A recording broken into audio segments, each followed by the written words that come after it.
Dear guests, behold the renowned mausoleum of the illustrious General Mo Joy, the tour guide announced, waving a small flag as he led the visitors towards the entrance of the underground tomb. For reasons unknown, He Ji-ran felt an overwhelming sense of solemnity upon arriving at this place. As a special forces medic, she did not idolize celebrities instead, she revered heroes. The owner of this mausoleum, Mo Joy, was one such hero she admired. Mo Joy was the foremost general of the Great Shun dynasty, leading his troops to vanquish foreign foes time and again. Yet, this very hero, due to his towering achievements, fell victim to the suspicions of the emperor of the time, resulting in his dismissal and subsequent exile. Listening to the tour guide's grandiloquent narration, He Ji-ran couldn't help but reflect. It could only be said that this hero was a victim of fate. Had Mo Joy lived a few more years to witness the ascension of the new emperor, he would undoubtedly have been vindicated. Alas, destiny proved cruel, and he met his end along the path of exile.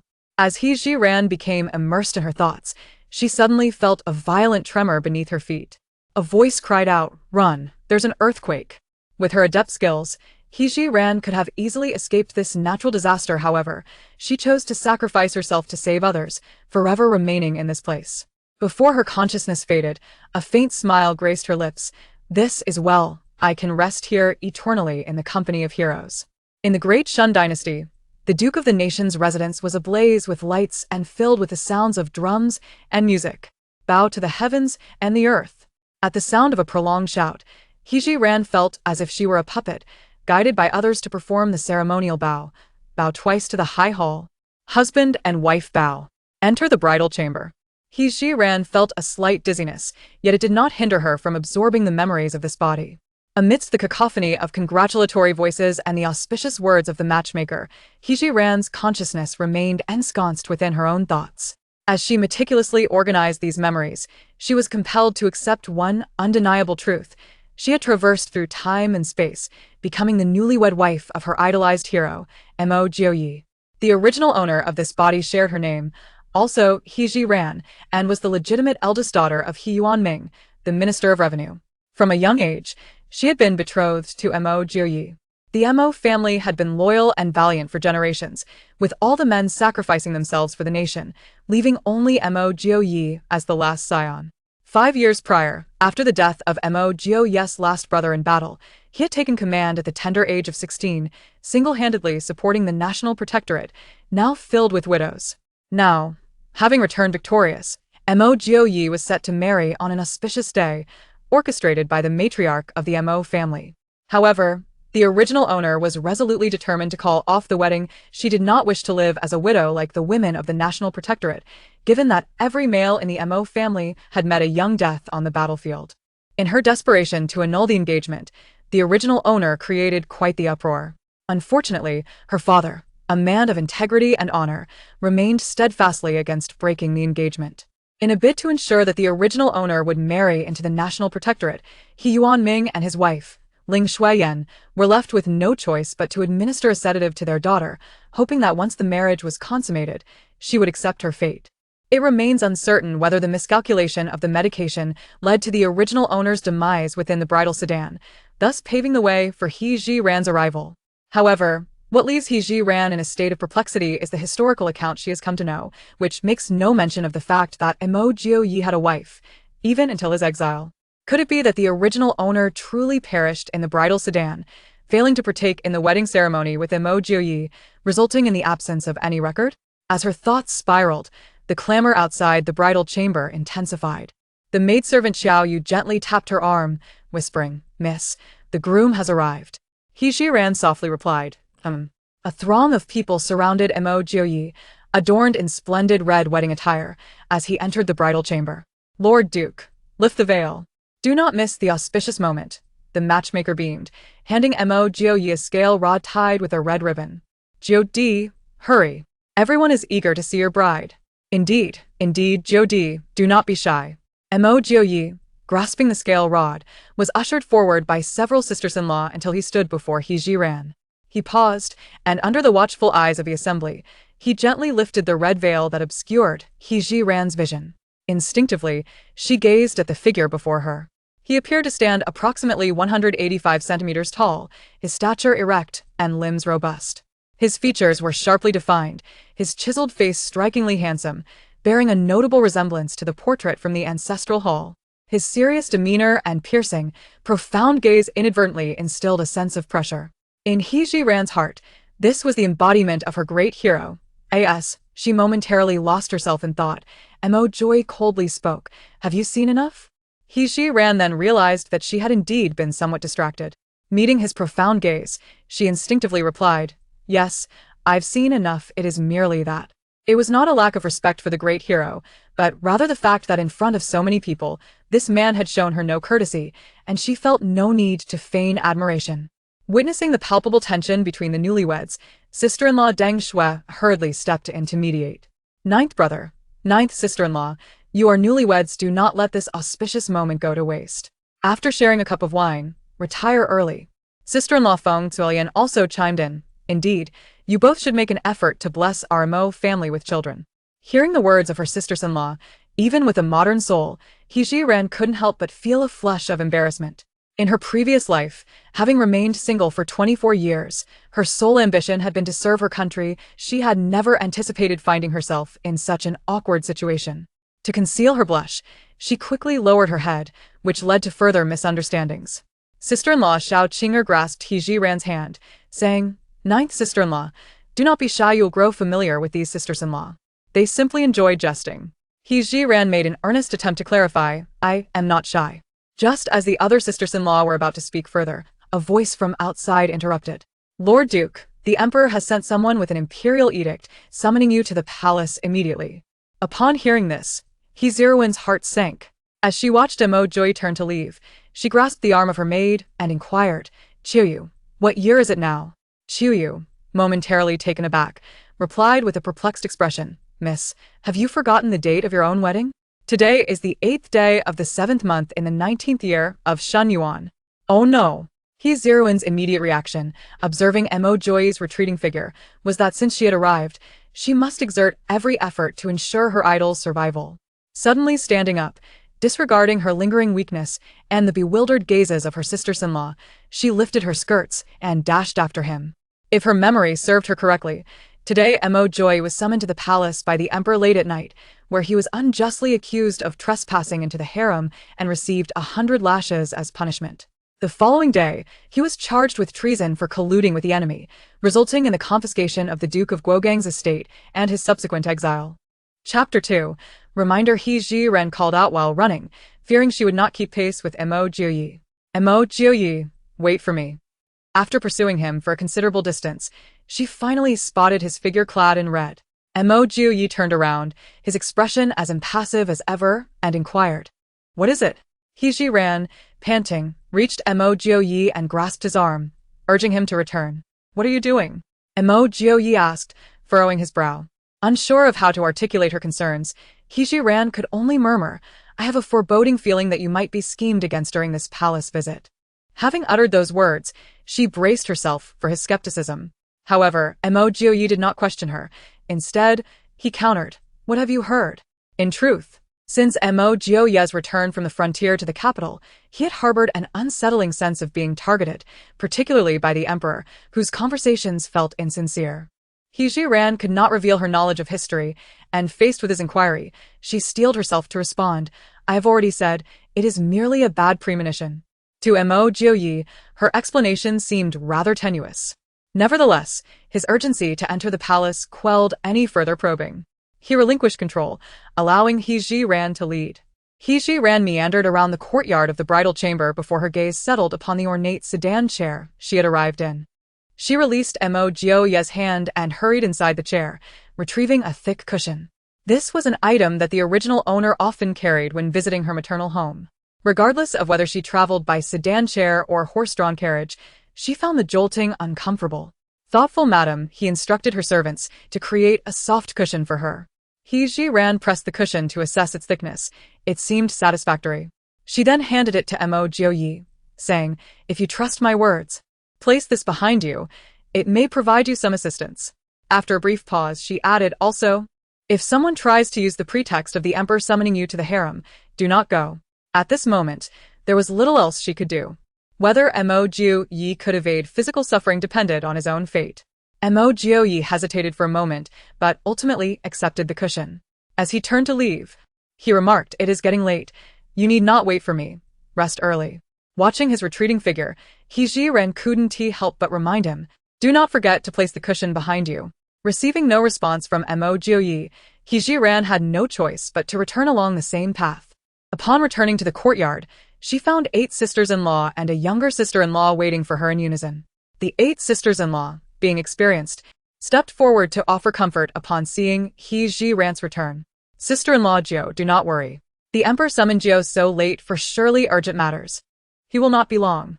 Indeed, Jio will surely return on time for your wedding night." The sisters-in-law were exceedingly warm, and while He Jiren recognized their goodwill, she could not absorb their words at that moment.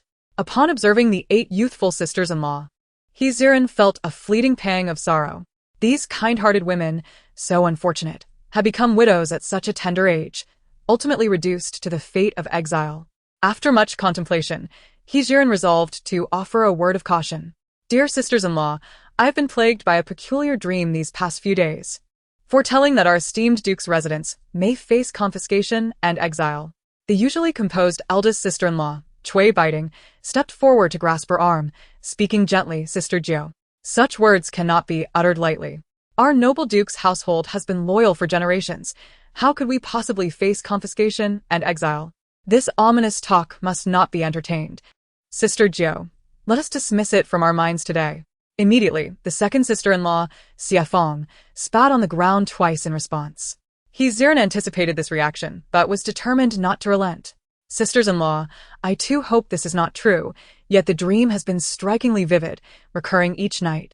Thus, I believe it wise to err on the side of caution and make some preparations, which would pose no loss." The assembly gazed at He Jiren, captivated by her earnestness, yet conflicted. The timid youngest sister-in-law, Mo Manhwa, who had always been sheltered by her many brothers and sisters-in-law, was particularly frightened by He Jiren's words. With a quivering voice, as she implored, "Sisters-in-law, I am scared. This cannot possibly be true."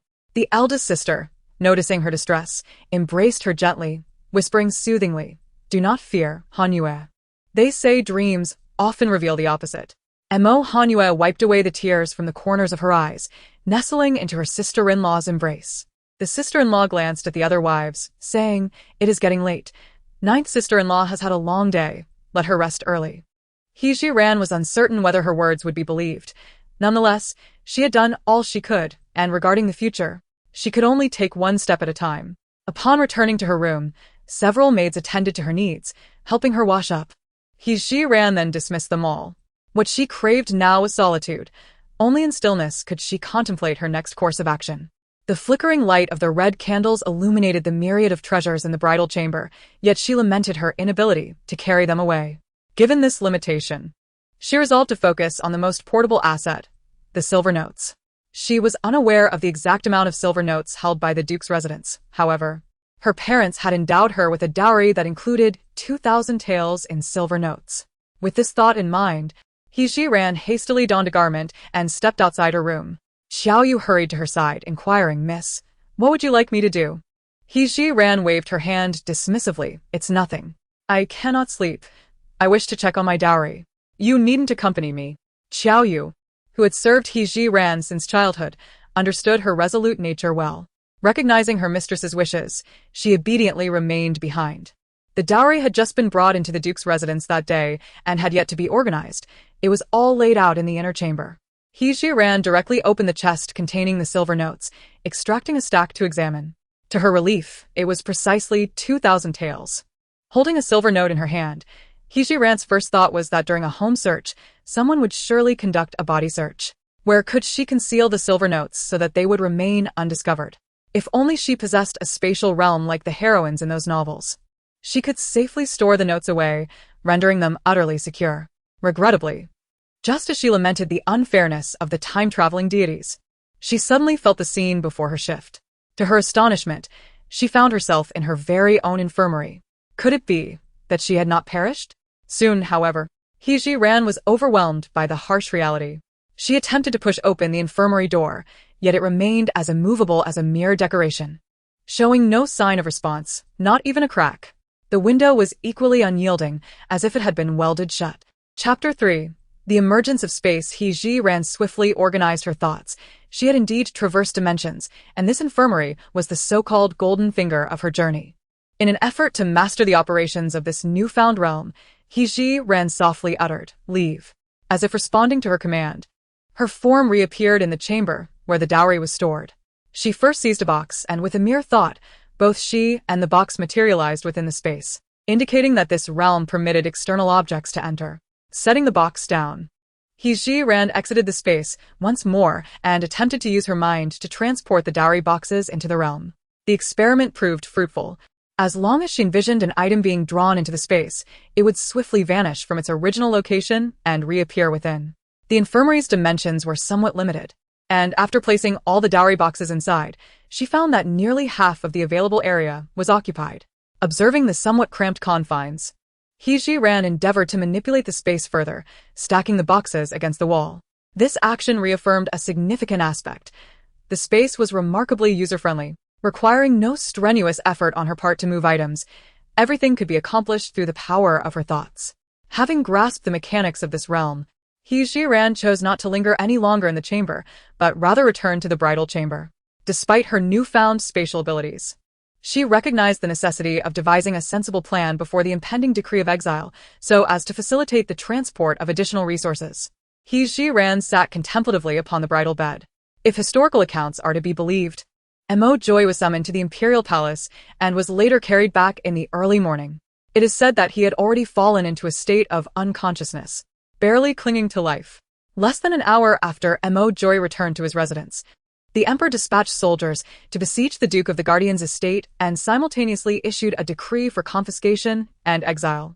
He glanced at the clock within the space, which indicated that it was already 10 o'clock in the evening.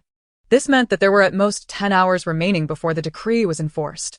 He resolved to make the most of the time left to her. With a plan in mind, she swiftly entered the space and scoured through her belongings, eventually discovering a camouflage outfit she frequently wore during missions in her past life. After donning the camouflage, He neatly tied her hair into a simple bun, equipped herself with climbing claws and wire, and stealthily exited the courtyard, evading the gaze of the maidservants. To survey the terrain within the Duke of the Guardian's estate, He adeptly ascended a sturdy tree. From her vantage point, she could ascertain that her courtyard was slightly to the west, and to reach the more densely populated areas, she would need to head east. However, she chose not to proceed in that direction. Analyzing the surroundings, it became apparent that the eastern courtyards were likely the residences of various sisters-in-law and mothers-in-law. Even if they possessed some valuables, they would merely be personal belongings. Given the urgency of her current predicament, it would be far more efficient to locate a storeroom rather than rummaging through each courtyard like a thief. Resolute in her decision, He made her way westward. The esteemed Duke's residence indeed boasts an exceptionally vigilant guard. As He traversed the path, she frequently encountered several attendants armed with weapons on patrol. Moreover, she observed that the further she ventured westward, the more guards appeared. Utilizing her skills from a previous life, she adeptly employed counter-surveillance techniques to arrive at the front of a courtyard. While referred to as a courtyard, it was, in fact, a relatively larger abode. From her vantage point, He discerned the presence of 2 guards stationed there. Without a doubt, she surmised that something of great significance lay within, likely the storeroom of the Duke's residence. To divert the guards' attention, she picked up a small stone from the ground and hurled it towards a nearby pond. The stone struck the water, producing a resounding plop that resonated sharply in the stillness of the night. "Who goes there?" The guards quickly sensed something amiss and rushed toward the direction of the pond. He could not afford to delay. She hastily approached the house. Where there were dedicated guards, there would undoubtedly be an ironclad entrance. Without a moment's hesitation, she swiftly entered her concealed space, retrieving the thinnest pair of tweezers. With deft precision, she maneuvered the tweezers within the lock, and after a few deft turns, it clicked open. Seizing the opportunity before the guards returned, He swiftly opened the door and stepped inside. The interior was shrouded in darkness, but in the faint glow of the moonlight, she could make out a series of shelves lining the walls. Without pausing to examine closely, she reached out to touch the nearest item on the shelf. Feeling its smooth texture, reminiscent of fabric, it appears that this is undoubtedly the storeroom of the Duke's residence. To save time, He Ji-ran employed her mental prowess to swiftly absorb all the items within the storeroom into her spatial realm, leaving only the shelving units intact. Just as she completed her task, the guards who had gone to investigate the commotion returned. I see that you are overly anxious. There is no one here, which has led us to expend effort unnecessarily. I distinctly heard a noise from the pond. This time of year, there are plenty of frogs. They leap into the pond, producing such sounds. All right, consider me overly concerned. Let us focus on our duties. With the two guards now back, He Ji-ran needed to contemplate how to depart without arousing suspicion. After a moment of reflection, she suddenly recalled the newly acquired miniature drone within her spatial realm. With a strategy in mind, He Ji-ran nimbly ascended to the rafters, gently pried open a tile, and released the drone. Holding the remote control, she skillfully maneuvered the drone to a more distant location. Once she deemed it far enough, she activated the drone's laser light and sound emitter using the remote. The guards, who had just settled into position, were instantly drawn to the sound, followed by the sight of a white beam illuminating a certain courtyard. What is that? An assassin. We must go investigate. As she listened to the guard's footsteps receding into the distance, He Ji-ran swiftly exited the storeroom, ensuring to lock the door behind her. She sprinted to a safe distance and leaped onto a grand tree, utilizing the remote control to deactivate the drone's laser light and sound waves. Confident that those individuals would be unable to locate their target and would naturally return. Indeed, the guards searched the area until the bright light vanished, reluctantly returning to the storeroom entrance. This evening felt rather peculiar. Could anything untoward occur? I also found it strange. Should I report this to the Duke? However, today is the Duke's wedding. How audacious would one have to be to disturb such a momentous occasion? Perhaps it is best to wait until morning to discuss it, as long as the storeroom remains secure. Observing that the two guards had completely relaxed their vigilance, He Ji-ran gracefully descended from the tree, maneuvering the drone back into her hands before stowing it away. Chapter 4 Joy was carried back. While He Ji-ran continued to evade the watchful eyes of the guards in search of her objectives. Simultaneously, her consciousness ventured into the space to investigate. She had anticipated that the Duke's residence, being deeply rooted in history, would possess considerable wealth. To her dismay, aside from a few vividly colored fabrics, there were only some grains, both coarse and fine, and a half chest of silver ingots. As for antiques, calligraphy, and jewelry, they were conspicuously scarce. It was astonishing that such a prestigious household as the Duke's could be so impoverished, a testament to the integrity of the Mo family. Yet this venerable family, known for their loyalty across generations, had become the target of the higher-ups' apprehension, a clear sign of the heavens' indifference. The half-chest of silver appeared to contain merely about 10,000 taels, a stark contrast to her expectations. Nevertheless, He Ji-ran firmly believed that having something, even if less than anticipated, was better than nothing on the path of exile. Thus she pondered while she acted, collecting every item she could easily access into her space until it could no longer accommodate any more. Reluctantly, she returned to her courtyard, having spent over an hour outside. Xiaoyu remained steadfastly on guard outside. He Ji-ran leaped through the window into her bedroom. Just as she had changed out of her camouflage attire, she heard a flurry of hurried footsteps outside. What could be the matter with the Duke? Upon hearing Xiaoyu's anxious inquiry, she hurried out to meet the situation. There, she saw Mo Joy being carried by two guards on a door panel, making their way inside. Madam, the Duke has been injured. We have brought him back, and I shall immediately summon the imperial physician. As they spoke, two guards had already moved Mo Joy from the door to the bed. Once the guards departed, Xiaoyu approached He Ji-ran with reddened eyes. Miss, the Duke seemed perfectly fine when he left just now. How could he have lost consciousness so quickly? He Ji-ran was also observing Mo Joy's condition, noting that his eyes were tightly shut, resembling a deep slumber. You go guard the entrance. As soon as the physician arrives, bring him here at once. Her primary concern was to send Xiaoyu away so she could examine Mo Joy's injuries. Yes. Xiaoyu responded and turned to leave. He Ji-ran adjusted two large red wedding candles to their brightest state and placed them at the head of the bed, preparing to assess Mo Joy's condition. However, just as her hand reached out, Mo Joy opened his eyes. I'm fine. His voice was steady and assured, suggesting that he was indeed not gravely hurt. What exactly transpired? He Ji-ran inquired. Mo Joy hesitated for a moment, slightly shifting his body. His icy gaze fixed intently on He Ji-ran. How did you come to know that I would be ensnared by the Emperor today? On his way back from the palace, Missouri Joy had been pondering how Ji Rand could have been aware of such matters. The most likely explanation was that his father-in-law, Ming, had prior knowledge of the situation. Otherwise, he could not account for all of this. If that were the case, Ming was undoubtedly aligned with the emperor, and Ji Rand could not be ruled out as a potential spy for the opposing side. Contemplating this, Mo Jory's gaze toward Ji Rand deepened with suspicion. Were it the esteemed young ladies of this era, they would likely be reduced to tears and fright. Ji Rand was aware of Mo Joye's suspicions regarding her, yet she felt no trepidation whatsoever. For several consecutive nights, I have dreamt of your impending calamity. Believe it or not, this is my explanation. Gazing into her clear, vibrant eyes, Mo Joye, despite his disbelief at her words, surprisingly refrained from pressing further. Ji Rand remained oblivious to his thoughts and spoke again. Are you injured? I possess some medical knowledge, and can assist you.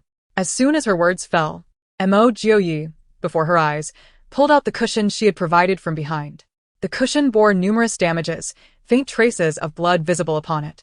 So, you did enter the inner palace? Only to be met with 100 lashes? History recounts it thus. Now, with Mo Joye being carried back, the bloodstains on the cushion confirmed that it had indeed come to pass. Mo Joye shook his head lightly. I did not enter the inner palace. The emperor has accused me of defiance against his decree, and I received 50 lashes. As he spoke, he glanced at the bloodied cushion and sincerely expressed, Thank you for your warning and the cushion. It enabled me to escape this fate. Reflecting on these events, Mo Joye still felt a lingering dread. Guided into the palace, he found that, as Ji Rand had forewarned, the emperor summoned him to the inner palace for an audience. Recalling Ji Rand's earnest admonitions before his departure, he cited the reason that no man should enter the inner palace and declined to proceed. Upon witnessing that matters had not unfolded according to his design, the emperor, in a fit of rage, unjustly accused Mo Joye of defying imperial orders. Although disobeying such edicts was a capital offense, the emperor understood that this was a spurious pretext to punish Mo Joye, should the truth come to light. His dignity as the sovereign would be irreparably tarnished. Nevertheless, he was unwilling to let Mo Joye escape unscathed, and after careful consideration, ordered him to receive 50 lashes. Fortunately for Mo Joye, he endured fewer lashes than expected, aided by the protective cushion provided by Ji Rand, which resulted in only superficial injuries. In an effort to mislead onlookers, Mo Joye feigned unconsciousness and was carried back to the Duke of Gua's residence. In Mo Joye's estimation, he suspected that Ji Rand might possess knowledge of further matters. Did anything else transpire in your dream? Ji Rand awaited Mo Joye's inquiry. And regardless of whether he believed her claims regarding her dreams, she earnestly responded, I also dreamt that the Duke of Gua's residence was to be raided and exiled. Raided and exiled? Mo Joye's eyes widened in disbelief. Ji Rand nodded gravely. If the timing aligns, it will occur tomorrow morning. Tomorrow morning? Yes, precisely tomorrow morning. Following the morning court session, there will be officials presenting accusations, along with the evidence they prepared in advance of your treasonous dealings. For reasons unknown, Mo Joye found little cause for skepticism regarding Ji Rand's words. After all, many events prior had indeed displayed signs before their occurrence, such as being inexplicably summoned to the palace tonight and subsequently enduring 50 lashes. Moreover, harbored not a trivial understanding of the situation at hand. At this moment, he had succumbed to deep contemplation. Regardless of whether S words would manifest into reality, he deemed it imperative to make preparations in advance. With this thought in mind, turned his gaze towards, You should send someone to inform my mother and sisters-in-law, stating that I have returned from the palace gravely injured and unconscious. They will undoubtedly come to see me, and at that time, I shall broach the subject with them. For reasons unknown, felt an inexplicable trust in this woman, who was still relatively unfamiliar to him. Simultaneously, he shared S mindset, choosing to believe in the possibility rather than dismiss it. Even if it resulted in unnecessary turmoil, it was far preferable to being flustered when the actual event transpired. Chapter 5. To be a Mo family member in life and a ghost of the Mo family in death. Ji Rand felt it necessary to inform them in advance about this matter, especially since Mo Joye personally reminded her, which carried more weight than a newcomer's words. Very well, I shall summon them at once, she declared. After instructing several servants to fetch the women from their respective courtyards, Ji Rand returned to her chamber. She inquired of Mo Joye, Do you have any plans in mind? You and the sisters-in-law can take the divorce papers and leave, Mo Joy replied. His thoughts centered on minimizing the number of people affected by this ordeal. He Jiran did not contest this notion. Although her interactions with the 8 sisters-in-law had been limited, she could discern their kind-hearted nature. It was already lamentable for such young women to be widowed, and the thought of them enduring further suffering through exile was indeed heart-wrenching. As for herself, she had not pondered much on her own circumstances. She felt sympathy for the Mo family's plight and hoped to leverage her strength to alter Mo Joy's tragic fate of an early demise. Before long, the matriarch of the Mo family and the sisters-in-law began to arrive in succession. Jiran could see the genuine concern etched on their faces for Mo Joy. The old matriarch was the first to approach her son's bedside. Though her eyes glistened with tears, her demeanor remained resolute. "Joy, how are your injuries?" "Mother, I am fine. It is merely some superficial wounds," Mo Joy reassured her. "Why were you injured, ninth brother?" inquired the 4th sister-in-law with concern. Mo Joy surveyed the room, saying, "Once all the sisters-in-law are gathered, I shall inform you all together." Upon hearing Mo Joy's words, no one dared to press further. Instead, they expressed genuine concern for his injuries. After a while, several sisters-in-law arrived from a distance. Jiran, ever vigilant, stepped outside to instruct the servants to guard the door closely and to permit no one entry. Mo Joy felt a warm reassurance from Jiran's attentiveness, which led to a significant shift in her perception of him. Had it not been for this unfortunate encounter, perhaps he would have endeavored to cultivate a lifelong rapport with her. Alas, fate can be cruel, and the heavens did not grant him such an opportunity. Mo Joy reined in his wandering thoughts and spoke solemnly. "Mother, esteemed sisters-in-law, today I faced the emperor's malice in the palace and was subjected to 50 lashes." At these words, the sisters-in-law were thrown into a state of disarray. "Ninth brother, what could you possibly have done to incur the emperor's wrath?" One exclaimed. "Indeed, ninth brother. How severe are your injuries? 50 lashes are no trifling matter." Another added, "Ninth brother." Listening to the cascade of concern, even this stoic man felt a warmth envelop his heart. Such a harmonious family, it seemed, was destined to be no more from this day forth. Despite the reluctance, one must still confront the inevitable. "Mother, esteemed sisters-in-law, given today's events, it is clear that the emperor can no longer tolerate the existence of our duke's household. It is likely that an edict of punishment will soon be issued, ranging from exile to execution." Mo Joy purposely exaggerated the severity of the situation, hoping to dissuade his sisters-in-law from pursuing the matter further. Upon hearing this, the eyes of the 8 sisters-in-law turned in unison towards Jiran. As they departed from the auspicious chamber, the 9th sister-in-law had similarly cautioned them. At that time, they dismissed her words, considering her to be overly anxious and irrational.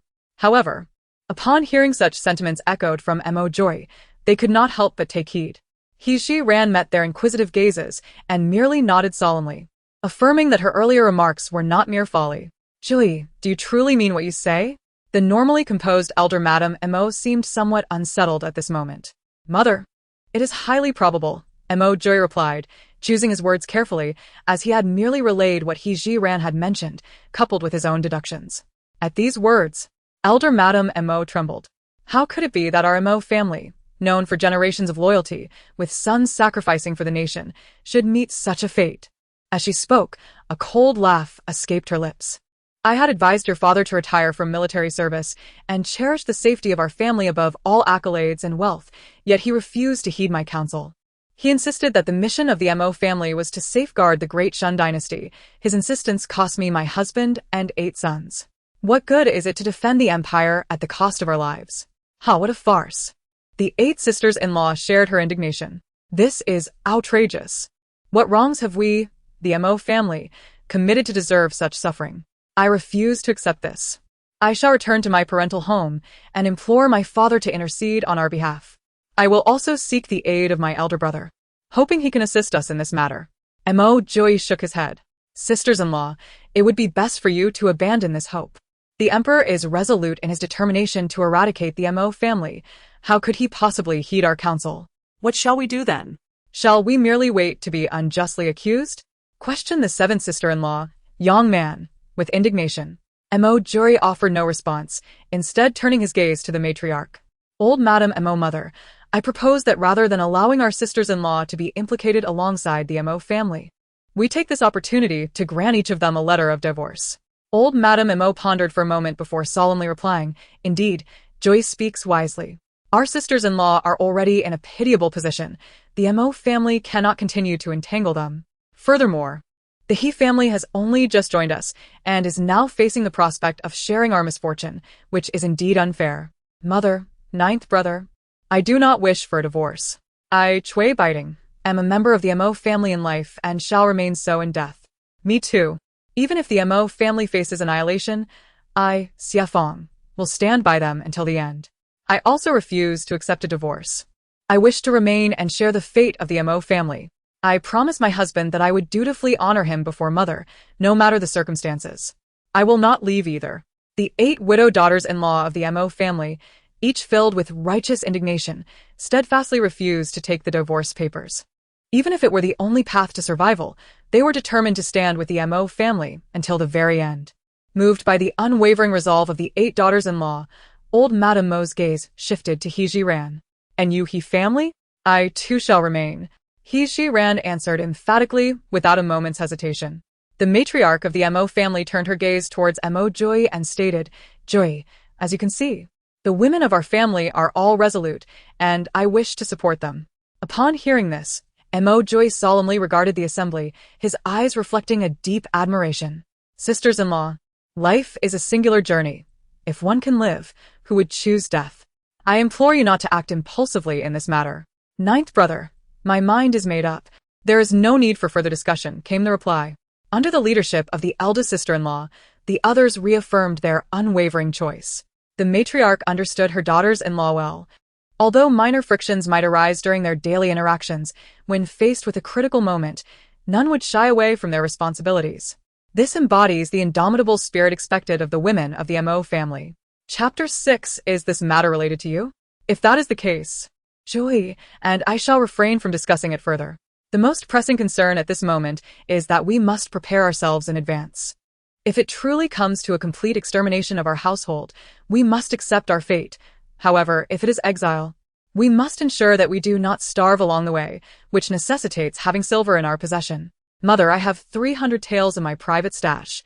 If we are frugal on the journey, it should suffice. The 6th sister-in-law spoke first. When the topic of private funds arose, the 8th sister-in-law appeared somewhat uncertain.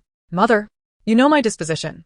I tend to indulge in delicacies, and thus, I have spent my monthly allowance on snacks. Nevertheless, I possess a few valuable pieces of jewelry that should fetch some silver. I, too, have some items of worth that can be exchanged for banknotes. As the sisters-in-law expressed their assets, each taking turns, Mo Joy and He Jiran exchanged glances, both acutely aware that while the sisters-in-law might possess private funds, these items are not equivalent to banknotes. How could the emperor possibly allow them to carry such valuables openly? If that were the case, would it not render the confiscation an exercise in futility?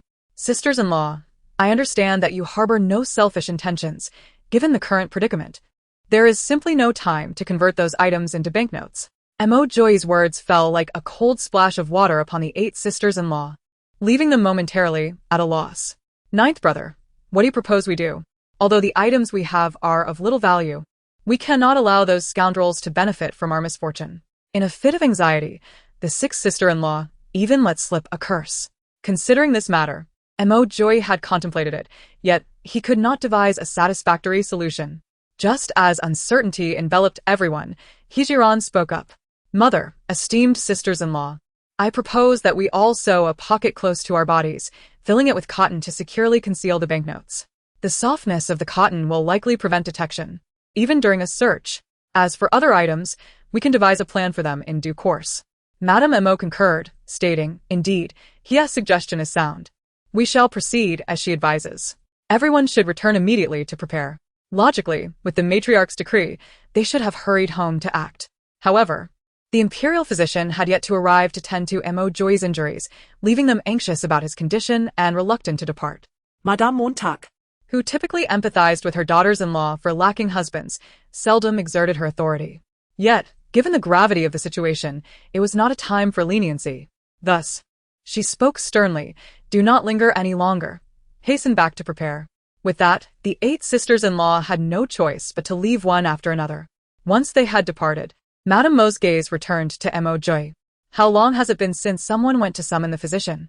It has been nearly an hour since I and your sisters-in-law arrived, yet the physician has not appeared.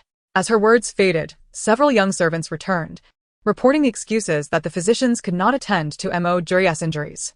He Jiran could discern the underlying reasons with mere contemplation. Realizing that the emperor wished to thwart Mo Joy's well-being, perhaps even to prevent him from leaving the capital alive, which prompted the imperial physician to act in such a manner.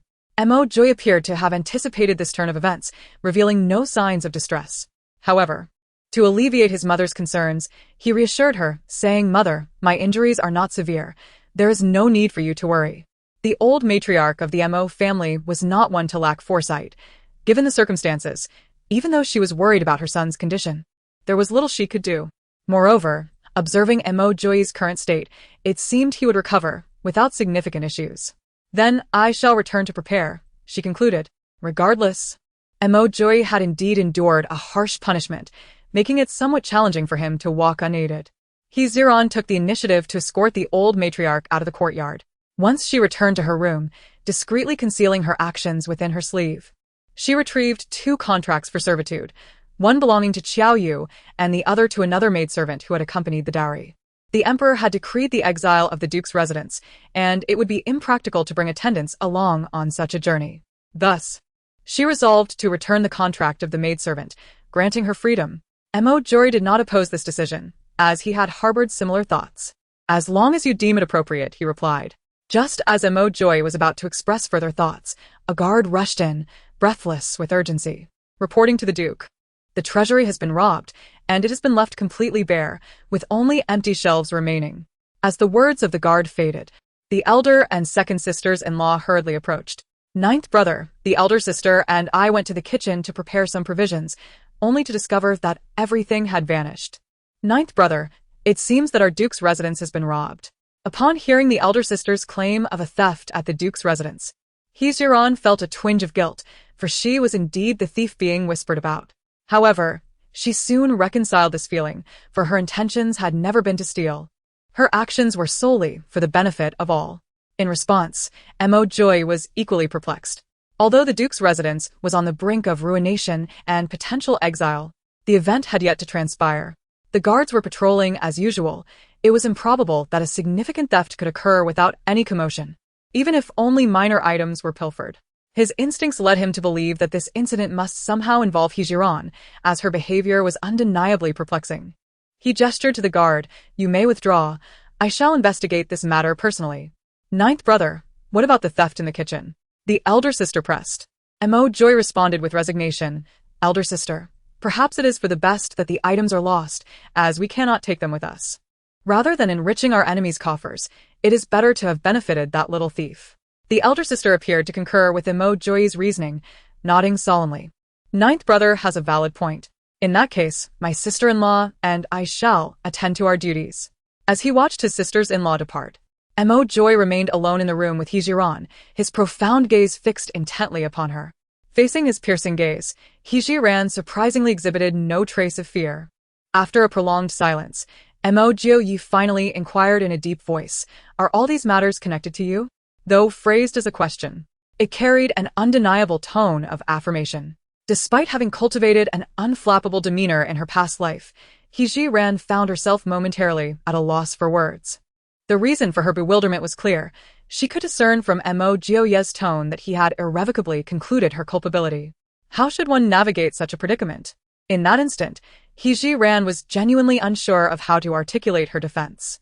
Although historical accounts depict Mo Joy as a man of integrity, their acquaintance was still tenuous at best. It was hardly feasible for her to divulge the existence of her spatial abilities. Chapter 7. Taking you to a more affluent place. Just as Hijiran hesitated on how to circumvent the matter, Mo Joy spoke again. "Everyone harbors secrets. If you choose not to disclose yours, I shall not press you. Our family situation is already dire enough. My mother and sisters-in-law are pitiable. I merely hope that you do not entertain any sinister thoughts." Encountering someone as inscrutable as Hijiran, Mo Joy dared not take chances, nor did he wish to gamble. It was one thing to risk his own life, but he could not wager the lives of his entire family. He sincerely hoped that his heartfelt words might resonate with He Jiran. Should she harbor any malicious intentions, he wished she would spare his sisters-in-law, considering their unfortunate plight. He Jiran fully comprehended Mo Joy's suspicions. After all, her behavior was exceedingly perplexing. His lack of doubt in her would be far more unsettling. I harbor no ill will toward the Mo family. Please rest assured of that. After glancing at Mo Joy, she felt that since he had been candid with her, she might cautiously reveal some of her own truths. The path of exile would be lengthy. The supplies she had stored would inevitably require utilization, and she could not constantly concoct excuses. Her intention was to aid Mo Joy in evading this calamity, yet she did not wish to expend all her energy devising justifications. Furthermore, given Mo Joy's astuteness, deceiving him would not be a simple endeavor. After a moment of contemplation, He Jiran tentatively spoke. Everyone harbors secrets. I possess them, and I trust you do as well. I have already expressed that I bear no malice towards the Mo family. Thus, I hope you can respect my privacy and refrain from probing into my secrets. I can honestly confess that the theft at the Duke's residence is indeed connected to me. On one hand, I consider that those items should not fall into the hands of my enemies, and possessing certain resources would ease my journey into exile. He Jiran had said enough. She felt she had revealed quite a lot. Should Mo Joy persist in his inquiries, she would have no choice but to depart from this place. He Jiran was confident that, regardless of where she ventured, her skills would ensure a prosperous existence, rendering it unnecessary to extend kindness here only to be met with skepticism. As for the lives of the Mo family, she felt utterly powerless in that regard. After a prolonged silence, Mo Joy finally spoke gravely. I promise you, I will not pry into your secrets any further.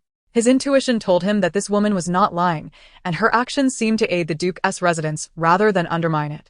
Although curiosity lingered within him regarding how she managed to transport so many resources, he refrained from asking further questions.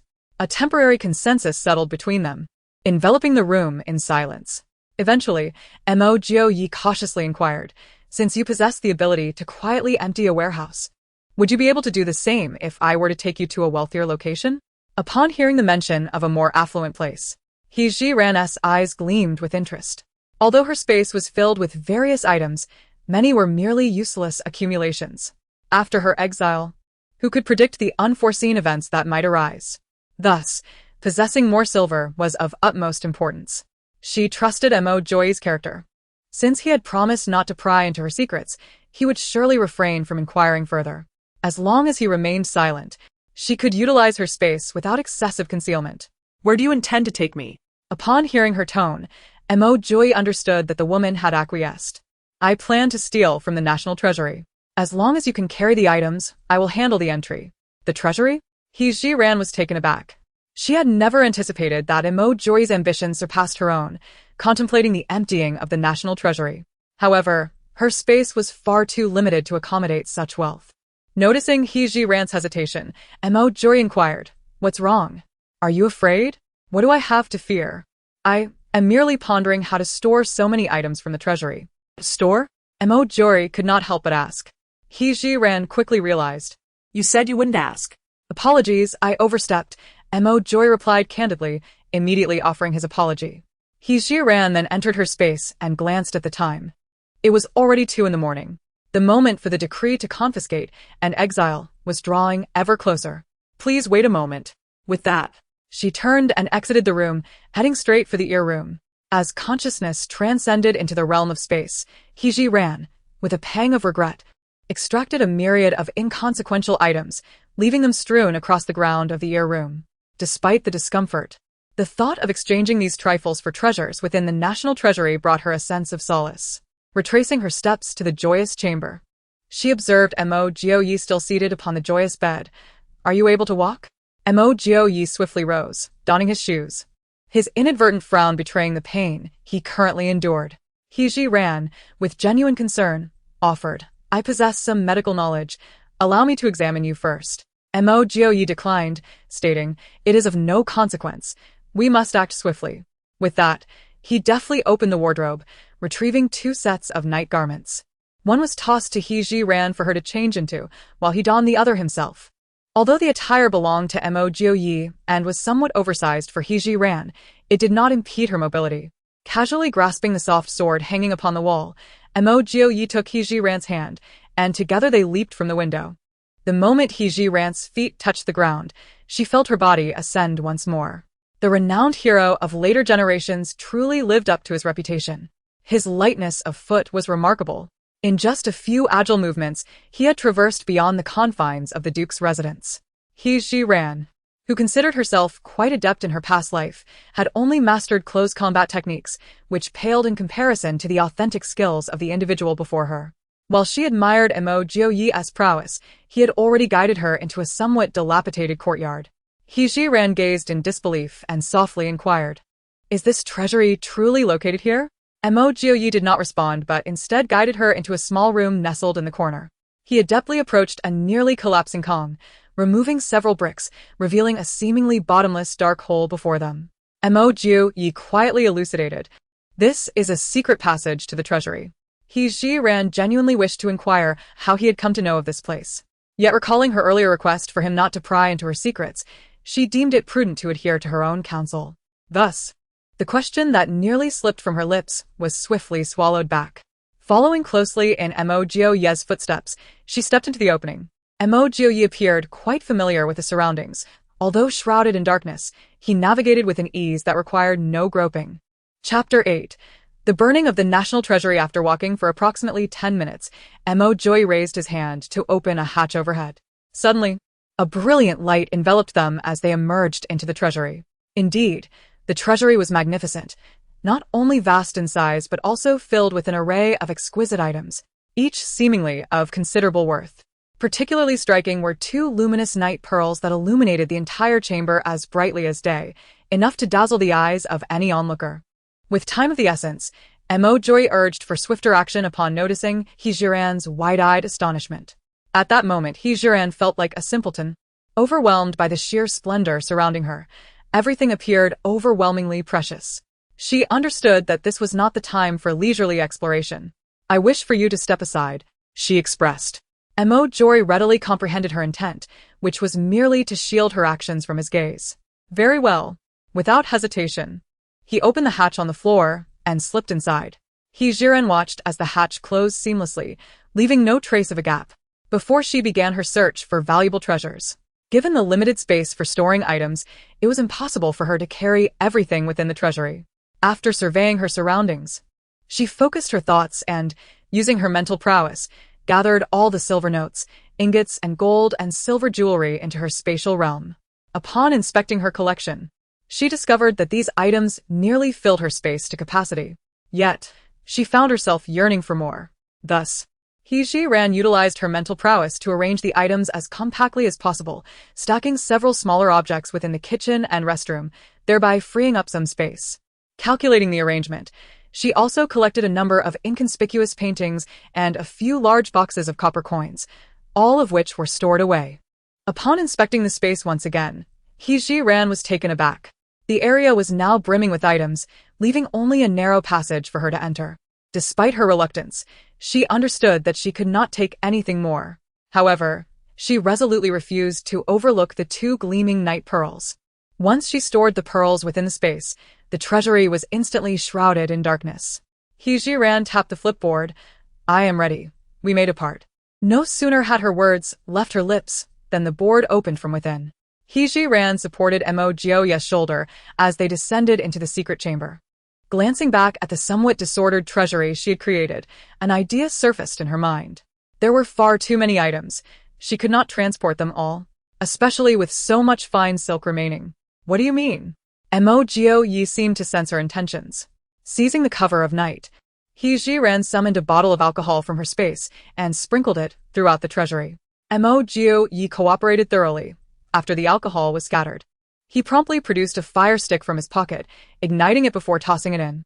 The alcohol ignited upon contact with the flame, and the treasury was instantly engulfed in a blaze. Mo Jio-yi swiftly led He Ji-ran away from the scene. Though neither spoke a word, both shared a profound sense of satisfaction regarding the burning of the national treasury. Particularly for Mo Jio-yi, it felt as though a great vengeance had been avenged. He even yearned to witness the emperor's furious reaction upon learning of the treasury's destruction. Once safely back at the duke's residence, they changed out of their night clothes. and Mo Joy returned to his bed. Hejiruin, with her keen eyesight, immediately spotted the bloodstains on the floor. "You are bleeding. I must tend to your wound," she insisted. "Do not underestimate superficial injuries. Many have perished in my past life due to untreated wounds leading to infection." Having already done her utmost to save the lives of those in the Duke's household, she could not allow Mo Joy to be in peril from such a minor injury. "No, my wound is not serious," Mo Joy replied, fully aware of his own condition. Despite the cushioning, he had endured a severe beating, and the injury could not be trivial. However, the thought of the injury being on his backside made him reluctant to let Hejiren examine it. In her understanding, illness knows no gender. Thus, she approached without hesitation, preparing to lift his garment. Mo Joy instinctively recoiled. "No. The location of the injury is not suitable for you to inspect." It was then that Hejiren realized the source of his reluctance to accept her help. A woman, have not expressed any concern. Why should a grown man worry about being compromised?" Her words were intended to alleviate Mo Joy's embarrassment, to swiftly attend to his wound, and to plan for the next course of action. Hearing a woman speak in such a manner caused Mo Joy's face to flush crimson. He continued to awkwardly evade her gaze. With a sense of helplessness, Hejiren remarked, "Do not forget, we are husband and wife. Do you understand what that entails? We must be candid with one another." Her sole intention was to persuade Mo Joy to cooperate with her treatment, completely oblivious to the fact that she was in an ancient setting, addressing a man steeped in deeply rooted feudal beliefs. This was akin to pouring oil on fire. Mo Joy stared at her in astonishment, momentarily at a loss for words. After all, she had a valid point. They were indeed husband and wife. Yet, could such words be so casually uttered by a woman? Contemplating this, Mo Joy grew increasingly curious about Hejiren. What kind of mindset allowed her to speak so calmly in such a manner? Just as he pondered, Hejiren deftly lifted his outer garment. On the day of their wedding, Mo Joy had adorned himself in vibrant red attire. Nevertheless, upon lifting his outer clothing, what lay beneath was strikingly disconcerting. His crimson undergarments were soaked in blood, the once bright fabric now darkened to a deep red hue. Reflecting on how Mo Joy had just moments ago carried her with agility to pilfer from the treasury, one could only marvel at the resilience of his spirit to endure such pain for so long. With this thought, Hejiren felt an increased respect for Mo Joy.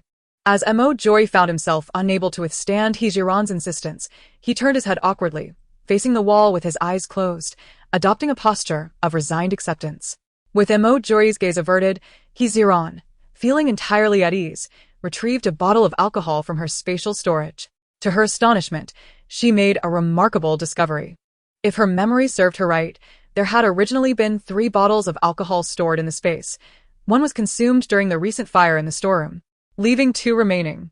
However, upon closer inspection, she realized that the quantity had not diminished. It still stood at 3 bottles.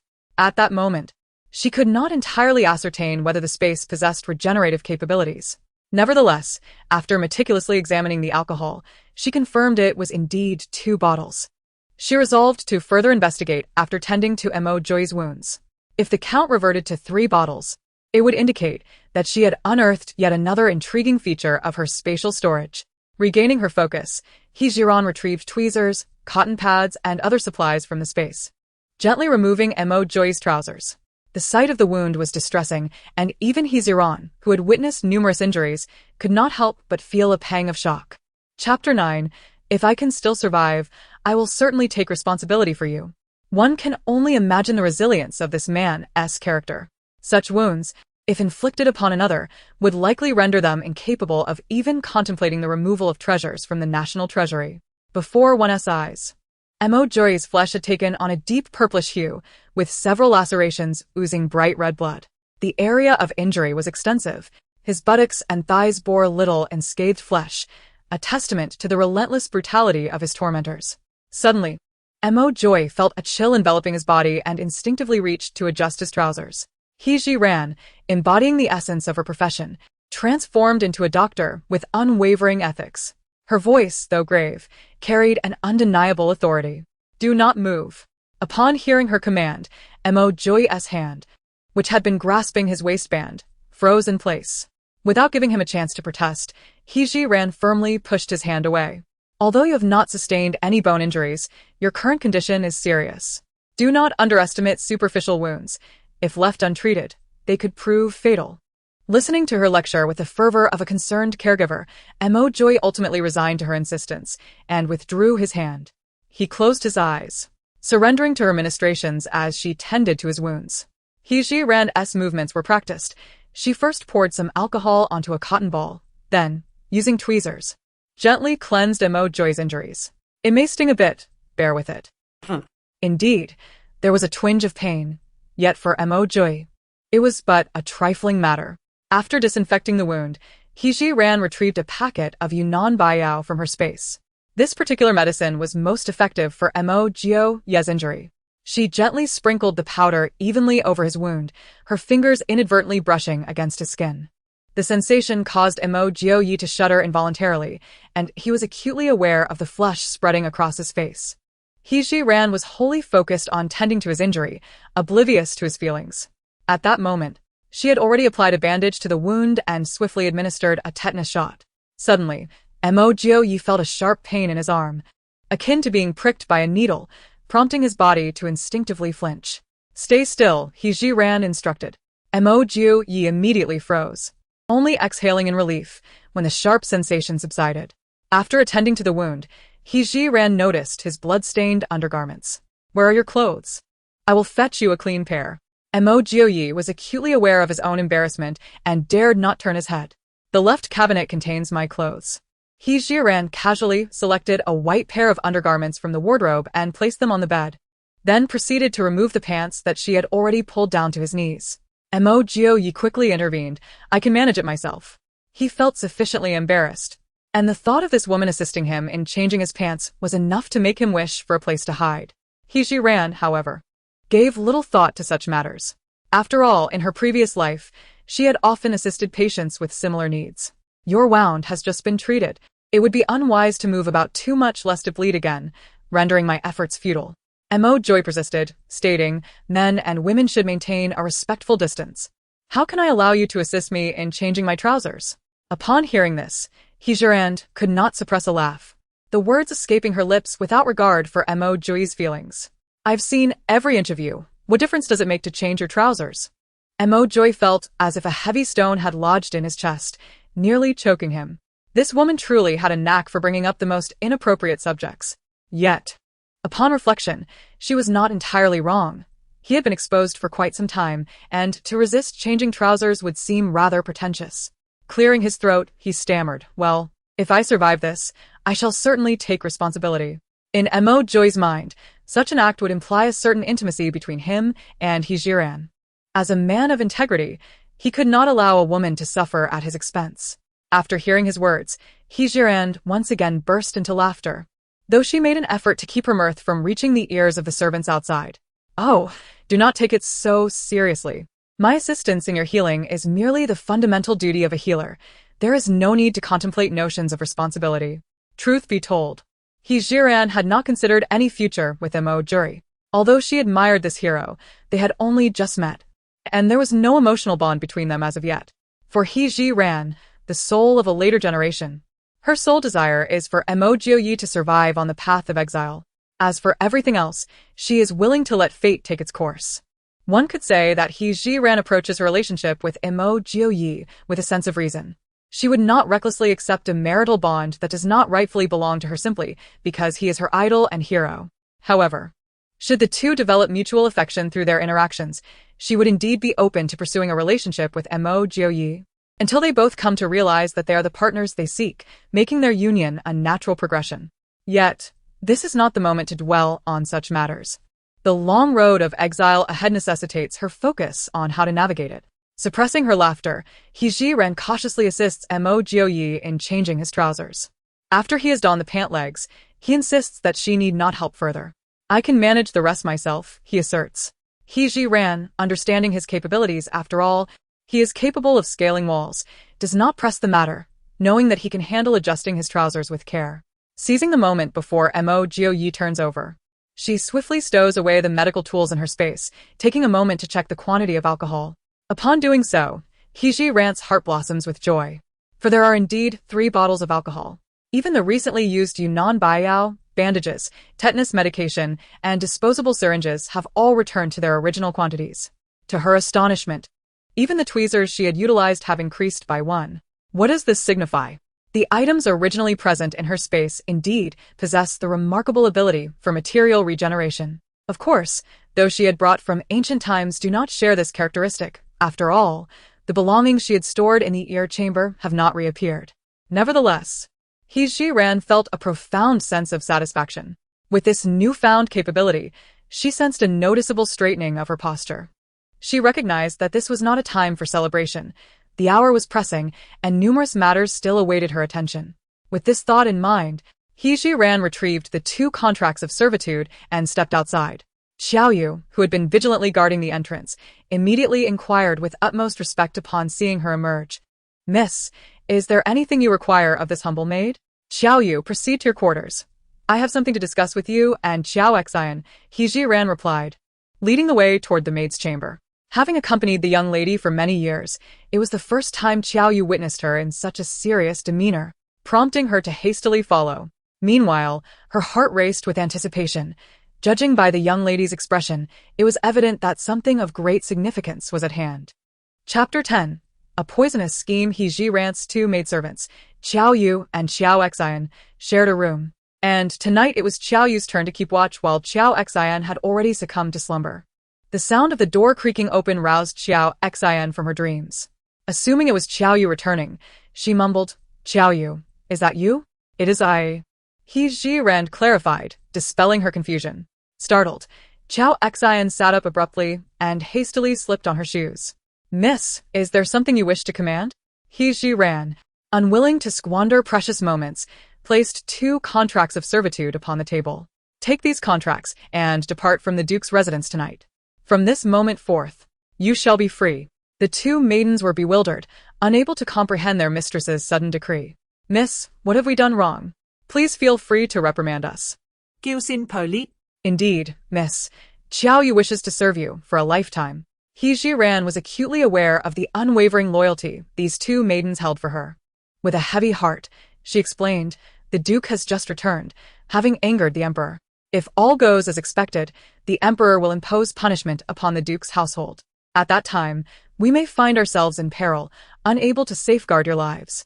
Rather than risk being sold again by the authorities, it is better for me to grant you your freedom now." As she spoke, He Jiran discreetly withdrew 40 taels of silver from her sleeve, bestowing 20 taels upon each of them. The 2 maidens were taken aback. They had never anticipated that their release was born from such dire circumstances. The thought of serving their mistress for a lifetime was deeply ingrained in their minds. "Miss, I cannot leave," Xiao Xian protested. Xiaoyu remained resolute, unwilling to depart. Had it been in the past, He Jiran would have opted to patiently elucidate the situation to them piece by piece. However, at this moment, she found herself lacking the time and energy for such endeavors. "This matter brooks no dissent. Gather your belongings, for in a quarter of an hour, I shall send someone to escort you from the residence." Mississippi. As Xiaoyu appeared poised to voice further objections, He Jiran raised her hand to silence her, stating, "Enough, no more words are needed." While she liberated 2 maidservants, Mo Jioyi was not idle either. Following He Jiran's departure, he summoned several trusted attendants who frequently served him, granting them their freedom in a similar manner. As for the numerous servants within the Duke's residence, their fate would rest upon the decisions of his mother and sisters-in-law. By the time all those who had been returned their contracts of servitude were dispatched, dawn had already broken. He Jiran glanced at the clock in the room. It was past 5 in the morning. The Duke's kitchen had been emptied by her efforts and, subsequently, due to her desire to access the treasury as supplies. She had piled all the cumbersome kitchenware into the side room. Fortunately, the courtyard of the old matriarch Mo was equipped with a small kitchen. Even if exile were to be the outcome, one must first eat their fill. Thus, the old matriarch instructed her servants to prepare porridge in her modest kitchen. At this moment, the porridge was ready, and an elderly woman came to the joyful chamber to invite everyone for breakfast. Meanwhile, the customary tea ceremony for the newlyweds, He Jiran and Mo Jioyi, to honor the matriarch was entirely overlooked. He Jiran glanced at Mo Jioyi, who was still lying on the bed. "Are you going to have breakfast with mother?" Mo Jioyi shook his head. "I shall not go. I will continue to feign unconsciousness." He Jiran understood that Mo Jioye's actions were indeed prudent. Given that the emperor had chosen to summon him to the palace last night to subject him to humiliation, it was likely intended for him to suffer grievously. Perhaps even perish on the road to exile. If he were to emerge, vibrant and alive, the emperor would undoubtedly devise further schemes to deal with the Mo family. Rather than fall victim to hidden treachery, it was wiser to remain in this state of pretense. Any means of evading disaster was a blessing. I will go ahead and take a look, and I shall bring you back some food as well. He Jiran said before following the old woman to the residence of the matriarch, Madame Mo. The Mo family was well versed in propriety. Several sisters-in-law and a younger sister had already arrived at the matriarch's quarters. A gathering of women sat decorously at the dining table in the parlor, awaiting the matriarch's command before daring to lift their chopsticks. Madame Mo intended to wait for Mo Jioyi and He Jiran to arrive before they all began to eat. After all, it was the first day of her son's wedding. It should be conducted with a certain formality. Noticing that only He Jiran had come, and oblivious to the impending calamity facing the Mo family, Mo Hanyu eagerly welcomed her. She beamed as she linked her arm with He Jiran's sister-in-law Jio. Why hasn't he, my brother, come with you? The state of Mo Hanyu indicated her ignorance of the turmoil within the household. He Jiran decided to maintain the facade. Your brother returned late from the palace last night and has only just fallen asleep. This explanation left no room for doubt in Mo Hanyue's mind. Ninth brother has worked hard. Let him rest a little longer. Ninth sister-in-law, come quickly, it's time for breakfast. Old Madame Mo and several other sisters-in-law were aware of the situation and did not press for details as Mo Hanyue did. Nevertheless, the expressions on their faces were far from pleasant. Upon seeing He Jiran approach the table, old Madame Mo personally invited her to take a seat. You are aware of the circumstances at home. It is your first day of marriage, and we have not made any preparations. Let us make do with this simple fare. Mother, this is already quite sufficient, He Jiran replied, settling down next to Mo Hanyue. However, upon glancing at the bowl of rice porridge before her, she immediately frowned. Mother, sisters-in-law, who prepared this porridge?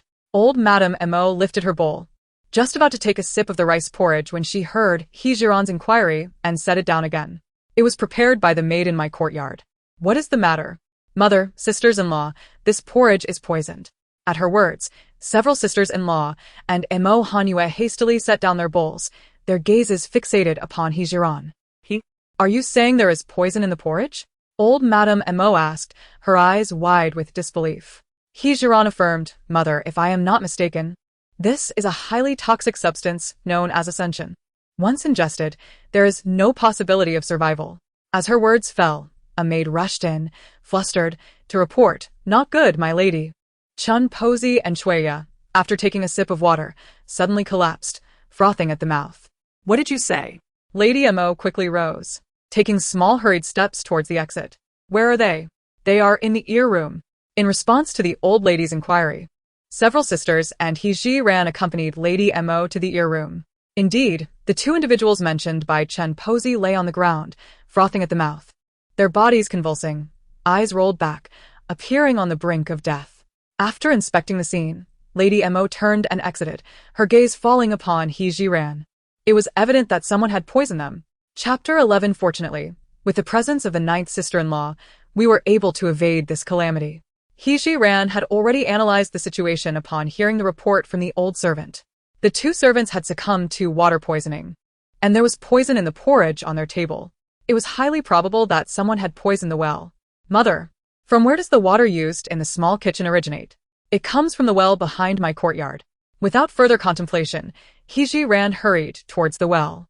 Having drawn up a bucket of water, she dipped her finger lightly into it, then rubbed it between her fingertips and carefully inhaled the scent. The onlookers held their breath, captivated by her seamless actions.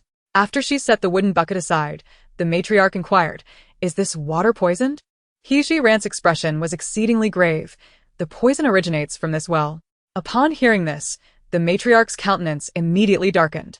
Although the duke's residence was on the verge of an unforeseen disaster, her authority as the head of the household remained intact. Someone, go investigate at once.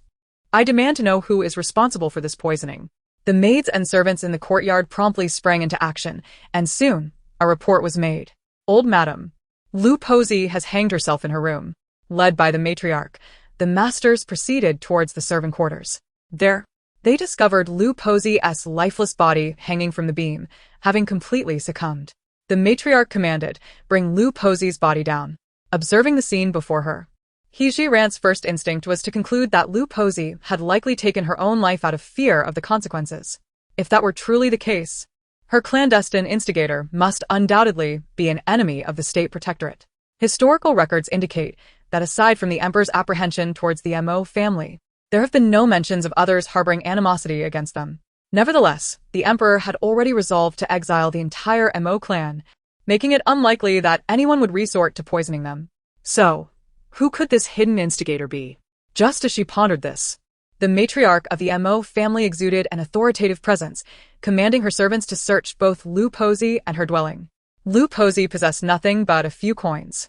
However, a small paper packet was discovered in the corner of her bed. The servants presented the found packet to the matriarch. With great caution, she opened it before all those present. The packet was empty, yet the minuscule remnants of white powder on the paper suggested that it once contained medicinal powder. In times past, the matriarch would have summoned a physician to examine it. However, the circumstances were different now. Last night, Mo Joy had been so grievously injured that they could not even call for a doctor, and seeking one now would likely be futile. As she contemplated how to proceed, He stepped forward. "Mother, I have some knowledge of medicine. Allow me to take a look." The matriarch regarded He, hesitating only for a moment before handing her the small packet. "This may very well be poison. Do exercise caution." He accepted the small paper packet, first bringing it to her nose for a whiff, and then she dabbed a bit onto her fingertips and kneaded it gently. Subsequently, she raised her gaze to the matriarch of the Mo family, saying, "Mother, this is the poison that was thrown into the well." Upon hearing this, the matriarch clenched her fists. "Lu, who served me in her youth, I believed I had treated her well. Why would she act in such a manner?" "Mother, Lu must surely be acting under someone else's instigation," He remarked, unable to contain her urge to remind the matriarch, who was visibly upset. Who could possibly harbor such hatred towards the Mo family? For a moment, the matriarch was at a loss as to the identity of the instigator. However, she was acutely aware of one undeniable fact. The Duke's household was currently preoccupied with its own troubles, leaving little energy to investigate these matters. With a sigh, the matriarch declared, "Let us set this matter aside for now and deliberate with Jiu Yi before making a decision." Meanwhile, everyone cast grateful glances towards He Jiran. Jiu Mei. "Today we owe you our lives for promptly discovering the poison in the porridge. Otherwise, our entire family could have perished." The eldest sister-in-law was the first to express her gratitude. "Indeed, we are fortunate to have you. Jiu Mei, you have helped us escape this calamity," echoed the others. "Jiu Mei, thank you, you are truly remarkable." He Jiran, however, acted from her heart, not seeking any acknowledgement in return. Watching her sisters-in-law express their sincere thanks, she smiled and replied, "We are all family. There is no need for such formalities, sisters." Madame Mo gazed at a group of daughters-in-law, still untouched by the burdens of sorrow, and spoke solemnly. "Your ninth sister-in-law is right. We are all family. If you harbor gratitude in your hearts, let your actions in the future speak for it."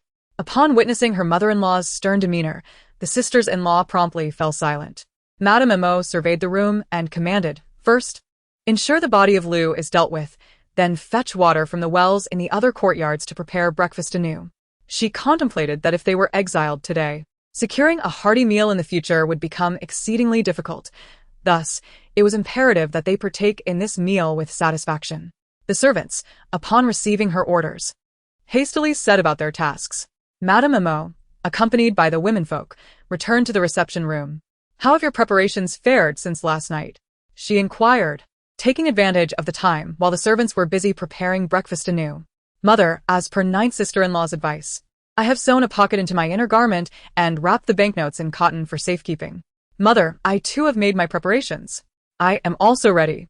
The 8 sisters-in-law expressed their readiness in unison. Madame Mo nodded approvingly. "That is well. Should any unforeseen circumstances arise, each of you must be astute." However, manhwa could not comprehend the conversation between her mother and sisters-in-law. "Mother, sisters-in-law, what are you preparing for?" Madame Mo glanced at her Navi daughter, but could not bring herself to reveal the harsh truth. "Hanyue, as a young lady, you need not inquire about everything. Mo Hanue felt a twinge of discontent, yet she could discern that her mother's mood today was far from pleasant. To avoid provoking her mother's ire, she chose to remain silent. Soon, the servants delivered the freshly prepared breakfast. After He Jiran inspected the meal and confirmed its safety, everyone began to eat.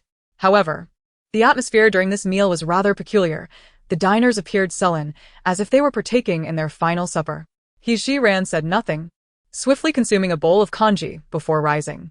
"Mother, I shall take some dishes back to my husband." She was eager to see Mo Joy, especially since the identity of the mastermind who had instructed Lu Posey to poison was still unknown. Perhaps she could uncover some answers from Mo Joy. Upon returning to the bridal chamber, she found Mo Joy in his original position, resting there. Noticing He Jiran's return, he inquired, "Is there any commotion outside?" He Jiran placed the food on a table not far from the head of the bed. "There is no disturbance outside, but someone attempted to poison the well in my mother's courtyard. Fortunately, I discovered it in time, otherwise, the lives of everyone in the household would have been at stake." Chapter 12. What is meant to come will eventually arrive upon hearing the news. Mo Joy disregarded his injuries and rose swiftly. "What on earth is happening?" He Jiran, aware of Mo Joy's urgency, recounted the events and her suspicions in detail. "Can you fathom who might have instigated Lu Posey to poison?" Mo Joy furrowed his brows, a fierce glint occasionally flashing in his eyes. Though he remained silent, He Jiran could discern from his expression that he certainly harbored suspicions. He Jiran was never one to meddle unnecessarily, and she also considered that Mo Joy did not entirely trust her at this moment. Given this, she had no intention of making herself a nuisance. As long as he was aware, he would undoubtedly take precautions. The room remained quiet for a considerable time, until He Jiran pointed to the breakfast on the table, reminding him, "The food has grown cold. While the Emperor's envoy has yet to arrive, you should hasten to eat." Speaking of the Emperor's envoy, Mo Joy glanced outside. It was nearing the hour of Chun. He Jiran too found it peculiar, for if history served correctly, the Emperor would dispatch someone to surround the Duke's residence at this early hour. Could it be that the matter of the treasury theft has caused a delay? She voiced her speculation directly. Mo Joy did not refute her. The theft of the treasury coupled with arson is no trifling matter. The Emperor must be in a state of great distress, unable to concern himself with me at this moment. No sooner had he spoken than a servant entered to report that someone sought an audience with the Duke's wife. He Jiran and Mo Joy exchanged glances, both perplexed as to who would come to visit on the second day of their nuptials. Moreover, the original master seldom interacted with outsiders, and He Jiran found herself at a loss as to who the visitor might be, whether to see or not. Mo Joy did not offer her any counsel, but instead lowered his head to continue his meal. It was evident that he had relinquished the decision-making power to He Jiran. She rose from her seat and declared, "I shall go take a look." The visitor had not approached through the main entrance of the Duke's residence, but rather through a small gate used by the servants in the rear courtyard. He Jiran was escorted to the back, where she encountered a man dressed as a steward, whose face seemed familiar, though she could not immediately recall his identity. Upon seeing He Jiran, the steward hastily bowed respectfully. "Miss, the master has sent me to find you." He Jiran scrutinized the man's features, rifling through her memories until she confirmed that he was indeed a retainer of her adoptive father. "What brings you here?" she inquired. "Miss, I have urgent matters to report." He spoke while casting a glance at the individual who had guided He Jiran. She promptly dismissed the escort. "What is it, truly?" In truth, she had already surmised the general nature of the matter, but wished to hear it confirmed from his own lips. The retainer whispered, "Miss, the master instructed me to inform you that the Emperor will soon dispatch individuals to inspect the Duke's residence, so you should prepare in advance." "Indeed. Has my father mentioned when the Emperor's men will arrive?" "I do not know, but the master also instructed me to convey to you, as a daughter of the He family, you must not act disloyally.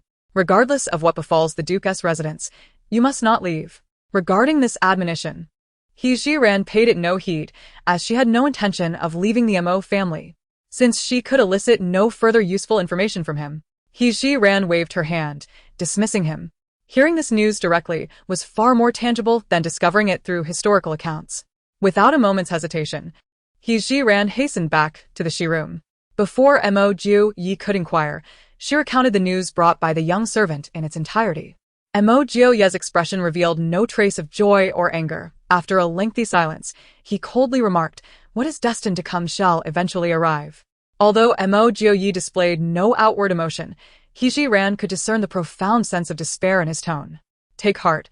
As long as we strive to survive, I believe there will come a day of reckoning, she encouraged.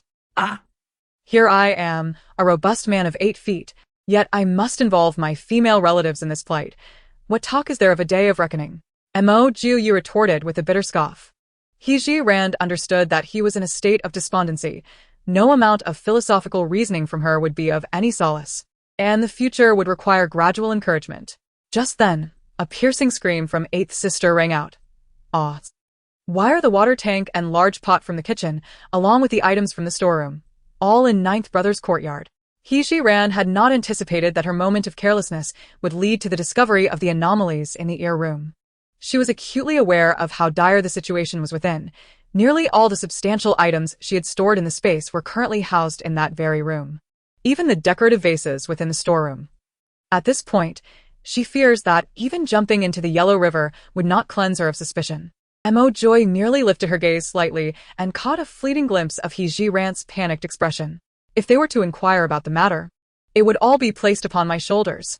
He Ran experienced but a brief moment of distraction before quickly regaining her composure. Particularly with Mo Joy taking the blame for her, she felt emboldened. Upon reaching the door of the inner chamber, she found several sisters-in-law and the elderly matriarch standing there. Their expressions nearly identical, mouths agape, eyes wide with astonishment. As He Ran approached, the 3rd sister-in-law hastily grasped her arm. Sister Jio, why are the items missing from our storeroom and kitchen all here? He Ran mimicked their astonished demeanor, her eyes widening in disbelief as she shook her head vigorously. When I came last night to organize the dowry, everything was in order. Why have these items appeared here? This thief is truly unscrupulous. Not only did they steal from the storeroom, but they also did not spare this massive iron pot. The 6th sister-in-law spoke with indignation. Indeed. They probably took everything and then deemed it worthless, secretly bringing it here. I just want to know, is this thief some kind of deity? How could they have moved so many items without anyone noticing? Listening to her sisters-in-law hurl their accusations at the petty thief, He Ran found herself in a mix of amusement and exasperation. However, at that moment, she dared not reveal her true feelings. Just as she was about to say something more, Mo Joy approached with great difficulty, mirroring her every step. Let there be no more suspicion among you all. It was I who orchestrated this. Initially, I had no intention of parting with these items at such a low cost to outsiders, but upon reflection, we could not possibly take all these belongings with us. Thus, I decided to simply accumulate them in the side chamber. Although his explanation was somewhat strained, the others did not wish to delve deeper. After all, with the remarkable skills possessed by our 9th brother, undertaking such tasks was hardly a challenge. Just as the 8 sisters-in-law were about to lavish praise upon Mo Joy for his capabilities, the matriarch, Madame Mo, interjected. Enough. Since you, sister-in-law of the 9th brother, have not forgotten to tend to your dowry, you need not concern yourselves with these trivial matters. The sisters-in-law, ever obedient to their elder, promptly fell silent upon her decree. Mo Joy invited everyone into the room and conveyed the news sent by the He family. The sisters-in-law, who had previously worn smiles, instantly adopted a serious demeanor. Chapter 13. As long as I am here, no one from the Mo family will be missing. They were all acutely aware that, with the arrival of precise intelligence, their immediate course of action was to wait. Wait for the emperor to dispatch officials to seize their assets. Within the grand halls of the imperial palace, the emperor was incensed. What purpose do you serve, you mere gluttons? How has our treasury been so brazenly plundered and set ablaze? The civil and military officials bowed their heads, silent as quails, each pondering in their hearts who possessed such formidable prowess to empty the treasury and incinerate it. Yet, they understood the emperor's temperament all too well. In this moment, anyone daring to speak would become the target of his wrath. Ultimately, it was the first prince, Prince Hung, who cautiously interjected. Father, I implore you to take care of your health.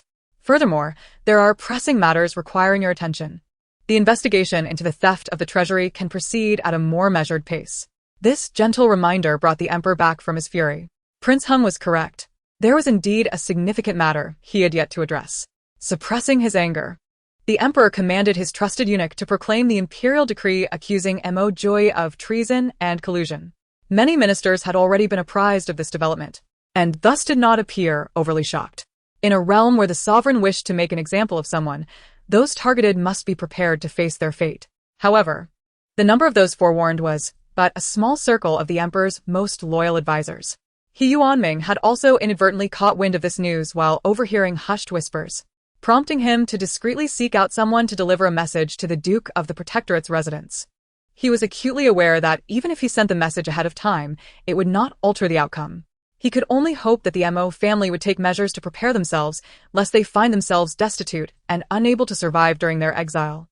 It could be said that Emperor Xuanwu was relentless in dealing with the Duke of Guoguang's residence. To quell the suspicions of his ministers, he went so far as to capture a few inconsequential officials, implicating them alongside the Duke of Guoguang. He even linked their charges to Mo Joy. This strategy afforded Emperor Xuanwu three advantages. Firstly, it allowed for the Duke of Guoguang to bear an even greater burden of guilt. Secondly, it rendered those ministers who wished to plead on behalf of Mo Joy utterly speechless. Thirdly, it would serve to further vex Mo Joy during the course of his exile. Indeed, his plan was impeccable. Upon the issuance of the imperial decree, the court fell into a profound silence, with only a few ministers casting sympathetic glances towards Mo Joy. To these sentiments, Emperor Xuanwu was entirely indifferent. As long as he could successfully deal with Mo Joy, everything else was inconsequential. He specifically dispatched a military general, Chao Ren, who had previously been scolded by Mo Joy, to carry out the decree of confiscation. The aim was to render the Duke of Guoguang's situation even more tragic. Madame Mo, accompanied by the women of the household, awaited in the bridal chamber. As the hour had passed without any sign of movement, she cast a worried glance at Mo Joy, who lay still upon the bed. "Joy, could it be that your judgment and information are flawed?" No sooner had she spoken than a servant rushed in, flustered, to deliver news. "Master Guogong, elder madam, it is dire news. The Guogong residence is encircled. General Chao is stormed in with a contingent of men." Upon hearing this, the elder madam closed her eyes in resignation and murmured, "Alas, I should not have harbored any illusions of safety." Unaware of the gravity of the situation, Mo Hanhua seized the elder madam's arm, asking anxiously, "Mother, what has transpired?" The 8 sisters-in-law also turned their worried gazes towards the elder madam, their previous calmness dissipating. "Since they have come, we must face this with composure. Let us proceed together," she instructed, leading the way.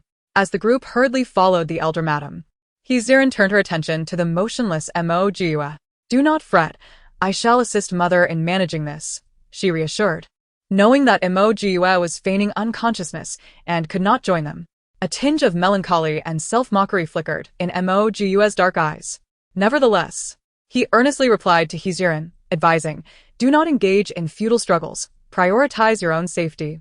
As for the rest at this juncture, I hold no illusions of a miraculous turn of events.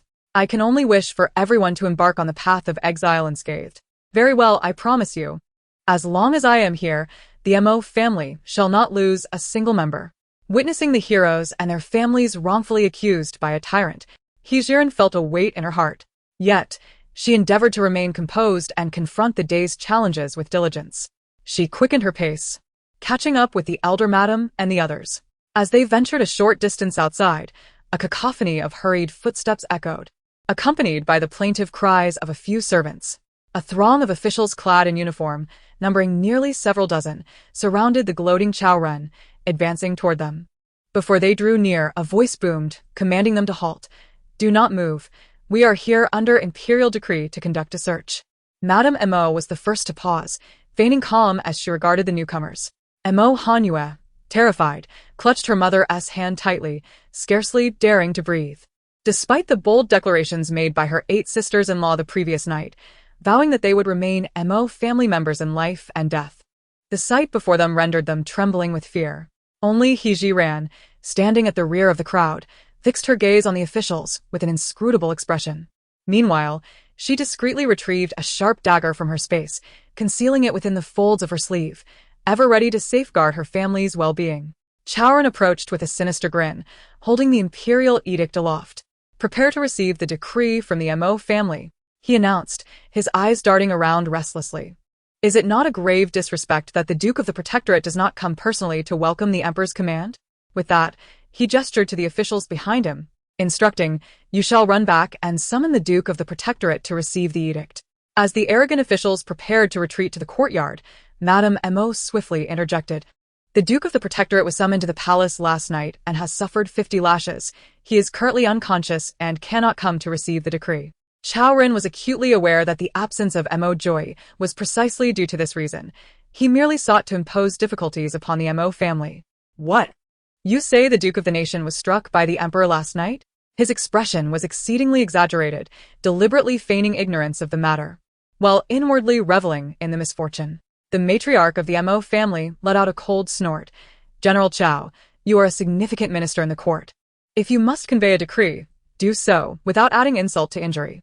The eldest sister-in-law, gathering her courage, spoke up. Everyone in the capital knows that apart from our ninth brother, our Mo family consists solely of women. To flaunt your authority before a group of ladies is surely unbecoming. Indeed, echoed the third sister-in-law, stepping forward to offer a reminder.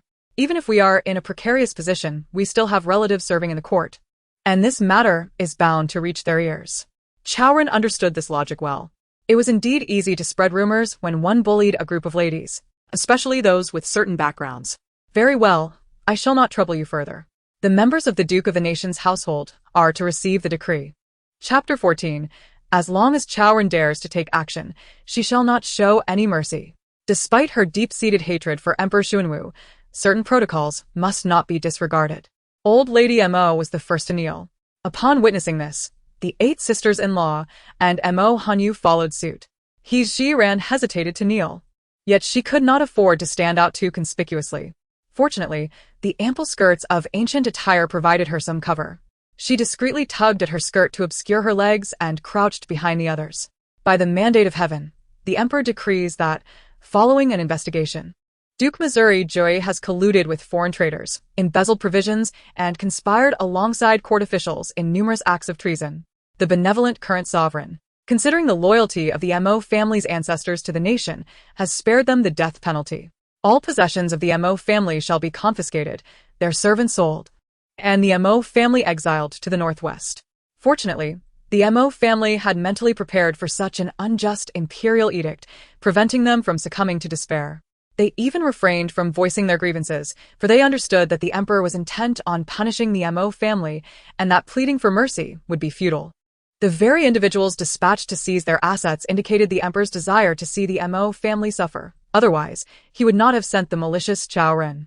Old Lady Mo received the imperial decree and, alongside her female relatives, had just risen when Chao Ren, impatient to commence the search, ordered that not even the tiniest crevice be overlooked. As for the women present, they were to be thoroughly searched. Chao Ren's gaze flickered with a lewd glint as he beheld the exquisite beauty of each lady before him. With a sardonic chuckle, he declared, "In light of our shared service alongside Mo Joy, I shall personally conduct the search of your esteemed women." The moment the words escaped Chao Ren's lips, the gathered crowd instinctively recoiled a few steps. Though they were all widows, their virtue remained untarnished. How could they permit a man to lay hands upon them so brazenly? The matriarch of the Mo family seethed with indignation, stating in a firm tone, "Your Excellency Chao, such actions defy all reason. Though my family has fallen from grace, these women are not to be dishonored at your whim." As she spoke, her heart was steeled for the ultimate sacrifice. The purity of a woman is of paramount importance. She would rather face death than allow such indignity to befall her kin. Chao Ren, however, paid no heed to her words. To him, the Mo family was akin to a grasshopper in autumn, destined for demise, whether now or on the path of exile. "Madam, do not mistake my courtesy for weakness. My personal involvement in this search is a privilege. Should you refuse, I am more than willing to summon all officers to assist." The resolute matriarch could not abide such vile insinuations. "Chao Ren, today I shall not yield." With that, she withdrew a hairpin from her coiffure and lunged at him. Yet, as a martial general, Chao Ren was far from intimidated by a woman. This presented a perfect opportunity to eliminate her and possibly earn the emperor's favor. Just as Chao Ren prepared to counterattack, He Ji-ran swiftly stepped forward, deftly pulling the matriarch to safety. Her timely intervention caused Chao Ren's kick to miss its mark entirely. Chao Ren cast a fierce glare at the person who had thwarted his interests. Before him stood a young woman, appearing no older than 16 or 17, her hair elegantly styled in a woman's bun. Her exquisite features were accentuated by a simple yet refined water blue dress, which further highlighted her fair complexion. Truly, she was a breathtaking beauty. And he was utterly unaware that such a stunning figure could exist within the Duke's household. After appraising He Ji-ran for a few moments, Chaoren immediately donned a smile. Hee. I wonder which widow of the Mo family you are? If possible, I intend to engage in a little trickery and bring this enchanting lady into my own residence. Upon witnessing such a display, He Ji-ran felt a wave of nausea. Nevertheless, she maintained her cold, piercing gaze directed at him. How audacious, Chaoren, to disregard the laws of the court and to harass the family of an accused official. The young lady possesses quite the spirit. I shall indeed toy with you. What can you possibly do to me? He Ji-ran remained unperturbed. The court's regulations clearly dictated that officials must not harm the families of those not sentenced to death, nor may they harass the kin of accused officials. Are you not afraid of being punished by the emperor for so openly mocking me? Chaoren was well aware of this regulation. However, he had always believed that the women of the Mo family were ignorant of such matters. He thought that he could act with impunity, confident that no one would dare to challenge him. To his astonishment, a young and beautiful woman dared to lecture him on the laws of the court in front of so many witnesses, causing him a twinge of unease. Yet, Chaoren remained undeterred, convinced that this mere girl would cower before him if he exerted a bit of intimidation. Before this general, your eloquence bears no weight. I declare here today, if you yield to me, we may negotiate the matter of your search. Otherwise, do not blame me for lacking compassion. He Ji-ran, having lived 2 lifetimes, encounters such shamelessness for the first time. At this moment, she has exchanged the dagger in her hand for a miniature pistol. Should Chaoren dare to strike, she will not hesitate to retaliate. Yet, despite her readiness for conflict, He Ji-ran chooses reason as her first course of action. After all, there are numerous women of the Mo family present. Should she fire and take Chaoren's life, it would undoubtedly implicate them all. Chaoren, I advise you. The Mo family is exiled, and our maternal relatives will surely come to bid us farewell. I trust you understand that one cannot conceal the truth indefinitely. If any of my sisters-in-law encounters our family and reveals this incident, can you fathom the consequences that would ensue? Furthermore, although the Mo family has faced confiscation and exile, our maternal lineage remains unscathed. My father, regardless of his current state, is still a minister. If he does not see me during the farewell and later hears of my demise at your hands, consider what actions he might undertake. Her words resonated with conviction, bolstering the resolve of her 8 sisters-in-law. Chaoren, if my elder brother does not see me during the farewell, he will undoubtedly seek vengeance for me. My father would do the same. If you persist in your obstinacy, I shall take my life here and now. Witnessing the righteous indignation of the Mo family women left Chaoren momentarily at a loss. He never anticipated that these women would harbor no fear of him whatsoever, particularly the most beautiful among them, who claimed her father was a high-ranking official of the court. Although she did not explicitly name the esteemed minister, he was well aware of the truth. There was only one lady of the Mo family who was the daughter of a minister, and that was the newlywed wife of Mo Joy, the legitimate daughter of He Yuanming, the Minister of Revenue. He Yuanming held the esteemed rank of a second-grade official, while he himself was merely a 4th-grade military officer. How could he possibly contend with such stature? Furthermore, the widows of the Mo family hailed from families of officials in the court, many of whom held ranks superior to his own. After much contemplation, Chaoren resolved to concede this time. However, he was determined not to relinquish his imposing presence. Out of pity for your years of widowhood, I shall grant you leniency today. Chapter 15. It was indeed due to poverty. Upon finishing his words, Chaoren whispered a few instructions to the officers behind him, who promptly departed. Shortly thereafter, the officer returned, accompanied by several intimidating matrons, each clutching a large bundle. Chaoren commanded, "You must search these women thoroughly. Should anyone dare to conceal anything, let them face the consequences." "Yes," the matrons replied in unison, proceeding towards the noble women. Mo Hanyue, frightened, shrank behind the elder matriarch. "Mother, I am scared," she confessed. The elder matriarch sternly admonished, "Stand tall. We must not bring disgrace upon the illustrious lineage of the Mo family." At her words, Mo Hanyue trembled yet straightened her posture, tears streaming down her cheeks. The matrons showed no mercy in their search. To ensure a meticulous examination, they took the women to a nearby room, demanding they disrobe for inspection.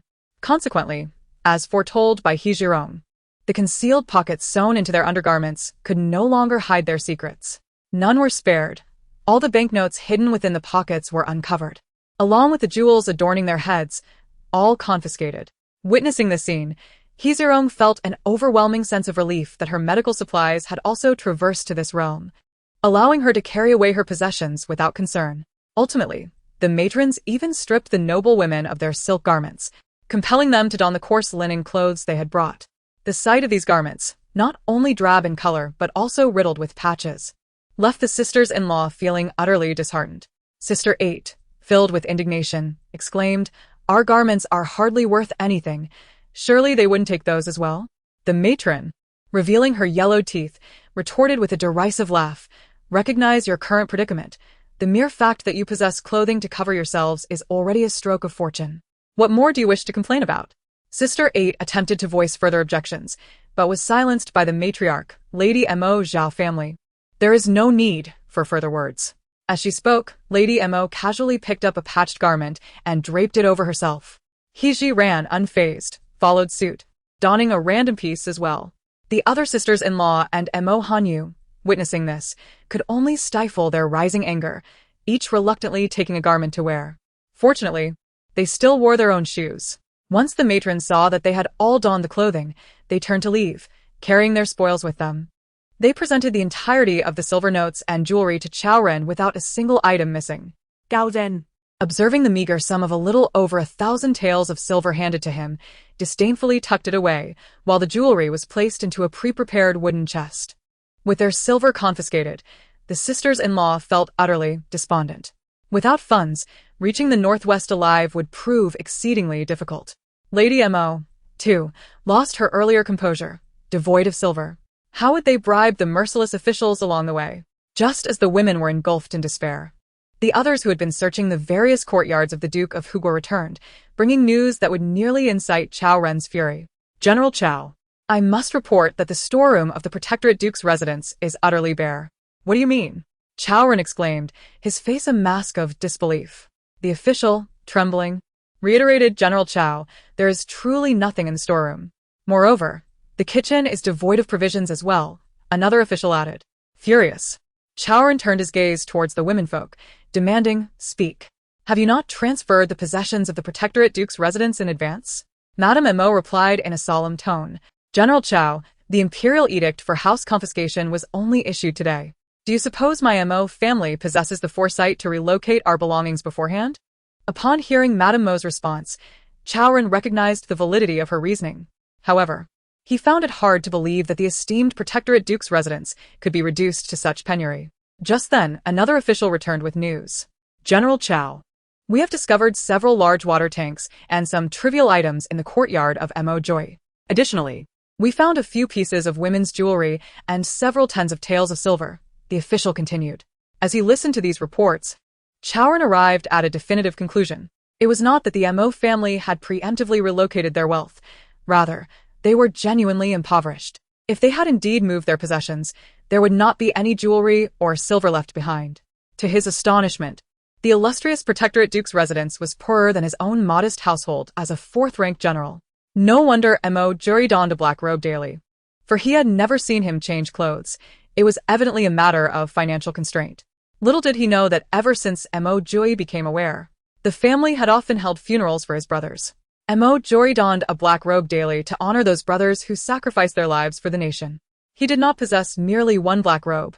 Rather, they were all of the same style. Contemplating this, Chao Ren felt a sense of superiority before the Mo family. Who could have imagined that the illustrious Duke of the Protectorate was merely a fade? It was no wonder that a group of women could hardly amass wealth. Upon hearing this, an official quickly chimed in, "General Chao speaks truly." Chao Ren relished this feeling of being exalted by others. He surveyed the scene and noted that the search party had returned, commanding, "You few keep an eye on these seized valuables and the household servants, awaiting the Emperor's decree for further action. The rest of you are tasked with escorting the criminals to the outskirts of the city." After issuing his orders, Chao Ren cast a lingering glance at He Jirong before departing, with a tinge of reluctance. He Jirong felt a wave of revulsion wash over her from that gaze. Seizing the moment when the officials were preoccupied with bidding farewell to Chao Ren, she swiftly slipped away from the crowd. Once she reached a spot beyond their sight, He Ziran deftly rolled up her skirt and ascended a sturdy tree.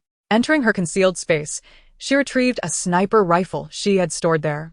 With the bullet chambered, she took aim, her sights fixed on the back of Chao Ren's head.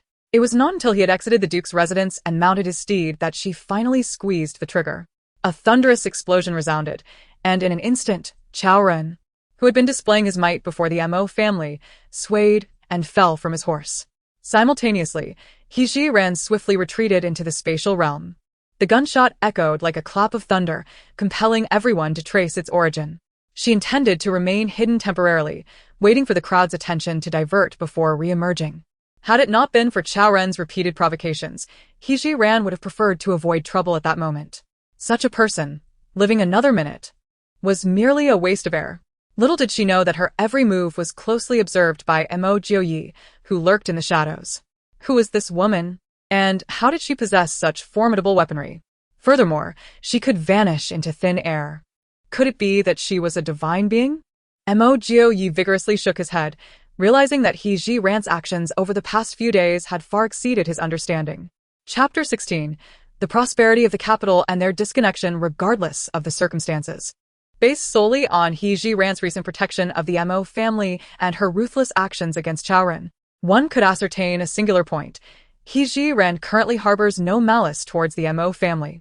As the officers rushed towards the sound of the dull thud emanating from the vicinity of the large tree, and with the women of the Mo family momentarily safe, Mo Jioyi deftly leaped away from the scene.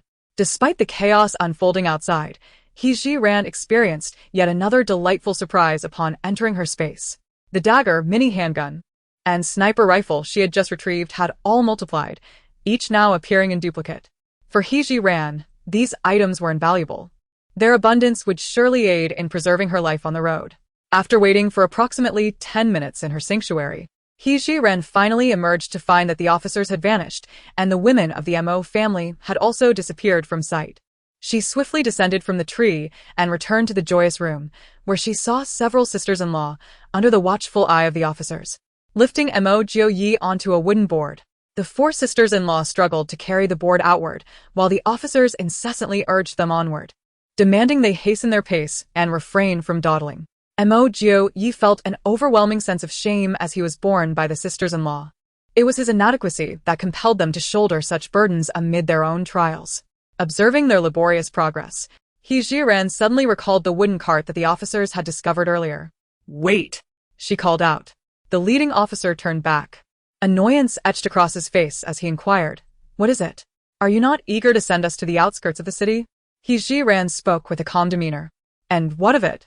The official's first reaction was to suspect that this woman was up to some trickery. They had just witnessed her fierce confrontation with General Chao. He Ziran pointed towards the four sisters-in-law carrying the door panel. "You have seen for yourselves that among the exiled of the Mo family, aside from my husband, we are all women. It is simply impossible to hasten our pace." "What do you propose?" the official inquired. "During your search earlier, there was a wooden cart that holds little value. It would be better to use it to transport my husband, which would expedite our journey." The official's eyes flickered with consideration. "Very well, that cart shall be yours." They procured the wooden cart and placed Mo Jioyi upon it, with He Ziran personally pushing him as they made their way outside. The sisters-in-law cast respectful glances towards He Ziran. With the wooden cart, they saved both time and effort, and soon the officials escorted them to the entrance of the Duke's residence. At that moment, the area before the Duke's residence was crowded beyond capacity. Some passers-by had gathered to witness the commotion, including a few of the sisters-in-law's relatives, who had rushed over upon hearing of the emperor's decree to investigate the Mo residence. However, before they could catch a glimpse of anyone from the Duke's household, a sudden thud startled them. They then witnessed the gruesome sight of a large gaping wound appearing on the back of Chao Ren's head, causing him to topple from his horse to the ground. Someone had already summoned the Jingzhao Yin. Without hesitation, the Jingzhao Yin ordered the coroner to examine the injuries. It was evident that the fatal wound that led to Chao Ren's demise was the gaping hole at the back of his head. However, the coroner could not ascertain the nature of the concealed weapon that caused the demise. Chao Ren, after all, was an official of the court, and his death while performing official duties was a matter of grave significance. Although the incident occurred outside the Duke of protecting the nation's residence, the news of Mo Joy being severely punished by the emperor the previous night was no longer a secret. It was said that he had to be carried back, rendering it impossible for him to have harmed Chaoren. Moreover, the Mo family at present consisted solely of a group of delicate ladies, utterly incapable of inciting any suspicion regarding an assault on Chaoren. After much contemplation, the chief of the capital felt himself at an impasse in solving the case and hastily commanded that Chaoren's body be transported to the Ministry of Justice. When the Mo family emerged, Chaoren's remains had already been taken away. Most of the onlookers, who had initially intended to gather here, had rushed to the Ministry of Justice to witness the commotion. The few who remained were primarily relatives of the sisters-in-law. The first to approach was the family of third sister-in-law, Feng Suelian. The Feng family did not hold high-ranking positions and were not qualified to attend court. They had learned of Chaoren's direction towards the Duke of protecting the nation's residents through inquiries made by their servants. Upon receiving this news, third sister-in-law's mother wept and implored her brother to accompany her in haste. Suelian, my daughter, I lack the means to assist you in any way. Wowu. The matriarch of the Feng family clutched her daughter's hand, weeping profusely. Upon seeing her mother, Feng Suelian rushed into her embrace, sobbing uncontrollably. This poignant scene brought tears to the eyes of all present. The matriarch, trembling, discreetly retrieved a purse from her bosom and pressed it into Feng Suelian's hand. The departure was somewhat hasty, with little preparation. The silver coins bestowed by her mother were precious belongings, and she urged him to keep them safe for unforeseen circumstances on their journey. Had it not been for the silver concealed within her inner garments, Feng Suelian would have refused her mother's money. In her heart, she believed that the Mo family had brought nothing with them, and if she did not accept the silver, their survival in the northwest would be precarious. Clutching the purse given by her mother, she choked back tears and said, "Mother, you need not worry about me. With my mother-in-law and sisters-in-law by my side, as well as ninth brother, we shall surely reach the northwest safely." Meanwhile, from the home of her fourth sister-in-law, the Xiao family arrived, quietly offering Xiao Qinga a purse as well. However, when they attempted to present the luggage they had prepared, the officials rejected it, stating that the prisoners were not entitled to such provisions. Those without family members to see them off looked on with envy at the two sisters-in-law. At that moment, He Jiren wondered if the He family would come to bid farewell.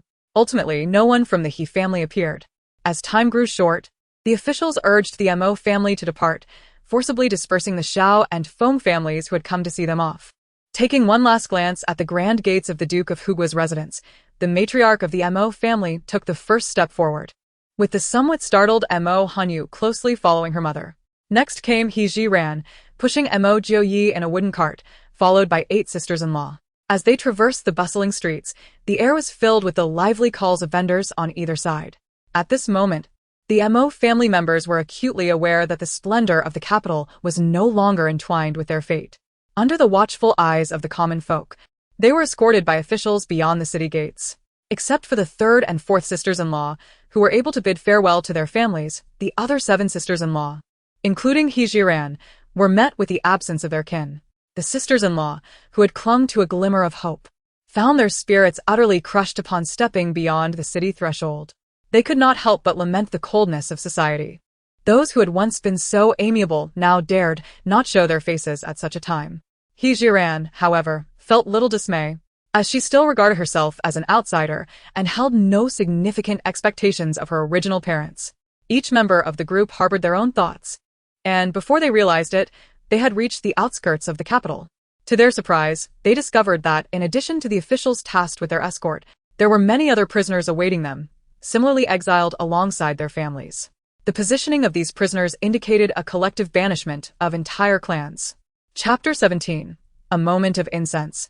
Do not delay. He Jiran, accustomed to vigilance, would always observe her surroundings upon arriving at any location. This scrutiny proved to be prudent, as she discerned that the majority of the criminals harbored a palpable animosity towards the members of the Mo family. To ensure she was not mistaken, He Jiran rubbed her temples and observed once more, finding the same hostile expressions. Some individuals were unable to contain their wrath, openly hurling insults in the direction of the Mo family. Mo Jiuyi, you are a harbinger of misfortune, having brought doom upon your family. And now you wish to curse us as well. Mo family, I curse you to an ill fate. If not for you, How could our He family have suffered such unwarranted calamity? Listening to the escalating vitriol, Ran noted that the officials present showed no intention of intervening. This led her to surmise that the decision to exile these individuals alongside the Mo family was a scheme orchestrated by the tyrannical emperor, intended solely to vex the Mo family. Yet, she could not fathom why these people would label Mo Jiuyi as a harbinger of misfortune. It seemed that with such company, the journey would be anything but dull.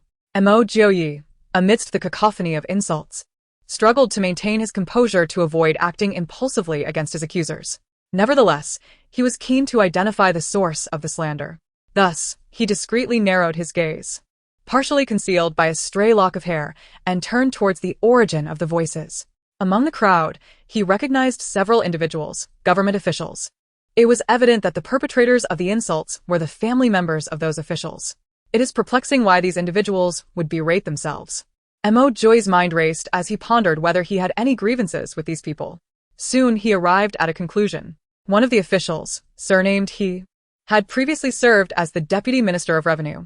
During his military service at the borders, it was He Ziyuan who was responsible for distributing provisions. However, He Ziyuan, driven by selfish motives, clandestinely embezzled supplies, prompting Mo Joy to petition Emperor Shunwu for a thorough investigation into the matter. Additionally, there was Li Liang, an editor at the Hanlin Academy.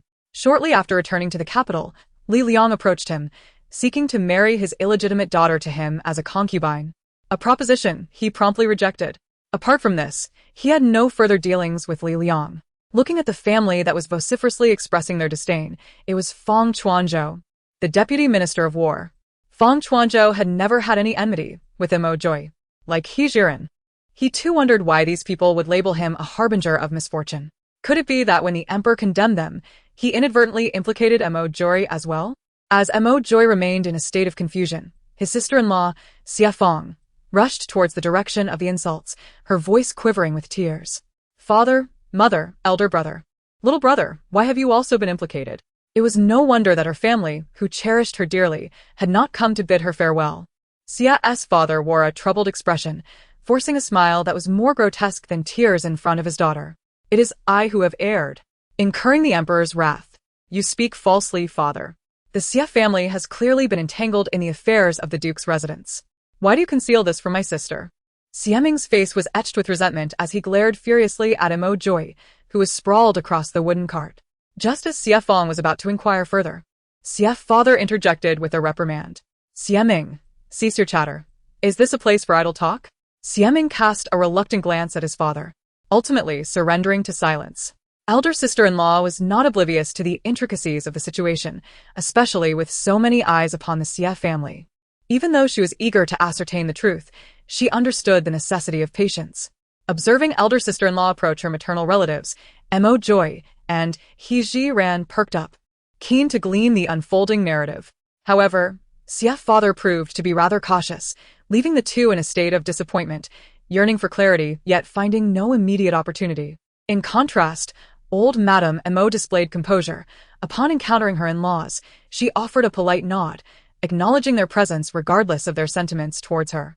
After the officials completed their handover, they symbolically intervened to quell the insults directed at the Mo family. The onlookers were not yet fully resigned to their fates and, responding to the officials' admonishments, countered with fervent defiance, engaging in a heated exchange of words. To the officials, these individuals resembled mere phantoms, unworthy of leniency.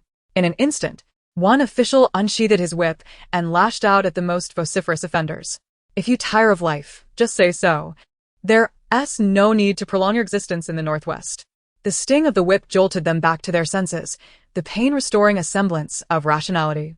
Lowering their heads to observe the coarse linen garments that were even less refined than those of commoners, they could not help but accept the harsh reality of their confiscation and exile. Glancing at the whip in the hands of the constables, they dared not show the slightest sign of defiance. Yet, they continued to glare at the members of the Mo family.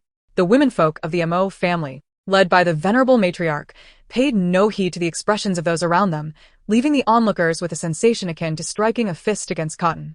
With a commanding shout, a constable declared, "As the day is still young, we shall set forth at once." No sooner had he spoken than a carriage appeared on the horizon, approaching from the direction of the capital. "Wait. Please hold." shouted the coachman. All present, including the constables, squinted to see. The carriage came to a halt before the line of travelers. The coachman leapt down and drew back the curtain. From within emerged two individuals, their heads and faces tightly wrapped. Judging by their figures, one was male and the other female, both appearing somewhat advanced in years. Upon disembarking, they surveyed the crowd, ultimately fixing their gaze upon He Jiran. He Yuanming took a few brisk steps forward, producing a large silver ingot from his pocket and presenting it to the leading constable. Seemingly intent on concealing his identity, he spoke with utmost courtesy. "Might I trouble you for a favor?" The constable weighed the silver ingot in his hand. "You have the time of an incense stick. Make haste." "Very well." He Yuanming replied, grasping the hand of Ling Shuiyan as they hurried toward He Jiran. As He Yuanming passed by the elder Madame Mo, he deliberately tugged at the scarf wrapped around his face. The elder Madame Mo recognized him and, understanding the situation, discreetly led the others away, leaving only He Jiran behind. Upon seeing her daughter clad in coarse, homespun garments, tears streamed down Ling Shuiyan's face like pearls released from a broken string, falling in large droplets. She tightly embraced the slender form of He Jiran, her voice choked with emotion. Ran, it is I who have wronged you. Boo-hoo. I should never have forced you to marry into the Mo family alongside your father. Boo-hoo. I was in the wrong. He Jiran, having experienced her parents' divorce in her past life, had always felt like a burden in their eyes from the moment she became aware of her surroundings. She had never felt even a hint of familial affection from them. Now, being held tightly in the embrace of her original mother's arms, the sensation was perplexing yet not unwelcome. He Jiran raised and lowered her hands several times, ultimately resting one upon Ling Shuiyan's back, gently patting it a few times. Chapter 18. A group of incorrigible beggars. She emulated the scenes from the dramas of her past life, softly offering reassurance. "Mother, I am merely being exiled. It is not a death sentence. Please do not be disheartened." HCHRN's words, though intended to comfort, only deepened Ling Suyin's sorrow, causing her to weep more profusely. Although Hunming did not weep as openly as Ling Suyin, his eyes glistened with unshed tears. He was acutely aware of the limited time they had together and drew Ling Suyin close to his side. He turned to HCHRN with a grave expression. "Indeed, it is your parents who have wronged you, forcing you to endure such an unwarranted calamity on the very second day of your marriage." As he spoke, Hunming discreetly retrieved a bulging pouch from his bosom and placed it gently into HCHRN's hand. Additionally, he handed her a modestly sized bundle. The officials paid no heed to this exchange, having already received their due compensation. Moreover, these prisoners, now in possession of money, would inevitably need to offer tributes to the officers along the way. "This is the travel money prepared for you by your parents. Do not hesitate to use it. Along your journey, aside from appeasing the officials, be sure to request their assistance in procuring better provisions. Also, knowing your penchant for cleanliness since childhood, your mother has packed several changes of undergarments for you." As Hunming continued, his voice faltered, and he turned his gaze away, unable to meet HCHRN's eyes any longer. Ultimately, he managed to utter, "It was my mistake. I should not have compelled you to marry into the M family." "Father," HCHRN called out, her tone devoid of any burden. Whether it is the He Yuanming from the original memories or the tender father before her, who deeply cares for his daughter, He Jiran is certain that he is a good father. For such a man, He Jiran willingly calls him father. In the past, she was an ignorant daughter, often causing her parents distress. Now, having married Mo Jiyua, she is to become a member of the Mo family. "Rest assured, I shall live well, and when the day of redemption arrives, I will dutifully honor my parents." Upon hearing He Jiran's heartfelt words, Ling Shuiyan was once again overcome with tears. Her daughter had suddenly grown wise, yet, lamentably, this understanding child was to be exiled to the northwest to endure suffering. The more she thought about it, the more constrained her heart felt, prompting Ling Shuiyan to embrace He Jiran tightly and weep uncontrollably. He Yuanming could no longer contain himself, tears streaming down his face as well. Perhaps it was due to the emotions of the original owner merging with his own, or perhaps He Jiran's profound appreciation for this familial bond. Her tears flowed freely. He Yuanming, more rational, noticed that time was slipping away and gently patted the backs of the mother and daughter. "All right, time is short. I wish to see my son-in-law." He Ziran turned to glance at Emojue, who lay unconscious on the wooden cart not far away. Father, he is still in a coma. Although she knew her parents would not betray them, the many eyes around them made He Ziran cautious. He Yuanming nodded solemnly, his gaze towards He Ziran increasingly filled with remorse. Father knows that my son-in-law is injured. As he spoke, he strode purposefully towards Emojue. Witnessing the unconscious form of Emojue, He Yuanming was filled with genuine regret for marrying his daughter to him. His daughter had previously expressed her reluctance, stating that she did not wish to become a widow shortly after entering the Mo family, like so many other women. Getty, Unwilling to be perceived as a treacherous villain, had forcefully induced her with a potion, compelling her into the Mo household. Now, merely a day later, the Mo family faced confiscation and exile. The sight of Emojue in such a state left her fate uncertain. As a second-rank official of the court, he was all too aware of the arduous path of exile. Given the current predicament of Emojue, even if he were to be in good health, reaching the place of exile safely would not be an easy feat. It seemed inevitable that his daughter would be a widow. He could only hope for her good fortune and resilience, wishing for her safe passage to the northwest.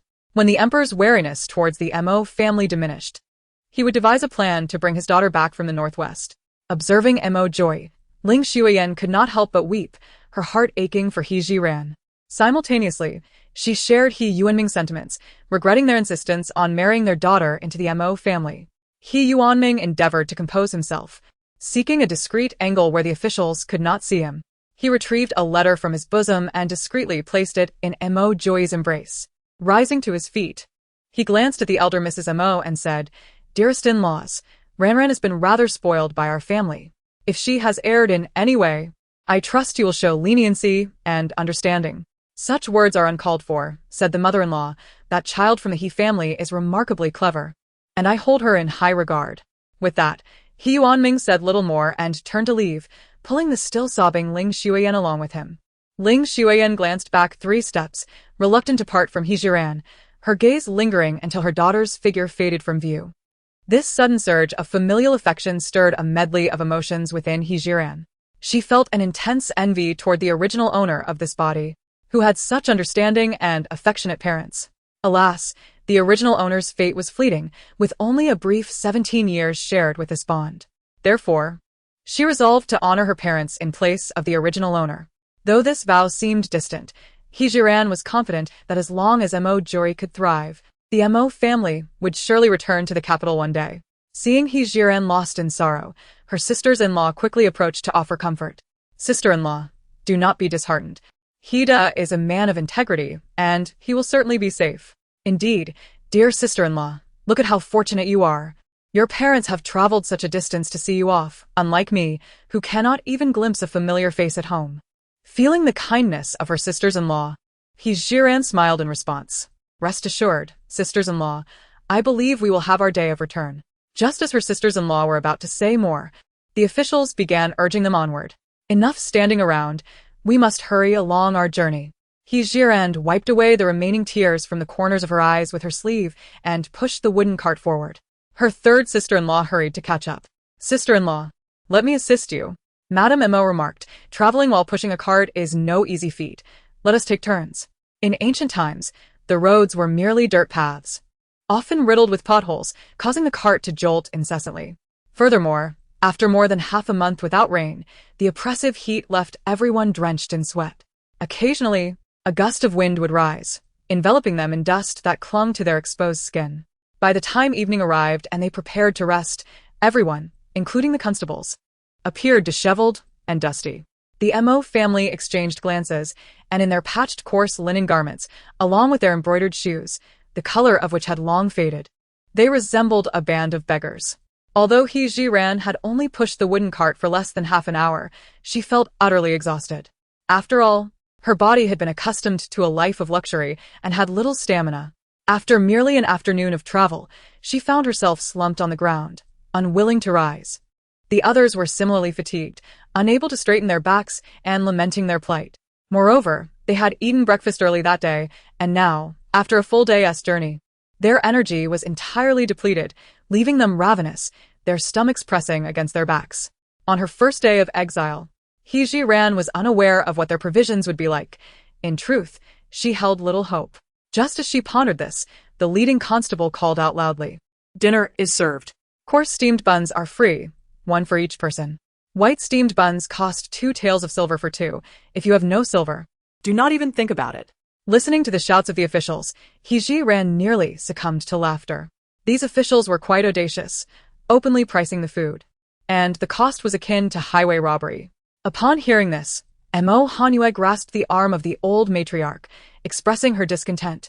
"Mother, I do not wish to eat coarse flour buns." Although she had never tasted such buns, she had heard from the servants that they could scrape one's throat raw, and the mere thought filled her with dread. The old matriarch, now devoid of any funds and witnessing her daughter's exile, immediately adopted a stern demeanor upon seeing her child's petulance. "Hanue, if you desire fine flour buns, you must exchange silver for them." Chapter 19.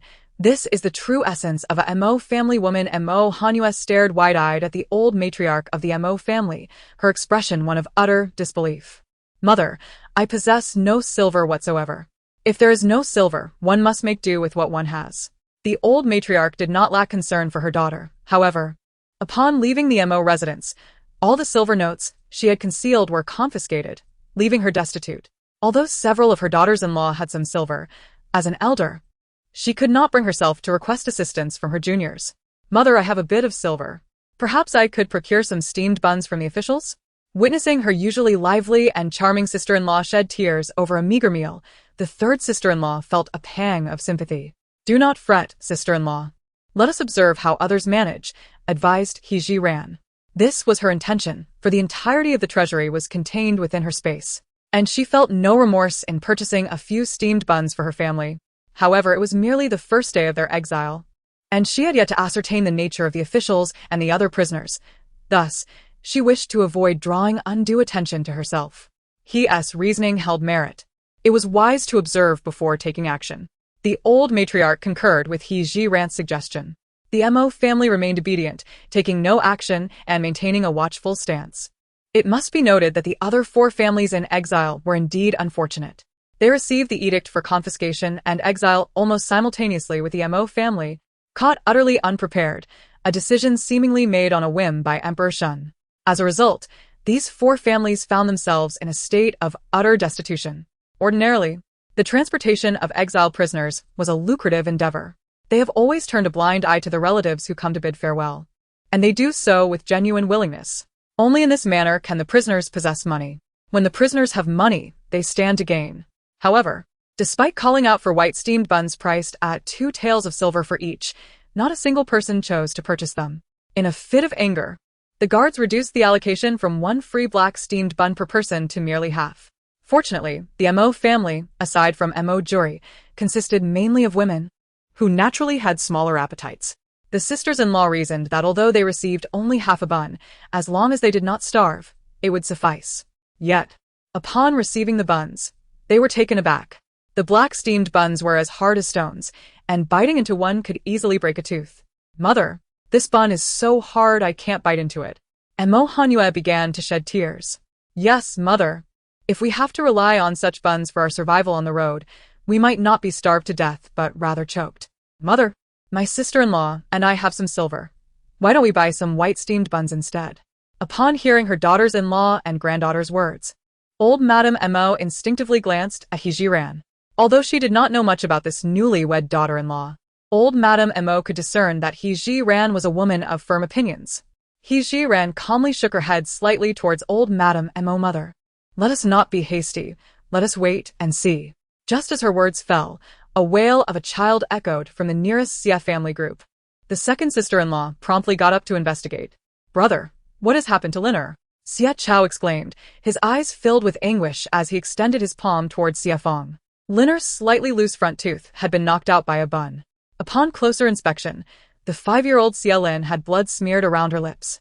As the sole grandson of the Xia family, Xia Lin had been raised with utmost care, always obedient and sensible. Xia Fong had been married to Mo Erlang for only 3 months when she received the devastating news of his death on the battlefield. Unfortunately, she had not conceived a child during their brief marriage. Aware that she would bear no offspring in this lifetime, she devoted all her affection to her dutiful nephew, even contemplating that he would support her in her old age. Thus, Xie Feng's bond with Xie Lin was far deeper than that of an ordinary aunt and nephew. Watching Xie Lin weep, blood trickling from the corner of her mouth, Xie Feng's heart ached unbearably. In a fit of rage, she snatched the coarse bun from Xie Lin's hands and hurled it to the ground, turning to confront the officials. Though we are exiled, we have not been sentenced to death. We still possess the right to live. How can we survive on these hard, stale black buns? How can we reach the northwest? He Jiran sensed the gravity of the situation and promptly rushed towards her sister-in-law. Her keen eyes had noticed that as soon as her sister-in-law began to voice her grievances, an official had already brandished a whip. It was evident that her arrival was timely. Just as the whip was about to strike Xie Feng, He Jiran swiftly stepped forward and firmly grasped one end of the whip, thus sparing Xie Feng from a painful ordeal. After years of serving as a guard, it was the first time he found himself at a loss against a prisoner, and moreover, a mere young woman. The guard's face turned dark, and he began to vent his frustration upon He Jiran. Mo Jiuyi, lying on the cart, listened intently, his heart racing with anxiety, even feeling an impulsive urge to intervene. His tense demeanor did not go unnoticed by the astute old Madame Mo, who promptly patted his back, signaling him to remain composed. Once she had calmed Mo Jiuyi, old Madame Mo rose to stand beside her two daughters-in-law. In her eyes, the men of the Mo family were valiant, and the women ought not to be cowards. They should bear any burdens together. Xie Feng, fully aware that her impulsiveness had caused trouble, saw the guard preparing to whip Jodi Mei and immediately positioned herself in front of her. It was I who spoke those words. If there is any resentment, let it be directed at me alone. Do not vent it upon Jodi Mei. He Jiran was ready to confront the guard head-on, but unexpectedly, her second sister-in-law stepped in front of her. In a moment of desperation, she grasped her sister-in-law's collar and pulled her back, while her other hand deftly caught the whip that the guard had thrown. With a swift and skillful motion, she seized the whip and turned it in her grasp.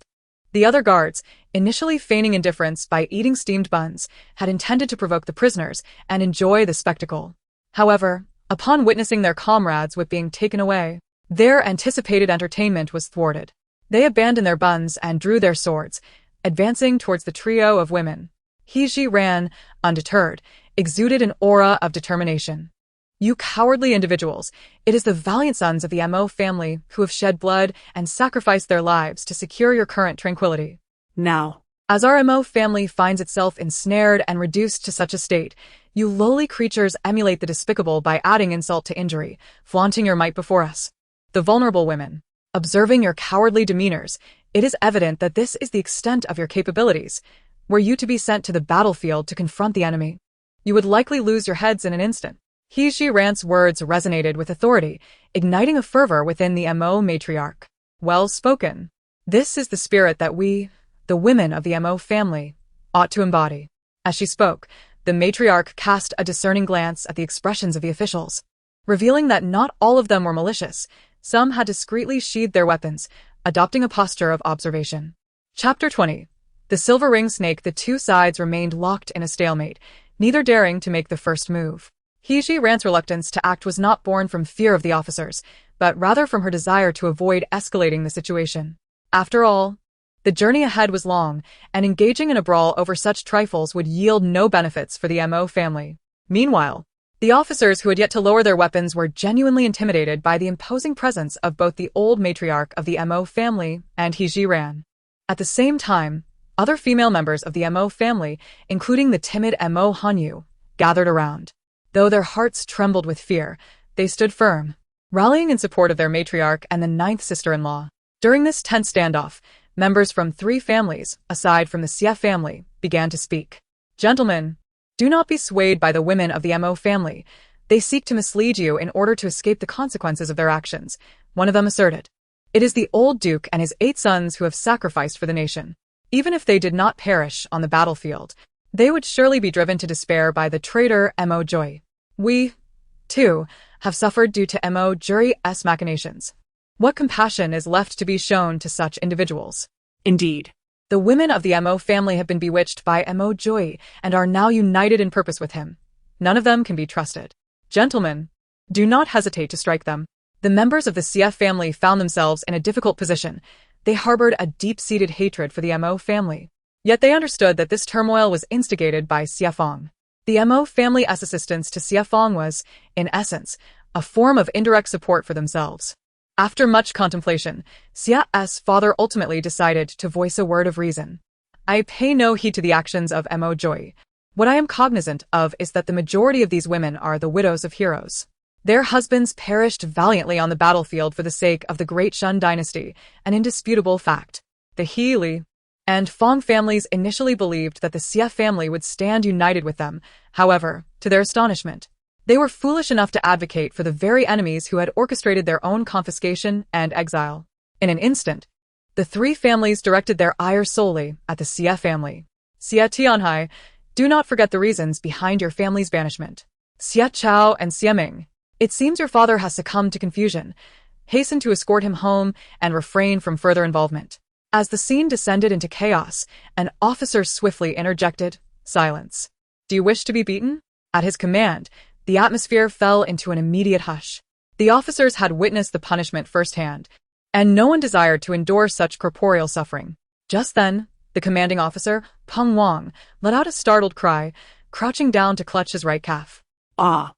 There's a snake." The other officers, upon witnessing this, raised their weapons and became alert. He Jiran had intended to cultivate a favorable rapport with these officers, for with their protection along the journey, the Mo family's survival would be greatly enhanced. Little did she know that the recent turn of events would transpire. In her desperate bid to save her sister-in-law, she found herself compelled to act. Now that Peng Wang had been bitten by the snake, she thought to herself that her moment had arrived. While the officers brandished their weapons, searching for the serpent, He Jiran had already unleashed the whip she had seized.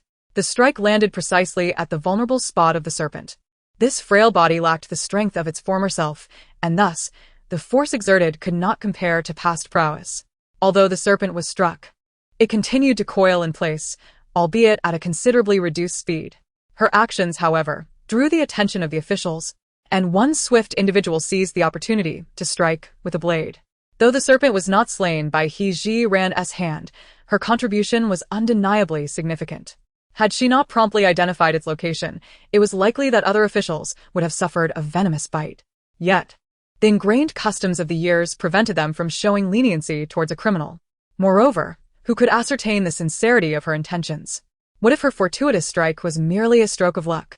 He Jiran chose to disregard the expressions of the officials and focused her gaze upon the serpent. She recognized the species, the highly venomous silver-ringed snake.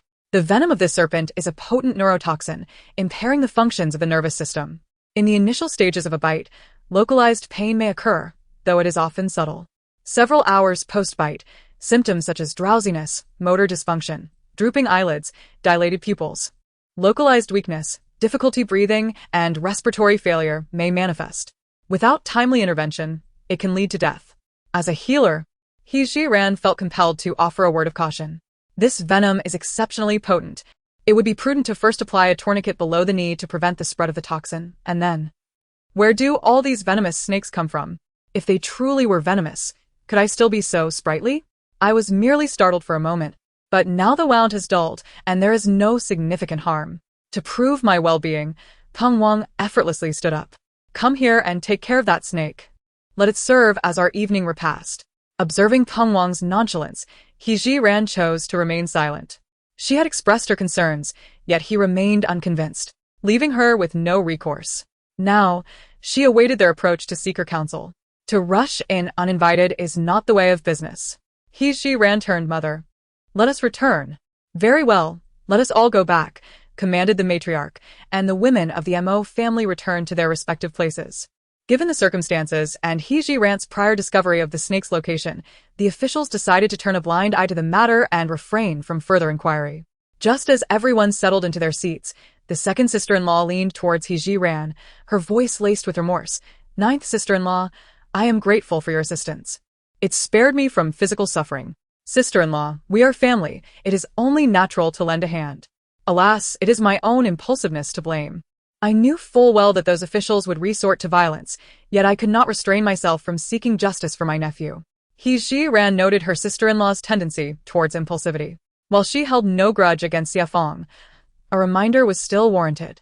"Sister-in-law, our circumstances have changed. It is prudent to consult with everyone before making decisions. Rest assured, ninth sister-in-law, henceforth I shall communicate with mother and you in advance regarding any matters. Such admonitions, He Ji-ran felt, were best kept succinct. She rose and brushed off the dust from her attire. We are surrounded by thickets. It is prudent to check for any lurking serpents. As Mu Jiu-yi listened to her words, his curiosity about her deepened. The woman to whom he had been betrothed for years was not someone he could remain oblivious to. In Mu Jiu-ye's mind, He Ji-ran was merely a frivolous heiress, endowed with beauty, but lacking intellect. Yet, after just a day's acquaintance, she defied all his preconceived notions. Not only did she possess the uncanny ability to deplete the national treasury without a trace, but she also wielded the weapon that had felled Chaoren, an unprecedented feat. Even as he racked his brains for an explanation, he found himself perplexed. Furthermore, the words she spoke resonated with a strength and clarity that rivaled the eloquence of the most articulate officials in the court. Chapter 21. Foraging for herbs. Mo Joy once harbored doubts about whether He Ji-ran was indeed the genuine daughter of the He family. However, upon witnessing the heartfelt farewell from her in-laws, he became resolutely convinced of her identity. While Mo Joy's thoughts swirled in a tempest of contemplation, He Ji-ran was meticulously searching through the underbrush. Although the silver-ringed snake possessed potent venom, it was also laden with treasures. How fortunate it would be if she could discover a few more of them. In due course, she could seize the opportunity to extract the snake's toxins and concoct a defensive poison.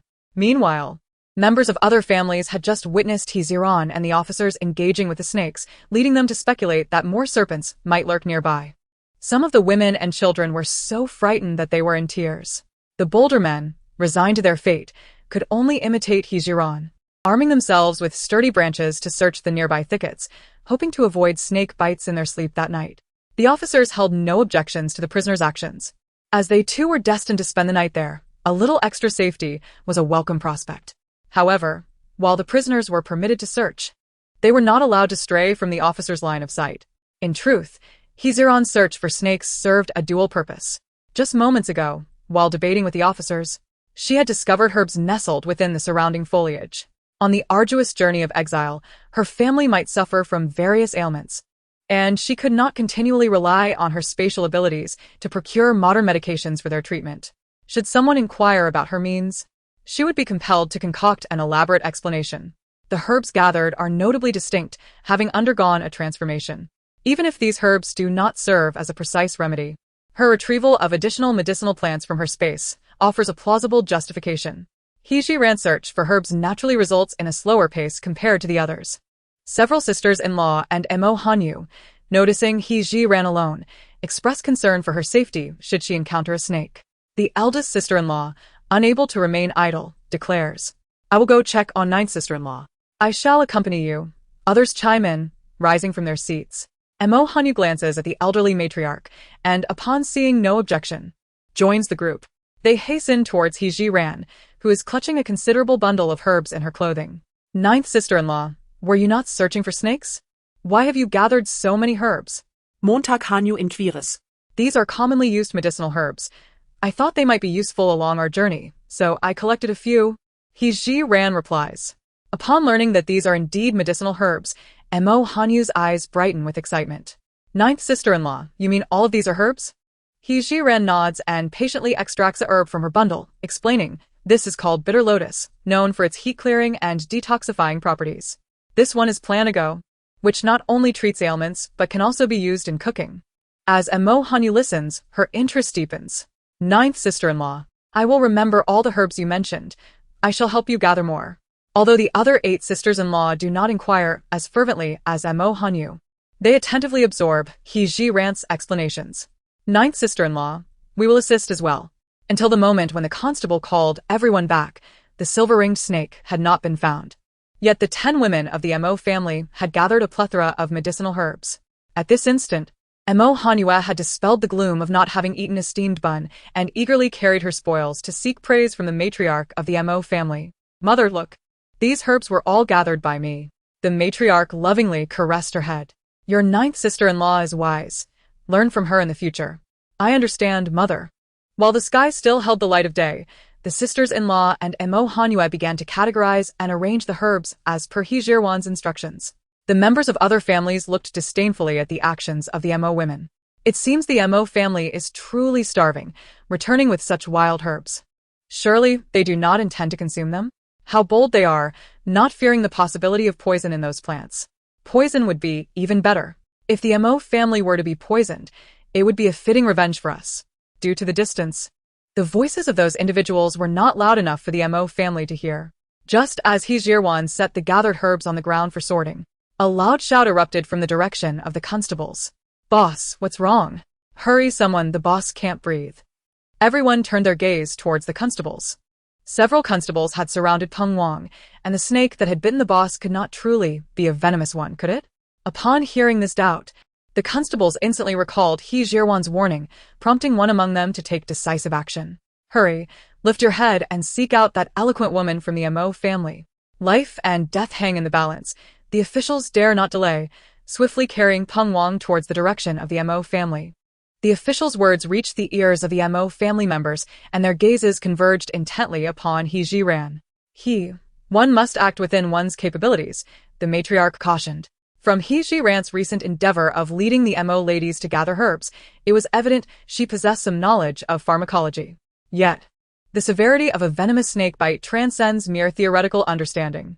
Should Peng Wang perish, these officials, in their pursuit of a scapegoat, might well shift the blame onto He Jiran. She was acutely aware of her mother-in-law's underlying message. "Rest assured, I shall not act rashly." As she spoke, the officials had already brought Peng Wang to the location of the Mo family. "Please repeat your method for neutralizing the snake venom," they demanded. He Jiran, maintaining her composure, regarded the newcomers and replied with deliberate calmness. "The method I mentioned is only effective immediately after the bite. Then what do you propose we do now?" The official pressed, visibly agitated. He Jiran understood that a victim of the silvering snake would not succumb immediately. Thus, she deliberately slowed her pace, meandering towards Peng Wang, intending to incite a sense of urgency among the officials. Indeed, upon witnessing her leisurely movements, their frustration boiled over. "Hurry up! What are we to do?" Even under the pressure, He Jiran remained unfazed, choosing instead to stand still. "Now it is you who seek my assistance. Is this truly the demeanor you adopt when soliciting help?" These officials have grown accustomed to flaunting their authority before the prisoners. Yet He Jiran is unwilling to indulge them any longer. The road ahead is long, and she refuses to live her days merely catering to their whims. It is imperative that she seizes this opportunity to make it clear to these officials that she, He Jiran, is not a person to be easily intimidated into submission. Upon witnessing this, Zhang Qing contemplated issuing further reprimands, instinctively reaching for the whip coiled around his waist. However, Zhou Laoba promptly intervened, prioritizing the safety of their leader. Zhang Qing halted his motion, casting a fierce glare at He Jiran, yet chose to remain silent. Zhou Laoba rose and said, "Whatever conditions you have, feel free to articulate them." He Jiran did not rush to present her demands. As a dedicated physician, her foremost concern was to comprehend the patient's condition. Chapter 22. Li Roer. Although she was aware that Peng Wangzhong had been poisoned by the venom of a silver-ringed snake, she would not act recklessly until she was entirely certain of a remedy. Squatting down before Peng Wang, He Jiran first lifted his eyelids to examine him, then checked his pulse and finally inspected the wounds on his leg. Given Peng Wang's current condition, it was likely that had she arrived half an hour later, it would have been too late to save him. Fortunately, her medical room was stocked with several vials of appropriate serum. One could say that encountering her was indeed a stroke of fate for Peng Wang. After her examination, He Jiran slowly rose to her feet and returned to the carefully arranged pile of herbs in front of the onlookers. She selected the most bitter gentian root and returned with it. He Jiran handed the root to Zhang Qing, who had just shouted at her moments before. While gentian root was not specifically effective against snake venom, she harbored a grudge. "Chew this and use it to dress the wound shortly," she instructed. Zhang Qing was reluctant. "Why not just find 2 stones to crush it? Why must I chew it?" "If you crush it with stones, the medicinal juice will be lost," He Jiran replied, her patience evidently waning. Zhang Qing understood that for the sake of their leader's life, he had no choice but to chew the herb. However, he was not entirely convinced of He Jiran's intentions. "You wouldn't be seeking revenge for my earlier reprimand by making me chew a toxic herb, would you?" He Jiran rolled her eyes in exasperation, surprised by the officer's heightened sense of caution. "If you're afraid, you need not continue." Your leader's survival is of no concern to me. Upon witnessing this, Zhou Laoba urged Zhang Qing, for the sake of our leader's life, you must heed He Jiran's advice. Zhang Qing's face contorted in anguish, adopting an expression of one prepared for heroic sacrifice. Just as he was about to bring the dragon gall to his lips, a young woman came sprinting from the direction of the Li family. Gentlemen, do not heed He Jiran. She knows nothing of medicine, and you must not be deceived by her. He Jiran squinted at the newcomer, delving into the memories of the original owner, and indeed, she recognized her well. Li Roer, the illegitimate daughter of the Li family. She was the only person the original owner regarded as a close sister. And it was evident that the original owner's vehement refusal to marry into the Mo family was significantly influenced by this Li Roer. Li Roer incessantly lamented that any woman who married into the Mo family soon found herself a widow. Why should one, in the bloom of youth, resign themselves to mourning? In essence, every conversation Li Roer had with the original owner revolved around the notion of widowhood, instilling in her a profound fear of marrying into the Mo family, which ultimately led to the incident involving He Yuanming and the administering of sedatives. It can be asserted that the original owner's demise was directly linked to Li Roer. Contemplating this, He Jiran's gaze toward Li Roer sharpened, especially since the latter had come to undermine her, which was hardly the behavior one would expect from a good sister. Li Roer, since you claim I lack medical knowledge, why not take on the task of curing Lord Peng's poison yourself? He Jiran stated before turning on her heel and departing. Li Roer was momentarily taken aback by He Jiran's demeanor. In the past, He Jiran had always been obedient and compliant, never showing such defiance. The current He Jiran seems transformed, as if she has undergone a profound change. Has she truly come to terms with the idea of marrying into the Mo family? While Li Roer pondered this, Zhou Laoba cast her an irritated glance. Who are you? To come here and create chaos? Li Roer, reprimanded, quickly retracted her thoughts. Officer, I assure you, I speak the truth. I frequently associate with He Jiran and have never heard her claim any medical expertise. Do not be deceived by her. Seeing Li Roer's earnestness, the officers hesitated. However, upon witnessing the nearly lifeless Peng Wang, they found themselves at a loss. Particularly in this desolate wilderness, summoning a physician seemed utterly impossible. The officers huddled together to deliberate and ultimately resolved to treat this dying horse as if it were alive, allowing He Jiran to assist in detoxifying their leader. Zhang Qing called out to He Jiran's retreating figure, He Jiran, return and continue with the detoxification. He Jiran paused, turning to face them, her gaze landing on Li Roer. With a smile that bordered on mocking, she remarked, Li Roer claims I lack medical knowledge. Does the officer not fear I might inadvertently cause harm? At her words, Zhang Qing's expression darkened, his ire directed squarely at Li Roer. What right do you, a mere official's family, have to speak here? You truly seem to have a death wish. In a fit of rage, Zhang Qing unsheathed his whip and, before Li Roer could react, struck her fiercely. Ah! Li Roer shrieked in pain. Meanwhile, a woman appearing to be in her 30s from the Li family approached, trembling as she shielded Li Roer. With a submissive demeanor, she implored, esteemed official, my daughter is but a child, lacking understanding. I beseech you, do not hold her transgressions against her. The stinging pain from the blow Li Roer had received served as a constant reminder that all this turmoil stemmed from He Jiran's provocations. Had it not been for He Jiran's caustic remarks, the constable would never have laid a hand on her. He Jiran, sensing Li Roer's seething glare, turned her gaze to Zhang Qing and remarked, Sir, were you not just expressing concern about the toxicity of this herb? Zhang Qing, somewhat perplexed by her insinuation, nodded absent-mindedly. He Jiran shot a glance at the still furious Li Roer. In truth, any individual could chew the herb without consequence. Zhang Qing quickly grasped her meaning, and a flicker of admiration for He Jiran emerged within him. This woman possessed a cleverness he had not anticipated. Without hesitation, he handed the gentian herb to Li Roer. To avoid further physical suffering, she was to chew it. Though inwardly resistant, Li Roer dared not voice her objections.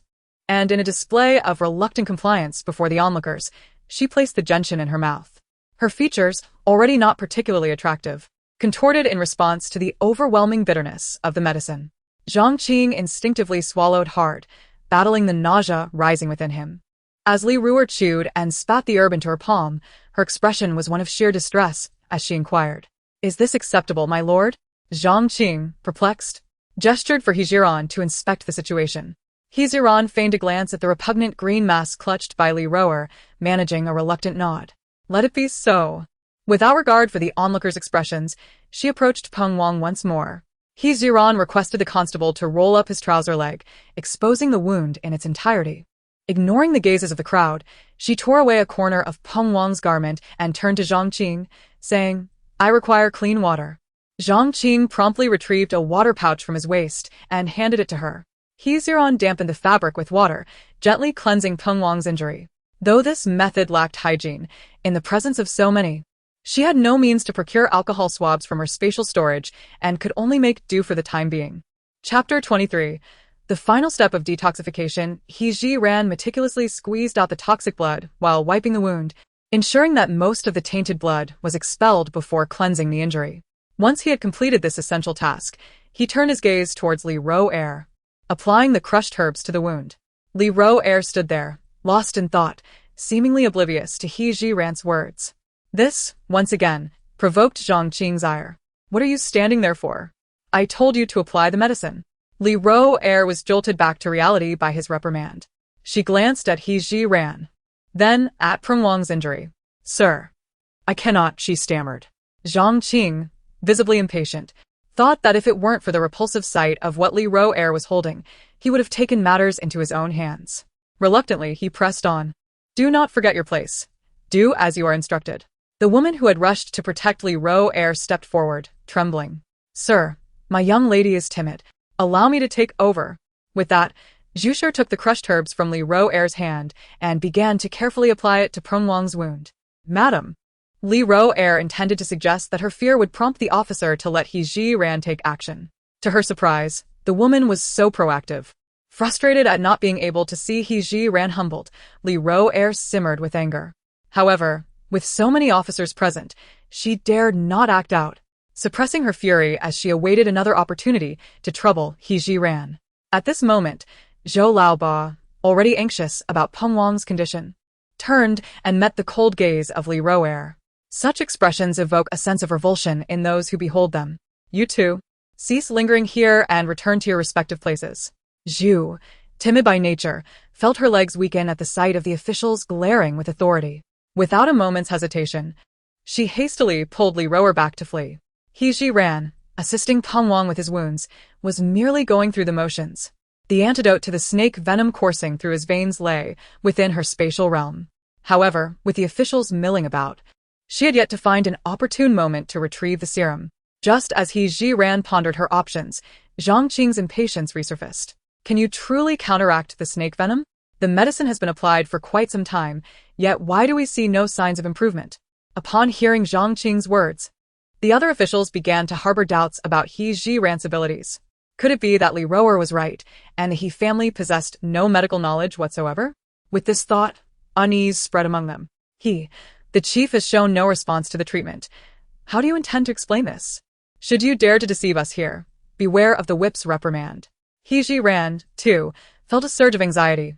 Peng Wang's breathing had grown increasingly labored. And if this continued, even the most divine of beings could not save his life. After much contemplation, He Jiran was left with no choice but to resort to the most rudimentary of methods. The antidote was merely a step away, yet. Yet what? Before He Jiran could finish her thought, Zhang Qing interjected eagerly. "I must employ the unique medical techniques of my esteemed master. What are you waiting for? Hurry and provide treatment," Zhang Qing urged. "Sir, I have already stated that it is a unique medical technique." He Jiran inwardly scolded Zhang Qing for his foolishness, unable to comprehend the subtleties of the situation. A young, astute officer tugged at Zhang Qing's sleeve, explaining, "What she means is that no outsiders are permitted to observe during the treatment." Realizing this, Zhang Qing felt a mix of enlightenment and conflict. He glanced at the other officers, momentarily at a loss. They were all uneasy about allowing their unconscious leader out of their sight, should He Jiran harbor any ill intentions. The consequences would be grave. Observing the indecisiveness of the group of men, He Jiran grew somewhat impatient. "I shall grant you the time it takes to burn a stick of incense to deliberate. If you exceed this time, my capabilities will be exhausted." With that, she turned to leave. Just as He Jiran was about to depart, Zhou Laoba called out to her, "Return and treat our leader. I will bear the consequences." The other officers turned to Zhou Laoba, a sense of relief washing over their faces. They understood well that Peng Wang's condition was dire. Without He Jiran's intervention, they would only be left to await death. However, none wished to be the one to take the initiative. With someone willing to step forward and make the decision, they all tacitly refrained from opposing. He Jiran surveyed the surroundings. Aside from a few sturdy trees, there was scarcely any cover. Fortunately, the encroaching darkness provided a veil of concealment. As long as she remained vigilant during her actions, detection was unlikely. "You are to carry the individual behind the stoutest tree," she commanded. The eager officials, driven by a fervent desire to save, complied without hesitation, transporting Peng Wang to the designated location indicated by He Jiran. "Now, "Turn around and withdraw 30 paces, she instructed, her tone resolute. Listening intently to the retreating footsteps until they faded into silence, she began to survey her surroundings. Once assured that no eyes could perceive her, she swiftly retrieved the serum and syringe from her spatial storage. He Jiran regarded the serum in her hand with a pang of regret. It was a newly developed, limited edition serum of high potency, its precious extraction rendering it a rarity on the market. By a stroke of fortune, she had acquired several vials of this high-concentration serum, which had been meticulously preserved in the medical facility's refrigerator, never having been relinquished for sale. It could only be said that Peng Wang was fortunate. Had he not encountered her, his life would surely have been forfeit. Were it not for the regenerative capabilities of her space, He Jiran would have hesitated to administer it to Peng Wang. While intravenous injection would yield superior results, the circumstances did not permit such an approach, compelling her to opt for intramuscular injection instead. Utilizing the tree's cover, He Jiran expertly mixed the serum with saline in appropriate proportions, then deftly rolled up Peng Wang's sleeve, proceeded with disinfection, inserted the needle, administered the medication, and withdrew the needle, all executed with seamless precision. After stowing the remaining packaging and syringe into her spatial compartment, He Jiran attentively monitored Peng Wang's breathing. After approximately 5 minutes, Peng Wang's symptoms exhibited significant alleviation. His previously asphyxiated face, tinged with a shade of cyan due to respiratory distress, gradually returned to normal, and his breathing became markedly more effortless. It is anticipated that within another hour or two, he shall regain consciousness. After administering the serum to Peng Wang, He Jiran did not hasten to depart. Instead, she resolved to observe for a while longer, intending to wait until the situation was completely stabilized. While she remained composed, the officials awaiting news were in a state of anxious agitation. Ultimately, Zhang Qing could no longer contain himself and inquired loudly, "What is the condition of our leader?" In her past life as a physician, He Jiran harbored a profound disdain for two types of patients' relatives, those who expressed skepticism and those who were overly impatient. Zhang Qing embodied both of these traits. "If you're going to cause such a ruckus, then trust in my abilities or seek another doctor," she retorted, resolute in her demeanor, regardless of the fact that they were officials. Chapter 24. Rest assured, he will not perish. Zhang Qing, known for his impetuous nature, especially when confronted by a prisoner he himself had exiled, instinctively drew the whip fastened at his waist. Upon witnessing this, Zhou Laoba hurriedly intervened, urging him to remain calm. Undeterred, Zhang Qing attempted to bypass Zhou Laoba, intent on reprimanding He Jiran further. Mo Jui, reclining on a wooden cart, observed the unfolding scene from a distance. Noticing Zhang Qing's inclination towards violence, he braced himself to intervene. Regardless of his personal feelings towards He Jiran, he could not stand idly by while his wife was subjected to mistreatment. The women of the Mo family shared similar sentiments. Ever since He Jiran had ventured to assist Peng Wang with the snake venom, they had remained in a state of anxiety, even neglecting their own hunger. Montag Lauffuhren. Perceptive as ever, observed the intense rise and fall of her son, Mo Joy's chest, and surmised his troubled thoughts. To prevent any disruption to the larger situation, she quietly urged him from beside the cart, "Do not rush." Yet, how could Mo Joy remain calm? Regardless of his feelings for He Jiran, as the sole male of the Mo family, he felt a profound obligation to protect the women of his household. The thought of failing them was unbearable. He would rather embrace death than live in shame. However, in an effort to spare his mother from worry, he restrained the impulse that surged within him. At that moment, He Jiran rose from behind a tree and began walking toward the officials. Her demeanor was remarkably serene, as if she harbored no fear of Zhang Qing's whip. Zhou Laoba grasped Zhang Qing's arm, preventing any rash actions, and then inquired of He Jiran, "What has become of our leader?" As He Jiran first encountered the officers, she keenly observed their demeanor. Zhang Qing was of a fiery temperament, the kind who resorted to violence at the slightest provocation, embodying a brute force coupled with a simplistic mindset. In stark contrast, Zhou Laoba displayed a calm and measured disposition, indicative of a strategic thinker.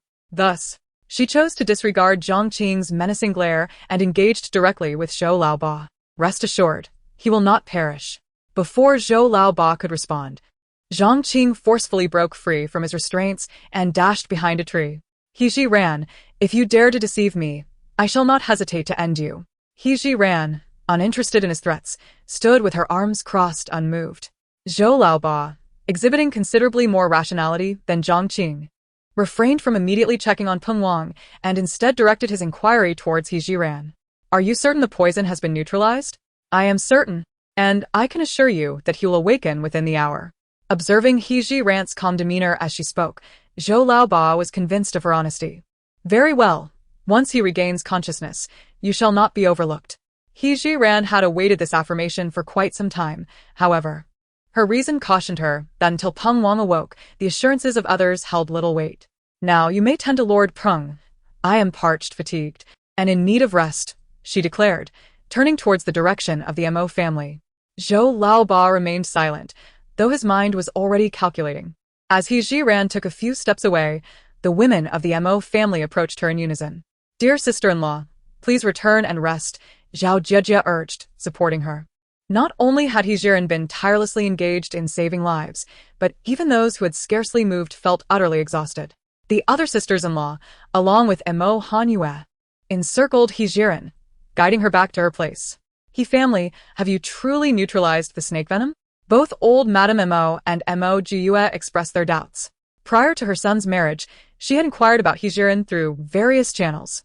All she had learned was that He Jiran was a sheltered young lady, with no indication of her medical prowess. However, after their encounter last night, old Madame Mo had come to a definitive conclusion. Her 9th daughter-in-law was extraordinary. In terms of intelligence and skill, she was incomparable to the other 8 daughters-in-law.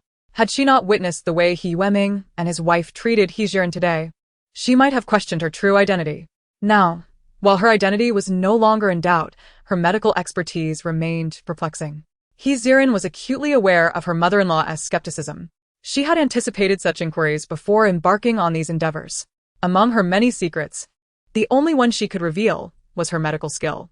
Thus, she needed a plausible explanation. "Mother, in my youth, I was fortunate enough to acquire a medical book left by a master. As you may know, I am not fond of venturing outside, so I have relied on that book for amusement at home.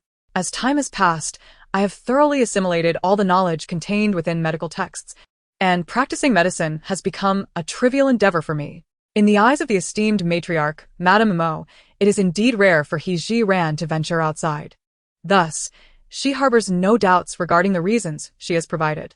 Since you are truly knowledgeable in the art of healing, my dear, I can rest easy." Madame Mo believes that there is no need for ambiguity in front of her kin, and she expresses her genuine emotions candidly. At this moment, He Jiran is undeniably fatigued. She surveys her surroundings, which consist solely of grass and towering trees. During the officials' raid, they did not permit her to take even a single thread, let alone any belongings. Although her space holds a white duck-down comforter from her past life, it remains inaccessible for use. This prompts her to reflect on a particular sentiment. "In the vastness of heaven and earth, I wander alone. The sky serves as my blanket, the earth as my mat, and the mountains and rivers as my pillow." Just as He Jiran silently laments her predicament, Mo Hanyu, with a look of distress, speaks up. "Mother, I am both hungry and weary. What shall I do?" This concern resonates with Madame Mo, who finds herself equally troubled.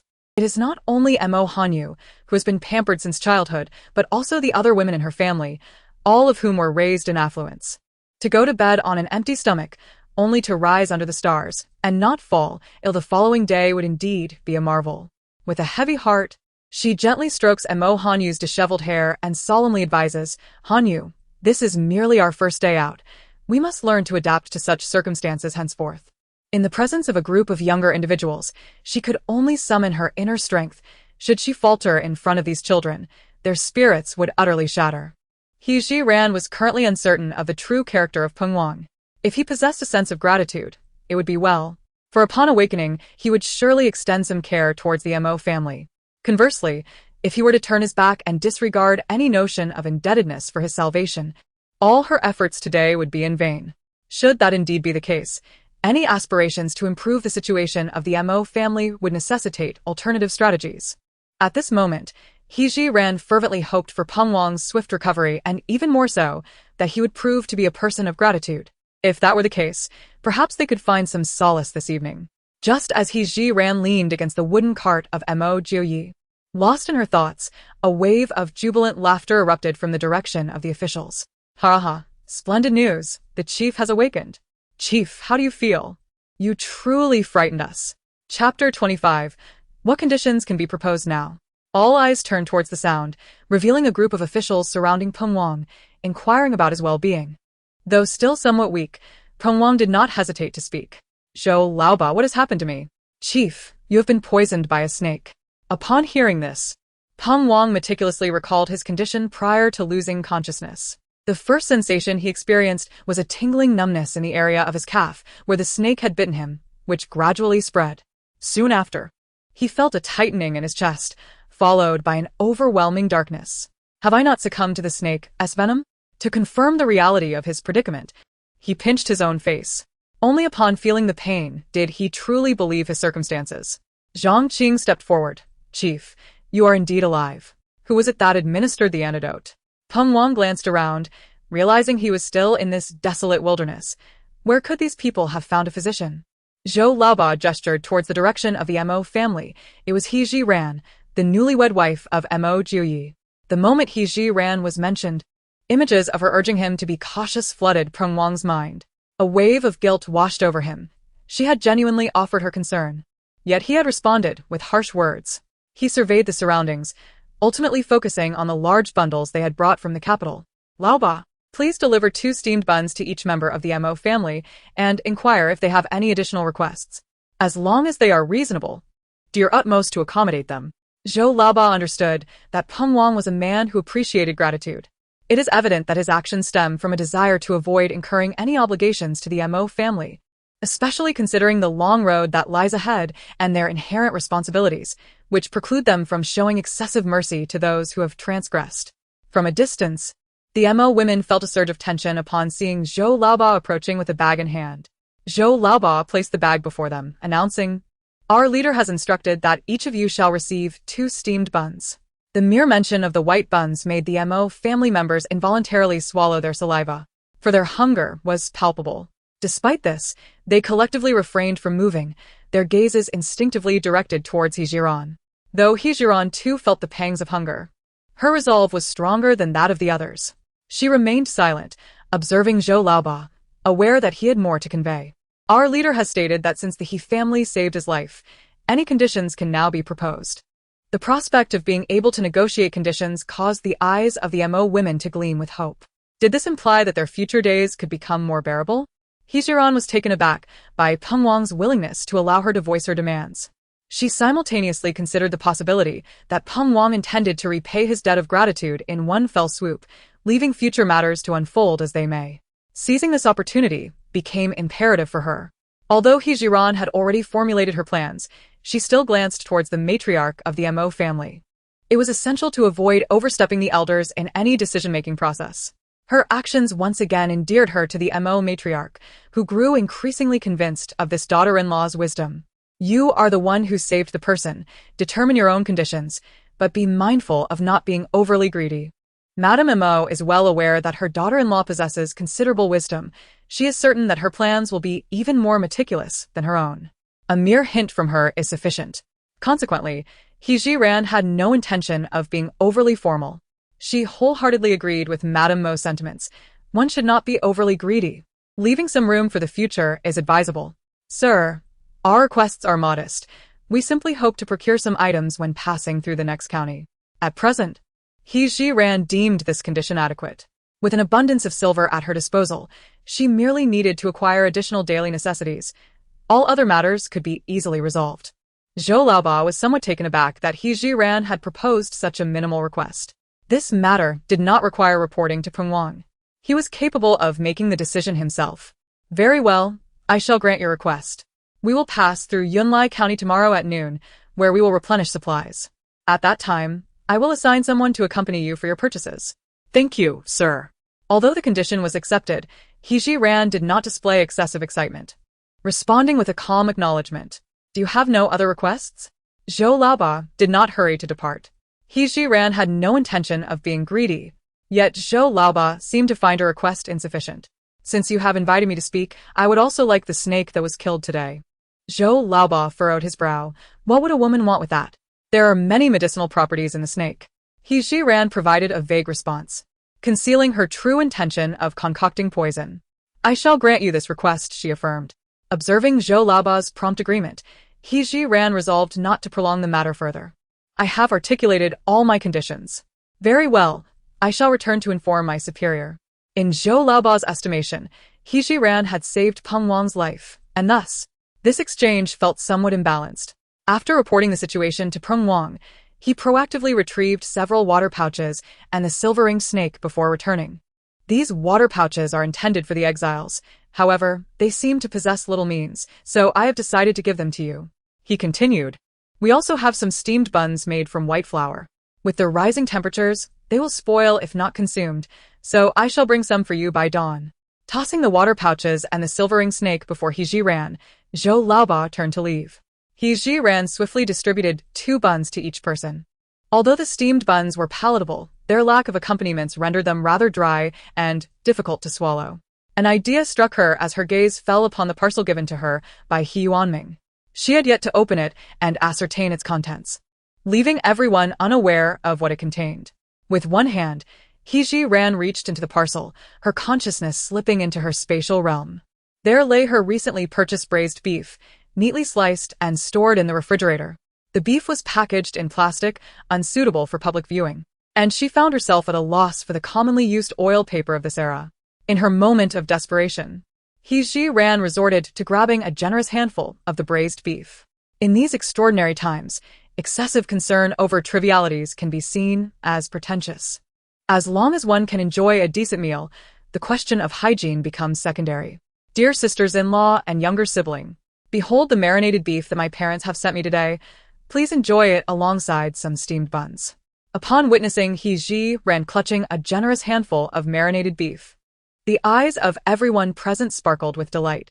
However, the ingrained customs from their upbringing dictated that women ought not to consume food in such a crude manner, especially with their hands. Just as everyone grappled with this dilemma, old Madame Mo spoke up.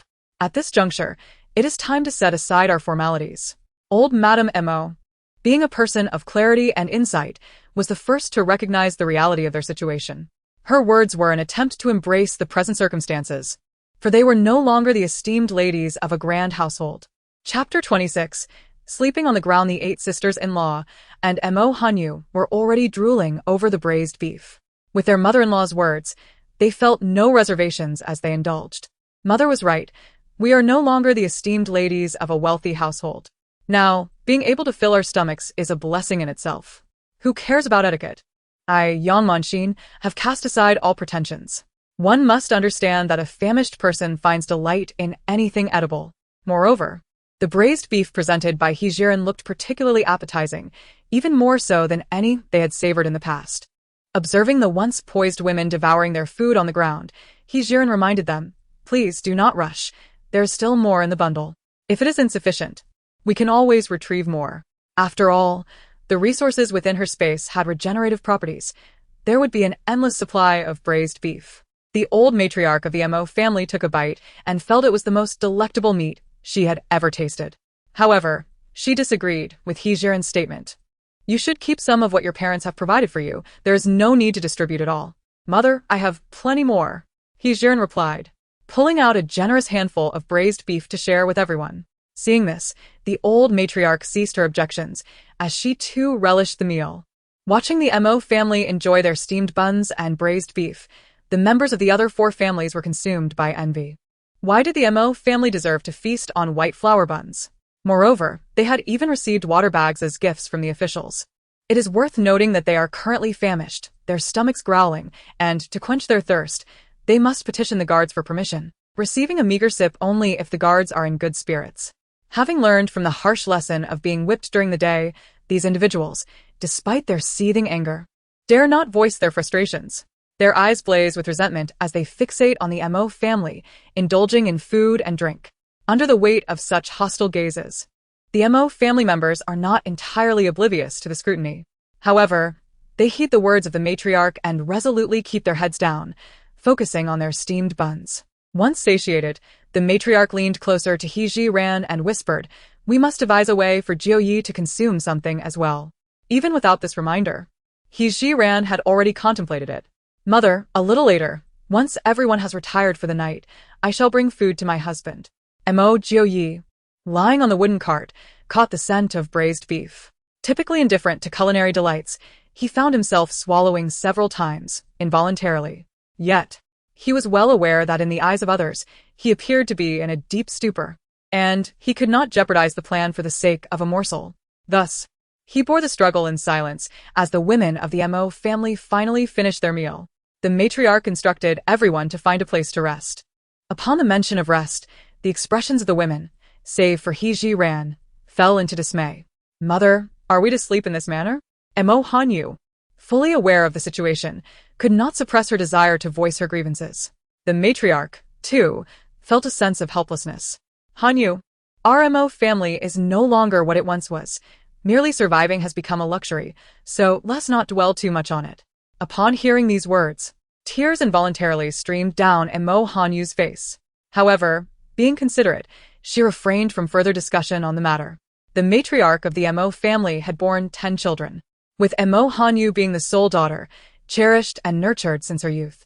Witnessing her daughter's distress caused the matriarch immense heartache. Yet, she had to yield to fate, compelling Mo Hanyu to confront reality sooner rather than later. If she could not endure such hardship, she was unworthy of being a child of the Mo family. To Mo Hanyu, being a member of the Mo family was her utmost pride. Her father and brothers were great heroes who defended the Da Shun dynasty. Upon hearing her mother's words of unworthiness, she immediately stifled her sobs and hastily wiped her tears with her sleeve. "Mother, the Mo family does not fear hardship." "Neither do I," she declared, curling up beside the matriarch. Unable to bear the sight of her daughter's sorrow, the matriarch averted her gaze. He Ji Ran, on the other hand, leaned against the wooden cart to rest, preparing to feed Mo Jiu Yi later that evening. Having often camped in the wilderness during her previous life's missions, she found nothing intolerable in this situation. As the matriarch and others settled down to rest, the sisters-in-law, sharing the same sentiments as Mo Hanyu, remained silent, huddled closely together as they lay on the ground. Perhaps due to the exhaustion from their journey, they soon fell into a deep slumber. He Ji Ran was not asleep, she merely leaned there in a feigned slumber. Just as she contemplated opening her eyes to observe whether everyone was in a deep sleep, she noticed her second sister-in-law sitting up. The second sister-in-law stealthily approached He Ji Ran's side and whispered, "Ninth sister-in-law, are you asleep?" He Ji Ran replied in a tone barely audible to anyone but the two of them, "Not yet." "Is there something you need, second sister-in-law?" Bathed in the silver glow of the moonlight, He Ji Ran could discern a look of distress on her sister-in-law's face, clearly indicative of a request. Ninth sister-in-law, I would like to ask for a steamed bun." The second sister-in-law spoke with evident anxiety, stuttering slightly, her hands nervously tugging at the hem of her garment. In an instant, He Ji Ran surmised her sister-in-law's intention. It was merely to send something to her maternal family. However, she had no desire to play the role of a naive benefactor, especially since those families harbored animosity towards the Mo family. Even though her sister-in-law's maternal relatives had not openly condemned the Mo family like the others, their disdain was palpable and could not be concealed. "Did you not have enough to eat?" He Ji Ran feigned ignorance. The second sister-in-law vigorously shook her head. "No, it's for my nephew." Upon realizing that He Ji Ran did not intend to provide her with a bun, the second sister-in-law understood that her request might be unwelcome. "Ninth sister-in-law, my father and the others must have some misunderstanding with the Mo family. During the day, with so many people around, we did not discuss this matter. I thought. Under the cover of night, when all is still, I would take a bun to my nephew and inquire about what truly transpired. Upon hearing the words of her second sister-in-law, Ran could no longer remain indifferent.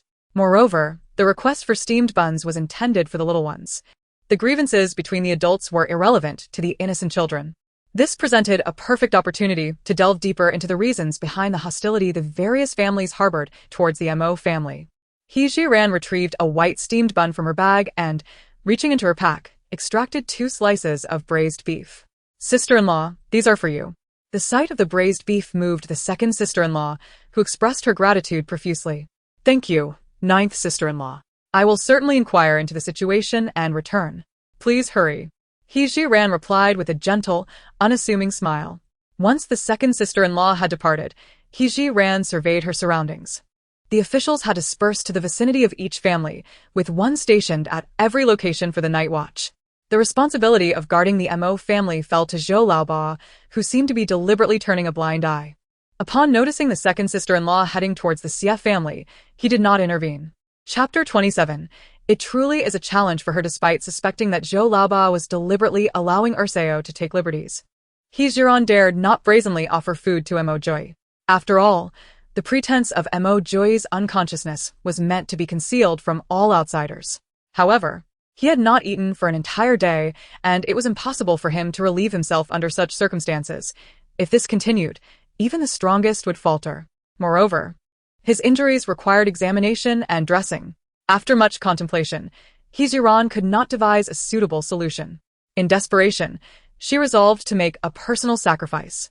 Using the cover of her bundle, she retrieved a military green blanket from her space, feigning discomfort from the dampness of the ground as she climbed onto the wooden cart.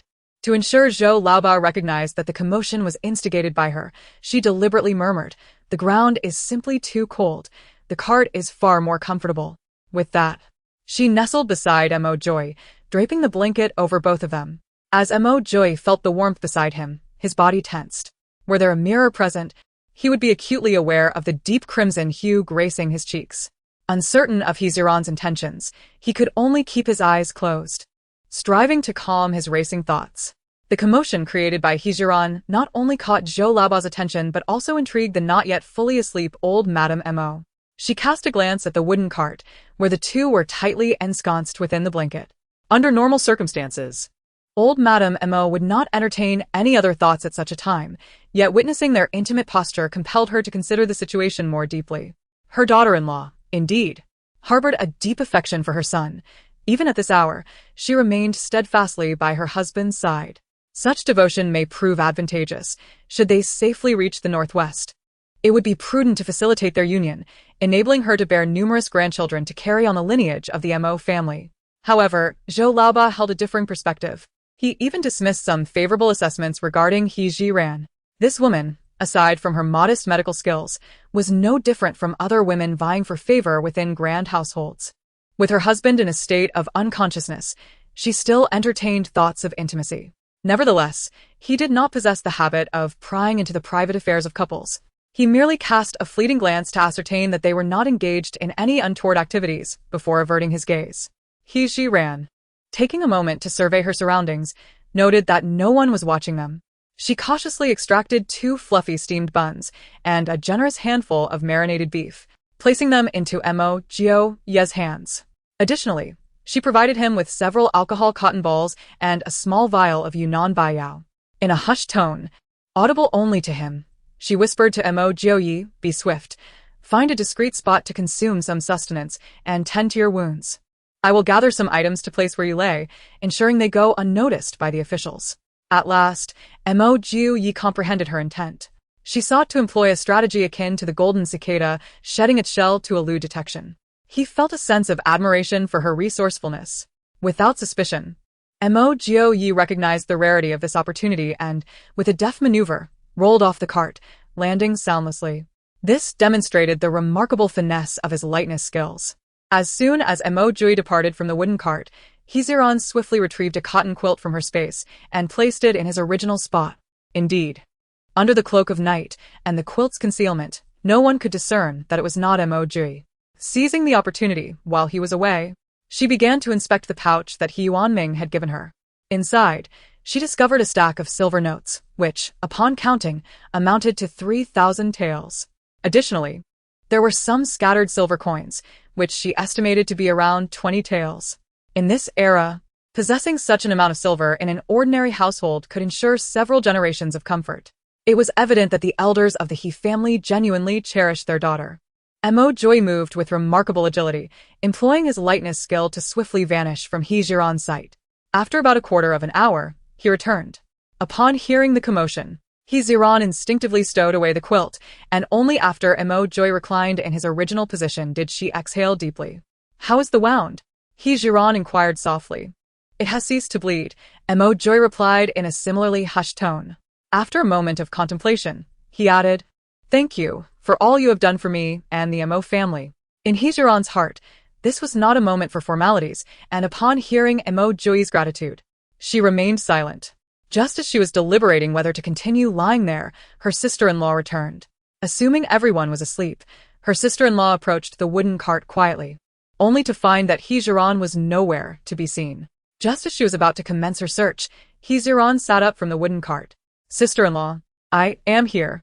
Following the sound, the second sister-in-law beheld the sight of the ninth younger sister and her husband nestled together in a shared blanket.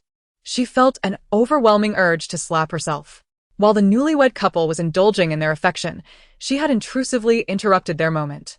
"Ninth younger sister, please continue to rest. We shall converse tomorrow." Observing the second sister-in-law's demeanor, He Jiran realized she had misunderstood her intentions. Moreover, her eagerness to uncover the reasons behind the family's animosity toward the Mo clan left no room for patience until the morrow. "Sister-in-law, I merely intended to feed my husband." The Mo family was well aware that Mo Joy was feigning unconsciousness, and He Jiran decided to speak candidly. Upon hearing her explanation, the second sister-in-law felt a touch of embarrassment, having misconstrued the situation. "Ninth younger sister, I have just inquired about the matter." The second sister-in-law deemed this the appropriate moment to speak, ostensibly informing He Jiran while also allowing Mo Joy to grasp the circumstances. Indeed, Mo Joy had perked up, ready to listen intently. He Jiran urged, "Sister-in-law, please do share." With a sigh, the second sister-in-law began, "I suspect this affair is the result of someone's deliberate machinations." He Jiran's interest piqued further. What truly transpired? "My elder brother mentioned that prior to the exile of the Xie family, there were no indications whatsoever. Today, An official arrived to announce the imperial edict, stating that Duke Hugua Mo Joy has openly confessed to colluding with the enemy and betraying his country. Moreover, Jiao Yi voluntarily confessed that the Xie family was also complicit in the matter. In addition, he presented several pieces of evidence from years past regarding my father's acceptance of bribes. My maternal relatives believe that the amount my father received was not substantial, and that it only occurred on 2 occasions, thus not warranting a raid or exile. The primary reason for such drastic measures seems to stem from Jiao Yi's revelation of the Xie family's collusion and treason." He Jiran fell into deep contemplation. It was inconceivable that Mo Jiao Yi could have committed such acts. Furthermore, had he not been informed, he would have remained oblivious to the impending raid and exile of the Mo residents, let alone make any confessions. If what my sister-in-law asserted holds true, then there exists only one plausible explanation. The Xie family must have offended the emperor, who, harboring intentions to eliminate rivals, seized the opportunity to eradicate them while simultaneously obstructing Mo Jiao Yi's path to exile. Beyond this, I could conceive of no other rationale. There are 3 additional families. Although I have not personally heard them utter disparaging remarks about the Mo family, I cannot dismiss the possibility. Mo Jiao Yi was likewise pondering the intricacies of the situation. His thoughts mirrored those of He Jiran, and given his familiarity with the officials from these families in the court, he possessed some knowledge of their clandestine dealings, particularly regarding Feng Chuanzhou, with whom he had no prior grievances. According to Mo Jiao Yi's understanding, this individual had indeed offended Emperor Xuanwu in the past. Chapter 28, A Nightly Conversation Between Spouses, Part 1. If his memory served him correctly, it was at last year's imperial banquet. Feng Chuanzhou attended with his wife and their eldest daughter, Feng Mingzhu. The Xuanwu emperor, upon laying eyes on Feng Mingzhu, was instantly captivated by her beauty. Fueled by wine, he disregarded all propriety and sought to take Feng Mingzhu into his harem. However, Feng Mingzhu, resolute and proud, publicly declined his advances, citing her pre-existing engagement as her reason for refusal. Feng Chuanzhou, unwilling to see his daughter embroiled in a contest for favor among numerous women in the palace, knelt down to support her stance. With so many ministers present, the Xuanwu emperor could not forcibly retain her in the harem and begrudgingly allowed her to depart. The day following the banquet, Feng Mingzhu hastily wed another. Given Mo Joy's insights into the disposition of this emperor, he was certain that resentment simmered within him. Seizing the opportunity, the emperor would undoubtedly seek to annihilate the Feng family, simultaneously indulging his own vexation. As for the Li and He families, their long-standing discord with Mo Joy was well known. It was clear that the emperor intended to exile them alongside Mo Joy, the reasons for which were easily discernible. Observing He Ji ran lost in thought, Mo Joy gently touched her finger. When she turned to him, he whispered softly, "I will explain the matters concerning these families to you when the opportunity arises." His words indicated that he had unraveled the situation with someone knowledgeable on the matter. The Mo family need not feign ignorance, and He Jiran decided to refrain from prying further. "Very well," she replied casually, indifferent as to whether Mo Joy chose to divulge the details. Nevertheless, she had clearly defined her purpose. Her foremost objective was to alter the fate of Mo Joy, who was destined to perish on the path of exile. Upon clarifying her intentions, the second sister-in-law decided not to intrude further on the couple's repose. Ninth sister-in-law, "I shall take my leave and rest now," she said. He Jiran had boarded the wooden cart to aid Mo Joy's departure, and though her mission had been accomplished, it would be prudent for them to return to their respective places to avoid any awkwardness. However, if she were to lie down for a moment and then depart, it might arouse old Zhouba's suspicions. Reluctantly, she steeled herself and resumed her previous position. In a bid to ensure her comfort, Mo Joy subtly shifted his body to provide her with more space. Despite the fatigue from their journey, He Jiran found herself unable to succumb to sleep. Mo Joy seemed to sense her wakefulness and gently inquired, "Are you unable to sleep?" He Jiran replied nonchalantly. "Is it because of what the second sister-in-law mentioned?" Mo Joy probed further. "Perhaps," He Jiran mused, uncertain of the reasons behind her insomnia. It might be the abrupt transition to an unfamiliar environment that left her feeling unsettled. Nonetheless, she preferred not to broach these matters with Mo Joy. Mo Joy, oblivious to her subtle evasions, merely focused on her voice without discerning her ambiguity. "The He family and the Li family have had their share of grievances with me," he disclosed. Seizing the opportunity as Mo Joy seemed eager to share, He Jiran, unable to sleep, decided to listen intently. "What grievances?" she inquired. He Ziyuan was originally the Minister of War.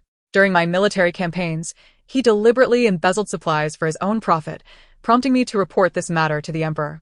The emperor ordered a thorough investigation, yet, inexplicably, for such a significant issue, he merely demoted He Ziyuan from Minister of War to Deputy Minister of War. After hearing Mo Joy's account, He Jiran's suspicions were rekindled. If what he say is true, then the emperor must have harbored intentions against the Mo family long before. He did not deal with He Ziyuan immediately, but rather kept him around to vex you. Mo Joy was taken aback by how astutely this woman could analyze the situation. It had taken him nearly a full day of careful contemplation to arrive at such conclusions. He increasingly perceived that He Jiran was far from ordinary. As the conversation deepened, He Jiran grew more intrigued. And what of the Li family? When it came to the grievances with the Li family, Mo Joy found himself at a loss for words. After some deliberation, he chose to speak candidly. "My conflict with the Li family stems from Li Roer." The implication in Mo Joy's words suggested he still had some entanglement with Li Roer, piquing her interest further. "What is your relationship with her?"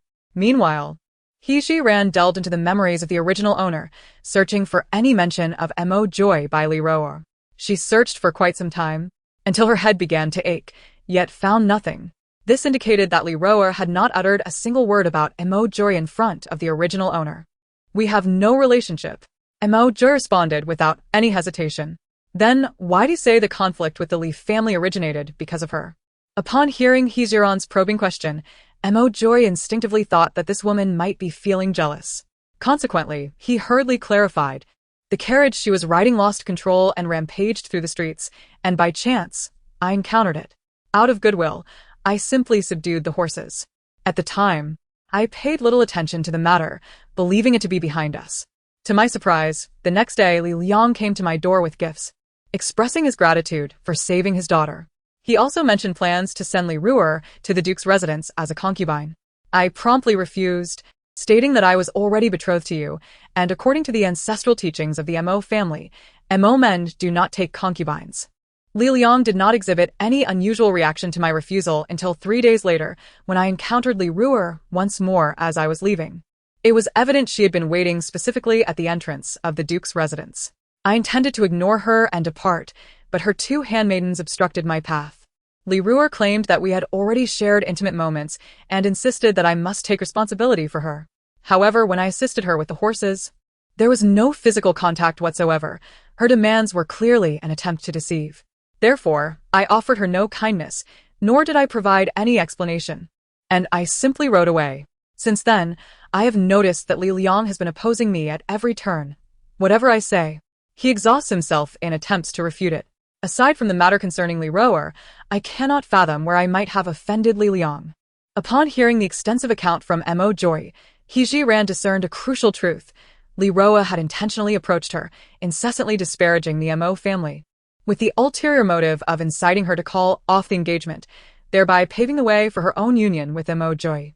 Are you referring to events from the beginning of the year? She inquired. Are you aware? Mo Joy countered. With the conversation having reached such a juncture, He Jiran resolved to speak candidly. She recounted in detail how Li Ruer had implored her against marrying into the Mo family, a conversation that coincidentally transpired shortly after Li Ruer had been spurned by Mo Joy. Upon hearing this, Mo Joy's dark eyes deepened in contemplation. He was taken aback by the extent of a young woman's scheming nature. It was indeed despicable. Truly despicable. She had previously feigned concern for me, only to reveal her true colors so eagerly after being cast aside. Speaking of Li Ruer, He Jiran expressed her disdain. Such is the countenance of a quintessential petty person, and she held such individuals in the utmost contempt. Observing He Jiran's displeasure, Mo Joy mistakenly attributed it to the unfounded rumors concerning himself and Li Ruer. In an effort to lighten the mood, he added, I have already perused your father's letter. Chapter 29. Evening Conversation Between Husband and Wife. Part 2. It was only then that He Jiran recalled that her father had handed a letter to Mo Jiuyi earlier that day. Since the letter was intended for Mo Jiuyi, she refrained from prying into someone else's privacy, despite her curiosity about its contents. The fact that Mo Jiuyi mentioned the letter indicated he had no intention of concealing its message. The letter was succinct, stating that her father would discreetly gather evidence to prove her innocence and hoped that she would treat Mo Jiuyi kindly. Is it really that simple? He Jiran appeared somewhat incredulous. Mo Jiuyi affirmatively replied, yes, that is all it contained. He Jiran fell into deep contemplation once more. After her parents had come to see her off, her thoughts first turned to her father's position in the court. He Yuanming, Mo Jiuyi's father-in-law. Could he become a target of the emperor's wrath because of this? If that were the case, would He Yuanming's future be akin to an ant on a chopping board, with the constant threat of being crushed by Emperor Shunwu? Noticing He Jiran's pensive demeanor, Mo Jiuyi spoke again. Your father is an honest official, meticulous in his duties. The emperor would be reluctant to lose such a capable minister, so you need not worry excessively. After hearing Mo Jiuyi's words, He Jiran felt somewhat reassured. It is getting late. You should rest early. We have a journey ahead of us tomorrow. Mo Jiuyi expressed his concern for He Jiran's well-being. Having discussed so much and exhausted her mental faculties in contemplation, He Jiran now felt the weight of fatigue. Very well, you should also get some rest, she replied. She had hoped that closing her eyes would usher her into slumber, yet to her dismay, He Jiran continued to toss and turn. Even as drowsiness enveloped her, sleep remained elusive. The space on the wooden cart was rather confined, leaving her and Mo Jiuyi almost pressed against one another, sensing each other's warmth. It was not only He Jiran who struggled with insomnia. Mo Jiuyi found himself equally restless. Noticing her breath was less than steady, he softly spoke again. Pretending to be unconscious was not a sustainable strategy.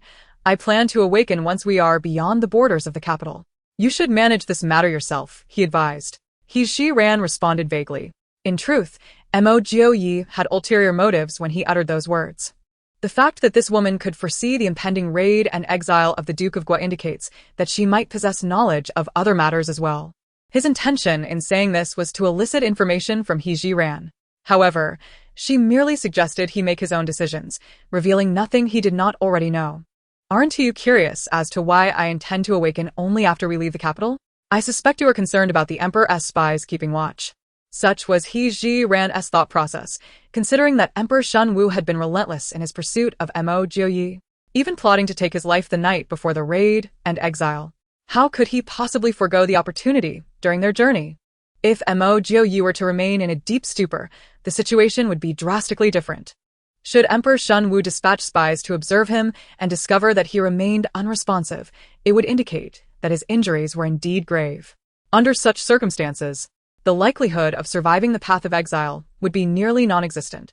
It is highly probable that Emperor Shun Wu would allow them to proceed with less hardship on their path of exile.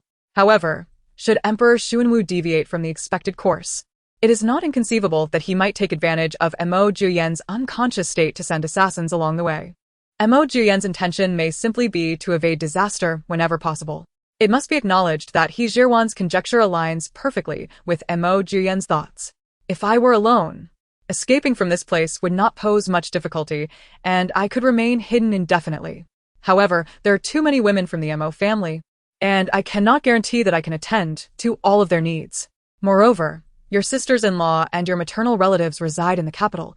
Should I lead you away, those loved ones in the capital would likely suffer repercussions. I feel an immense sense of guilt towards you. Having just married into the Mo family, you are now to be exiled alongside us. Your mother and sisters-in-law are already in a pitiable state, and they should not have to endure such suffering. These heartfelt words inadvertently reveal that Mo Jiuyan has begun to trust He Jiwan. He Jiwan can empathize with Mo Jiuyan's helplessness. After all, having witnessed his martial prowess firsthand, escaping under the watchful eyes of the officials would be as easy as pie. This demonstrates that Mo Jiuyan is not a selfish individual. The events have already transpired, and what we must focus on is safeguarding our family and ourselves, with the primary objective being to reach the Northwest safely. As for the understanding of subsequent historical events, He Jiwan chose not to mention them, for her arrival has already altered the historical records regarding Mo Jiuyan's fate. She firmly believes that this chapter of history is likely to continue evolving with her arrival. Mo Jiuyi, however, has grown disheartened. He cannot guarantee that his family will reach the Northwest unscathed. Yet, after listening to He Jiran's words, he feels a surge of confidence. He is a stalwart man, the sole hope of the Mo family. If he were to merely drift along with the tide, what would become of his mother, wife, sister, and sisters-in-law? He must rally himself and face the forthcoming challenges with resolve. I shall exert every effort to ensure our survival. Perhaps the weighty nature of their conversation had successfully diverted He Jiran's attention, as she soon forgot the reality of lying beside a man. They briefly discussed some future plans, and before long, He Jiran drifted off to sleep. Noticing the rhythmic sound of her breathing, Mo Jiuyi tenderly covered her with the blanket before gently closing his own eyes. Although He Jiran was asleep, her ingrained habit of rising early from her previous life lingered. She awoke before dawn, and while others remained in slumber, she gathered the blanket draped over her and Mo Jiuyi. Having spent the night in a light sleep, Mo Jiuyi sensed the absence of the blanket and realized that He Jiran was preparing to rise. She glanced around to see everyone still asleep, and the guards on duty lacked the vitality they had possessed during the first half of the night. She took out 2 steamed buns and a portion of beef jerky, along with a water pouch, and handed them to Mo Jiuyi.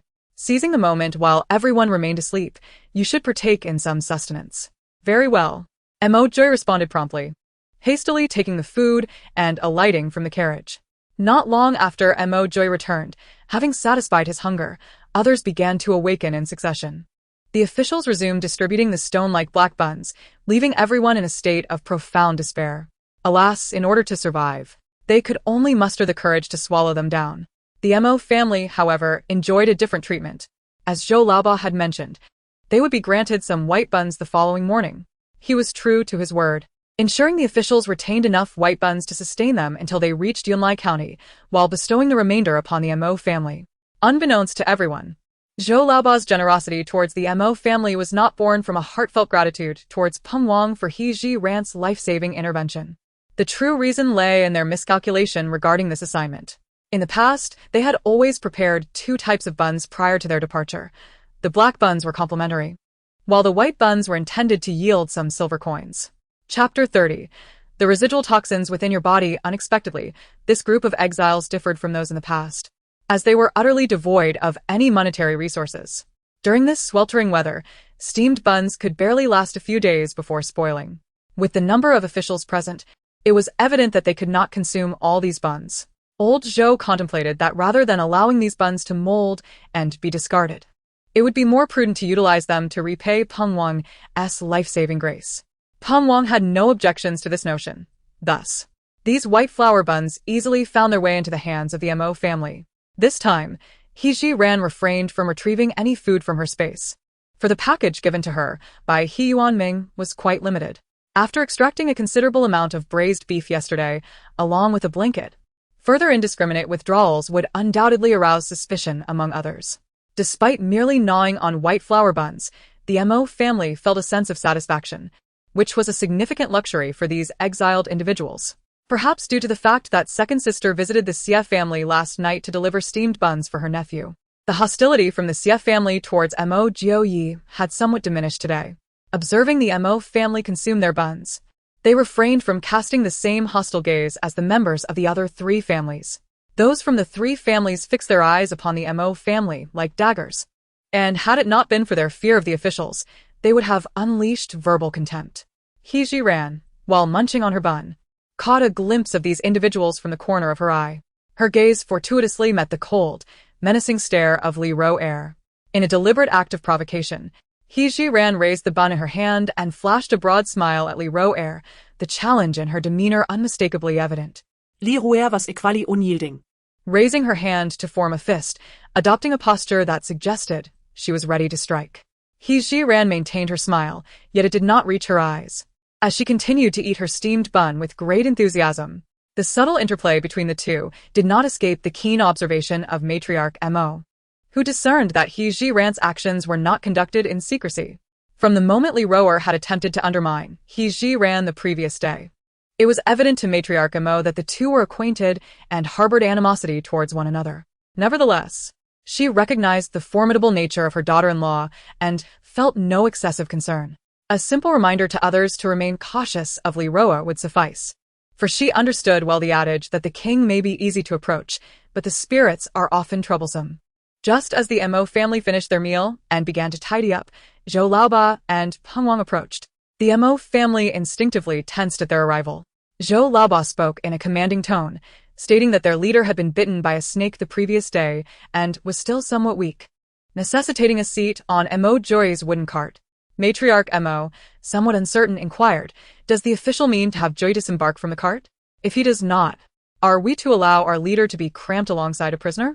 Zhou Laoba's demeanor shifted to one of displeasure. Matriarch Mo felt caught in a dilemma. "Sir, you know that our Mo family consists solely of women. If we do not allow Joy to remain on the cart, how can we possibly travel with him?" "Indeed, sir. Are you not placing us in a difficult position?" The straightforward second sister-in-law chimed in to support her. At this point, before Zhou Laoba could respond, Peng Wang's temper flared. "I perceive that you seem indifferent towards your own well-being, disregarding even the words of the officials." As the members of the Mo family prepare to face adversity, the onlookers from several other families gaze upon the scene with a sense of schadenfreude. Indeed, many silently cheer for Peng Wang and Zhou Laoba, hoping they might deliver a thorough reprimand to the Mo family. Seeing her second daughter-in-law on the brink of trouble, the matriarch of the Mo family hastily pulls her aside. Yet, confronted with such a predicament, she finds herself at a loss. For a moment, the matriarch is utterly bewildered. Mo Joy rests upon the wooden cart, attentively listening to the exchange between the two parties, already formulating a plan. Once he relinquishes his cart to Peng Wang, he cannot expect the ladies to bear the burden of travel on his behalf. Should that be the case, he would have no choice but to awaken prematurely. As he contemplates the manner in which to rouse himself, he hears He Jiran's voice. She approaches Peng Wang with an air of calmness, her tone respectful. "Master Peng, do you not feel a sense of tightness in your chest?" Indeed, Peng Wang experiences such discomfort, and it is quite severe. Otherwise, he would not be vying for Mo Joy's cart. "It is true. After just a few steps, I find myself struggling to catch my breath." In Peng Wang's view, He Jiran, a refined lady, perhaps gleaned a method for addressing snake bites from some text, inadvertently saving his life. He is well aware of his own condition. Though he senses unease, it is not as dire as the previous day. Once they reach Yunlai County, he intends to consult a physician for a thorough examination and to procure some medicine for proper treatment. Who would have thought that He Ji-ran could so succinctly articulate his current symptoms? This significantly suggests that He Ji-ran possesses genuine medical knowledge, which is why his response was devoid of any ambiguity. Although I managed to preserve your life amidst Prungwanya's severe poisoning yesterday, there still lingers residual toxins within your body. If not addressed promptly, it may pose a serious threat to your life. In truth, Peng Wang's snake venom has been entirely purged. The symptoms he experiences stem from the venom's damage to certain neural systems within his body. Within a week's time, he should largely recover on his own. Nevertheless, to extricate herself from the predicament of traveling with the Mo family women while carrying Mo Jiuyi, she felt compelled to intimidate Peng Wang with her words. Peng Wang, being a shrewd individual, firmly believed He Ji-ran's assertions, as the state of his health was undeniable. Do you possess a remedy? He Ji-ran had been anticipating this inquiry. There are indeed methods, but... As she spoke, her gaze shifted to Mo Jiuyi, who lay on the wooden cart. Peng Wang, astute as ever, immediately grasped He Ji-ran's implication. His expression darkened. After serving as an official for so long, it was the first time a prisoner had attempted to negotiate. Peng Wang contemplated asserting that he did not require her treatment and would seek a physician upon reaching Yinlai County, insisting that Mo Jiuyi relinquish the cart to him today. However, before he could voice his thoughts, he was pulled aside by Zhou Laoba, and after a brief exchange, he returned with a visibly displeased demeanor.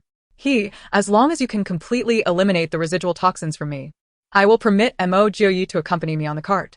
Esteemed official, as you can see, we of the Mo family are all women, and it is already quite a challenge for us to push our husband alone. He Ji-ran can endure anything, yet she detests being at a disadvantage. Although it is feasible for 2 or 3 women from the Mo family to push the cart together, she is unwilling to burden her kin. Peng Wang was seething with frustration. He had already humbled himself by agreeing to share a cart with Mo Jiuyi, yet he dared to impose conditions upon him. Just as he was about to erupt with anger, Zhou Laoba interjected. That is no problem. I can summon a few male prisoners to assist with the cart. Peng Wang glanced at Zhou Laoba, recognizing that he meant well, and thus acquiesced to his suggestion. I accept all your terms, but should you fail to eliminate the lingering poison from my body, beware of the official's whip awaiting you. Chapter 31. Awakening with the objective achieved. He Ji-ran ceased to be ambiguous. Very well, I shall assist the official in detoxification at once. With that, she made her way towards the herbs they had gathered the previous day, casually selecting a few before returning. She presented the herbs to Zhou Laoba, esteemed official. These are the herbs we collected yesterday. Brew them into a decoction for Lord Peng to consume, and within 7 days, the residual toxins in his body will be completely expelled. Zhou Laoba regarded her with a hint of skepticism. Are you certain of this? Absolutely. He Ji-ran replied with unwavering conviction. The herbs she had chosen, when combined, possessed properties that could effectively dispel heat, promote diuresis, cool the blood, and detoxify. While they might not offer significant benefits to Peng Wang's condition, they were certainly not without merit. At the very least, they would alleviate the immediate symptoms. After all, there were hardly any residual toxins in Peng Wang's body. His recovery merely required the passage of time. Observing the resolute glint in He Ji-ran's eyes, Dù lao ba sở đau bớt đi min sit consider gian. Chief, you should rest on the wooden cart for a while. I will prepare the medicine right away. Glancing at the limited space beside the cart, Peng Wang resignedly squeezed in alongside Mo Jiuyi, as he had no choice but to rely on others for assistance. Due to the time taken to brew the medicine, their departure was delayed by nearly half an hour. Before setting off, Zhou Laoba had surveyed the prisoners and noted that the He family possessed 2 notably robust men. Inevitably, these 2 became the primary bearers of the wooden cart. Upon spotting Mo Jiuyi sprawled across the cart, they were seized by an overwhelming sense of frustration. Had it not been for the presence of those officials, they would have relished the opportunity to tear the exiled Mu Joy to shreds. However, upon meeting the warning gaze of Peng Wang, the He brothers instantly lost their bravado, resigning themselves to pushing the wooden cart along the road. He Ji-ran's actions once again garnered the admiration of the women from the Mu family, particularly Mu Hanyu, who chattered incessantly as they set off. Sister-in-law Jiu, you are truly remarkable. Not only does brother Ju not have to dismount from the cart, but we also have free labor at our disposal. This makes our journey so much easier. He Ji-ran, flattered by her younger sister-in-law's praise, merely smiled in response. She did not perceive her deeds as extraordinary. They were merely the result of experiences honed in her past life, coupled with her inherent disposition. As Mu Hanyu grew more animated, she linked her arm with He Jiran's. Sister-in-law Jiao, my brother Jiao is truly fortunate to have such an amazing wife.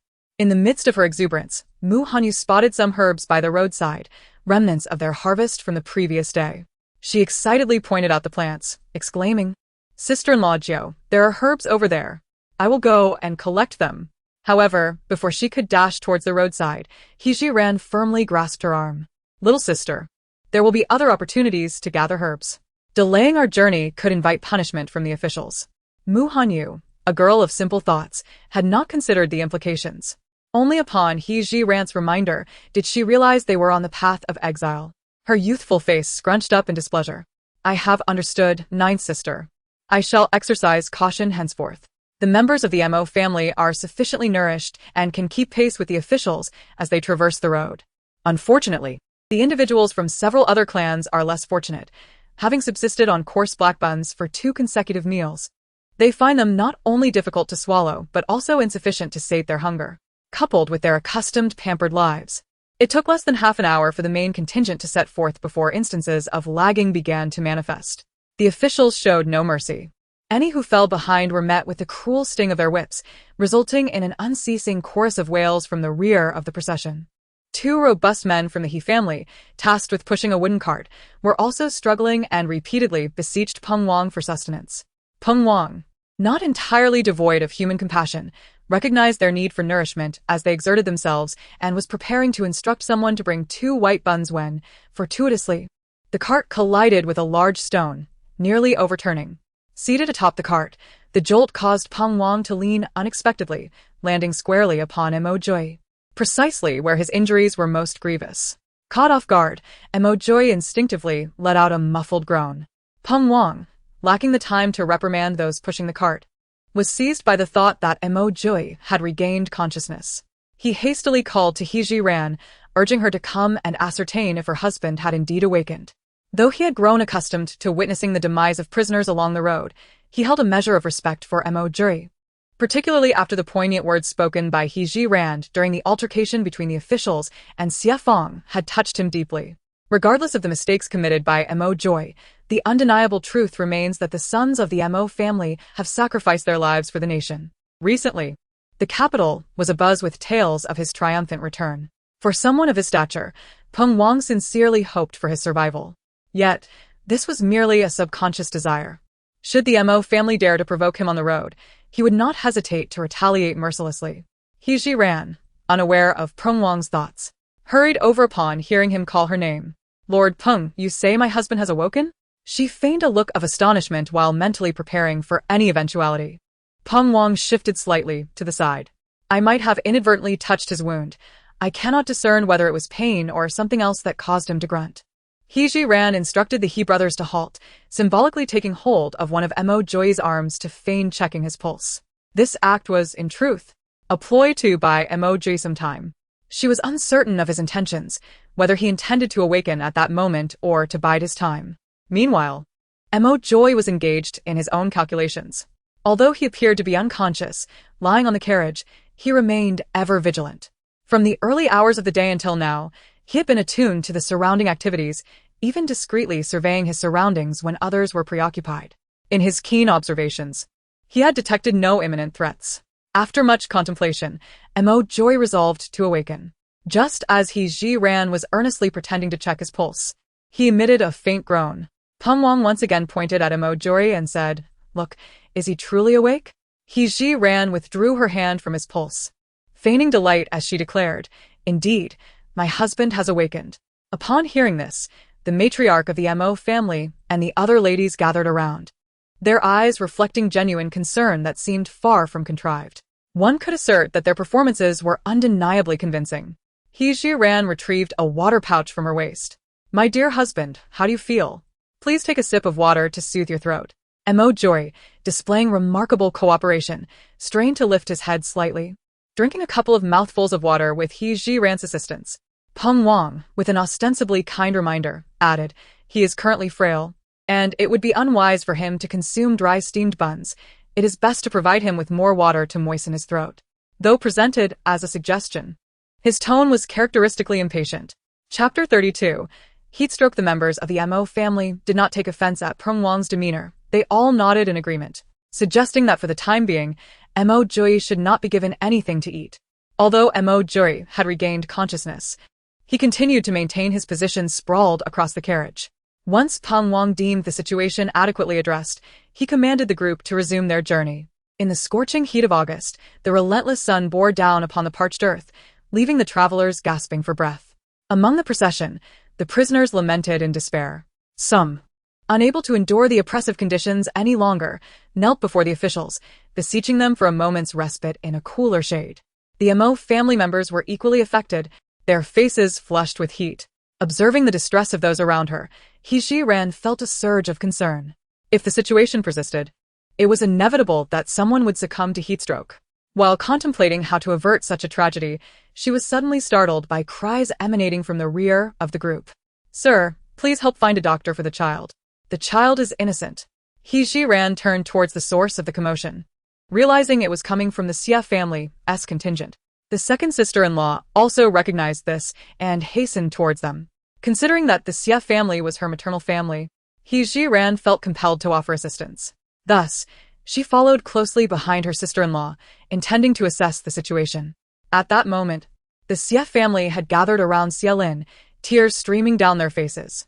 Xia Lin was cradled in the arms of a young woman, while the others desperately called out his name. "Eldest brother, what has happened to Liner?" The second sister-in-law pushed through the crowd, her voice laced with urgency. Xia Chao's eyes were reddened with despair. Early in the morning, Lin Er was in good spirits, but after walking for a while, she became unwell. In a moment of panic, second sister-in-law exclaimed, "My younger sister-in-law is knowledgeable in medicine. I shall fetch her immediately." "Second sister-in-law, I am here. Let me examine the child first," He Jiran said as she approached Xia Lin. Although the Xia family had listened to Xia Fang's explanation, they remained unconvinced regarding the Mo family. Thus, when they discovered Xia Lin's deteriorating condition, they did not promptly summon He Jiran. Now that she had taken the initiative to come, the Xia family, concerned for Xia Lin's life, felt a surge of internal conflict. However, instinctively, they did not impede He Jiran's progress. Xia Lin had already succumbed to unconsciousness, her complexion flushed, and her limbs felt feverish, clear symptoms of heatstroke. Given her current state, it was apparent that the child's condition was severe. Without timely intervention, her life could be at risk. After He Jiran completed her examination, second sister-in-law grasped her arm and inquired, "Younger sister-in-law, how is Lin Er?" "Second sister-in-law, the child has suffered from heat," He Jiran replied, already making her way toward the crowd outside. Seeing her depart, the Xia family grew anxious, as she was their sole hope of saving Lin Er. The elderly patriarch, Xia Tianhai, was the first to set aside his pride and hurried after her. "Madam, please wait. I implore you to save my grandchild's life." He Jiran did not halt her steps. "Your grandchild's condition is perilous. Immediate treatment is crucial. Do you wish to delay my time in procuring medicine?" Upon hearing this, Xia Tianhai realized his misunderstanding.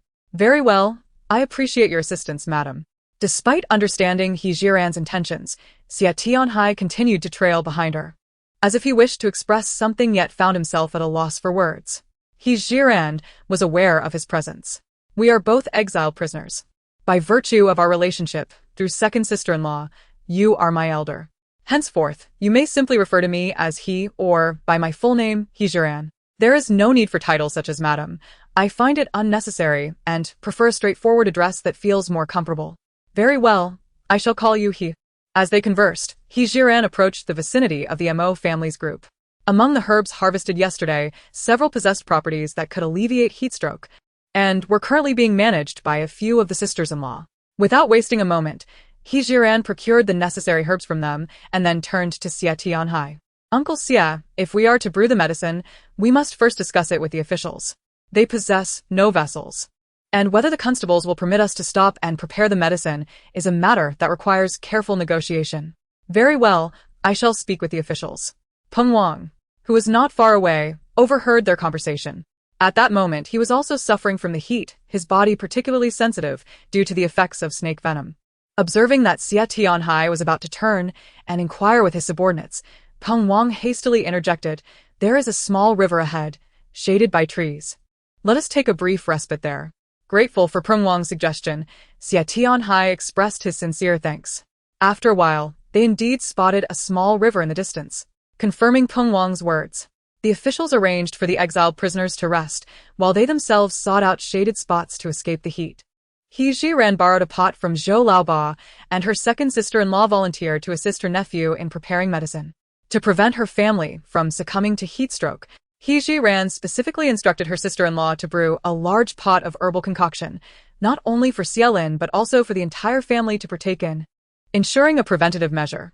Just as He Jiran had finished examining Xielin, she confirmed that the child was in the acute phase of heatstroke and had already lost consciousness. Relying solely on the herbal remedy would likely yield insufficient results. Seizing a moment when her sister-in-law was distracted, she discreetly retrieved some Huixiang Jingqi water from her space and added it to the mixture. With the medicinal preparations set, He Jiran felt a weight lift from her shoulders. She gazed at the clear stream beside her, where fish swam gracefully. Finding a sturdy branch on the ground, she approached Zhou Laoba. Sir Zhou, may I borrow your blade? Though her space contained various knives and daggers, she could not openly produce them in front of so many people, and thus sought assistance from the official. Upon hearing her request, Zhou Laoba became immediately alert. What do you need the knife for? He Jiran shrugged, holding the branch forward. I wish to sharpen the stick. If all goes well, we might have a meat dish for lunch. Zhou Laoba, not probing into the nature of the meat dish, thought to himself that a young woman like her would hardly dare to deceive him. Reluctantly, he removed his blade and handed it over to He Jiran. He Jiran, in the presence of Zhou Laoba, sharpened the branch. After returning the knife, she turned and made her way back to the riverbank. Under the watchful gaze of all, she removed her embroidered shoes and rolled up her trousers as she waded into the water. Observing her series of actions, the women of the Mo family gathered around her. What are you intending to do? Inquired the matriarch of the Mo family, her anxiety palpable as if she were ready to leap into the river herself. Indeed. Ninth younger sister, what is your purpose here? He Ziran turned to the group and gestured for silence before continuing her advance into the river's depths. The water was not particularly deep. She ventured several meters out before it barely reached her knees. Coming to a halt, she fixed her gaze on her target and thrust the sharp end of the branch forcefully into the water's surface. Chapter 33. Catching fish in a swift motion. She flipped the branch and flicked it towards the riverbank, causing a lively crucian carp to land before the women of the Mo family. Sisters-in-law, please take care of the fish. He Jiran felt no particular significance in her actions. For her, this method of fishing was child's play. In her previous life, while on missions, she often spent nights in the wilderness, thus acquiring certain survival skills was hardly surprising. However, others did not share her perspective. Everyone was astonished by her seamless execution. Even the officials were left in awe. Each year, as they escorted prisoners, they passed this very spot and were aware of the fish inhabiting the river. They had attempted to catch fish before, but had never succeeded. They had often thought of returning with a fishing net, yet that intention had faded from their minds. As He Jiran caught her second fish, the officials silently admired her prowess. The women of the Mo family initially intended to dissuade He Jiran from exposing her ankles, but upon witnessing the two lively crucian carps before them, they had completely forgotten their earlier purpose. Particularly, the matriarch of the Mo family found solace in the situation. The adherence to such conventions by women was merely to avoid criticism and disdain from their husbands' families. After all, He Jiran was their daughter-in-law. As long as the Mo family accepted her, revealing her ankles was inconsequential. Since Mo Jiuyi had chosen to awaken early, he no longer pretended to sleep. He, too, had benefited from Peng Wang's good fortune, as the wooden cart was parked in the shadiest spot, where He Jiran faced no obstacles in her fishing endeavor. Peng Wang was astonished by He Jiran's remarkable abilities and involuntarily remarked to Mo Jiuyi, "Indeed, you are truly fortunate to have married such an extraordinary wife just a day before your exile." At that moment, Mo Jiuyi's heart was a tumult of emotions. He found himself perplexed as to how the daughter of the He family, who was traditionally confined to the domestic sphere, possessed such skills that surpassed those of many men. He shared the same sentiment as Peng Wang, reflecting on the seemingly simple method of fishing employed by this woman. While it appeared easy to the average observer, it required a certain level of expertise that he himself could not attain. What merit did he possess to have wed such an exceptional wife before his exile? His curiosity about He Ji Ran deepened further. Li Ro-er stood a short distance away, glaring fiercely at the scene before her. She had never realized that this foolish He Ji Ran possessed such formidable talents. Previously, she had concealed her abilities in Li Ro-er's presence. The more she thought about it, the more discontent welled within her. In her agitation, she found herself approaching the riverbank. He Ji Ran, you truly have no shame. Wading barefoot into the river to catch fish in front of everyone, unafraid of being ridiculed. At that moment, He Ji Ran had just caught her target and did not immediately retort. However, the women of the Mo family, upon hearing Li Ro-er's sarcastic remarks, could not remain silent. Mo Hanyu stepped forward first, saying, Li Ro-er, do you still consider yourself a lady of refinement? Living a life where everything is handed to you, please recognize your true position. You are merely an exile. At this juncture, being able to satiate one's hunger is already a considerable blessing. Adhering to those trivial formalities seems rather ill-fated. She simply lacks the prowess of Sister Jio, otherwise. She would have cast off her shoes and ventured into the river to assist without hesitation, especially since Sister Jio has become a towering idol in her heart. Mo Hanyu resolutely forbids anyone from uttering disparaging remarks about her remarkable Sister Jio. Likewise, the other sisters are eagerly exchanging barbs aimed at Li Ruer. Just as Li Ruer is preparing to engage in a rebuttal, she suddenly feels a sticky, cold object slap against her face. The culprit is none other than He Ji Ran, who, upon catching her third fish, carelessly flung it towards Li Ruer's visage, striking her squarely on the right cheek. Observing this spectacle, the Mo family members hurriedly rushed forward to collect the prized fish, while simultaneously erupting in laughter at Li Ruer's expense. Even the nearby officials, who had come merely to observe, could not suppress their amusement. Li Ruer instantly felt stripped of both dignity and respect. With a sense of grievance, she turned to the officials, exclaiming, Gentlemen, isn't it your duty to intervene when He Ji Ran inflicts harm? One of the officials glanced at Li Ruer's soiled face and disdainfully remarked, You had it coming. Who told you to be so sharp-tongued? Li Ruer. It was evident that these officials had been enchanted by He Ji Ran's beguiling beauty. Realizing that she was gaining no advantage in this situation, Li Ruer stomped her foot angrily in the direction of the Mo family and retreated to her own kin, only to be met with mocking laughter from her two legitimate sisters. I thought you might return with a few fish, just like He Ji Ran. The disgrace brought upon the Li family is truly appalling. Not only did we fail to catch any fish, but we also became the subject of ridicule. In the past, when Li Ruer was at home, she often endured bullying from her two younger sisters. At that time, she chose to suffer in silence, for she was merely a concubine's daughter. However, the circumstances have changed. With the entire family exiled, she felt no longer compelled to endure. Thus, she raised her hand and struck one of her sisters across the face. Do not forget, I am your elder sister. My shame reflects upon you as well. Li Yuer and Li Ruer had never encountered such humiliation, especially not at the hands of Li Ruer. Almost simultaneously, the two sprang to their feet and lunged at her. Meanwhile, their mother, witnessing her daughters being wronged, joined the fray. In an instant, the Li family's resting place turned into a chaotic scene of turmoil. The officials, entertained by the commotion, had no intention of intervening. It was only when Li Liang bellowed that the group of women reluctantly ceased their altercation. A glance at them revealed disheveled hair and several scratches across their faces. Despite the uproar among the Li family, He Ji Ran remained undistracted in her pursuit of fish.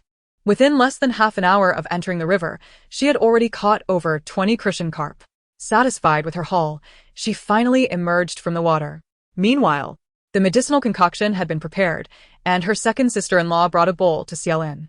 Each member of the Mo family received a bowl as well, and the officials were not overlooked. Observing the remaining herbal broth, He Ji Ran summoned her sister-in-law to distribute some to the Xia family. As for others, she would remain indifferent until their hostility towards the Mo family dissipated. Xiaolin awoke shortly after consuming the medicine, although still somewhat weak. She was no longer in danger of losing her life. Xia Tianhai personally came to express his gratitude to He Ji Ran. Thank you for saving my grandson's life. This favor will not be forgotten by the Xia family. Whether it was a matter of gratitude or not, He Ji Ran was unconcerned, as it was merely a trivial effort on her part. Her primary hope was for the Xia and Mo families to resolve their misunderstandings sooner rather than later. After all, The road of exile stretched on endlessly, and enduring the hostile gazes of others was truly disheartening. Moreover, the Xie family was the maternal family of her second sister-in-law. These two families, which ought to be closer, should not continue to interact in such a manner. Uncle Xie, my husband has awakened today. If you are free this evening, why not come over to converse with him? Chapter 34. Self-sufficiency. He Ji Rand did not express her thoughts too directly. She trusted that Xie Tianhai would comprehend her intentions. Very well, I shall heed your words and come by this evening, Xie Tianhai replied softly. Glancing at the crucian carp she was preparing, He Ji Rand continued, Uncle Xie? Shortly I intend to roast these fish for dinner and send one to Lin Air to help her regain her strength. Having witnessed He Ji Rand catch fish, Xie Tianhai had already instructed his two sons to emulate her and venture into the river to catch 2 fish for their grandson's nourishment. However, to his dismay, his sons proved utterly inept, toiling for a considerable time without success. Thus, the prospect of He Ji Rand sending a fish to Xielin felt like a timely boon to Xie Tianhai. He expressed his profound gratitude to He Ji Rand, lowering himself in appreciation. Simultaneously, he resolved that whether the exile of the Xie family was connected to Mo Jiu Yi or not, he intended to let the matter rest. After all, the Xie family had already been exiled. Their familial ties with the Mo family remained intact. Having received such significant kindness from He Ji Rand, it would be futile to continue harboring grievances. Instead, it would be more prudent for both families to coexist harmoniously, arriving safely in the northwest. Even if their future held only humble fare, as long as they were alive, that would suffice. The women of the Mo family were accustomed to having servants attend to their needs at home, making them quite unfamiliar with tasks such as processing fish. Nonetheless, they had come to terms with their reality. To avoid hunger in the future, the most effective strategy was to take matters into their own hands. Thus, they all gathered around He Ji Rand, imitating her actions to assist in preparing the crucian carp. Though their movements were not as deft as He Ji Rand's, having assistance was certainly beneficial. Soon, everyone collaborated to clean the fish. He Ji Rand procured evenly sized branches to skewer the crucian carp and then gathered several large stones to construct a makeshift barbecue grill. She requested the ladies to gather some dry twigs. While she felt sympathy for the women of the Mo family, she did not wish for them to continue living as delicate creatures, untouched by the toil of life. After all, the road ahead was long, and acquiring survival skills was essential. The women went to collect firewood, while He Ji Rand sought to borrow a fire starter from the constables. The constables, aware that the Mo family's grilled fish would undoubtedly include their share, not only refrained from troubling her, but also generously offered her some salt. He Ji Rand had intended to acquire some salt, even preparing to spend a bit of silver to purchase it from the constables. To her surprise, they were so accommodating that they willingly presented it to her. The salt of ancient times was unrefined and coarse, often dark in hue. However, this was inconsequential. With this salt as a cover, she could seize the opportunity to retrieve fine salt from her spatial storage. It is worth noting that her small kitchen in the clinic was well stocked with various condiments. Unfortunately, she had yet to find a suitable excuse to produce these items. Nevertheless, a few inconspicuous seasonings would not pose a problem. He Ji Rand returned to the constructed grill, quickly ignited a fire, and then arranged the skewered crucian carp neatly on top. Soon, a sizzling sound filled the air, accompanied by an enticing aroma that wafted outward. The moment the surrounding onlookers caught a whiff of this delightful scent, they found themselves swallowing in anticipation. However, He Ji Rand was not entirely satisfied with the grilled fish. She murmured softly to herself, expressing a desire for a brush of oil to elevate its flavor. Unbeknownst to her, her words fell upon the attentive ears of Zhang Qing, who, enchanted by the fragrance of the grilled fish, was already eager to indulge. The implication of He Ji Rand's comment suggested that a touch of oil would enhance the dish's taste. Do you truly believe that the grilled fish requires oil? He Ji Rand looked up and casually replied, indeed, it would undoubtedly taste far superior. Wait here, Zhang Qing said before hastily departing. Shortly thereafter, he returned with a modest jar in hand. This contains rapeseed oil, quite a precious commodity. Use it sparingly. He Ji Rand was taken aback by the completeness of the officer's supplies, which surprisingly included rapeseed oil. Had she known, she would have shamelessly requested some earlier. Nevertheless, it was not too late for this timely gift. Rest assured, officer, I will use it judiciously. Upon opening the jar, He Ji-ran plucked a leafy branch from a nearby tree and washed it by the river, employing it as a brush for the oil. Indeed. Once the crucian carp was coated with rapeseed oil, its aroma intensified magnificently. He Ji-ran discreetly retrieved a blend of 13 spices and fine salt from her provisions and sprinkled them atop the fish, culminating in her first outdoor grilled fish feast of the ancient era. In total, He Ji-ran successfully grilled 10 fish. She initially thought that she would send the fish to the officials to curry favor with them. However, to her surprise, He Ji-ran did not do so at all. Instead, she selected the largest fish and first presented it to the old matriarch. Lady Mo. Lady Mo hesitated for a moment and deliberately glanced at the officials. He Ji-ran understood her unspoken intention, which was simply to have her share the roasted fish with the officials. To reassure Lady Mo, she offered her a comforting glance. Subsequently, she distributed 1 fish each to her 8 sisters-in-law. With 1 fish remaining, she looked at Mo Jioyi, who was still lying on the wooden cart, and then at Mo Hanyu, who was nearly drooling. In the end, she chose to give it to Mo Hanyu. The officials were displeased by her actions, particularly Zhang Qing, who had eagerly brought cooking oil only to find himself excluded. He family, is this how you were taught to conduct yourself from a young age? He Ji-ran raised her head and replied with calm dignity, what is wrong with my conduct? My father taught me from a young age that good things should first be given to the elders. I prioritized presenting it to my grandmother and my 8 sisters-in-law, Who are all older than I. It is only fitting that I serve them first. My younger sister-in-law is younger, so I naturally should take care of her a bit more. Would you, sir, care to point out where I have erred? Zhang Qing was rendered speechless. Indeed. There was nothing amiss. Zhou Laoba, possessing more patience, nudged Zhang Qing, signaling him to remain calm. After all, it was her own possession, and it was not unreasonable for her to choose not to present it to him. At worst, one can seek opportunities in the future to undermine the Mo family. Zhang Qing struggled to suppress the fury simmering within him as he glared at He Ji-ran. Peng Wang, observing the scene, found it quite amusing. After years of escorting exiled criminals, it was his first encounter with someone unafraid of their authority.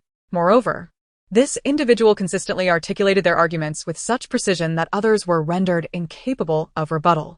Reflecting upon this, he cast a glance at the Mo Jioyi, who was resting beside him. Your wife has grown increasingly formidable. Presently, aside from acknowledging He Ji-ran's prowess, Peng Wang found it challenging to express any other sentiment. Mo Jioyi turned her head, feigning weakness, and remarked, she merely possesses a sharp tongue. Oh. Do not be modest. When I say your wife is impressive, she truly is. How could she not be? Not only can she heal, but she can also fish in the river, and her eloquence is remarkable. Indeed, Peng Wang was thoroughly impressed. It was a pity that He Ji-ran was a woman. Otherwise, with her capabilities, she would undoubtedly become an extraordinary figure. Chapter 35. Objective achieved. He Ji-ran remained oblivious to the high regard in which Peng Wang held her, as she focused intently on grilling the fish. She had anticipated that the officials might cause trouble, and thus had prepared herself for any eventuality. Her actions were not without reason. They were merely the beginning of her journey from the capital, with the northwest still a considerable distance away. If she were to indulge these officials with flattery from the outset, they might come to see her efforts as a given, leading to unreasonable demands in the future. Furthermore, He Ji-ran sought to gauge the limits of these officials, which would facilitate her dealings with them down the line. Based on their recent interaction concerning the distribution of the grilled fish, it appeared that the officials possessed a sense of reason. He Ji-ran had thus formed a preliminary understanding of their character. The second batch of crucian carp was ready, still comprising 10 fish. He Ji-ran took the initiative to present 2 of them to Peng Wang and Mo Jioyi.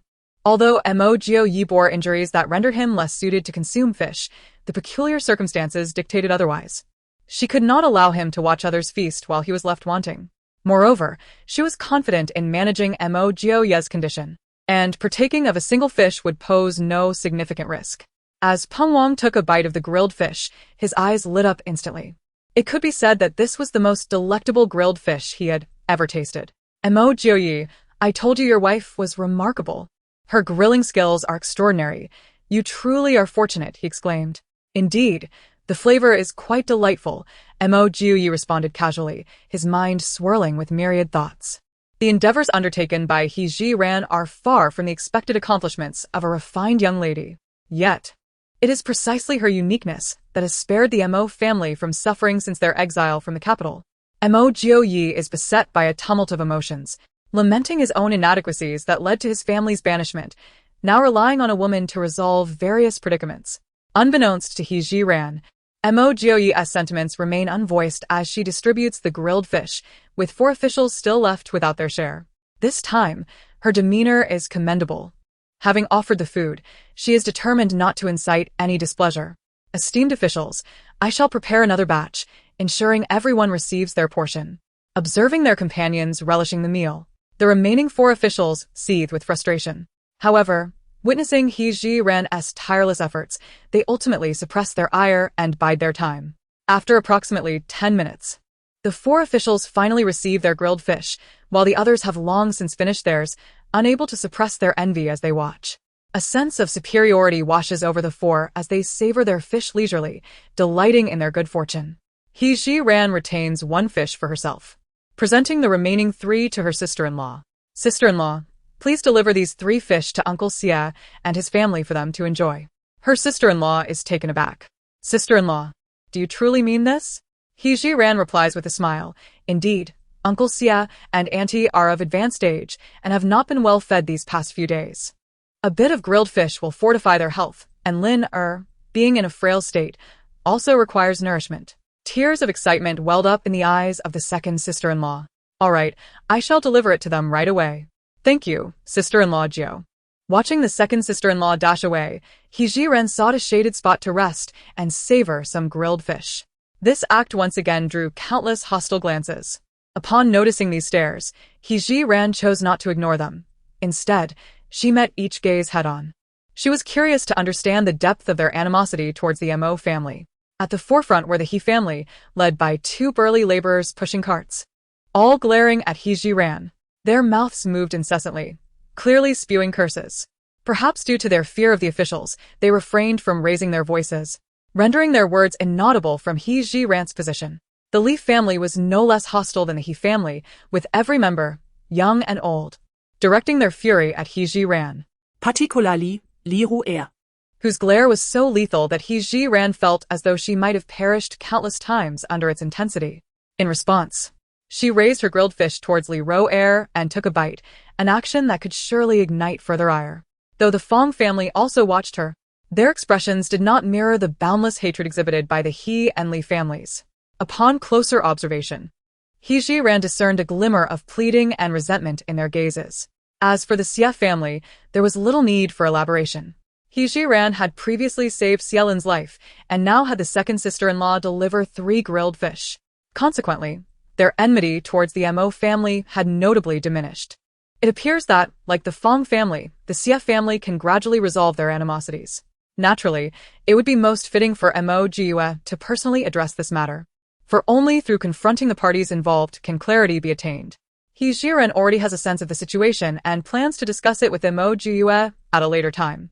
Having just finished her grilled fish, she was called over by Peng Wang. Miss He, your skill in catching fish is commendable. Since we have a moment to rest, why not catch some more? With a half-smile, He Jiran raised an eyebrow.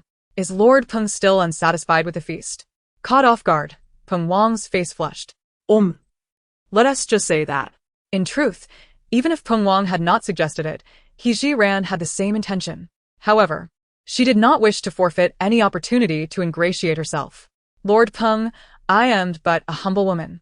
Had it not been for my family's need for sustenance, I would not have ventured barefoot into the river to catch fish in public. Now that everyone has enjoyed the fish, please do not press me further. Peng Wang, faced with rejection, immediately grew stern. Nevertheless, recalling the delectable grilled fish, he managed to restrain himself.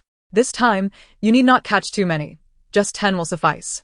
Feigning deep contemplation, He Jiran adopted a hesitant demeanor. Peng Wang grew anxious.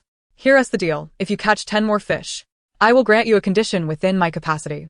Given that Lord Peng had gone this far, it would be unreasonable for her to decline. Very well. Just wait and see. Having achieved her objective, He Jiran ceased her prattling and once again removed her shoes and socks to wade into the river. The water teemed with fish, and for He Jiran, capturing 10 was as effortless as a game. Before long, she had flung 10 fish onto the bank. The sister-in-laws were equally industrious, squatting by the river to cleanse the fish, subsequently stringing them together with twigs. He Ran mused that since she was already in the water, it would be prudent to catch a greater number of fish to reserve for an evening repast. Thus, after securing her 10, she did not hastily return to shore but continued her labor. At this moment, Mrs. Fong Chuanzhou approached the elderly matriarch, Lady Mo. She adopted an exceedingly humble demeanor. Lady Mo, our previous disrespect towards the Duke was a grave misstep on our part. We beseech you not to hold it against us. Lady Mo regarded her, uncertain of the intentions behind her words. Mrs. Fong, as of now, Jiu Yi is no longer a duke. You may simply address him by his name to avoid giving others fodder for gossip. Chapter 36. There must be a misunderstanding upon hearing such words. Zhao felt a sudden awareness that her previous remarks had been inappropriate. It was my lack of prudence in considering the matter. I hope the old matriarch does not take offense. Understanding that Zhao's visit was not merely an apology, but shrouded in ulterior motives, the old matriarch contemplated issuing a dismissal. Madam Fong, I can empathize with the sentiments of the Fong family. Your apology is duly noted. If there are no further matters to discuss, please take your leave to avoid any reprimand from the officials. As Zhao realized that the old matriarch was beginning to usher her away, she shed her pretense. Carefully, she retrieved a gemstone ring from her coiled hair. Old matriarch, would it be possible for me to exchange this ring for a few fish? Zhao proposed, gesturing towards the area where her family was resting. My youngest son has been crying for the grilled fish he saw you enjoying. I am truly at my wit's end and have come to seek your kindness. The old matriarch assessed the gemstone ring in Zhao's hand and then glanced in the direction of her gesture. Indeed, a young boy, appearing to be 8 or 9 years old, was there wiping away his tears. The fish were caught by my 9th daughter-in-law. If you wish to trade, you must speak with her. The old matriarch felt it inappropriate to intervene on behalf of her daughter-in-law in such matters. Zhao exchanged pleasantries and turned towards the riverbank. At that moment, He Ran had also gathered enough fish and was making her way back to shore. Having observed Zhao conversing with the old matriarch, she had surmised the purpose of Zhao's visit. He Ran chose not to engage and instead slowly donned her shoes and socks at the water's edge. Zhao approached, endeavoring to maintain a composed smile. May I propose a trade, Auntie? How about exchanging this ring for a few fish?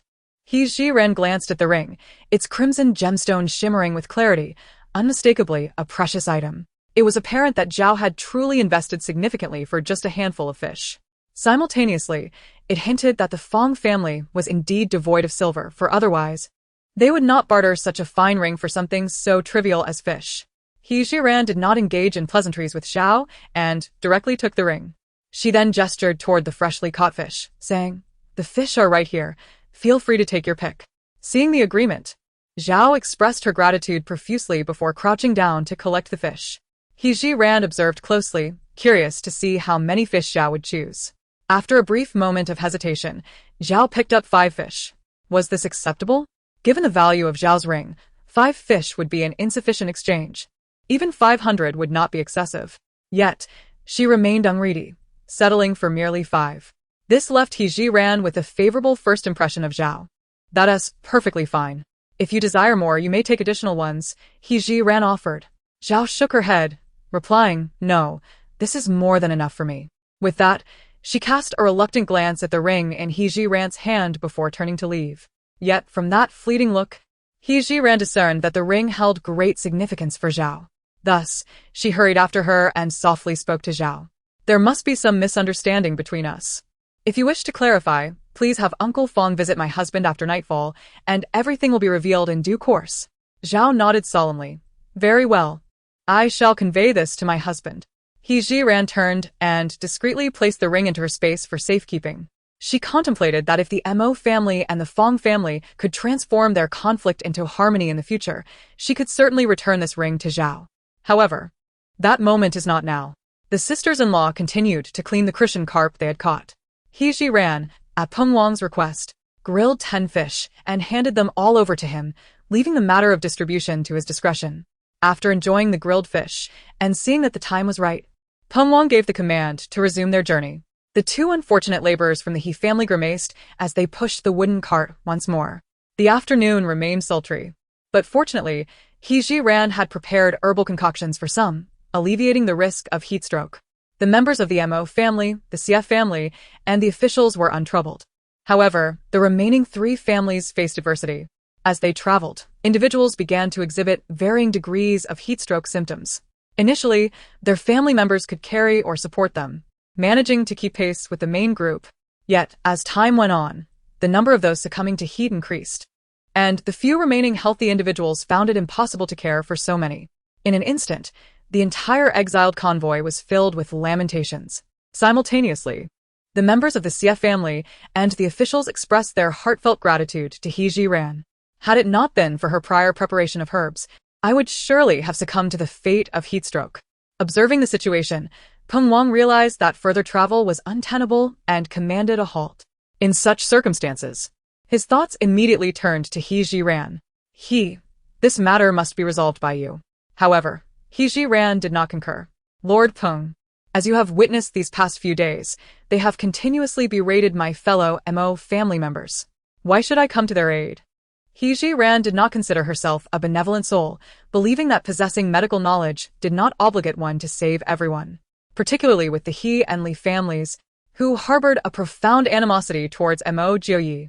Should Mo Jioyi extend his neck, they would undoubtedly exert every effort to sever it. She would never extend her hand to assist individuals with such malicious intent. Of course, the Fong family was a different matter. Their rescue could still be contemplated. Peng Wang understood this rationale well. As the head of the escort, it was not uncommon for unforeseen incidents to result in casualties during transit. However, if the numbers were excessive, he would be unable to provide an account to his superiors upon his return. Consequently, he continued to persuade He Ji-ran. Despite their grave transgressions, there are still lives at stake. One cannot simply stand by and do nothing, can one?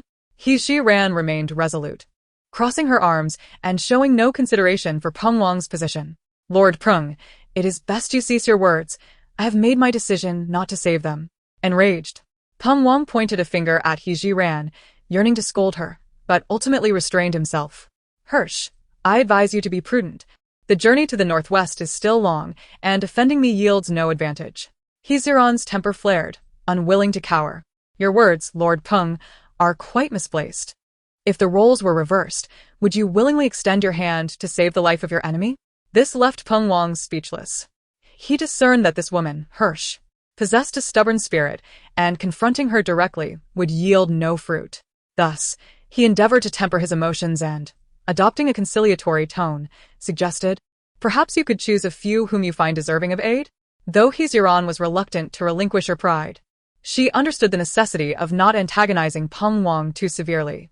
When presented with an opportunity to step down, one must seize it. She surveyed the individuals suffering from heatstroke. The Fong family seemed relatively fortunate, perhaps due to their midday fish meal, for only 3 had succumbed. The He and Li families, however, fared poorly, with a total of over 30 individuals, and now fewer than 10 remained standing. Given Lord Peng's insistence, I shall reluctantly assist a few. Chapter 37. Arrival in Yunlai County. Having spoken, He Ji-ran swiftly retrieved the medicinal herbs she had gathered the previous day and kindled a fire to brew the concoction. Within less than half an hour, the herbal remedy was prepared. The constables approached to collect the medicine, only to be halted by He Ji-ran. Master Peng instructed that I select those who appear most deserving of aid. The 2 had been overheard by Zhou Laoba, who understood that this indeed reflected their leader's intent. Very well, we shall assist you in carrying it. You may distribute it as you see fit. He Ji-ran led the way, first arriving at the position of the Fong family. Upon seeing her, the Zhao matriarch regarded her as a beacon of hope. He Ji, I extend my heartfelt gratitude on behalf of my entire family. He Ji-ran merely nodded in acknowledgement before instructing the constables to dispense the medicine. Fong Chuanzhou was not spared this time. Though his afflictions were not severe, he merely experienced slight dizziness and nausea. He Ji-ran provided him with a bowl of medicine, whispering a gentle reminder, Uncle Fong, do remember to seek out my husband this evening. Fong Chuanzhou held the bowl of medicine firmly. Indeed, I shall go. After ensuring that the other members of the Fong family suffering from heatstroke were attended to, He Ji-ran proceeded towards the Li and He families. Despite their animosity towards the Mo family, both the Li and He clans refrained from displaying hostility at this moment, as they were still awaiting the life-saving herbal remedies. He Ji-ran surveyed the scene, The symptoms exhibited by these individuals were generally mild, with some feigning discomfort, likely in an attempt to avoid further travel. She chose not to expose their ruse on the spot, instead selecting a few elderly individuals and young children for the distribution of medicine. As for the others, she chose to disregard them completely. Just as she was about to leave with the remnants of her medicine, she heard Li Ruer cursing vehemently from behind. He ran. Your indifference in the face of suffering is utterly devoid of conscience. Marrying a woman like you is the misfortune of 8 lifetimes for Mo Jioyi. With He ran, there was no concept of silence in the face of insults. Just as she prepared to retort, a sharp crack of a whip rang out, followed by Li Ruer's agonizing scream. Zhang Qing was an expert with the whip, striking swiftly and mercilessly. Silence. It's no wonder the He family refuses to aid you. If it were me, I would not offer help either. The whip landed squarely on Li Ruer's right arm, grazing her exposed neck. Clutching her neck in disbelief, Li Ruer exclaimed, "Sir, this is unjust.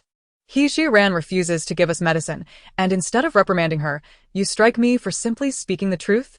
Zhang Qing found her words amusing, and with another fierce crack of the whip, he retorted, "I simply find you unbearable.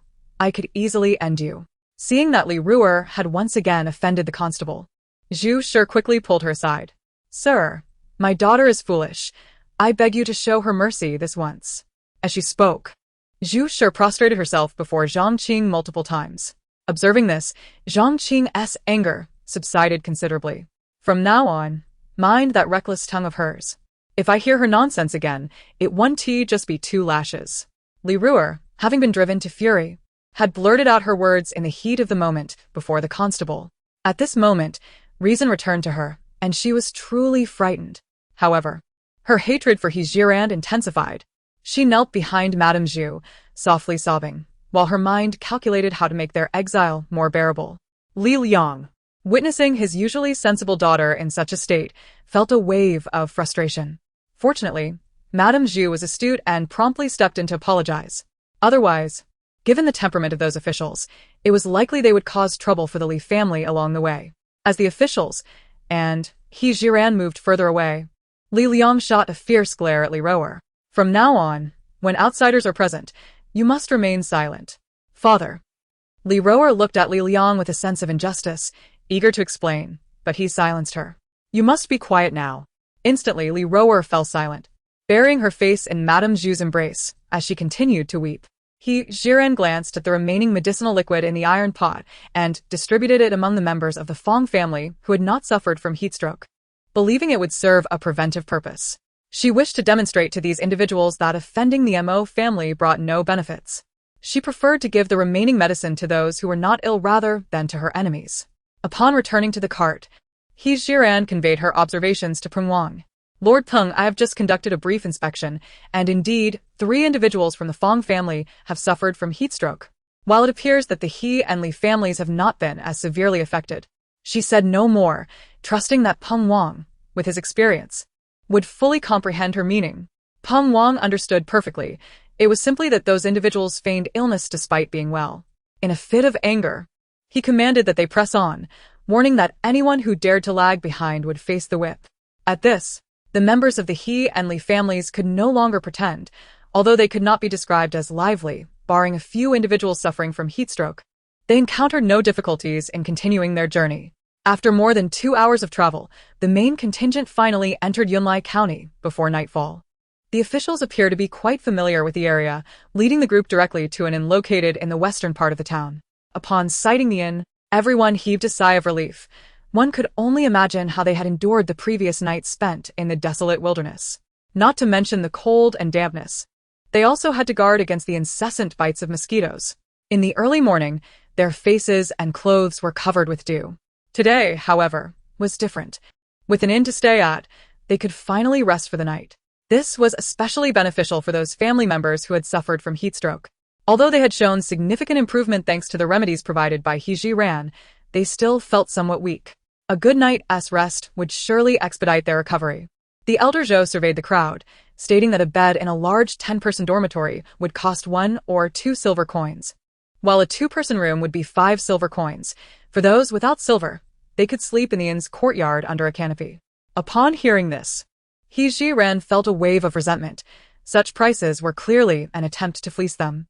However, after some reflection, she came to terms with it, recognizing that these officials were all eager to profit from such opportunities. The other families, too, expressed their dismay, exclaiming, "Sir, we truly have no silver. Indeed, esteemed official, have mercy upon us, and do not cast us into the streets. We beseech you to show us kindness, even if it means allowing us to reside in a room for 20. The impatient Zhou Laoba waved his hand dismissively. Enough of this prattling. Those with silver should pay up now, and those without must find refuge in the straw huts outside. Third sister-in-law quickly retrieved a few pieces of silver from her bosom and approached old lady Mo and He ran. Mother, sister-in-law, there are 12 of us in total, and I was thinking we could have one room for 10 and another for 2. What do you think? Old lady Mo approved of third sister-in-law's arrangement. Yes, that sounds splendid. Let Jury and he stay in the room for 2, while I, along with you sisters-in-law, will share the room for 10 with Hanyu. Chapter 38. Renting the inn's kitchen. After a discussion, the third sister-in-law handed the silver to Zhou Laoba. According to He Jiran's intentions, she planned for everyone to squeeze into a room meant for 10, allowing them to look out for one another. In the event of any danger, both she and Mo Jiu would be able to offer timely protection. However, to her surprise, the third sister-in-law acted first. Since both the mother-in-law and the third sister-in-law had made arrangements, Mo Jiu did not oppose, and she had no intention of meddling. Sharing a room with Mo Jiu was not an issue. If necessary, she could simply sleep on the floor. Peng Wang accepted the silver from the third sister-in-law and glanced at the other families. Were there any others who wished to book a room? Naturally. They wanted to secure accommodations. No one wished to stay in the outdoor sheds, which was hardly better than sleeping under the open sky. Unfortunately, their pockets were emptier than their faces, with no silver to pay for a room. Seizing the opportunity, He Jiran approached the second sister-in-law and discreetly slipped her a couple of taels of silver. Second sister-in-law, please help the Xie family secure a room. The second sister-in-law, holding the seemingly insignificant couple of taels, felt as though they weighed 1,000 pounds. I thank you on behalf of my parents, ninth sister-in-law. At that moment, she did not hesitate to accept He Jiran's generosity, for it was an urgent necessity for the Xie family. Although the Xie family comprised over 10 members, squeezing together was certainly preferable to staying outside. This was not an act of stinginess on He Jiran's part. After all, the ties between the Xie and Mo families had not yet been fully severed, and she felt no obligation to support others unnecessarily. In the future, should the Xie family truly cultivate a sincere friendship with the Mo family, they might impart some lucrative skills, ensuring a more prosperous existence for them. The Xie family, now possessing 10 rooms, has incited considerable envy from the Fong family. They are acutely aware that a daughter of the Xie family is wed to a son of the Mo family, who has used the Mo family's wealth to assist in acquiring accommodations. Regrettably, the Fong family's current discord with the Mo family prevents them from even broaching the subject of borrowing funds. He Jiran, possessing keen observational skills, swiftly discerned the conflicted expressions of the Fong family. Reflecting on the ring Zhao Shi had exchanged for fish that day, which could be worth several hundred taels, she resolved not to exploit their misfortune. After some contemplation, she discreetly slipped Zhao Shi a couple of taels in silver. Thus, the Mo, Xie, and Fong families each secured their own quarters. Only the He and Li families remained. The members of both families now harbored resentment not only towards the Mo family, but also towards the Xie and Fong families. Zhou Laoba acted swiftly, utilizing the silver provided by various families to secure the rooms. The sisters-in-law collectively transported Mo Jiu inside. It must be said, these officials are quite adept at taking advantage of the situation. The guest rooms, priced at 5 taels of silver each, appeared grim and damp. Under normal circumstances, they might fetch around 100 or 80 yuan per night, assuming one does not encounter overly discerning guests, lest they express their distaste. Nevertheless, He Jiran understood the principle of changing circumstances. Despite the unsatisfactory conditions of the rooms, having them was certainly better than having none at all. She simply assisted Mo Juri in tidying up the bed, allowing him to lie down and rest before turning to leave. Although everyone had enjoyed grilled fish for lunch, after a long afternoon of travel, hunger had taken its toll. With the opportunity to rest at the inn, she was determined to make the most of the conveniences available. The room for the 10 women, including old Madame Mo, was a sight of disarray. The musty odor within was unbearable, and the space consisted solely of a long communal bed, adorned with dirty, shining pillows and several blankets whose original colors were indiscernible. Old Madame Emo, being adaptable, noticed the furrowed brows of her daughter-in-law and daughter and could not help but offer a gentle reminder. Considering their previous nights spent in the wilderness, they should be grateful for the shelter here. Mother, we understand and will not complain, they reassured her.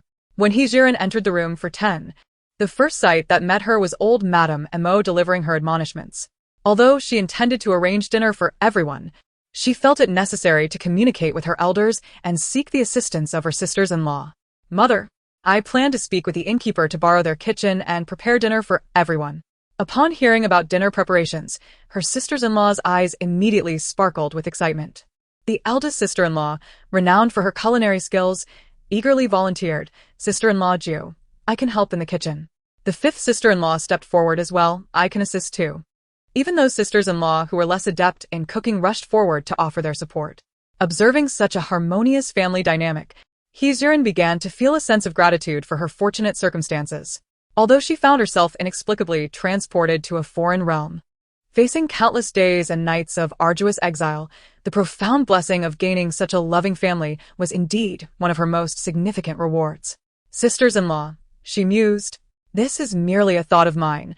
I still need to discuss it with the proprietor to determine its feasibility. Furthermore, given their unique circumstances, lavish feasting was impractical. The assistance of just 2 individuals would suffice. Upon hearing Hejiren's words, everyone's gaze shifted to the elder and the fifth sisters-in-law. For these 2 were particularly skilled in the culinary arts and would not complicate matters further. With her objectives achieved, Hejiren proceeded to seek out the innkeeper for a discussion. Naturally, prior to that, she needed to confer with the officials present. She approached Pengwang directly. Having tasted the fish that Hejiren had prepared, he surmised that her culinary skills were commendable. Additionally, it was customary for the Mo family to include the officials in their meals. Hence, without hesitation, Pengwang acquiesced, leaving the details of communication with the proprietor to her. Having secured Pengwang's approval, Hejiren sought out the innkeeper. Money facilitates matters. Despite their status as exiles, the innkeeper could not resist the allure of silver. After accepting a few coins as a bribe from Hejiren, the innkeeper declared that she could use whatever was in the kitchen at her discretion. With the arrangements made, Hejiren did not immediately summon her sisters-in-law for assistance, but instead ventured alone into the kitchen. After surveying the premises, she confirmed the presence of some white rice and flour, along with common vegetables such as green onions, cabbage, and radishes.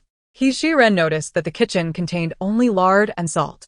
Promptly, she retrieved some 13-spice seasoning and star anise from her space, along with various vegetables recollected from the memories of her predecessor. She selected cucumbers, eggs, green beans, and a piece of pork belly. With numerous diners to cater to, the ingredients stored in her space were limited. She had to wait for them to regenerate before taking them out multiple times. Additionally, she poured some vegetable oil from her space into a bowl in the kitchen, along with a suitable amount of sugar. As for the broccoli, snow peas, and tomatoes in the fridge, despite her desire to use them, she refrained from doing so, as she had yet to devise an explanation for their origin. Once everything was prepared, she called her sisters-in-law over for assistance. Upon their arrival, the 2 sisters-in-law glanced at the ingredients, their faces lighting up with delight. Sister-in-law, this sin is indeed remarkable, having prepared such a variety of vegetables. Indeed, and there's meat as well, they exclaimed, already busily plucking and chopping the vegetables. Chapter 39. A vicious beating of the He brothers as Hejiren seized the opportunity while her sisters-in-law busied themselves with the preparation of ingredients. She followed the guidance of a young attendant to the backyard to gather firewood. By chance, she passed by the thatched shed where the He family and the Lee family resided. Although referred to as a shed, to Hejiren, it appeared more akin to a stable for livestock. It seemed that on this day, with no guests arriving with horses, the structure lay empty. It was indeed astonishing that the officials thought to accommodate them for the night in such a place. The shed was quite spacious, supported by several sturdy pillars and covered with a thick layer of straw. At first glance, it seemed far superior to spending the night outdoors. However, even from a distance, a foul stench wafted from the shed, making it evident that those within could hardly find slumber without stifling their noses. At that moment, the Lee family and the He family were embroiled in a heated argument over territory. each side vying for the more desirable interior spots, their faces flushed with indignation.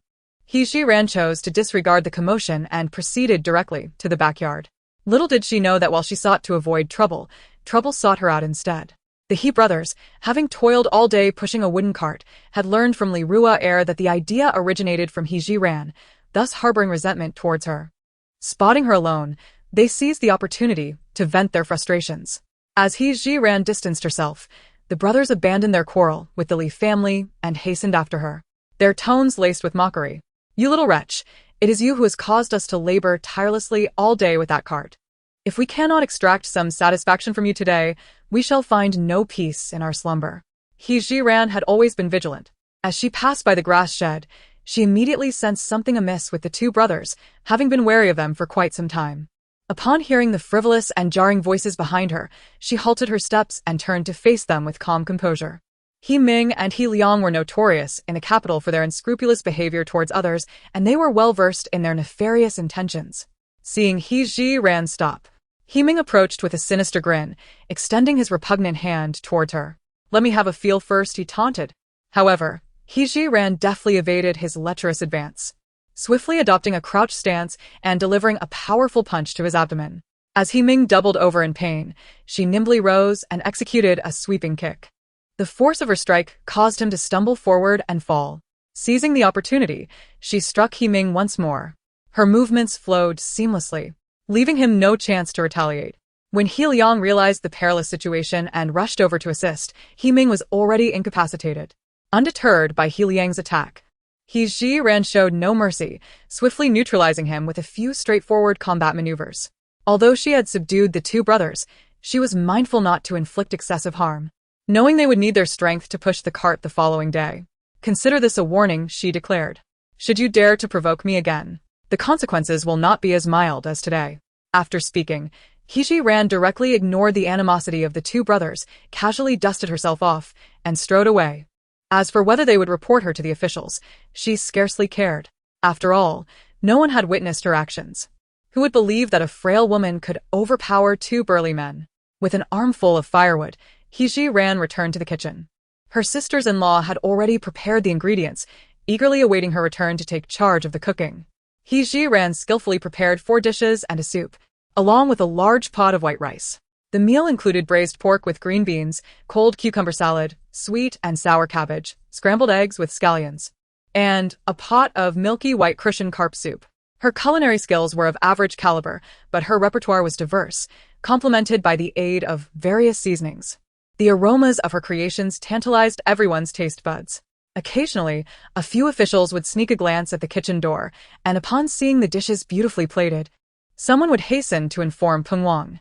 This time, He Ji-ran chose not to distribute the roasted fish as she had previously. Instead, she requested her sisters-in-law to assist in delivering the dishes to the officials first.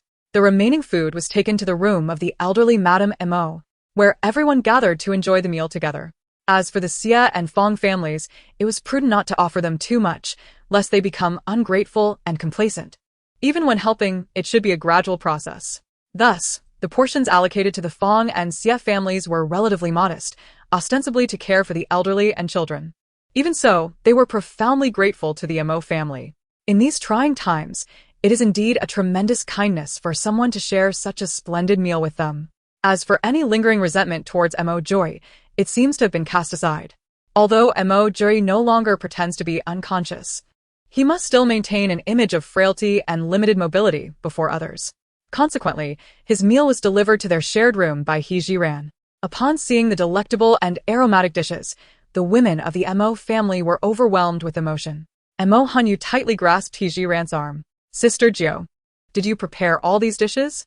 Before He Ji-ran could respond, the eldest sister-in-law proudly proclaimed, "All these dishes are crafted by your sister Jiao's hands. Don't they make your mouth water?" Mo Hanyu nodded vigorously, her sparkling eyes brimming with admiration for He Ji-ran.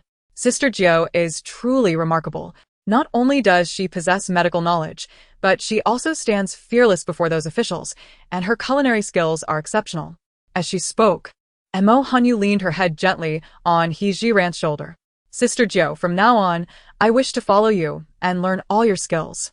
He Ji-ran looked at her innocent and naive sister-in-law, affectionately ruffling her disheveled hair. Very well, as long as Hanyu wishes to learn, Sister Jio will teach you. Meanwhile, Mo Joy sat alone in his room, taking a bite of the meal. His initial impression was that these dishes must have been prepared by He Ji-ran. None of the sisters-in-law at home possessed such culinary prowess.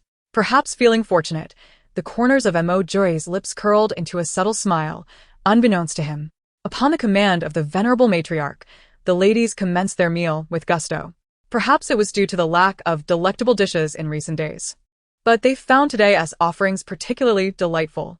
The table was laden with an abundance of 4 dishes and a soup, nearly devoured to the last morsel.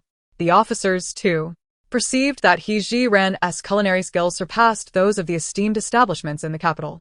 The braised pork, especially, was rich yet unctuous, evoking an insatiable craving. Just as the officers eagerly vied for the dishes, He Ming and He Liang were aided in their approach. One of the newcomers knelt before the officers. Esteemed officials, please advocate for us, the brothers. Upon seeing the newcomer, Peng Wang's expression darkened. What has transpired? He Ming hurriedly stepped forward.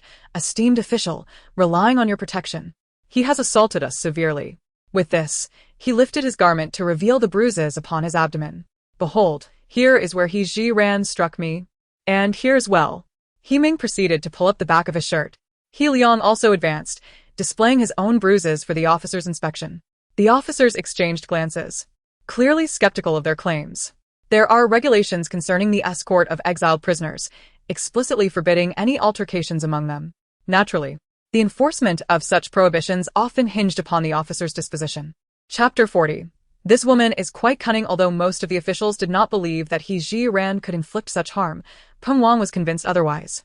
He sensed that this woman possessed many undiscovered talents, and now, witnessing the brothers from the He family in such a pitiful state, he added another attribute to her list of formidable qualities, capable of fighting.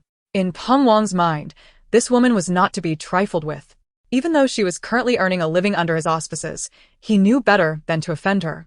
Especially now, as he indulged in the sumptuous delicacies she provided, he anticipated that such privileges would continue in the future. It was only natural for him, who reaped such benefits, to extend her a measure of care. Peng Wang cast a disdainful glance at the He brothers. You claim to have been assaulted by He Ji-ran? Indeed, it is absolutely true, esteemed official. It was He Ji-ran who attacked us, the brothers protested, feeling deeply wronged. After years of exerting power in the capital, it was their first encounter with a woman who could best them in a fight, and at this moment, they harbored a murderous intent towards He Ji-ran. I see you have a death wish.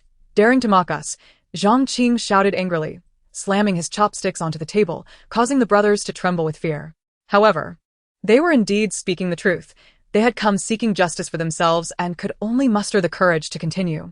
Esteemed official, we are not lying, they insisted. Seeing Zhang Qing about to erupt in fury once more, Peng Wang interjected swiftly to preserve the dining atmosphere, since you allege that you were assaulted by He Ji-ran. Do you have any witnesses? The He brothers pointed to several family members who had accompanied them. Your Honor, my family can all testify. Peng Wang cast a glance at the He family present. That does not suffice. If the He family were to come forward and testify that you assaulted her, would you accept that? The He brothers were immediately rendered speechless, uncertain of how to respond. Peng Wang waved his hand dismissively. Today, I am in a rather good mood, so I shall not pursue your false accusations. Now, be on your way. Just as the He brothers, dejected and supported by others, prepared to leave, a woman's voice echoed from outside. Your Honor, I can testify. I witnessed He Ji-ran strike someone. Peng Wang looked toward the entrance, where Li Ro-er stood. Internally cursing, he wondered how the He family had offended her, as she seemed to appear wherever there was trouble. As Li Ro-er entered, feigning decorum, she continued, I indeed saw He Ji-ran strike someone. This is absolutely true. In the presence of so many witnesses, even if Peng Wang wished to protect He Ji-ran, he could not do so overtly. Thus, he decided to summon the He family for confrontation. Seizing the opportunity, while someone was sent to call He Ji-ran, Peng Wang instructed that the He family be taken aside for a private inquiry with Li Ro-er. You claim to have seen the He family assault someone. Please recount the events as you witnessed them. It must be said that Peng Wang, in his role as the head of the guards, was rather underutilized. His methods of interrogation rivaled those of the officials. Li Ro-er had not actually seen He Jiran strike anyone. Her objective was solely to ensure the latter faced difficulties. Since she could not bring about her rival's downfall directly, she resorted to leveraging the guards instead. In order to enhance the credibility of her words, Li Roa spoke with fervor and emotion. "Sir," she declared, "I witnessed He Jiran wielding a thick and lengthy stick, first bringing down He Ming, and then employing the same method against He Liang, not ceasing until both were utterly incapacitated." Peng Wang nodded nonchalantly. "Very well. You may stand aside for the moment." At that juncture, He Jiran was also summoned. She had been contemplating the likelihood of being interrupted before finishing her meal. Yet the He brothers seemed to file their complaint at a leisurely pace. It was not until she had sufficiently dined that the officials approached her. The He brothers were also brought forth, standing beside He Jiran before Peng Wang. "He Ji, the He brothers accuse you of assault. Is there any truth to this allegation?" He Jiran's eyes widened in disbelief as she exaggeratedly leaned toward the He brothers, deliberately showcasing her diminutive stature in their presence. "Sir Peng, do you truly believe such claims?" Peng Wang chuckled at her words. "This woman possesses quite the cunning." Ahem. "This is not merely a matter of belief. The He family has witnesses." It was only then that He Jiran's gaze fell upon Li Roer. "Sir Peng, you cannot possibly mean her as your witness?" "And if I am?" Li Roer retorted, her expression brimming with pride. "I saw you strike the He brothers with my own eyes. This is the truth, so you may as well cease your attempts at denial." Li Roer was eager to see just how capable He Jiran was at turning the tide. He Jiran smirked. "Li Roer, setting aside the fact that we were once inseparable friends, is it truly necessary for you to target me so ruthlessly, even if misunderstandings have arisen between us?" As she spoke, He Jiran gestured towards the He brothers. "Just take a look at their physiques. Do you truly believe I could overpower them?"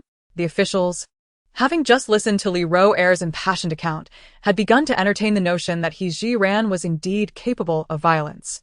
However, upon witnessing the stark contrast in stature, they found it utterly implausible that she could confront such imposing figures. Realizing this, their gazes turned in unison towards Li Roer. Yet one among them stood apart from the rest. He cast furtive glances at Li Roer, seemingly urging her to remain silent. This did not escape He Jiran's notice. She discreetly appraised the official who was signaling to Li Roer, and a suspicion began to form in her mind. As the situation threatened to escalate further, Peng Wang was eager to resolve the matter swiftly so they could return to their meal.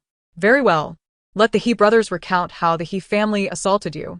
At these words, Li Roer's anxiety soared, and she repeatedly gestured towards the He brothers.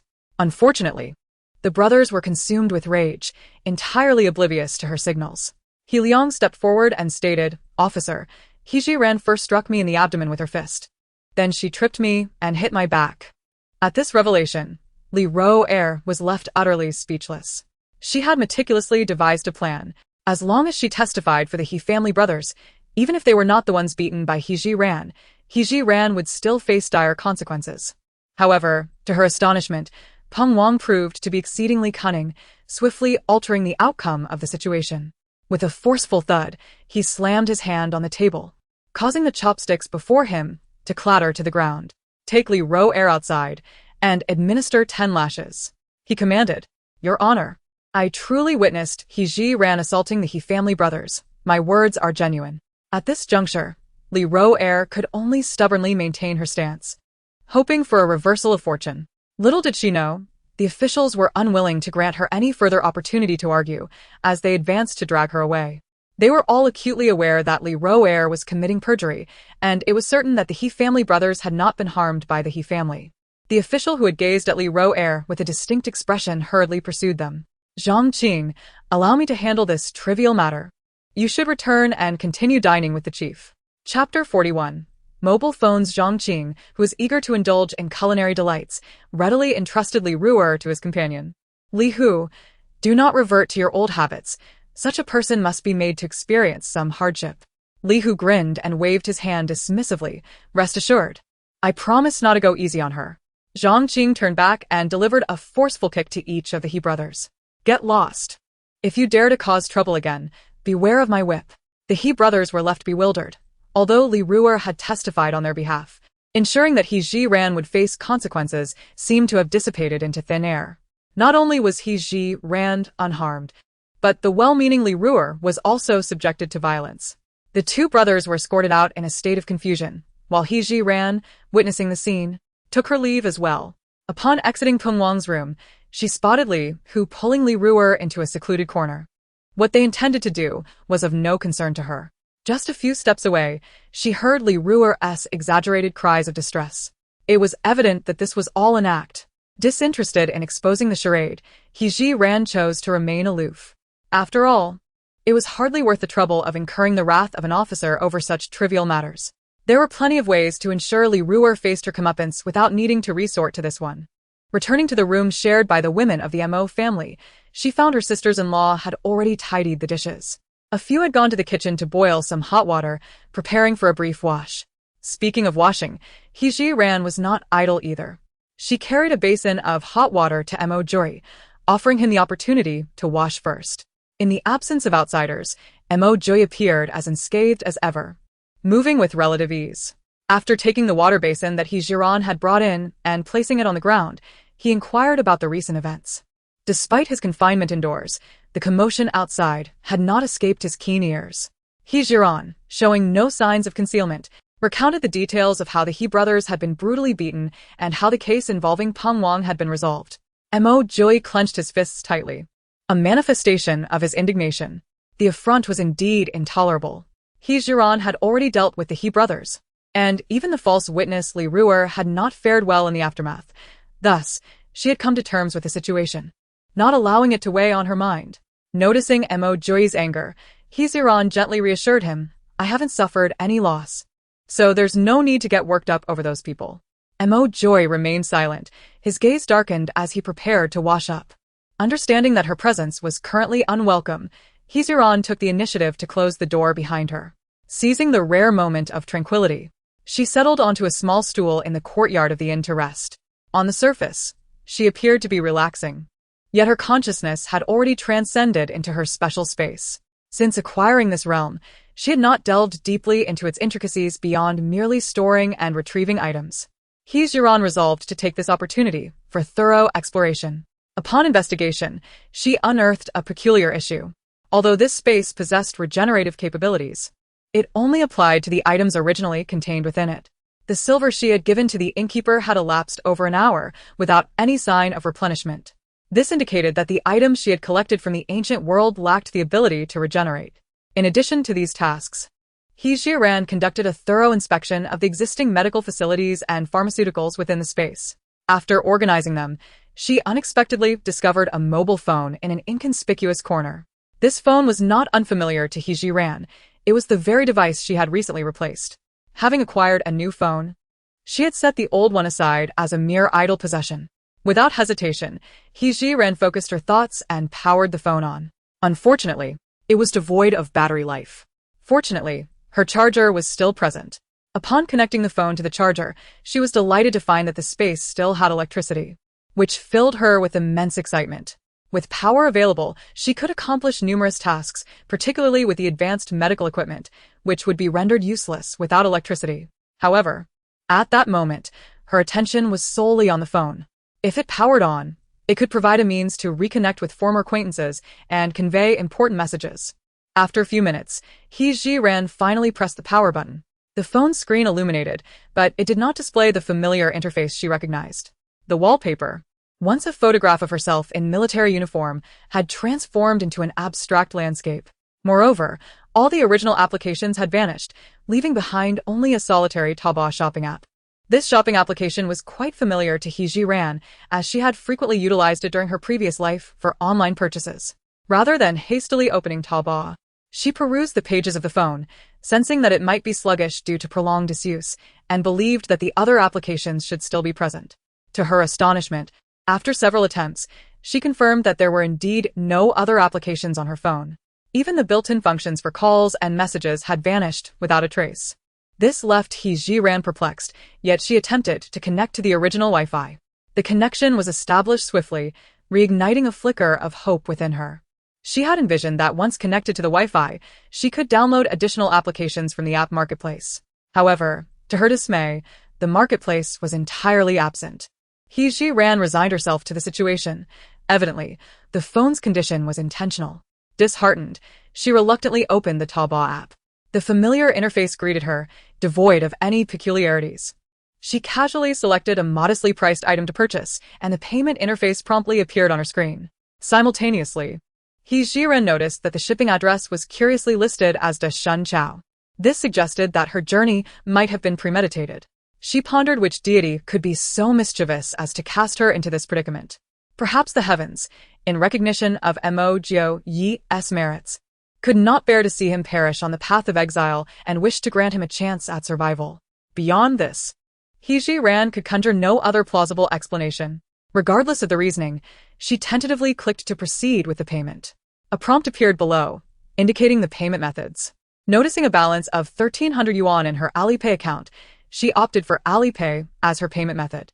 Having successfully completed her payment, the hair tie materialized before her in the blink of an eye. He Jiren was overwhelmed with joy, although her phone was unable to connect with the outside world. The convenience of such a shopping feature was undoubtedly her greatest boon.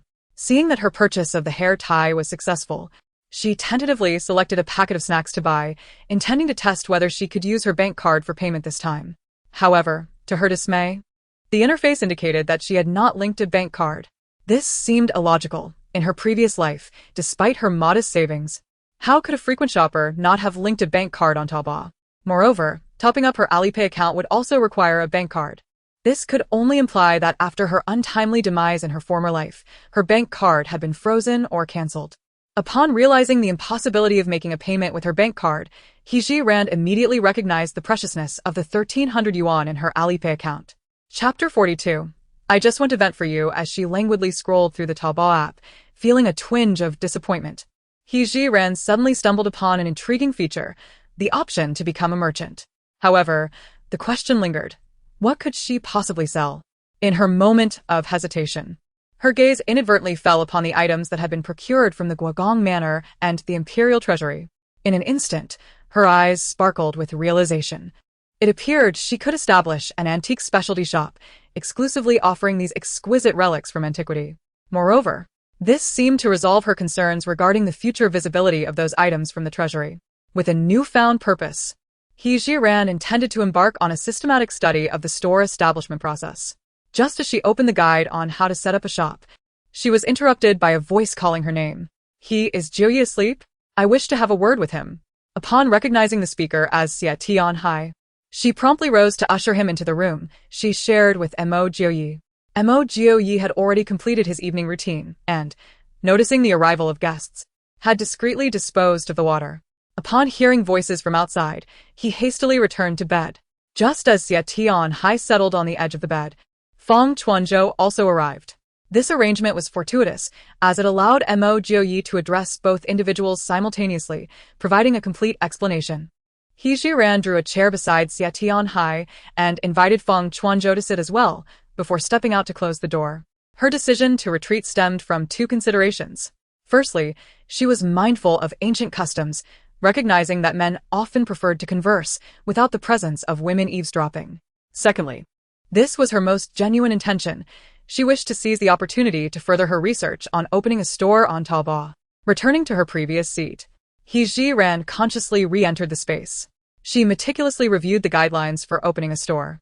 It turned out that a deposit of 1,000 yuan was required to open a shop on Taobao, yet fortunately, she still had a small sum in her Alipay account. Resolutely, she paid the deposit and awaited the successful verification. What He Jiren needed to do next was to find a team within Taobao to assist her in designing a suitable storefront interface. After much deliberation, she ultimately selected an antique-themed design, which perfectly complemented the style of her shop. However, the price was somewhat painful, amounting to 288 yuan. Gritting her teeth, He Jiren felt as though she had suddenly become impoverished. Nevertheless, she remained confident that she would earn more in the future. The verification would be completed within 24 hours, and He Jiren felt there was no need to wait. She only needed to remember to check back occasionally. Glancing at the time, she realized that half an hour had already passed. It was likely that Mo Jiuyi's conversation with the two had concluded. He Jiren, feeling somewhat fatigued, returned to her room. Indeed, Xie Tianhai and Feng Chuanzhou had already departed. In the dim candlelight, she observed Mo Jiuyi's expression. Noticing that he appeared significantly more relaxed than before, she understood that he had clarified the misunderstanding. Mo Jiu spoke slowly. The matter has been resolved.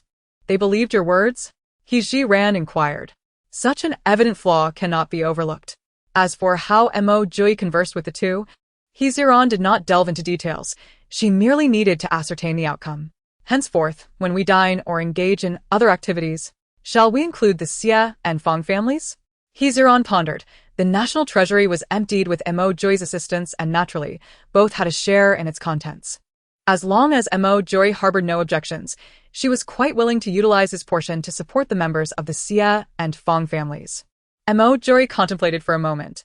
It shall be determined by circumstances. After all, the misunderstandings have been resolved, yet we must be cautious not to reveal any hints. He Jiran understood. Very well, let it be as you wish. After exchanging a few words, she stepped out to prepare for her evening routine. However, as she approached the kitchen door, she was met with a series of intoxicating sounds emanating from the corner. To her surprise, she recognized that voice all too well. It was Li Ruer. An involuntary smile crept upon her lips. Earlier, when she was questioned by Peng Wang, she had noticed the peculiar glances the officers cast upon Li Ruer.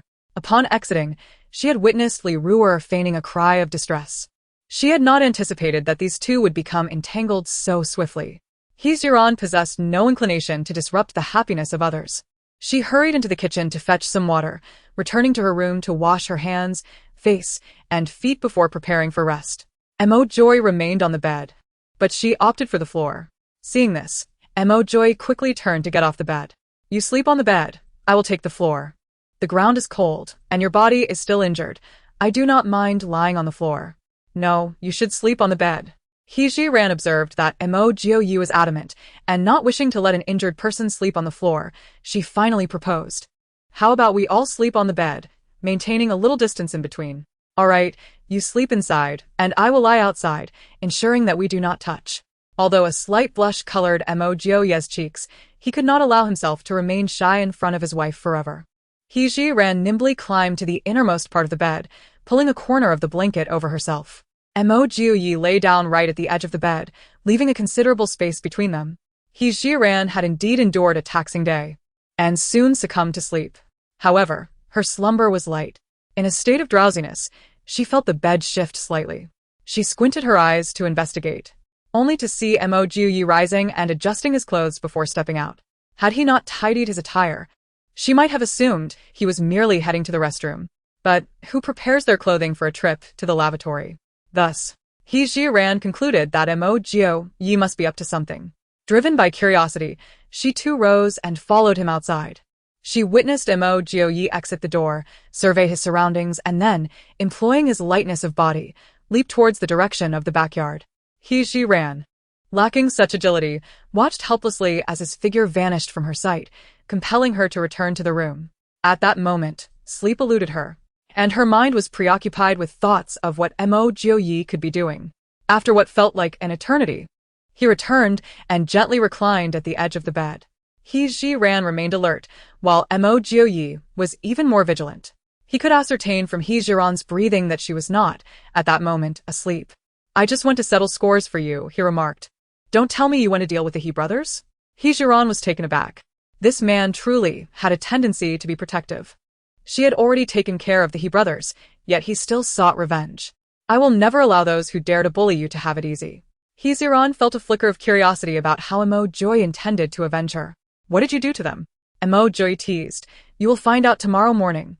Unfortunately, I did not encounter Li Ruer among the Li family today, so she has escaped unscathed. Do you still hate women? Upon hearing Li Ruer's name, He Jiran's interest was piqued. This is the first time I have considered laying a hand on a woman. Chapter 43. Observing the commotion as He Ran listened to Mo Jiu's articulate tone, she understood his helplessness and chose not to tease him further.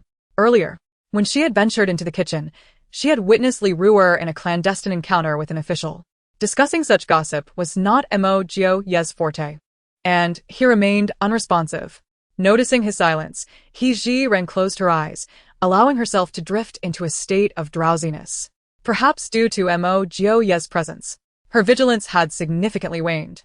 That night, she enjoyed a particularly deep sleep and still rose at dawn. Upon stepping out of her room, she was greeted by Zhao Shi waiting for her. After glancing around cautiously, Zhao Shi pulled He Ji-ran into a secluded corner. "Aunt, what has transpired?" He Ji-ran inquired, aware that Zhao Shi wished to converse discreetly. Zhao Shi, ensuring no one was within earshot, whispered, "I got up in the night and saw the illegitimate daughter of the Li family in a compromising situation with an official." He Ji-ran was not particularly surprised, as she had witnessed it herself. "Aunt, that is their affair. It is best for us to remain oblivious." "I wish to remain oblivious," Zhao Shi replied. "But I overheard their conversation, and I feel it necessary to alert you." From Zhao Shi's tone, it was evident that during Li Ruer and Li Hu's encounter, they must have mentioned He Ji-ran, prompting Zhao Shi's early visit. "And did they speak of me?" He Ji-ran asked, recalling that she had been at a distance, vaguely hearing the officials seemingly agree to cause her some trouble at Li Ruer's behest. Upon hearing this, He Ji-ran's expression darkened slightly. Li Ruer truly had a penchant for self-sabotage. She had been behaving like a court jester all day, and He Ji-ran had little inclination to engage with her. Yet it seemed she was relentless. "Thank you for the reminder, Aunt. I shall be cautious," He Ji-ran replied. Seeing her response was rather nonchalant, Zhao could not help but offer another caution. "The officials may seek to trouble you. This matter is of great significance. You should discuss it with Jiu Yi to devise a strategy." "I understand, Aunt. I will confer with my husband shortly," He Ji-ran assured her, feigning casual conversation to mask any signs of unease. Once Zhao had departed, He Ji-ran made her way to the kitchen of the inn, intending to procure a wooden basin for her ablutions. At that moment, Peng Wang and several officials emerged from their respective rooms. The officials busied themselves distributing breakfast to the exiles, which consisted of the ever-unpalatable black steamed buns. Naturally, the recipients at this juncture were solely from the He and Li families. As for the Fong and Xie families, Peng Wang had discerned the previous day that Imo Jiu Yi was inclined to befriend them, and thus he refrained from summoning them to collect their share of the meager fare.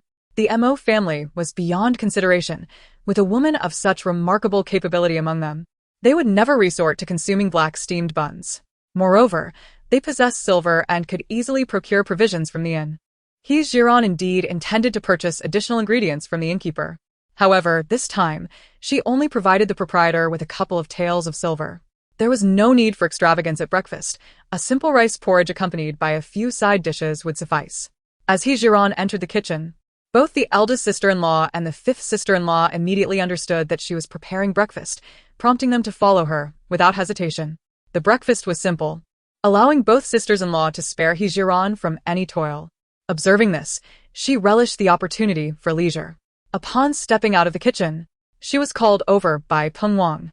"Today, I will dispatch 2 officers to the city to procure supplies for the journey. You may accompany them for the procurement." The prospect of venturing out to shop brought an uncontainable smile to He Ji-ran's face. Having been here for several days without visiting the market, she finally had the chance to explore. She was eager not only to familiarize herself with the local market dynamics, but also to gather the necessary supplies for the future. "Thank you, Officer Peng." He Ji-ran expressed her gratitude sincerely. "We must continue our journey in the afternoon, so please make good use of your time this morning," Peng Wang kindly advised.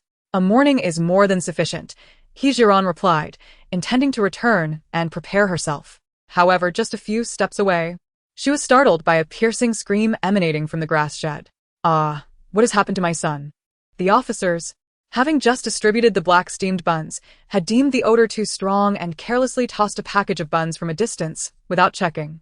Hearing the commotion, the officers swiftly rushed towards the grass shed.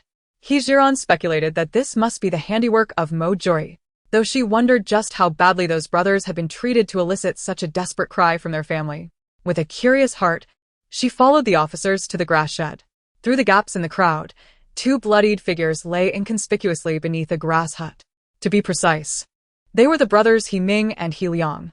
At this moment, their faces were unrecognizable, obscured by blood, with disheveled hair clinging to their skin. Strangely, no visible wounds adorned their bodies. A closer inspection revealed their injuries were confined to their wrists and ankles. The ghastly scene had sent women and children scurrying away in fear, while others huddled in corners, stifling their sobs without daring to approach. A woman, appearing to be in her 50s, knelt beside the 2, weeping inconsolably. Which heartless wretch could do this? Oh, how could they inflict such cruelty upon my sons? Woe is us. The He family has suffered enough misfortune. facing such baseless calamity and exile, and now my sons lie in this state.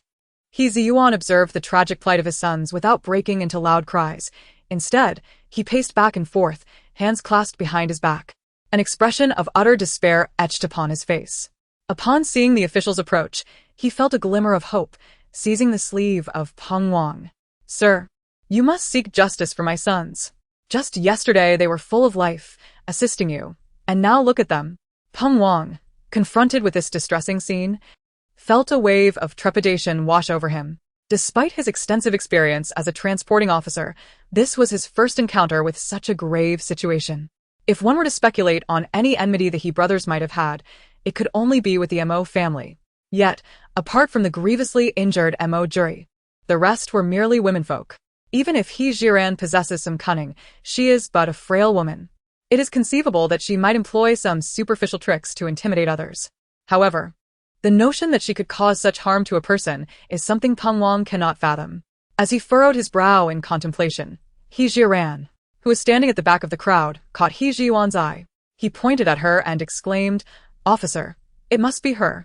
This wicked woman is responsible for my son's injuries. We have not wronged anyone except the Mo family, and she assaulted my son last night. Officer, it surely is she. Please seek justice for my son." Peng Wang, growing impatient, brusquely shoved He Jiwan aside. "Can you really believe that a fragile woman could inflict such harm?" Chapter 44. To the market. As Peng Wang spoke, he gestured towards the crowd and inquired, "Who among you believes? Who thinks these two were harmed by the He family?" At that moment, several families residing in the inn were drawn to the commotion. Upon hearing Peng Wang's question, the crowd unanimously shook their heads in disbelief. Not only did they doubt it, but even He Ziyuan himself was skeptical. On one hand, he was unable to locate the true assailant. On the other, he sought to exploit the situation to make things difficult for the Mo family. However, unbeknownst to him, Peng Wang was completely unfazed by his tactics. With words already spoken, He Ziyuan felt compelled to see it through to the end. "Sir, you claim she is incapable, yet look at this multitude. Only the Mo family harbors such animosity towards us. Who else could it be?" Silence. Peng Wang's patience had been utterly depleted, and with a thunderous shout, He Ziyuan was instantly rendered mute. Zhou Laoba stepped forward. "Chief, "I shall first ascertain whether they still possess breath." "Indeed," responded Peng Wang, sharing the same sentiment. It was imperative to discern whether the two were alive or dead. Zhou Laoba checked the pulse of the two individuals before turning back. "Chief, they are not dead." Indeed, they were alive. Mo Joy believed that allowing them to perish thus would be too lenient. He had taken great care during his actions. Under the cover of night, he had stealthily ventured out, heading directly to the thatched hut. Upon locating the He brothers, he had struck their acupoints, subsequently transporting them to a secluded corner where he severed their tendons. As for the blood on their faces, it was a purposeful act by Mo Joy. Having smeared blood drawn from their wrists upon them, his intention was to render them more fearsome in appearance, instilling terror in the hearts of the Li and He families. Since the individuals are still alive, Peng Wang, out of a sense of duty, must make a symbolic effort to assist. His first thought was of He Jiran. "He family, you are the only one here with medical knowledge. Perhaps you could take a look?" After 2 days of interaction, Peng Wang understood that He Jiran was a person of strong opinions, and he lacked confidence even when instructing her. Nevertheless, he felt compelled to enlist her assistance in the healing process. The He family had not offered any payment for a physician, and he had no desire to reach into his own pockets. Even if He Jiran were to inadvertently cause their demise, it would not concern him. He Jiran had just meticulously examined the wounds of the two individuals. It must be said that Mo Jioye's technique in severing the tendons of the hands and feet was indeed impressive. The wounds were akin to the incisions made in minimally invasive surgeries of a past life, requiring no stitches at all. Moreover, the fact that the two had survived thus far indicated that Mo Jioye had skillfully avoided their arteries. Healing these individuals was not particularly challenging. It merely required halting the bleeding from the wounds and allowing time for recovery. She could even reattach the severed tendons. However, she felt no obligation to treat her adversaries. "Master Prung, I am not proficient in treating external injuries. You should consider another solution." After all, these two were not in danger of dying. They had merely rendered their limbs useless, and even if they survived, they would be condemned to a life of disability. Observing the signs of Peng Wang's growing frustration, He Jiran quickly added, Master Prim, you surely cannot compel someone against their will. Peng Wang. At this juncture, it would indeed seem unreasonable to press further. Reluctantly, he waved his hand, permitting He Jiran to take her leave. Having had enough of the bustling atmosphere, He Jiran seized the opportunity to return to the inn's courtyard. The two sisters-in-law had already prepared breakfast, a large iron pot filled with plain rice porridge, accompanied by a small dish. He Jiran took the initiative to call the Fong and Xie families to join the meal, once again receiving their heartfelt gratitude. It remained uncertain how Peng Wang had dealt with the matter of the He brothers' injuries, but after the officials returned, the people by the thatched shed had quieted down. Upon seeing the Mo family dining with the Fong and Xie families, the officials felt their own steamed buns lacked flavor. However, upon noticing that the pot of porridge was nearly empty, they reluctantly distanced themselves. After breakfast, Zhou Laoba approached He Jiran, inviting her to the market. Planning to procure a variety of supplies, she pushed a wooden cart. As she reached the entrance of the inn, she spotted Li Hu waiting there.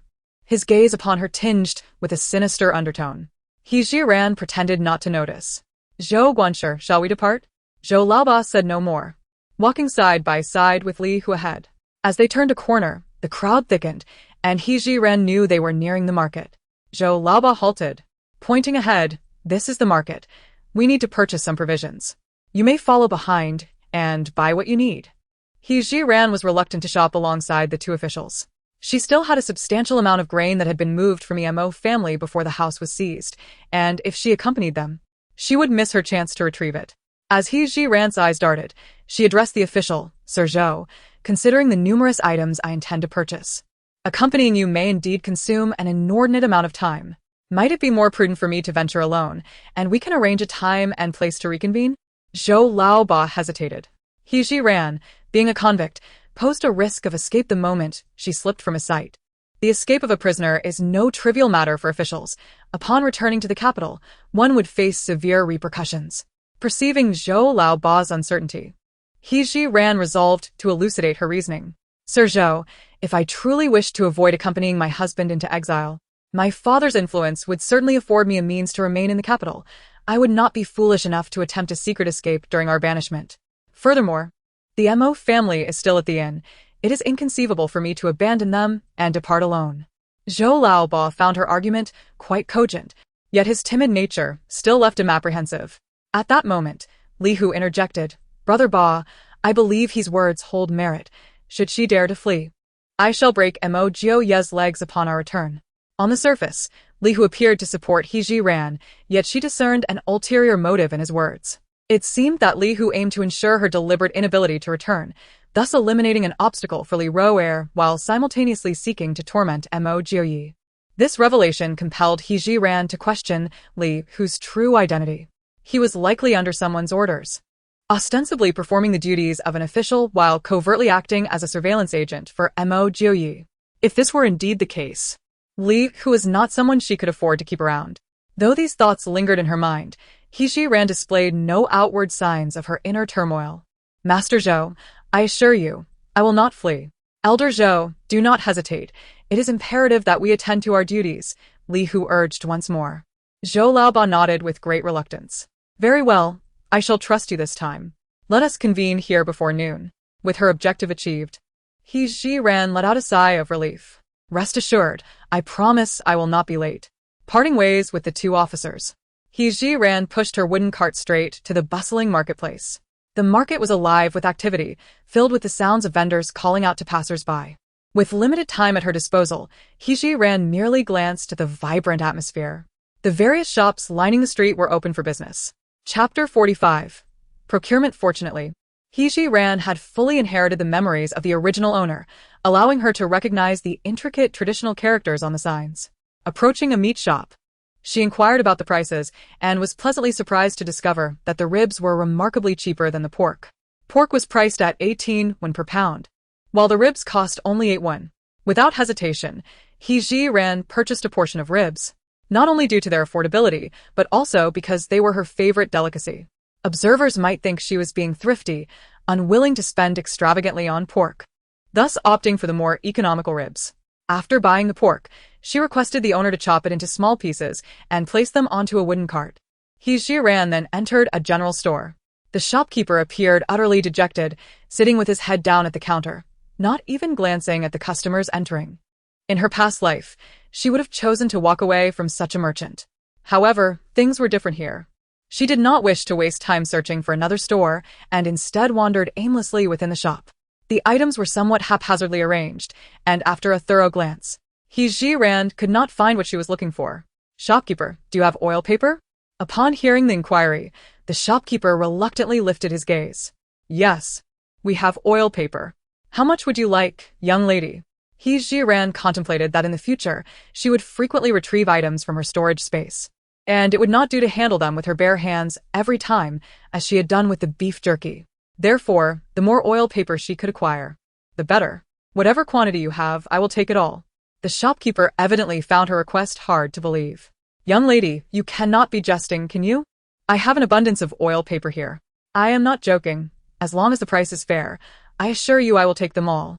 The shopkeeper hastily rose and disappeared behind the curtain, soon returning with a substantial stack of oil paper. He Jiran estimated that there were at least over 1,000 sheets, indeed a considerable amount. The shopkeeper placed the oil paper on the counter. "My dear lady, there are 1,100 sheets of oil paper, priced at 1 won for 10 sheets. I guarantee you will not find a better price elsewhere." Although He Jiran was not particularly familiar with the prices of this era, her instinct told her that the shopkeeper was not deceiving her. "Very well. I will take all this oil paper." Concealing her actions beneath her sleeve, she retrieved 2 strings of copper coins from her space. These coins had been procured from the treasury, and with several boxes at her disposal, she felt no remorse in spending them. Counting out 110 won for the shopkeeper, just as she was about to carry the oil paper out the door, a young man rushed in, visibly flustered. "Father, I just went to the inn to inquire, and the merchant who ordered the oilcloth from us has truly fled." The shopkeeper sank despondently into his chair, covering his face with his hands, whether in tears or not was uncertain. As the young man passed by He Jiran and entered the counter area, he continued, "Father, what shall we do now?" The shopkeeper shook his head, his voice laden with helplessness. "Sigh, we have invested all our savings in that batch of oilcloth, and now that the merchant has absconded, we can only find a way to dispose of this oilcloth at a lower price." Upon hearing this, He Jiran immediately turned back. She found herself quite intrigued by the oilcloth they spoke of. "Shopkeeper, may I have a glance at the oilcloth you mentioned?" The shopkeeper glanced at He Jiran, his expression still one of resignation. "Young lady, please do not complicate matters further. That oilcloth is intended for making umbrellas, and you would have no use for it." He Jiran had already speculated that the oilcloth might possess rain-resistant properties, and with the shopkeeper's confirmation, she was convinced that it was precisely what she sought. "Shopkeeper, since you intend to sell the oilcloth anyway, why not let me see it? If it suits my needs, I shall purchase some." "Please wait a moment, young lady. I will fetch some samples for you." The young man, quick-witted compared to the shopkeeper, readily got up to retrieve the oilcloth. Shortly, he returned, cradling a roll of blue and another of black oilcloth. "Here, young lady, take a look. Our oilcloth is thin, making it both lightweight and durable for umbrella construction." He Jiran reached out to touch the oilcloth, and indeed, it was as thin as the young man had described. However, it was woven tightly, indicating excellent quality. "Good sir, may I inquire about the price of this oilcloth?" The young man, likely unable to make decisions independently, turned to consult the shopkeeper. "Father, I believe we should sell the oilcloth at cost as long as we can recoup some of our expenses." The shopkeeper nodded with difficulty. "If the young lady wishes to purchase a whole roll, we can offer it at our cost price of 500 won per roll." He Jiran was unfamiliar with market prices, but any mention of a price in won seemed inexpensive to her. She inquired about the length and width of each roll of oilcloth, ultimately calculating that a single roll could yield 2 simple tenths. "Shopkeeper, how much oilcloth do you have?" The shopkeeper widened his eyes again. "How much do you need?" After a brief calculation, He Jiran contemplated that the simple tent she wished to construct would accommodate 2 individuals. With 12 members in the He family and an additional 20 from the Xia and Fong families, not to mention the officials who sought to exploit the prisoners, the demand was considerable. She concluded that at least 25 tents would be necessary. "Shopkeeper, I require 13 rolls of oilcloth." Upon hearing this figure, the shopkeeper felt certain that his ears had deceived him and, disregarding decorum, vigorously rubbed his ears. The young ones are quick to respond. Please wait a moment. I shall fetch the oilcloth for you. He Jiran raised her hand to halt him. There's no rush. Having purchased so many items, I wonder if your esteemed shop offers delivery? Indeed, as long as it is within the borders of Yunlai County, we can deliver. The young man promptly assured her. Once delivery was confirmed, He Jiran proceeded to purchase an ample supply of bamboo poles and hemp ropes. While paying, she made sure to remind him, I need 8 rolls in black, 5 in blue, and please deliver them along with the bamboo poles to the inn on the west side of the city. Certainly. No problem, the young man replied, rushing to the back to prepare the goods. Noticing that there was nothing else she required from the general store, He Jiran pushed her cart away. Along the way, she deliberately sought out several deserted alleys to gradually unload the grain from her cart onto the wooden platform. In addition to the various vegetables sold by farmers, she also procured some to utilize as cover for supplies in her space. As He Jiran shopped along the way, she discreetly extracted several seasonings and other items from her space. Upon passing a grain shop, she purchased a jar of rapeseed oil and simultaneously acquired 2 identical empty jars from the proprietor, filling them gradually with peanut oil from her space. Finally, at the blacksmith shop, she acquired 3 large iron cauldrons, 3 iron shovels, and several essential items such as kettles. The wooden cart grew increasingly heavy, and He Jiran found herself straining to push it. Alas, these items needed to be exposed to light. She dared not stow them away in her space for the journey home. Thus, she trudged forward with her burdensome cart. Aware of her body's limitations, she realized that she could scarcely venture any farther. Consequently, she had no choice but to reluctantly retrace her steps. Chapter 46. A vicious beating of Li Hu. Fortunately, at the entrance of the market, there was a fabric shop. He Jiran purchased over 30 cotton quilts and a substantial quantity of thread, and once again requested the shopkeeper to deliver them to the inn. Glancing at the clock within her space, she noted that there remained half an hour until her rendezvous with Shou Laoba. He Jiran exerted herself to push the wooden cart, intending to find a shaded spot to rest for a while. The cart came to a halt outside a tall wall, and He Jiran casually selected a large stone to sit upon. Seizing the opportunity, she directed her consciousness into her space to check if her shop had passed the review. The outcome, however, was somewhat disappointing. Her phone screen merely displayed the words, "Please be patient." Feeling a sense of ennui, He Jiran withdrew her consciousness and surveyed her surroundings. For reasons unknown, she was inexplicably gripped by a foreboding sense of unease, as if something ominous were about to transpire. She had a strong inkling that Li Hu might be up to no good. Although she sensed something amiss, she could not quite fathom how Li Hu intended to trouble her. As time inexorably slipped away, and with noon having passed, He Jiran increasingly felt that something was amiss. Given Zhou Laoba's character, he was not one to break appointments lightly. Furthermore, their errand was merely to procure some provisions. It should not have taken this long. Without delay, He Jiran made a decisive choice. She would not wait any longer and would return to the inn alone. Regardless of Li Hu's schemes, returning on time could not be a misstep. Thus, she resolutely pushed the wooden cart in the direction of the inn to the west of the city. Yunlai County was not particularly large, and after a brief stroll of about 15 minutes, He Jiran found herself at the entrance of an inn. Just as she was about to push the wooden cart through the door, a whip lashed towards her with alarming speed. Fortunately, her quick reflexes allowed her to evade the strike in the nick of time. However, her assailant offered no respite, as a second lash came hurtling towards her face. How dare you attempt to escape? I shall ensure your demise. Li Hu spat, brandishing the whip with a fierce malevolence, as if harboring a deep-seated vendetta against He Jiran. Caught off guard by this unexpected assault, her frustration boiled over upon witnessing Li Hu's grotesque countenance. With a surge of anger, she raised her hand and, with unyielding resolve, seized the whip aimed at her. With a deft maneuver, she yanked Li Hu, along with the whip, out through the entrance. Seizing the moment while Li Hu struggled to regain his balance, He Jiran delivered a powerful kick directly to his waist. The pain surged through him, causing the whip to slip from his grasp. Clutching his injured side, he pointed an accusatory finger at her, hurling profanities. You wretched woman! How dare you lay hands on an officer? You must wish to forfeit your life in the Northwest.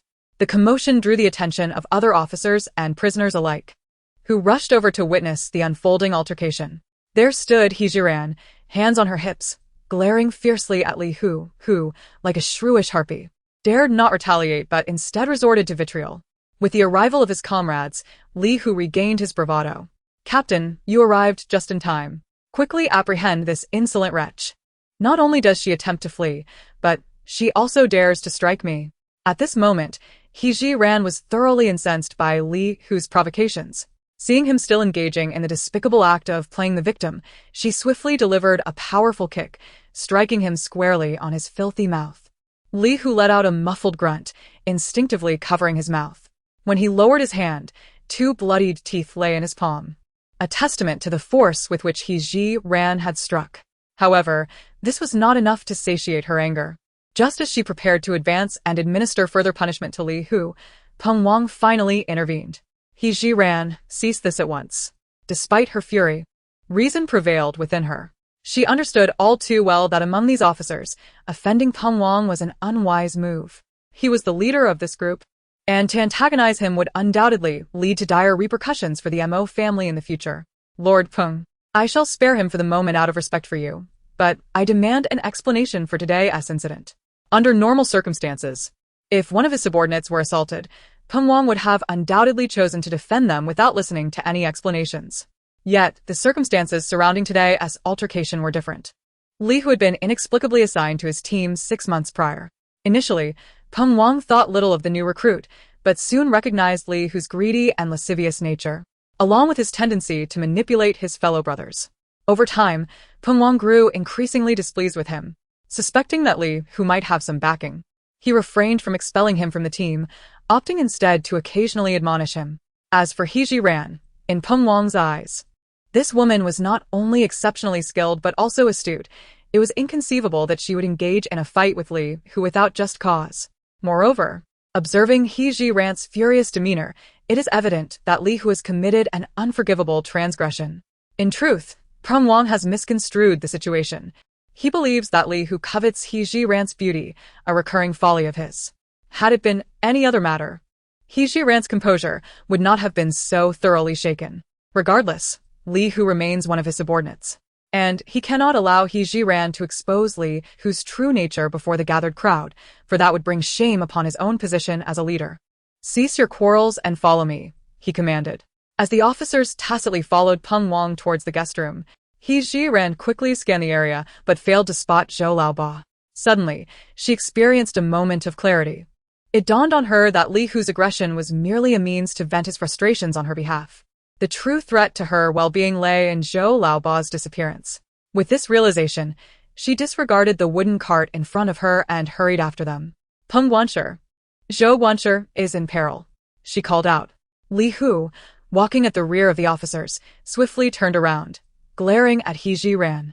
With a slurred speech, he retorted, "Is this not your fault?" He Ran, uninterested in his incoherent ramblings, responded, "Peng Guanshi, Zhou Guanshi and I had arranged to meet at the market to procure supplies, intending to reconvene before noon. I returned to the market at the agreed-upon time, waited for quite a while, yet saw no sign of Zhou Guanshi and assumed he had left in haste. Concerned that everyone might be anxious, I hurried back, only to be confronted by Li Hu at the entrance, who accused me of fleeing. I had just missed seeing Lord Zhou return. He had clearly accompanied Li Hu to procure supplies. Why had Li Hu returned alone without a trace of Lord Zhou, yet chose to wrongfully accuse me? I suspected that Lord Zhou must have encountered some peril. Upon hearing He Ran's account, the women of the Mo family were instantly incensed. The fiery-tempered second sister-in-law was the first to rush forward. "Master, although we have been sentenced to exile, everyone has witnessed the efforts made by my sister-in-law in recent days.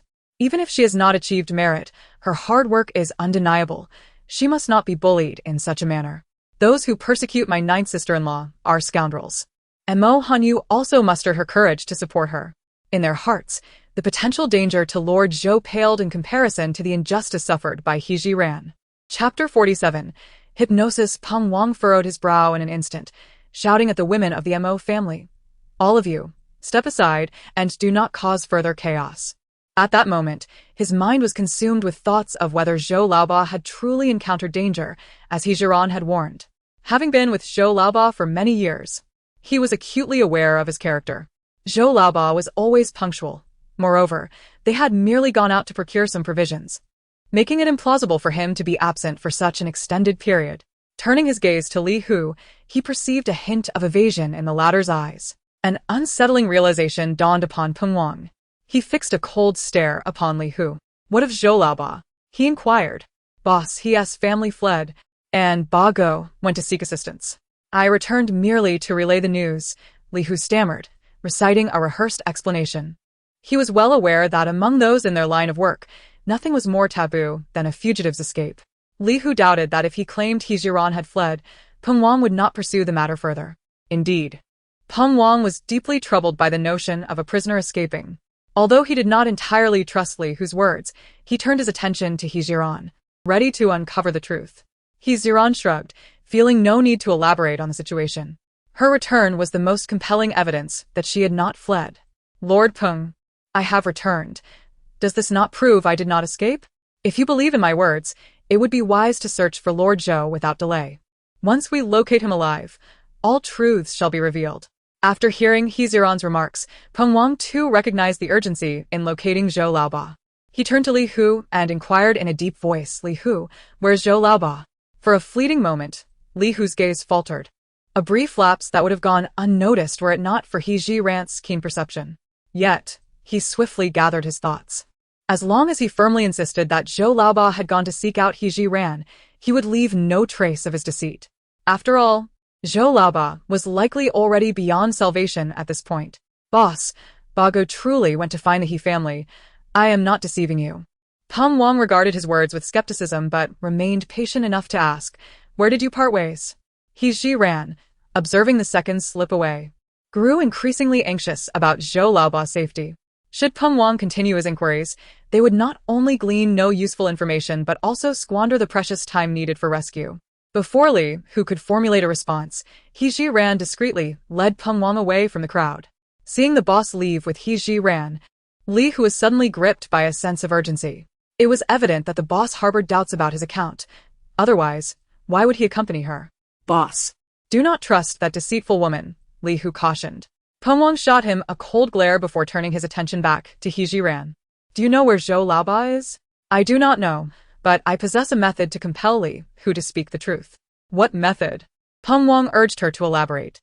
I have mastered a secret technique that can hypnotize a person's will, effortlessly extracting the information one seeks.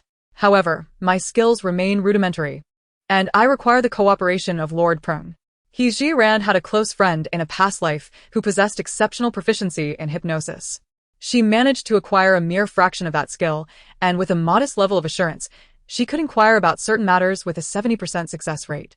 To enhance this probability, the collaboration of Peng Wang is imperative. Please, tell me what I must do. Peng Wang harbored no doubts regarding He Jiran's abilities. Over the past few days, he had witnessed enough to believe that this woman surely had many more talents yet to be revealed.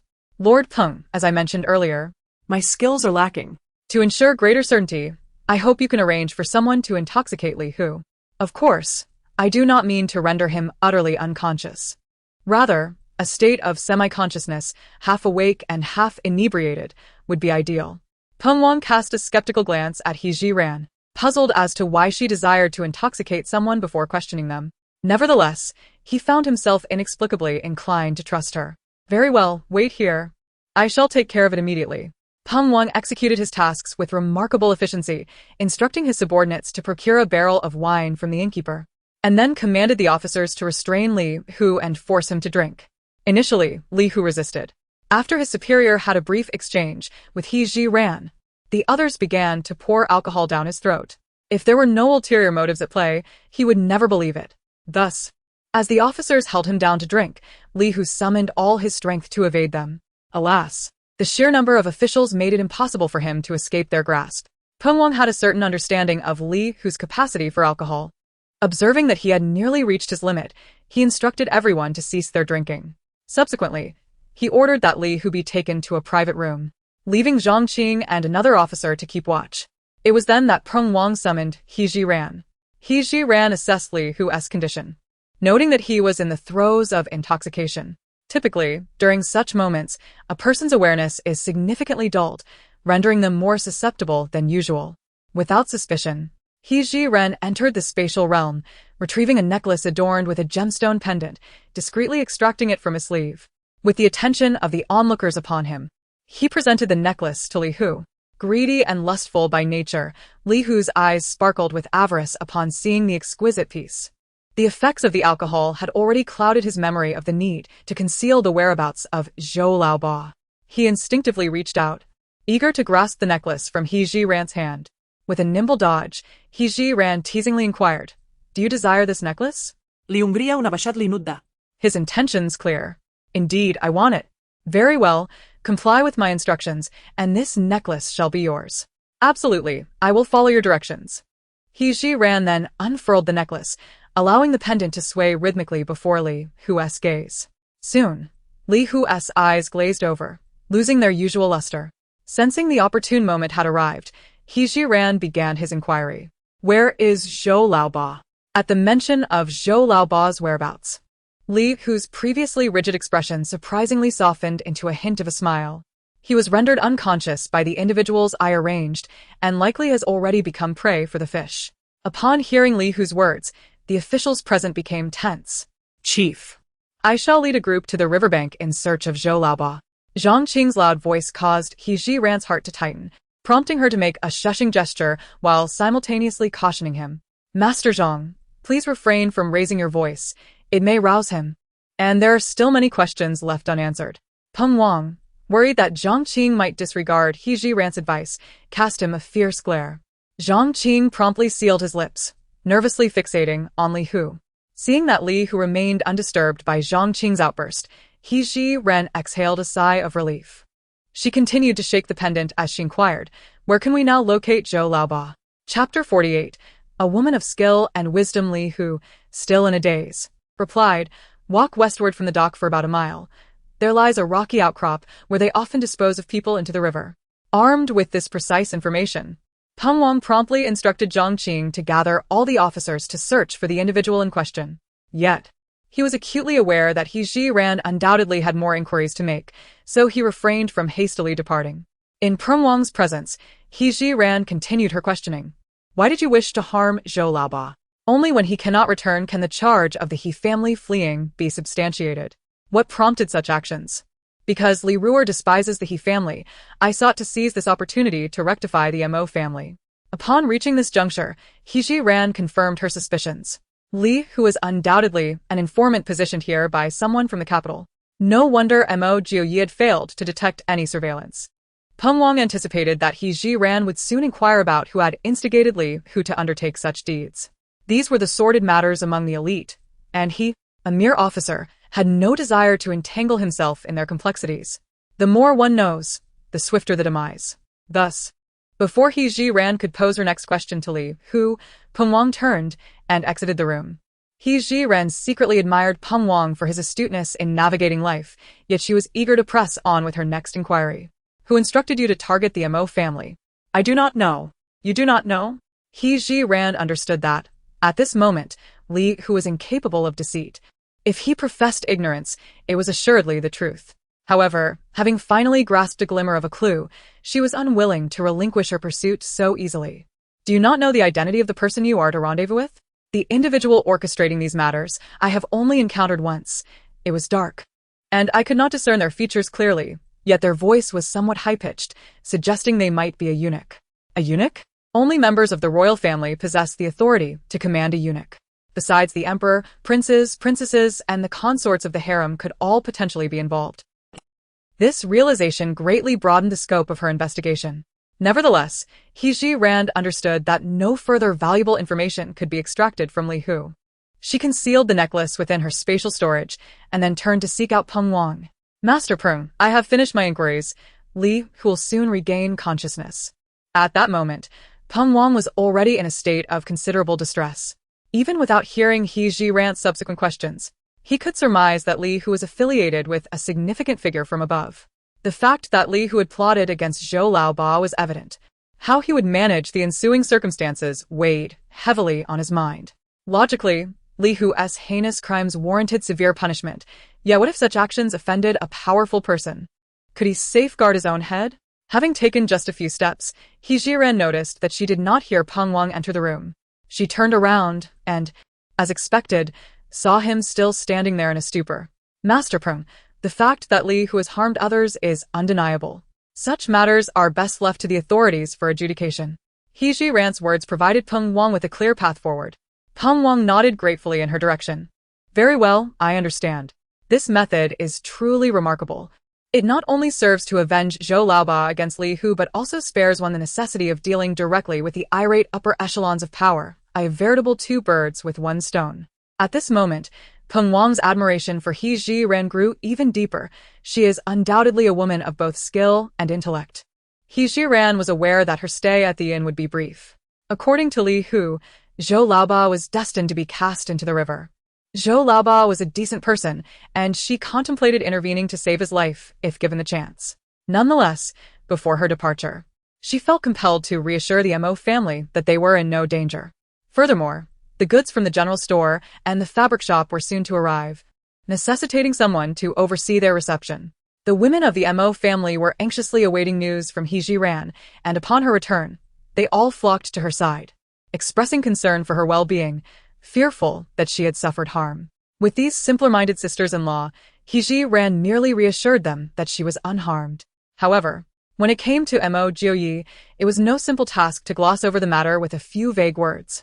Ever since he had overheard the altercation between He Ji-ran and Li Hu at the entrance, Mo Jiuyi had remained poised by the door, ready to rush to her aid without a second thought should she find herself in peril. Only after hearing that Peng Wang had intervened without causing He Ji-ran any distress did his taut nerves begin to ease. Now, seeing He Ji-ran return unscathed, he was determined to clarify the situation before allowing her to leave. What valuable information did you manage to extract from Li Hu? Upon inquiry, he sought individuals to abduct Zhou Laoba, intending to submerge him in the river. Li Hu was being manipulated from behind. However, this matter is rather lengthy to recount. I shall first rescue the individual and elaborate upon my return.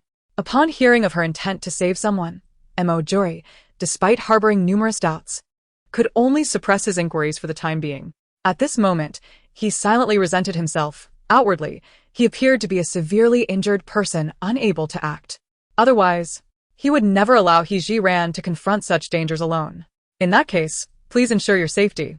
Filled with guilt, Mo Jiuyi turned away, no longer gazing at He Ji-ran. He Ji-ran dared not waste any time and hurried along with Peng Wang towards the location indicated by Li Hu. Peng Wang, equally eager to save the person, disregarded his own discomfort and pressed on without delay. The two of them ran fervently and arrived at the designated spot in approximately 15 minutes. There, aside from the officials, a multitude of curious onlookers had gathered. Peng Wang pushed through the crowd, with He Ji-ran following closely behind. Zhou Laoba lay in the center of the throng, his eyes closed, appearing lifeless. The officials bore somber expressions. Upon seeing Peng Wang approach, Zhang Qing wiped his eyes and stepped forward. Boss, Zhou Laoba, he has no breath. Having glimpsed Zhou Laoba's condition, Peng Wang had already surmised the grim reality. It seemed they had arrived too late. However, He Ji-ran did not linger on the official sorrow. She swiftly reached Zhou Laoba's side, her fingers resting delicately on the carotid artery of his neck, desperately hoping to detect any sign of life. An official, with reddened eyes, approached. He Ji-ran, undeterred by the murmurs of the crowd, commenced administering CPR to Zhou Laoba, despite the grim reality of his demise. Her peculiar actions elicited a chorus of astonishment from those around her. What could this woman possibly hope to achieve? Indeed, the man lay lifeless. What was the point of her efforts? Look at her, her movements so frivolous, displaying an utter lack of shame. Yet, He Ji-ran remained impervious to their judgments. In her heart, she clung to the faintest glimmer of hope and refused to abandon her attempts at resuscitation. As 2 minutes elapsed, Zhou Laoba continued to show no signs of life. Although Peng Wang was not versed in the principles of CPR, he understood that He Ji-ran was striving to save a life.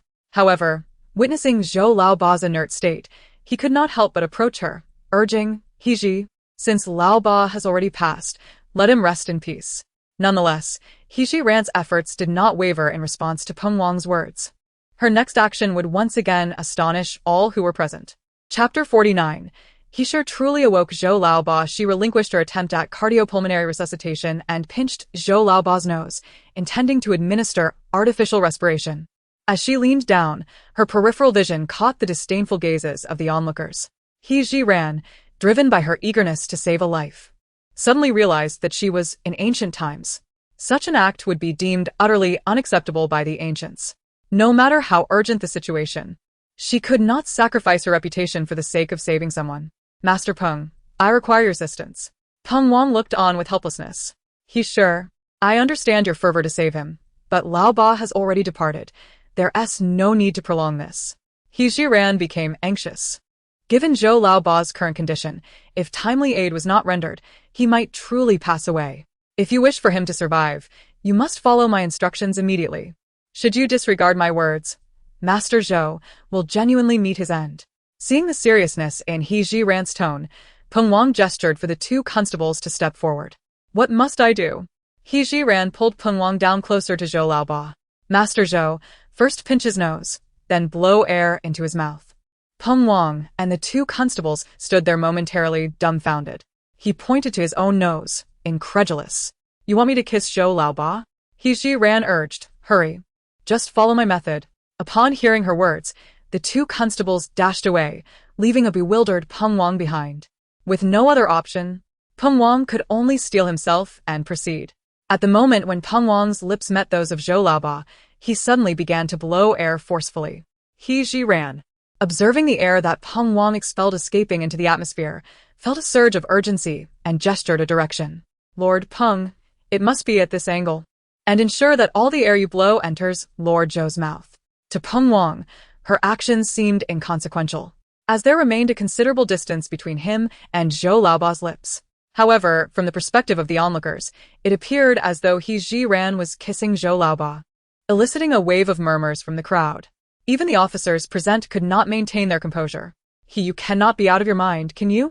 Peng Wang, too preoccupied to clarify He Jiran's intentions, followed her instructions and once more directed air into Zhou Laoba's mouth. He Jiran stood by, watching as Zhou Laoba's fingers twitched. If all went as it should, he would soon expel a mouthful of water. She urged Peng Wang, Lord Peng, it is nearly time. Whether due to fatigue or restraint, Peng Wang's face turned crimson after he rose. The officers, noticing their leader was upright, quickly gathered around. To enhance the air circulation around Zhou Laoba, He Jiran instructed the officers to step back. Initially reluctant, the officers complied and retreated a few paces after Peng Wang's stern admonition. At that moment, Zhou Laoba coughed violently several times, subsequently spitting out a mouthful of water. Zhang Qing exclaimed, Leader, Laoba has truly been awakened by He. Seeing Zhang Qing's words misaligned with the situation, Peng Wang immediately reprimanded him. Do not speak carelessly, as it tarnishes the reputation of the He family. Zhang Qing hastily covered his mouth, exclaiming, it was merely a slip of the tongue, a slip of the tongue. The other officials exchanged glances, pondering the obvious favoritism their leader displayed towards the He family. They had distinctly witnessed how the He had first embraced Zhou Laoba, only for their leader to follow suit. Yet, in the presence of Peng Wang, they dared not voice their thoughts. Unbeknownst to Zhang Qing, his single, inadvertent remark had inadvertently caused significant trouble for He Jiran. As Zhou Laoba coughed up more water, his eyes gradually fluttered open. At that moment, Peng Wang was overwhelmed with emotion, tears streaming down his face, oblivious to the need to clarify the misunderstanding surrounding He Jiran. Laoba lives. He lives. He Ji, you truly are a benefactor to Laoba. Upon hearing these words, the gaze of the officials collectively turned towards He Jiran. Indeed, without the He family's intervention, they would have assumed Zhou Laoba was beyond saving.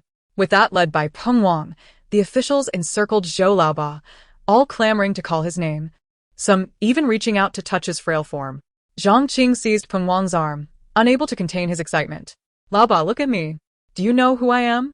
Though Zhou Laoba remained weak, he managed to utter, Zhang Qing. Upon hearing this, Zhang Qing was elated, leaping high with joy. Leader, look. Laoba still recognizes me. He is truly fine. Peng Wang was equally ecstatic, his words failing him as he nodded fervently, his eyes brimming with relief. However, he remained significantly more rational than others. He promptly inquired of He Jiran, He family, will it pose any issues to carry old 8 back to the inn now? Not at all, He Jiran assured him. Lord Zhou is merely a bit weak at this moment. He has already passed the danger of death. With He Jiran's affirmation, Peng Wang ordered people to carry Zhou Laoba back to the inn. Peng Wang personally bore the expense for a superior room for Zhou Laoba and then instructed others to assist him in changing out of his wet clothes. He Jiran, having accomplished her task, returned directly to the Mo family.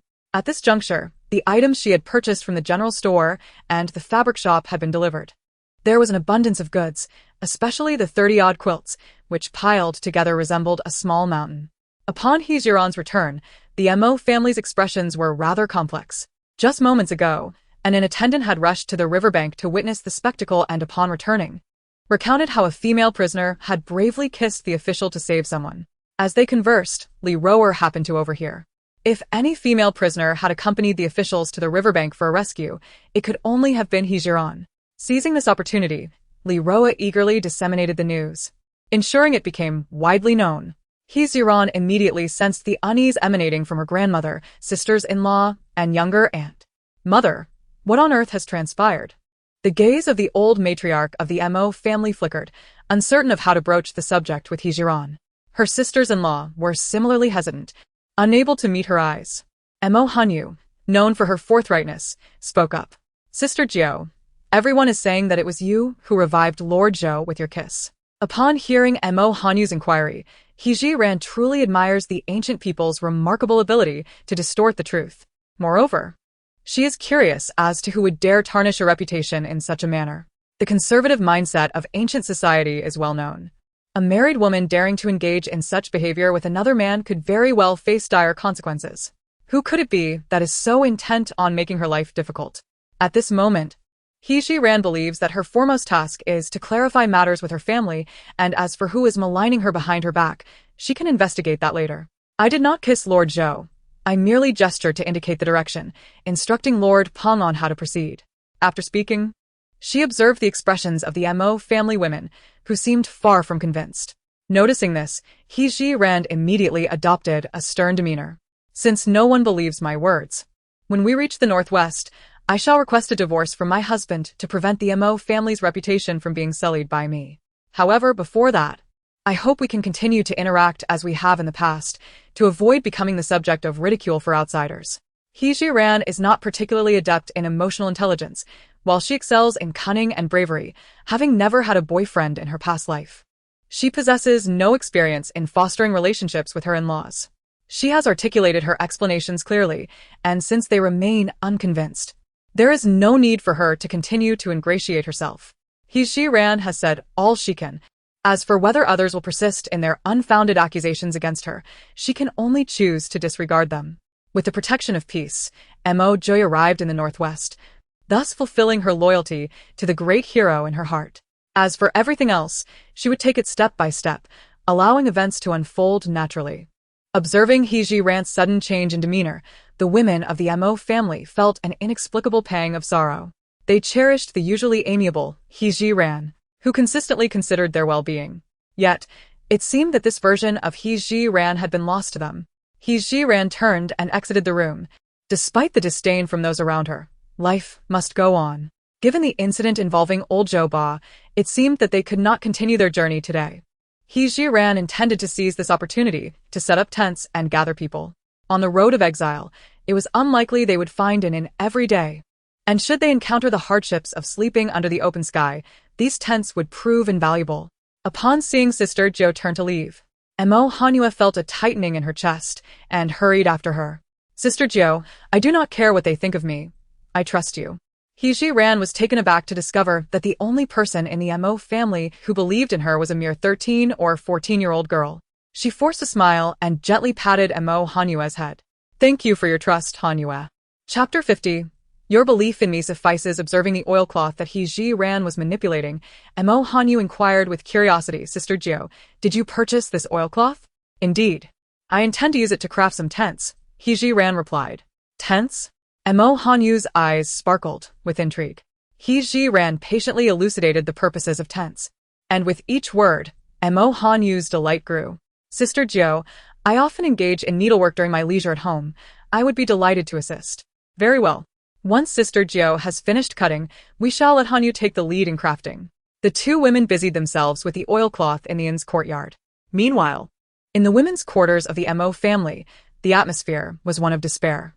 Mother, although our acquaintance with Sister Jiao has been brief, she is certainly not a frivolous person. I firmly believe she has been ensnared by someone with ulterior motives, declared sixth Sister Deng Shui. though typically reticent. Her insight was well acknowledged among them. The eldest sister concurred with Deng Shui's assertion. Mother, I share the same sentiment as sixth sister. We have all witnessed Sister Jo's character. If she were truly that sort of person, she would not have cared for us so attentively along our journey. She would have likely sought an escape long ago. Indeed, Mother, I, too, trust that Sister Jo is not of such a nature, added eighth sister. Affirming her faith in He Ji-ran. How could old Madame Mo be unaware of He Ji-ran's character? Yet, a lifetime of adhering to conventions had left her somewhat conflicted. Observing her daughters-in-law rallying behind the ninth daughter-in-law, old Madame Mo felt it unnecessary to remain entangled in her doubts. Your sisters-in-law are truly commendable, and we all recognize this fact. Today, I hereby declare that this matter shall be laid to rest. Henceforth, any who dare to voice doubts will face the consequences of familial discipline. Mother, we assure you that this will not be mentioned again. The second sister-in-law was the first to offer her guarantee, and the others quickly echoed her sentiments, expressing their intent to forget the incident.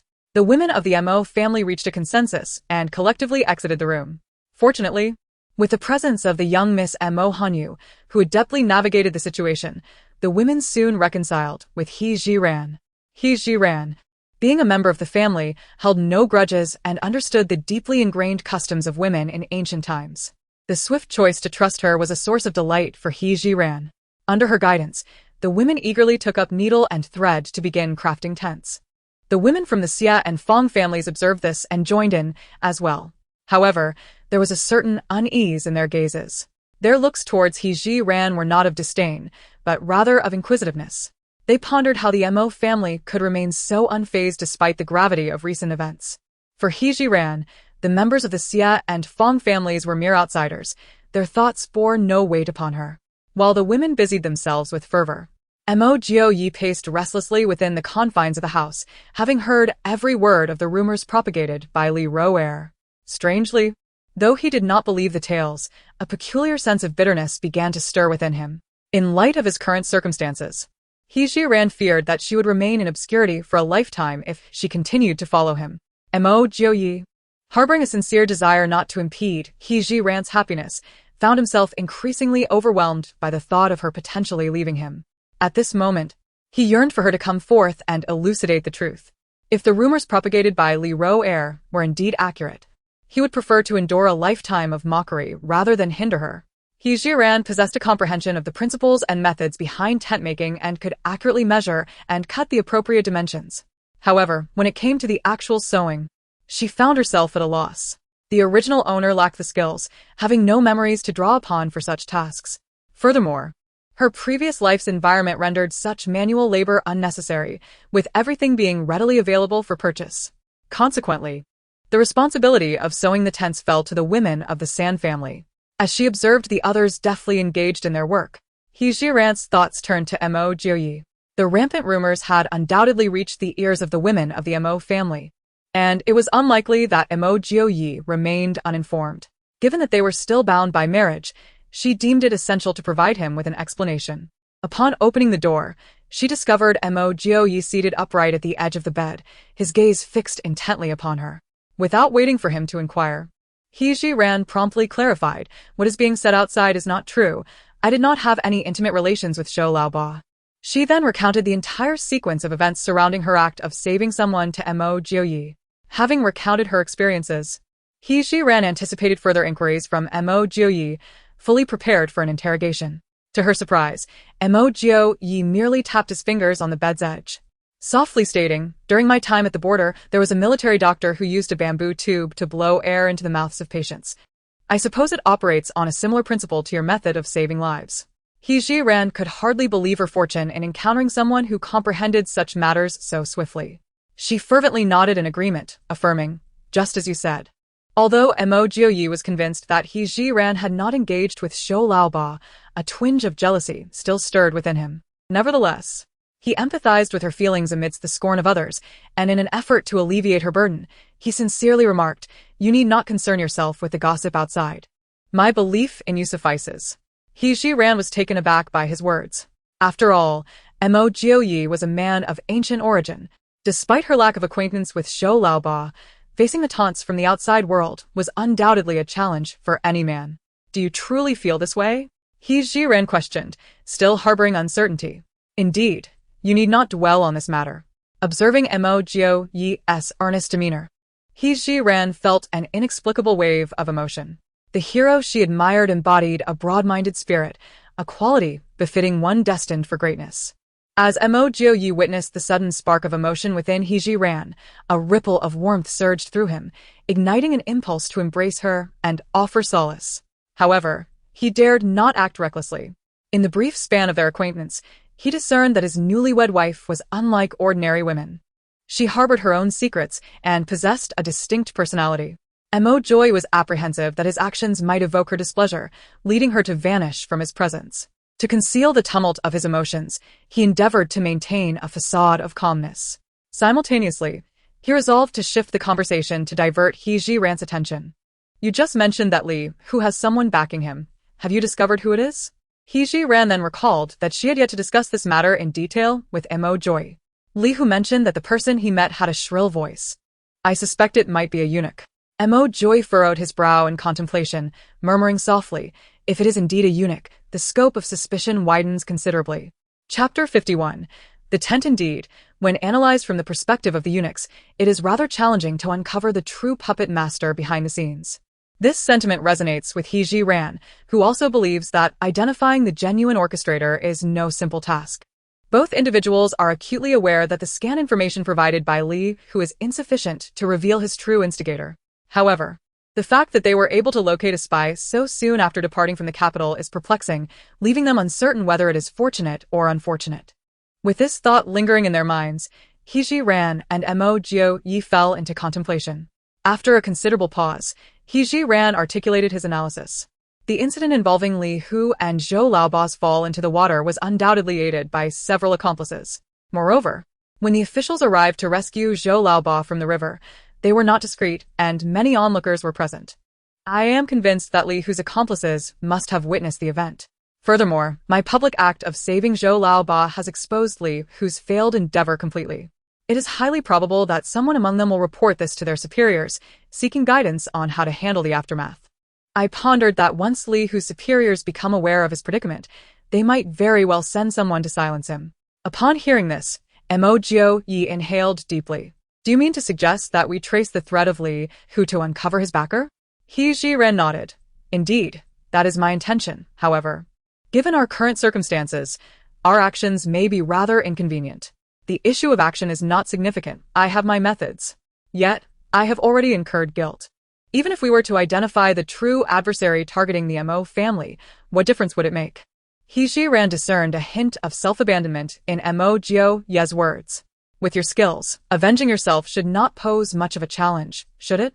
Moreover, I suspect that the mastermind behind Li Hu's actions is likely the same individual responsible for the poisoning within the Mo family. This reminder instantly clarified Mo Gio Yi's thoughts, simultaneously stirring an overwhelming sense of hatred and injustice within him. You speak wisely. I shall devise a plan to keep watch over Li Hu tonight. Upon realizing that Mo Gio Yi had come to this conclusion, He Jiren stepped outside to continue assisting the ladies in setting up tents. As she emerged from the building, she witnessed several officers binding Li Hu tightly and forcefully escorting him out of the inn. Li Hu's mouth was gagged with a rag, rendering him incapable of shouting, leaving him to plead with his eyes towards the officers.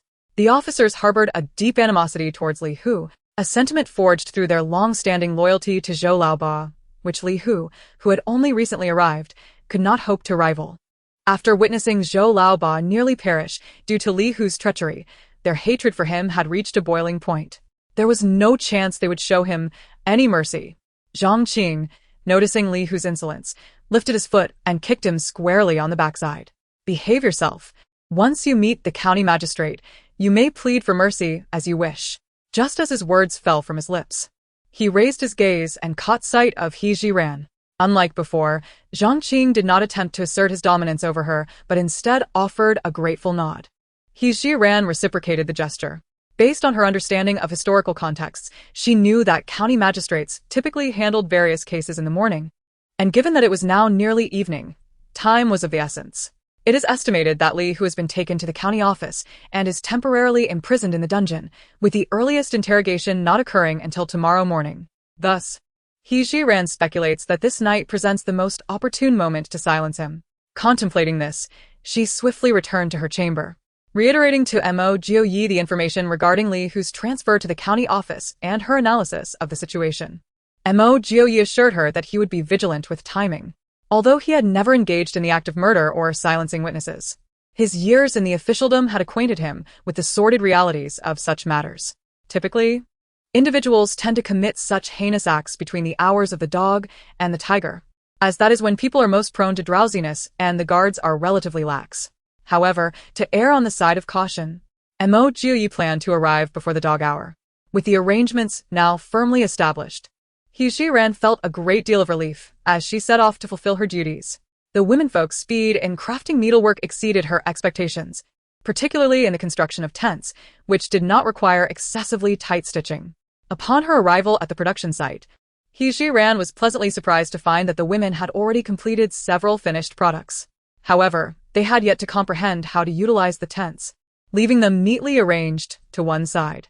Spotting He Jiran, Mo Hanyu exclaimed with excitement, "Sister Jiu, look. My tent is nearly finished." As she spoke, Mo Hanyu tied a knot in the thread that had just emerged from the corner of the oilcloth, snipped it, and stood up to present her completed tent to He Jiran. He Jiran was eager to see if her design had indeed come to fruition. Before the gathered crowd, she unfurled the tent. The structure, a simple pyramid shape, was supported by bamboo poles. Several strands of hemp rope dangled from the apex of the tent, with the other ends tied to thicker bamboo segments, which were buried in the ground to secure the tent in place. Although the tent appeared somewhat rudimentary, its practicality was undeniable. The women, witnessing He Jiran erect the tent, were rendered incredulous. "Sister Jiu, I was just pondering the purpose of the tent you mentioned. It seems to resemble a small house." Mo Hanyu exclaimed, her excitement palpable, realizing that such a splendid dwelling had been crafted by her own hands. Observing Mo Hanyu's gleeful smile, a sense of accomplishment swelled within He Jiran. To call it a house might be an exaggeration, yet it served excellently as a shelter from the elements. The ladies of the Xia and Fong families gazed enviously at the Mo family. From now on, during their nights spent outdoors, they would no longer have to rest beneath the open sky. Despite His seemingly unrefined demeanor, her intellect shone brightly, manifesting in such an ingenious idea. Zhao clasped her sister-in-law's hand. "Cui, your Mo family is truly fortunate to have such a daughter-in-law. Indeed, our sister Jiu possesses many remarkable talents, far beyond just constructing tents." The second sister-in-law chimed in, delighting in her sister-in-law's praise. In response to the compliments, He Jiran humbly deflected, yet she also discerned the yearning of the Xia and Fong families for the tent. "Aunt Fong and Aunt Xia, this tent is shared among our three families. It is absolutely feasible for the two of you to use one." Upon hearing that their families would also benefit, the members of the Xia and Fong families were at a loss, unsure of how to articulate their overwhelming joy. They expressed their profound gratitude to He Jiran. "Mrs. Zhao looked at He Jiran with heartfelt appreciation and said sincerely, "When our family was raided, we were left with nothing. Thankfully, we received your assistance and that of the Mo family.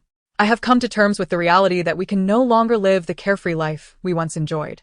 Henceforth, our Fong family will follow the lead of the Mo family. I declare this today. Anyone who dares to oppose this will face the family's rules." As soon as she finished speaking, the other women of the Fong family readily expressed their willingness to comply. Chapter 52. The thoughts of old Zhou upon witnessing the situation. The members of the Xia family turned their gazes toward the second sister-in-law's mother, Qiu. They hoped she could assert herself with the same commanding presence as the matriarch of the Fong family, allowing them to feel a sense of ease when receiving favors from the Mo family. Qiu glanced around, yet remained indecisive. The second sister-in-law, well aware of her mother's disposition, knew that her mother always adhered to her father's wishes and would never dare to take charge in such matters. "Mother, you need not feel burdened by this.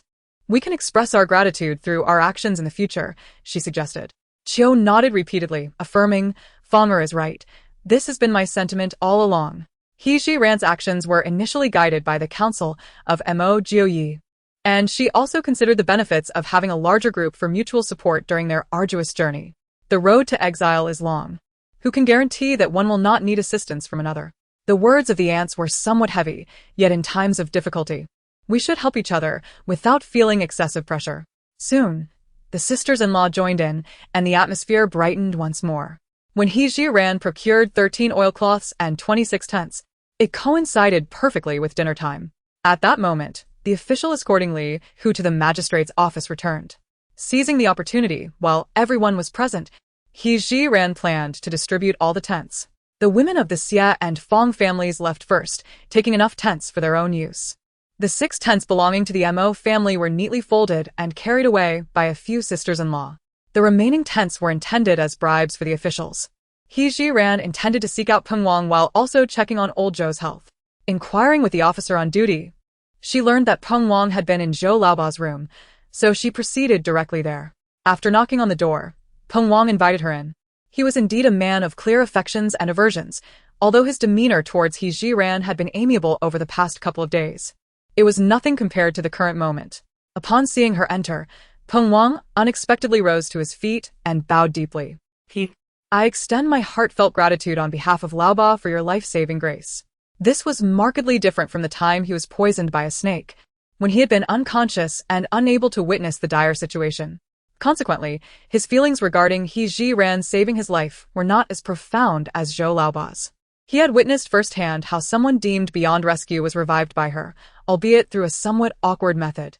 Of course, this weighed heavily on him personally, as he felt a sense of guilt towards his own wife. In response to Peng Wang's bow, He Ji-ran did not shy away. No one understood better than her that had she not intervened, Zhou Laoba would have long since become a water ghost. After Peng Wang straightened up, he reverted to his previously imposing demeanor. Do you seek my counsel on something? Given the stark contrast in his behavior within the span of a minute, He Ji-ran did not exhibit much surprise. On the contrary, she found herself quite admiring of Peng Wang's character. Lord Peng, I have just prepared several tents with the ladies, and the officers are included as well. You may send someone to retrieve them shortly. Additionally, I wish to inquire about Lord Zhou's health. As the words fell, He Ji-ran turned her gaze towards Zhou Laoba, who lay on the bed with his eyes firmly shut. To her surprise, Zhou Laoba's face was particularly flushed. Was the official experiencing a fever? Peng Wang, who had been attentively caring for Zhou Laoba in the room, was well aware that he did not have a fever. However, when Peng Wang's eyes followed He Ji-ran's words to Zhou Laoba's face, he too was taken aback. Laoba, are you feeling unwell? You were fine just a moment ago, yet now your face is so red. At their remarks, Zhou Laoba felt his face grow even warmer. At that moment, he wished he could find a hole to burrow into. As he watched Peng Wang's claws reaching towards his forehead, Zhou Laoba instinctively recoiled and managed to speak with difficulty. I am not unwell, nor do I have a fever. Peng Wang was even more perplexed. If you aren't feverish, then why is your face so flushed? Since he is here, if you have any discomfort, just let her take a look. Upon hearing the mention of he, Zhou Laoba's face reddened further, and he could even feel the burning heat enveloping him. Relying on her medical experience, He Ji-ran surmised that Zhou Laoba must be experiencing some physical ailment. Without hesitation, she approached the bedside and extended her hand to check Zhou Laoba's pulse. Aside from a slightly elevated heart rate, everything else appeared normal. He Ji-ran's mind raced as she pondered the various potential causes for Zhou Laoba's symptoms. Peng Wang watched her intently, awaiting her assessment. Just then, Zhou Laoba abruptly sat up in bed. I am not sick. Old 8, what has happened to you? There is no need for such alarm. One could be frightened to death. Peng Wang cautiously patted his chest. Zhou Old 8 did not offer any explanation to Peng Wang but instead struggled to gaze at He Ji-ran. The words that escaped his lips were somewhat disjointed. He family, I have heard that it was you who kissed me and thus saved my life. I understand that a woman's chastity is paramount, yet you are already a married woman, and I cannot dare to speak of responsibility. Of course, should Mo Jio Yi find you wanting and choose to divorce you, I would be willing to marry you. Upon finishing, Zhou Old 8 turned his head away in embarrassment, unable to meet He Ji-ran's eyes. What sin has she committed? Merely saving a life has spiraled into such complications. Moreover, she had not actually kissed Zhou Old 8 at all. Peng Wang was equally infuriated by Zhou Old 8's words. He had never anticipated that after all his explanations, Zhou Old 8 would still be so muddled. Old 8, did I not make myself abundantly clear just moments ago? The person who revived you with a kiss was not he, but me. Why can you not believe this? This matter undeniably tarnished He Ji-ran's reputation, prompting Peng Wang to feel it necessary to clarify. At this moment, He Ji-ran was overwhelmed with frustration. Internally, she berated the absurdity of the situation, took a moment to compose herself, and then spoke calmly. Master Zhou, my act of saving you was driven by the duties of a physician. The person who truly revived you with a kiss was indeed Master Peng. I merely taught him the appropriate methods. Upon witnessing the situation, Peng Wang, with unwavering determination, continued to explain. Old Zhou, you cannot possibly doubt my sincerity, can you? I risked everything to save you, even going so far as to kiss you, a grown man. He Ziran concurred. Having reached this point in our discussion, what further doubts could you possibly harbor? He Jiran initially intended to advise Zhou Laoba against harboring inappropriate thoughts. Yet she refrained, realizing that such words might wound him, particularly as he was an official tasked with overseeing her. Zhou Laoba turned away noncommittally, glancing at He Jiran and then at Peng Wang. Boss, my brothers insist they witnessed the He family member kiss me. Whom am I to believe? He Jiran and Peng Wang spoke in unison. Trust me. Trust me. Peng Wang sighed. I was right beside you at that moment. No one comprehends the situation better than I do. Despite Zhou Laoba's growing belief in their words, he remained stubbornly obstinate. While I do trust you, so many have seen the He family member kiss me, which tarnishes her reputation. Seeing Zhou Laoba's implacable demeanor, He Jiran's temper flared. In a fit of exasperation, she declared, Old Zhou, I have articulated my point clearly. Please refrain from overthinking matters in the future. Moreover, my reputation is not yours to concern yourself with. Chapter 53. The authority is bewildered. The observer is clear upon witnessing He Ji-ran's outburst. Zhou Laoba was instantly enveloped in a sense of trepidation. At that moment, he no longer possessed the dignity expected of an official confronting a criminal. No, that's not what I meant, he stammered. Then what do you mean? I've articulated my point with utmost clarity. What more do you desire? He Ji-ran was utterly exasperated. The archaic mindset of these ancient fossils proved to be obstinately unyielding. If she did not assert herself, she would surely be driven to despair. Her resounding shout effectively rendered Zhou Laoba speechless. He cast a pleading glance towards Peng Wang, hoping his superior would intervene on his behalf. Yet, to his dismay, Peng Wang offered no assistance. The adage the authority is bewildered while the observer is clear was aptly illustrated in this scenario. He Ji-ran's explanations were indeed lucid, revealing Zhou Laoba's stubbornness. Old Ba, the He family is your benefactor. If you wish to express your gratitude, you must clarify to those with ill intentions that it was not the He family who favored you, but rather I who genuinely awakened you, Peng Wang declared. After uttering the statement, he felt as though his heart had been extinguished. Nevertheless, when weighed against the potential damage to his reputation due to a woman, it seemed trivial. In response, Zhou Laoba did not oppose this notion and felt it was indeed his obligation. However, as a man, he harbored concerns that Mo Jiuyi might come to disdain He Ji-ran because of this. If that were the case, would he not become a villain in this narrative? Contemplating this, Zhou Laoba solemnly addressed He Jiran. I will find time to clarify the misunderstanding to everyone. If Mo Jiuyi still holds it against you, I can take responsibility. He Jiran interjected, enough.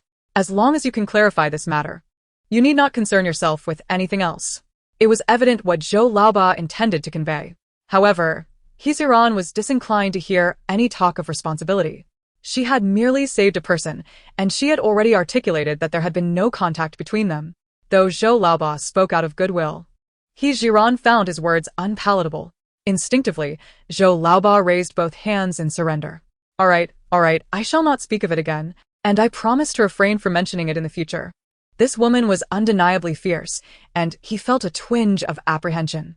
Moreover, you are not to dwell on this matter any longer, He Jiran warned imperiously. At that moment, she had completely forgotten her status as an exile. Peng Wang, sensing the opportune moment, quickly stepped in as a mediator. All right, let us treat this as if it never occurred, and I shall bear witness to that. Additionally, He family's method of rescue is commendable. If possible, could you take the time to teach us? In case we encounter any danger on our journey, we should be able to save ourselves. He Jiran replied, that is no problem. Whenever Master Peng wishes to learn this technique, he may come to me at any time. With the matter settled, He Ziran had no desire to linger further. She bid farewell to Peng Wang and turned to leave. However, just as she opened the door, several officials stumbled into the room. If He Ziran had not been in a fit of anger just moments ago, she would surely have noticed the eavesdroppers at the door. Observing the furtive officials, she stormed out of the room, stepping over their bodies in her fury. Peng Wang, witnessing the unfortunate state of his subordinates, could only shake his head in resignation. "You lot, hurry and fetch some steamed buns for the Mo family," he instructed. The officials exchanged glances, clearly aware that their leader was attempting to curry favor with the He family. Was this an attempt to emulate some method of appeasement? It was indeed unprecedented for officials to seek to please an exiled convict. Noticing that his men were still dawdling, Peng Wang expressed his displeasure. "What are you waiting for? Go." Just as the officials were about to leave, Zhou Laoba called out to them. "Moreover, he is my savior. Her reputation must not be tarnished. You must clarify to those individuals that he has had no intimate relations with me." Upon hearing this, Peng Wang added, "I have heard that this rumor originated from Li Roer. Do not forget to teach her a lesson." "Yes, yes, we shall go at once," the officials replied, quickly brushing off the dust from their clothes and darting away. The room was left with only Peng Wang and Zhou Laoba. Zhou Laoba wore a bewildered expression. "Boss, tell me, was there anything wrong with what I just said?" Peng Wang was at a loss for words. Usually astute and shrewd, how had Zhou Laoba become so ensnared in his own reasoning today? Had they not agreed to refrain from mentioning this matter in the future? Although Zhou Laoba felt a surge of indignation within, he could only close his mouth in resignation, as even Peng Wang had begun to chastise him. He Ziran, seething with anger, turned back and encountered Li Roer, accompanied by several women from the Li and He families. A mocking glint danced in Li Roer's eyes as she crossed her arms, blocking He Ziran's path. "He Ziran, after committing such a disgraceful act today, you still dare to show your face. If it were a woman of dignity, she would have long since taken her own life in shame." At that moment, He Ziran, filled with indignation, found no desire to engage in a verbal spar with Li Roer. Instead, she raised her hand and delivered several sharp slaps.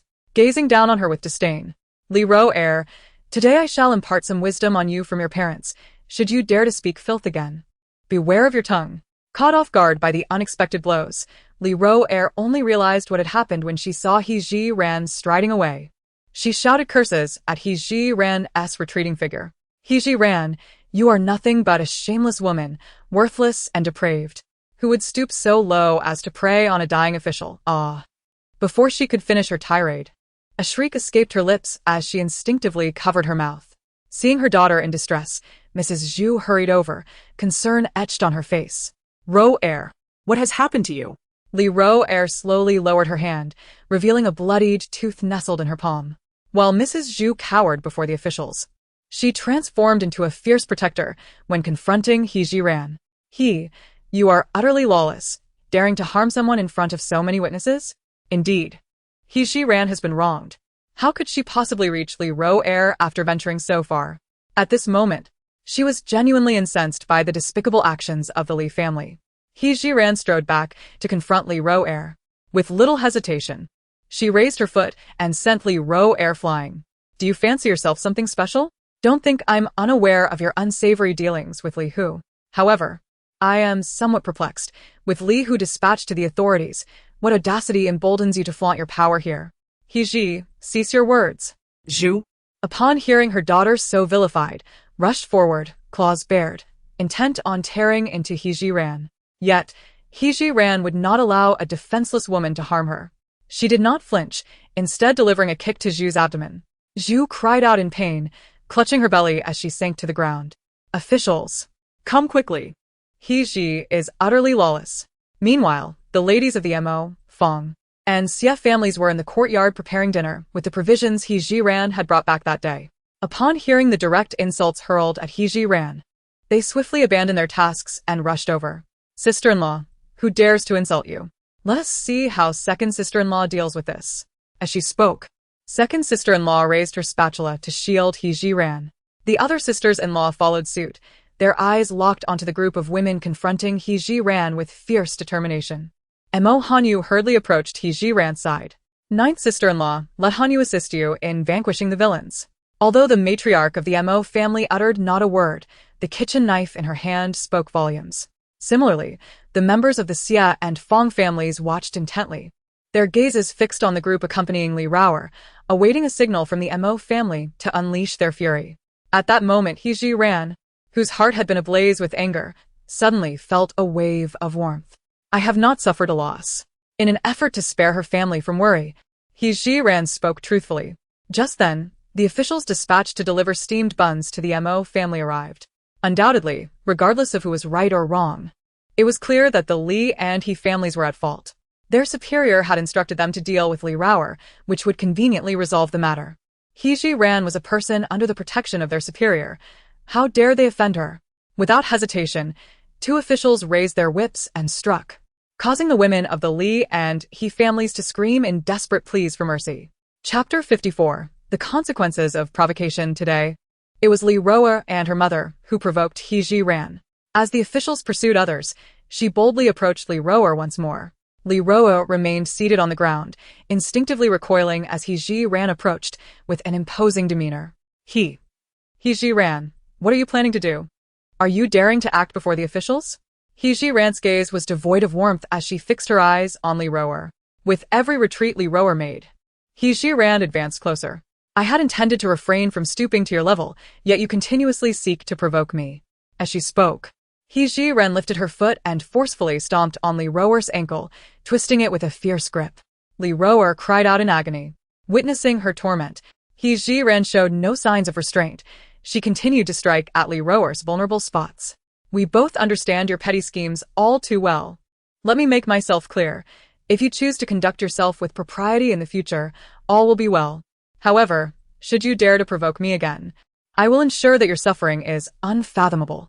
Tears and snot streamed down Li Raoer's face as she finally grasped the gravity of He Ji-ran's strength. He Ji-ran, considering our past as good sisters, please cease this violence. Good sisters?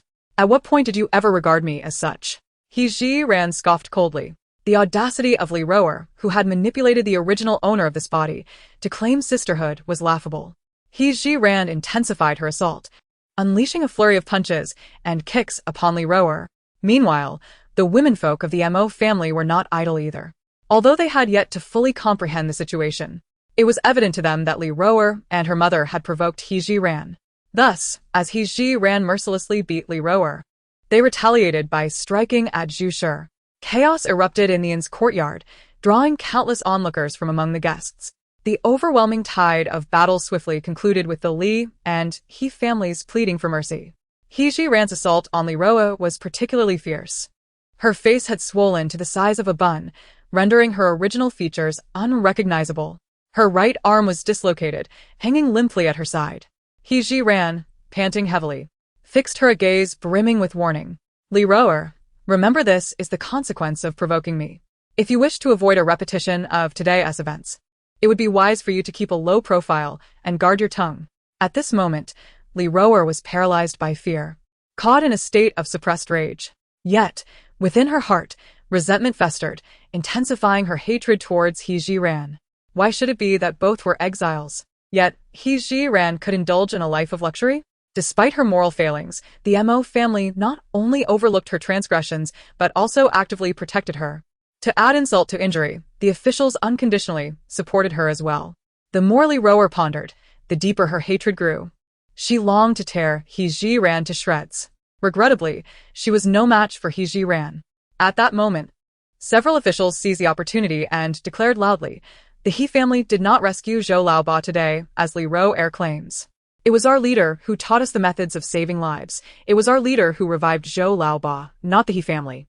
Li Raoer has spoken falsely, tarnishing the reputation of the He family. Even if the He family chooses not to deal with you today, we shall not let you off the hook. Depart at once, and should we hear another word of your nonsense, beware of the whip that awaits you.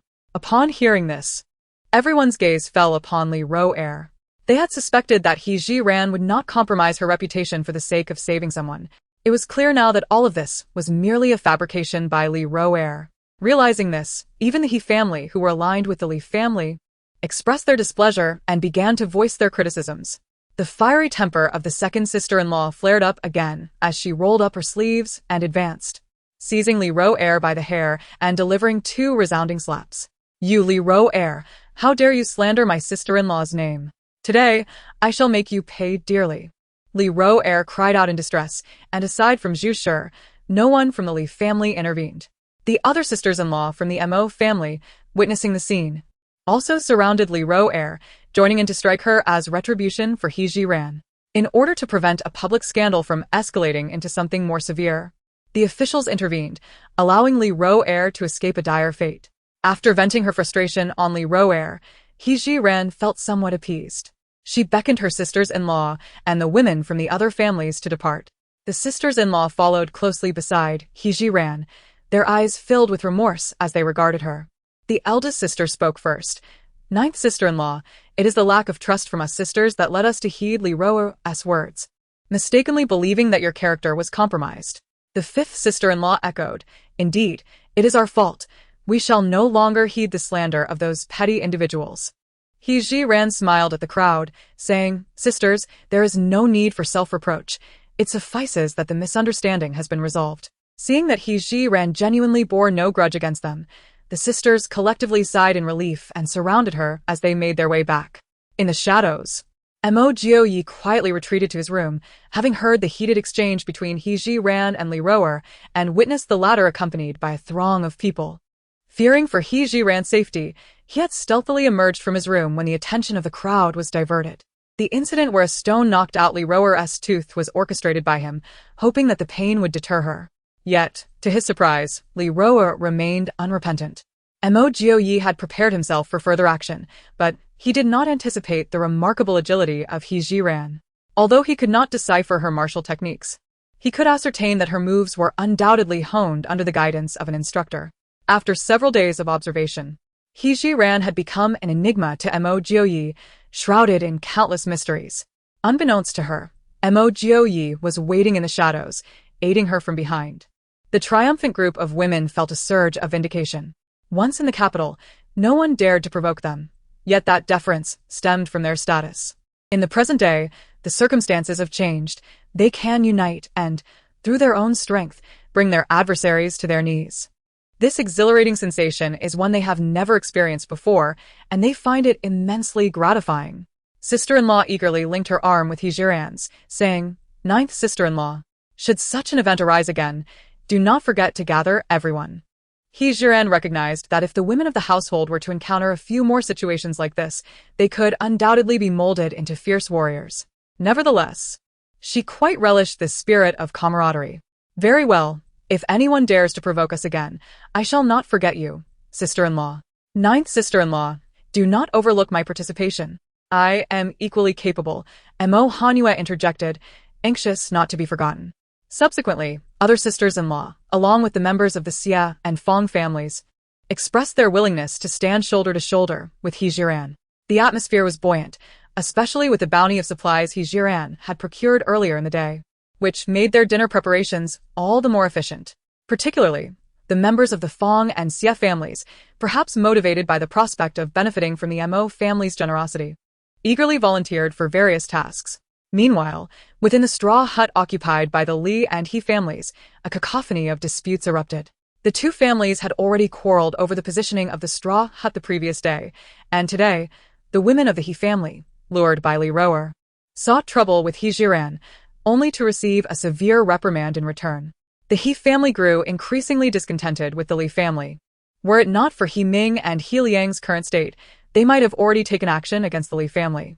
Upon reflecting on the instigator of all these calamities, Li Roer, Li Yuer and Li Ruzer were driven to madness, vigorously shaking Li Roer's body. Li Roer, you harbinger of misfortune. When we were in the capital, our father sought numerous reputable families for you, yet you refused to wed. With your lofty aspirations, you only desired to become a duchess. Now, look at the outcome. Mo Jiyue has married his childhood betrothed, He Jiran, while you, an aged spinster lingering at home, contribute nothing to the family and only invite calamity upon us. Not only do you bring misfortune upon yourself, but you also endanger the entire family. You truly are a jinx, deliberately staying here to thwart the Li family's peace. As Li Yuer's biting words pierced through her, Li Roer could no longer contain her emotions. One of her arms dislocated, and despite the excruciating pain, She refused to endure such remarks any longer. Like a demon unleashed, Li Raoer lunged at Li Yuer, sinking her teeth fiercely into her cheek. Li Yuer cried out in pain, retaliating by kicking and striking Li Raoer with all her might. Witnessing this, Li Ruzer rushed to assist Li Yuer. Given her already injured state, Li Raoer was no match for her two sisters and was soon overpowered and beaten to the ground. In the Li household, Zhu Shi held no significant status. Observing her daughter being maltreated, she dared not intervene. Her previous arrogance in confronting He Jiran completely vanished, leaving her to seek help from Li Liang. Chapter 55. Thank you for everything you have done for the Mo family. Li Liangzheng, accompanied by his two sons, was embroiled in a fierce confrontation with the He family. Upon witnessing his troublesome daughters engaging in yet another brawl, he felt an overwhelming sense of exasperation. Ignoring the He family's insults, he hurriedly rushed to intervene in the fray involving his own kin. The He family, observing the scene, experienced a sense of vindication. At this moment, Li Roa had lost all semblance of dignity. Her face, previously battered into a grotesque form by He Jiran, was now marred with countless scratches, evoking an unsettling reaction from onlookers. Li Liang, witnessing this sight, was nearly driven to apoplexy. Li Roer, I once thought highly of you, always wishing to assist you in achieving your desires. Now I see that you are nothing but a liability, a burden that brings misfortune. Faced with such scorn from her father, who had always held her in esteem, Li Roa harbored an even deeper animosity towards He Jiran. Had it not been for He Jiran's intervention in saving Zhou Laoba, Li Hu would not have been sent to the authorities. She had hoped that by offering herself to Li Hu, she might secure a different fate. Alas, all her plans were thwarted by that wretched He Jiran. With this thought, Li Roer clenched her fists tightly, her voice barely above a whisper, filled with venomous intent as she vowed, He Jiran, I shall ensure that you meet a most untimely end. In the kitchen of the inn's rear courtyard, the tantalizing aroma of food began to waft through the air. He Jiran's meticulously prepared braised pork ribs had just been completed, drawing admiration from the crowd. Mo Hanhua gazed at He Jiran with sparkling eyes, filled with admiration. Sister Jiu, I am utterly captivated by your ability to transform mere bones into such delectable dishes. My admiration for you knows no bounds. He Jiran has come to realize that her innocent sister-in-law has evolved into her little fan. This phenomenon is akin to stewing meat. It is merely that in our previous affluence, we never considered the culinary potential of bones. He Jiran's assertion holds true. Whether through ancient texts or the original owner's recollections, it is evident that families of considerable wealth in this era would not deign to purchase bones devoid of meat. Thus, it is not surprising that those hailing from affluent households are unaware of the exquisite taste of ribs. Madame Mo gazes at her daughter-in-law with an inexplicable pang of sadness. She, too, was once cherished like a gem by the He couple, yet after merely 2 days of marriage, she found herself exiled alongside her husband's family, swiftly learning to navigate the complexities of managing finances. He Jiran remains oblivious to her mother-in-law's sentiments as she ladles a bowl of her cherished braised ribs and hands it to a sister-in-law for placement on the dining table. The remainder of the distribution is left to Madame Mo, the head of the household. Known for her fairness, Madame Mo treats the Fong and Xie families with equal regard, allocating meals according to the number of mouths to feed. She is not stingy with the officials either, understanding that fostering good relations with them can ease their burdens on the road. Moreover, the sisters-in-law are eager to facilitate the blossoming of affection between Jiu Di and Jiu Di Mei, urging He Jiran to bring their meals to dine with Mo Jiuyi. He Jiran was not one to be overly coy. Ever since her arrival in this place, she believed her interactions with Mo Jiuyi had been quite harmonious. After all, sharing a meal together was a trivial matter. Upon witnessing the delectable dishes being brought into the room, Mo Jiuyi understood well that the opportunity to savor such exquisite food during their exile was entirely due to He Jiran's efforts. Before he took his first bite, he earnestly expressed his gratitude, saying, "Thank you for everything you have done for the Mo family." This unexpected acknowledgement momentarily left He Jiran taken aback. We are all family. I cherish my mother, sister-in-law, and little aunt, so I willingly do these things. Yet, was it merely affection she felt for them? Mo Jiuyi found himself pondering this question, an inquiry that arose instinctively upon hearing her words. Years of warfare had honed his ability to mask his innermost thoughts before He Jiran. Naturally, he was not a man of many words. Having expressed his gratitude, he found himself at a loss for further conversation. Thus, he lifted his chopsticks and began to eat. After savoring a piece of rib, Mo Jio-yi instinctively concluded that this dish must have been crafted by He Ji-ran. It was unlikely anyone else could replicate such flavor. The other women echoed similar sentiments, extolling the ribs as being even more delectable than the meat itself.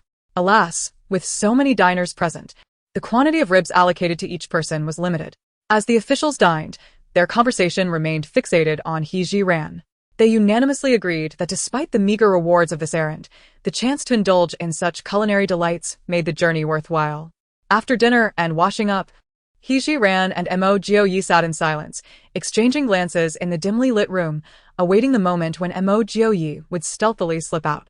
Their solitude brought with it a palpable awkwardness.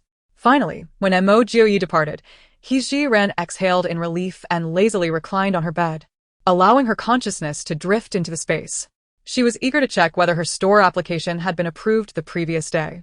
To her delight, the screen of her phone displayed that the review had been successful, and she could now add product links. Adding product links proved to be a straightforward task, as the software included a camera function, enabling her to simply photograph the items and upload them. Since Mo Jio-yi had just left, it was unlikely he would return soon. For convenience, He Ji-ran decided to immerse herself in the space. She casually selected a vase and, using her thoughts, transported it to the operating room where the lighting was more intense, ensuring better photographic results. Imagining the aesthetic appeal of the products she had previously seen, she planned to capture the vase from various angles. However, as the camera lens focused on the vase, she found herself perplexed by the absence of the shutter button. Just as confusion settled in, a product valuation notification appeared on her phone screen. Vase from the Shun Chao period, undamaged, valued between 45 million. Would you like to list it? He Ji-ran had just been troubled by her inability to ascertain the value of these antiques, but to her surprise, the marketplace was remarkably user-friendly, resolving her most pressing concern. Without hesitation, she chose to list the item for sale. He Ji-ran was not driven by greed. She set the selling price at a minimum. For her, 400,000 was already a source of great satisfaction, especially considering the numerous items smuggled out of the palace that could be sold. If she were to utilize the proceeds from these antiques to live in the modern world, she would undoubtedly be a resounding success. Unfortunately, she had found herself in this era, and the notion of becoming a modern-day winner remained but a fleeting thought. As her mind returned to reality, she selected an appropriate price, successfully listed the item, and noticed that the antique vase, which had been before her, had mysteriously vanished. He Ji-ran prepared to open the product link as a customer to take a closer look. Upon doing so, her satisfaction with this marketplace only deepened. The price of the item was indeed 400,000, and she marveled at how the built-in camera of the application managed to achieve this. The product was accompanied by 8 images that showcased it from various angles, and the dimensions were clearly indicated. Chapter 56. Do you recognize that person? In order to diversify the assortment of goods in her newly opened shop, He Ji-ran casually selected a few pieces of calligraphy, paintings, and jewelry to display within the store. Remarkably, once these items were linked and hung, they vanished instantaneously. He Ji-ran was unperturbed. After all, this Taobao platform was entirely different from what she had known in her past life, as it could automatically appraise and upload images. Thus, it was reasonable for her to store the items in advance. After diligently working for nearly 2 hours, He Ji-ran successfully uploaded 20 items. The most valuable was a piece of calligraphy from a renowned figure, appraised by the system to be worth between 100,000 to 130,000. The least expensive item was a silver hairpin, priced at 15,000. For Taobao, these prices were considered relatively high, and she did not anticipate substantial sales. As long as they could provide her with some funds for temporary relief, it sufficed. After all, her space was abundant with gold, silver, and jewels. Establishing the shop's inventory was a significant accomplishment for He Ji-ran. Since her arrival in this realm, it was the first time she had spent such an extended period within her space. Glancing at the wall clock, she noted that it was already 11:30 at night. Considering that Mo Jio-yi would not return for some time, He Ji-ran decided to head to the bathroom. Tentatively, she turned on the faucet, and hot water gushed forth. Having journeyed from the capital, she was weary and covered in dust. He Ji-ran, resolute and unyielding, decided to cleanse herself before venturing out again. She swiftly shed her patched garments, tossing them into the automatic washing machine for a thorough wash, while she indulged in a long-awaited hot shower. The refreshing sensation enveloped her, and as the pristine bubbles silently flowed down the drain, it felt as though all the day's discontent was being washed away. Fearing that Mo Juyi might miscalculate the time, she dared not linger. After a quick cleanse, she emerged from the bathroom wrapped in a towel from her previous life. She retrieved a hairdryer to dry her hair. Just as the washing machine signaled the end of its cycle, He Jiran removed the slightly damp clothes, attempting to dry them further with the hairdryer before hastily donning them and exiting the space. By then, it was past the midnight hour, and Mo Juyi had yet to return. Considering the journey that awaited her on the morrow, she resolved to rest in order to replenish her energy. However, with a restless heart, falling asleep proved to be an arduous task. Helplessly, He Jiran closed her eyes, striving to gather her thoughts. Time gradually slipped away, and glancing at the wall clock, she noted it was already past 2 in the morning. Still, Mo Juyi had not returned, stirring her unease. She dreaded the possibility of unforeseen circumstances befalling him during such a precarious time, as it would render all her efforts futile. Alas, in this moment, the only course of action left for her was to wait. Observing the window across from her, she noted the faint lightening of the paper, while intermittent crowing of roosters echoed from outside. This signifies that dawn is drawing near. He Jiran's heart grew increasingly unsettled, and on several occasions, she contemplated venturing out in search of clarity. However, considering the formidable capabilities of Mo Jiyi, she reassured herself that he was unlikely to be in peril. Thus she restrained her impulse. Just as her anxiety reached a crescendo, the door finally swung open. The tall figure that had occupied her thoughts throughout the night appeared before her. Mo Jiyi's expression was grave, and He Jiran surmised he must have gleaned some pertinent information. Was everything smooth? Mo Jiyi nodded and seated himself at the edge of the bed. It went remarkably well. I had thought the assailants would not show, but just as I was about to depart, the target finally emerged. There were 2 individuals. After they dealt with Li Hu, I trailed them to a courtyard and witnessed the eunuch with whom Li Hu was in contact. He Jiran's eyes widened in inquiry. Do you recognize that person? Mo Jiyi's gaze deepened, and she could discern a hint of disappointment in him. I am well acquainted with him. He is Li Lu, the eunuch who has served the 3rd prince since childhood. Upon hearing Mo Jiyi mention the 3rd prince, He Jiran appeared astonished. According to the historical texts she had studied, the 3rd prince, Nanqi, was destined to be the next emperor of the Daishan dynasty. It was he who would vindicate Mo Jiyi and establish a tomb of honor for future generations to remember. If the historical records are accurate, Nanqi should regard Mo Jiyi favorably, yet why would he act in such a manner? He Jiran racked her brain, unable to fathom the reasoning behind it. Moreover, judging from Li Hu's actions, it can be inferred that by framing Zhou Laoba, he indeed has the opportunity to lay upon himself the blame of fleeing, which could be interpreted as an act of vengeance for Li Roer. However, should the accusation of his escape be substantiated, the Mo family would face even graver consequences, potentially leading to intensified punitive measures from the authorities. This indicates that Li Hu harbors ill intentions toward all members of the Mo family. Without the instigation from above, He Jiran would never believe that Li Hu would act in such a manner. You have a history with the 3rd prince? He Jiran inquired. In response to the question regarding his relationship with the 3rd prince, Mo Jiyi explained in a solemn tone. We were born on the same day and chosen by the emperor to be his companions in learning from a young age. Before the age of 16, one could say we were inseparable, except during sleep. Our bond is indeed unbreakable.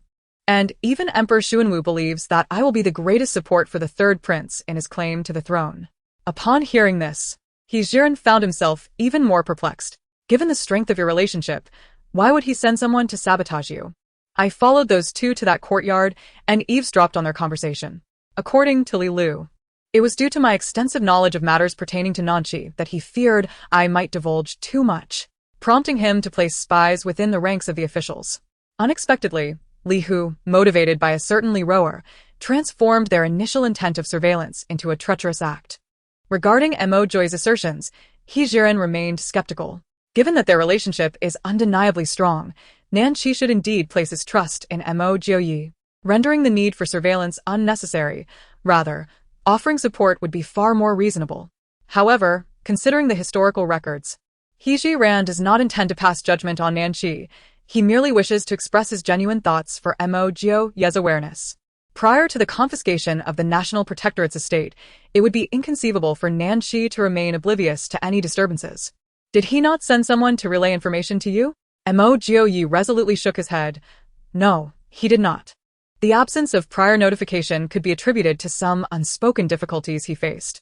Given the indomitable bond between you and him, it stands to reason that during such a significant crisis for the Protectorate, he ought to assist in managing the officials involved. Instead, he not only failed to do so, but also placed spies among the officials to monitor you. Can you fathom the intentions behind Nanshi's actions? Chapter 57. Your excuses are still acceptable. Mo Joy had indeed contemplated these matters, yet he held the bond with Nanshi in high regard. It was precisely for this reason that he instinctively wished to disregard the negative implications. However, as He Ji-ran meticulously recounted the events, Mo Joy was compelled to confront the harsh realities anew. I had once harbored doubts that the instigator behind the poisoning in the well was the crown prince, Nan Heng, and it now seemed that suspicions surrounding Nanshi could not be entirely dismissed. Although I could not yet fathom his true motives for such actions, it was prudent to remain vigilant in the future. The more one engaged in dubious deeds, the sooner the truth would inevitably surface. Despite their lengthy discourse, neither party succeeded in uncovering the true intentions behind Nanshi's actions. Nonetheless, they both understood implicitly that there was now an additional individual to be wary of. Unbeknownst to them, the dawn had already broken outside. Despite both having endured a sleepless night, it was far too late to seek rest. Mo Joy fared somewhat better, as he bore the appearance of someone gravely injured, allowing him to catch brief moments of slumber upon the wooden cart. In contrast, He Ji-ran would likely spend the entirety of the following day on the road.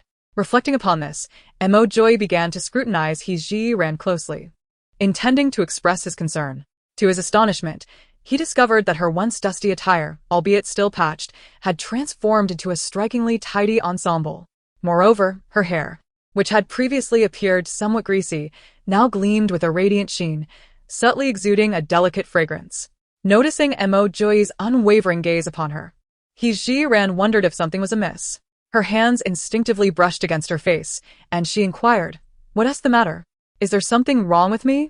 Preoccupied with the prolonged absence of Mo Joy, she had inadvertently overlooked the fact that she had bathed in the space. "Did you do laundry?" Mo Joy wished to ask if she had taken a bath, yet his reserved nature made him feel somewhat embarrassed to pose such a question to a woman. Upon being questioned, He Ji-ran became aware of her own transformation. Indeed, she had been careless, focusing solely on the comfort of being clean, while neglecting the possibility of being questioned about it. "You went out to attend to matters and I couldn't sleep, so I just freshened up a bit." Although her reasoning was somewhat tenuous, it was all she could muster. This time, Mo Joy was not inclined to let her off the hook. "Your clothes dried completely in less than a night?" Ah. "I hung my clothes outside the back window, where there is good ventilation. By the time you returned, They were nearly dry." Observing the implausibility of He Ji-ran's explanation, Mo Joy realized it must be connected to her significant secret. With this thought in mind, he chose not to press further, remembering his earlier promise not to pry into her mysteries. Despite his intense curiosity, he could only let it go. "Your excuse is acceptable. It should suffice to fool your mother and sisters-in-law." He Ji-ran understood that Mo Joy was subtly reminding her, as well as indicating that her words had not convinced anyone. She could only continue to feign ignorance. "I have not uttered a falsehood. Naturally, I respond in such a manner when inquired by others." At that moment, the loud calls of the officials echoed from outside, urging everyone to rise early, have their breakfast, and continue their journey. The two individuals in the room exchanged a knowing glance. Mo Joy tidied himself and returned to bed, while He Ji-ran opened the door and stepped outside. Initially, it seemed that nothing extraordinary would transpire that day, and everyone would simply have breakfast before resuming their travels. However, to their dismay, the cries of the He family reverberated through the air. It turned out that He Liang had not survived. As the family prepared to feed him some black steamed buns, they discovered he had already breathed his last. Fortunately, He Ming had escaped the clutches of death, leaving the He family with one remaining son. Upon hearing this news, both He Ji-ran and Mo Joy felt a sense of bewilderment. Mo Joy spoke gravely, asserting, "I was measured in my actions. He Liang could not possibly have succumbed. I had observed their wounds yesterday, and they were not severe enough to be fatal." As He Ji-ran spoke, she fell into contemplation, seemingly harboring an ominous suspicion. Mo Joy's thoughts were equally burdened. Both sensed that He Liang's demise was undoubtedly shrouded in mystery. To validate their suspicions, He Jiran resolved to visit the He family. Presently, the officials held her in good regard and would not impede her movements. He Jiran smoothly arrived at the thatched cottage where the He family resided. At that moment, Peng Wang was also present with several officials, intending to manage the aftermath and continue their journey. He Jiran reflected that if she were to recklessly approach and examine He Liang's body, she would surely face rejection from the He family. After much contemplation, He Jiran contemplated a slight manipulation of Peng Wang. She approached him and feigned curiosity, inquiring, "Master Peng, how did He Liang suddenly pass away?" Peng Wang appeared to harbor no suspicions regarding He Liang's demise, as he had witnessed the severity of his injuries just the day prior. It seemed he had succumbed to the grievous wounds. He Jiren shook her head in a pretentious display of sorrow, lamenting, "What a pity, to leave this world at such a young age." Noticing Peng Wang's lack of reaction, she continued, "Master Peng, I am rather soft-hearted. Would it not be wise to check on He Ming's injuries before we continue our journey?" Peng Wang, with his own plethora of thoughts, deduced that He Jiran's eagerness to assist He Ming was driven by ulterior motives. Nevertheless, he chose to indulge her without exposing her intentions. "If you are willing to tend to He Ming's wounds, it would indeed be a benevolent act, sparing us the burden of an additional casualty during our travels." With that, Peng Wang led He Jiran to He Ming's side. The He family, upon seeing He Jiran approach, immediately became wary. Many had witnessed her fierce assault on Li Ro ere the previous day. Had it not been for the lingering fear in their hearts, they might have already voiced their disdain. Unfazed by their expressions, Peng Wang declared, "I have finally persuaded He Jiran to assist He Ming with his injuries, to prevent our exiled group from facing yet another death."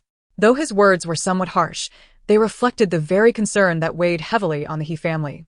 At present, He Jiran is capable of attending to He Ming's injuries, a service they desperately seek. Everyone tacitly steps aside, granting He Jiran the space needed to treat He Ming. In truth, she had observed He Ming's wound from a distance yesterday and was already well informed about his condition. However, to maintain an air of discretion, He Jiran feigned the act of lifting He Ming's sleeve. As the wound was suddenly exposed to the air, He Ming instinctively flinched, pulling his arm back. The He family watched her intently, awaiting the outcome. Rather than immediately disclosing her findings, He Jiran posed a question to the He family. She inquired whether He Liang's wound was similar to He Ming's. He Zhiyuan, believing her inquiry pertained to the treatment of He Ming, answered without hesitation, "I personally treated their wounds with clean water yesterday. They appear virtually indistinguishable." Chapter 58.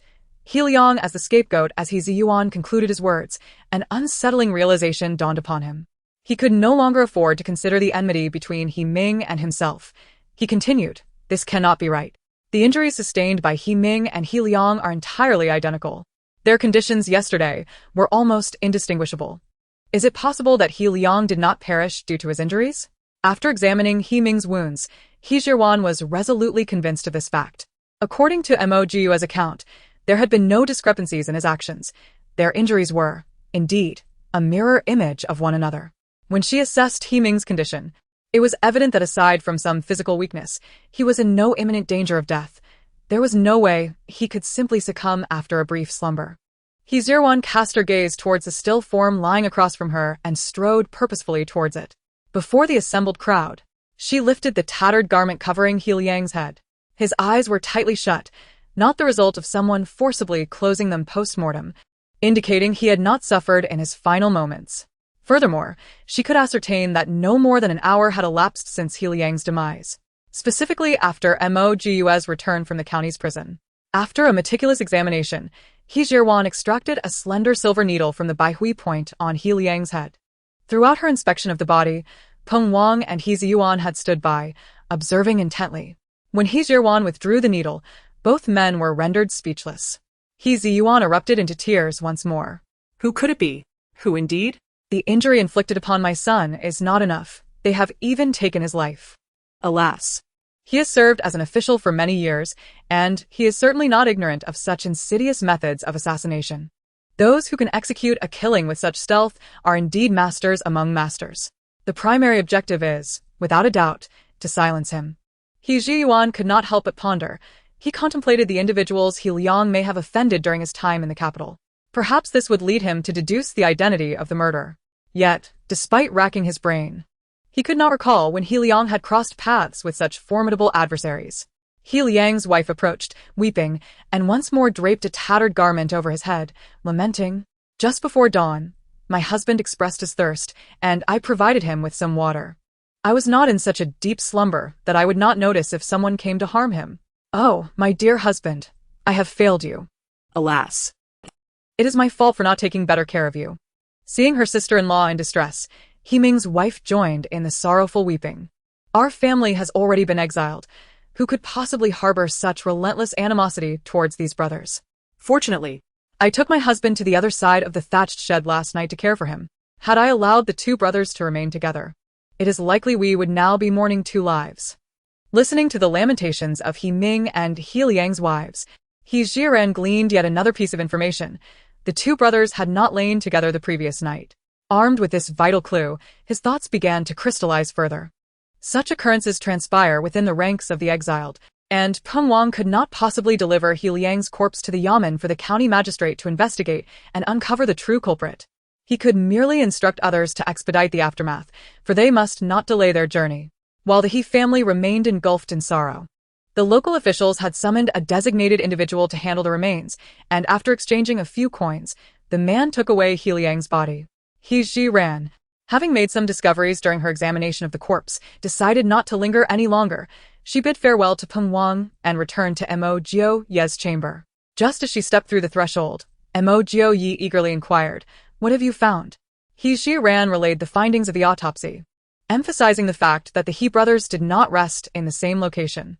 Instantly, Mo Jiu Ye's eyes darkened. Observing his expression, He Zhiran understood that he must have realized something significant. Do you suspect that He Liang was merely a scapegoat?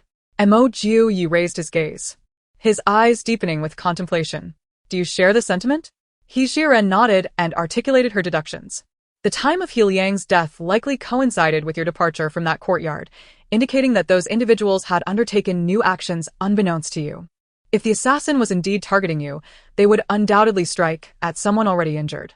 As fate would have it, He Liang was resting at the edge of the thatched shelter, and his wife was assisting him in rising for water just before dawn. I surmise that the assassin has taken note of their interaction and, having confirmed that He Liang is gravely injured, mistakenly identified him as you due to their somewhat similar physiques.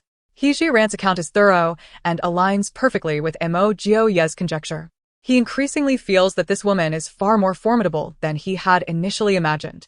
Simultaneously, he feels fortunate to have encountered such a wife, as if she were a significant boon bestowed upon him by fate. Mo Jiu Ye himself is perplexed as to why, even at this juncture, he can still entertain such trivial thoughts. However, he swiftly reclaims his wandering mind. The demise of He Liang, in our view, is indeed a fortuitous event. why? He Zhiran inquires. If what you just posited is true, the assassin will undoubtedly return to report a successful assassination. For the time being, Nan Shi will believe me to be dead. Even if he realizes the truth, his subsequent actions cannot be executed swiftly, thus allowing us a period of respite. He Zhiran recognizes that Mo Jiu Ye's analysis holds merit. Yet, the tranquility he speaks of can only be temporary. Achieving lasting peace seems currently unattainable.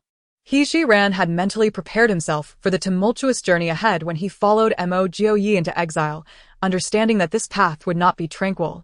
Nor would the future be so. Given this, let us face all that lies ahead with equanimity, confronting challenges as they arise. Throughout history, righteousness has always triumphed over evil. I refuse to believe that those with ill intentions can persist for long. For instance, regarding Nan Qi, historical records indicate that he ascended to the throne for less than 5 years before succumbing to the allure of women, which ultimately led to his premature demise. Subsequently, his 6-year-old son inherited the throne, while the court fell under the sway of powerful ministers, leading to the swift usurpation of the Shun dynasty. However, these details were not disclosed by He Zhiran, who had already altered Mo Jiu Ye's fate once. Who can predict what the future holds? When Mo Jiu Ye was exiled after his family was persecuted, he had already lost faith in the future, even entertaining thoughts of self-destruction. Yet, upon discovering the true nature of Nan Qi, his mindset underwent a profound transformation. He Zhiran, a newlywed in the Mo family, brimmed with hope for the future. It would be a grave dishonor for the sole male heir of the Mo family to continue in despair, neglecting the legacy of his ancestors and the family members who shared in the exile. Regardless of the circumstances, he resolved to strive for survival, even if it meant enduring a meager existence in the barren Northwest. As long as his family could live together harmoniously, it would be a blessing. With this thought in mind, Mo Yi felt a surge of determination. Rest assured, I shall exert every effort to safeguard both my family and you. Chapter 59. He silently guarded her all the way. Ji Rand understood that Mo Yi had completely come to terms with everything. All right. Let us strive together to ensure that those individuals do not harm our family in the slightest. Within the confines of their abode, the scene unfolded like a testament to the unity of husband and wife, while outside, the officials were already calling for preparations to set forth. The sisters-in-law had long since organized their belongings. Some carried tents, while others bore the newly purchased quilts from the previous day. As for the grains, vegetables, and large iron pots, Ji Rand had decisively allocated portions to the Fong and Xie families, each responsible for their own cargo. Peng Wang had mentioned earlier that his health had greatly improved and that he would no longer squeeze onto the wooden cart with Mo Yi. Consequently, the Mo family placed all the food and kitchen utensils on one side of the cart, leaving space for Mo Yi. Reflecting on He Liang's tragic death, Mo Yi, for the sake of safety, decided against continuing his journey on the wooden cart. He requested Ji Rand to support him as he exited the room. The women of the Mo family were aware that Mo Yi's severe injuries were feigned. Nevertheless, they were taken aback when they saw him emerge from the house. Due to the presence of others, they tacitly refrained from inquiring. Instead, it was Peng Wang who approached in astonishment. Mo Yi, do take care not to overexert yourself. I haven't seen you for just a day, and now you can walk? Mo Yi endeavored to soften his expression. I am quite robust, and my wife has been diligent in her care. I should manage the journey well. As he spoke, he cast a sympathetic glance towards the He family. It has come to my attention that He Ming's injuries are more severe. To avoid delaying our journey, my wife and I have agreed to lend them the wooden cart for a few days. Upon hearing this, Ji Rand could not help but criticize Mo Yi in her heart. This man is indeed quite cunning. Not only does he wish to use others as scapegoats to attract attention, but he also eliminates the need for manpower from the Mo family to pull the cart. His strategy truly serves two purposes. Reflecting on the actions of the He family, Ji Rand felt no sympathy for them whatsoever. In fact, she felt a sense of satisfaction. The He family shares a deep-seated animosity with Mo Yi, and it is inconceivable that they would absolve the past simply because he has lent He Ming the wooden cart. Nevertheless, given the current circumstances of the He family, they certainly require this cart. Noticing that Peng Wang did not object, Ji Rand expressed no gratitude and promptly began to push the cart away. Mohan Iui, bewildered. Looked at the cart laden with their belongings and grew anxious. Brother Jiao, there still are things on the cart. What if someone steals them? Mo Yi replied calmly. It matters not. With so many officials present, who would dare steal from another? His words, rather than providing reassurance, nearly incited Ji Rand to discard the items from the cart in frustration. However, he managed to suppress his anger. While such an act might provide temporary relief, what would become of He Ming?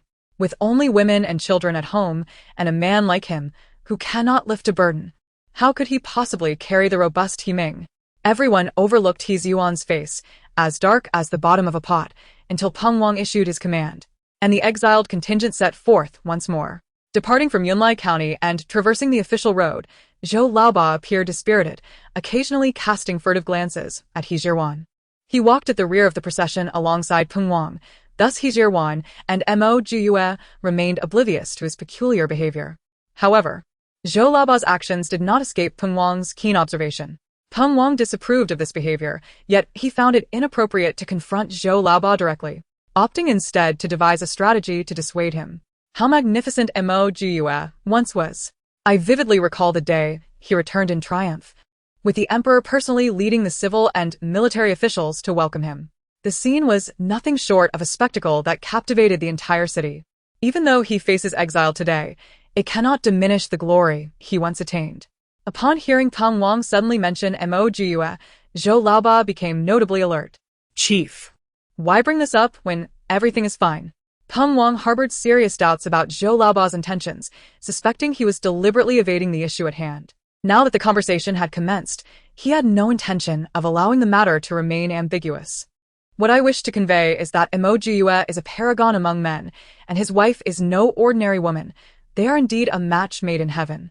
Zhou Laoba retorted, Chief, regardless of Jiue's former brilliance, that is now but a memory. He has been exiled, and even if he survives the journey to the northwest, he will inevitably become an ordinary citizen. Can a lifetime spent toiling in the fields amidst the dirt and toil truly bring happiness to the He family?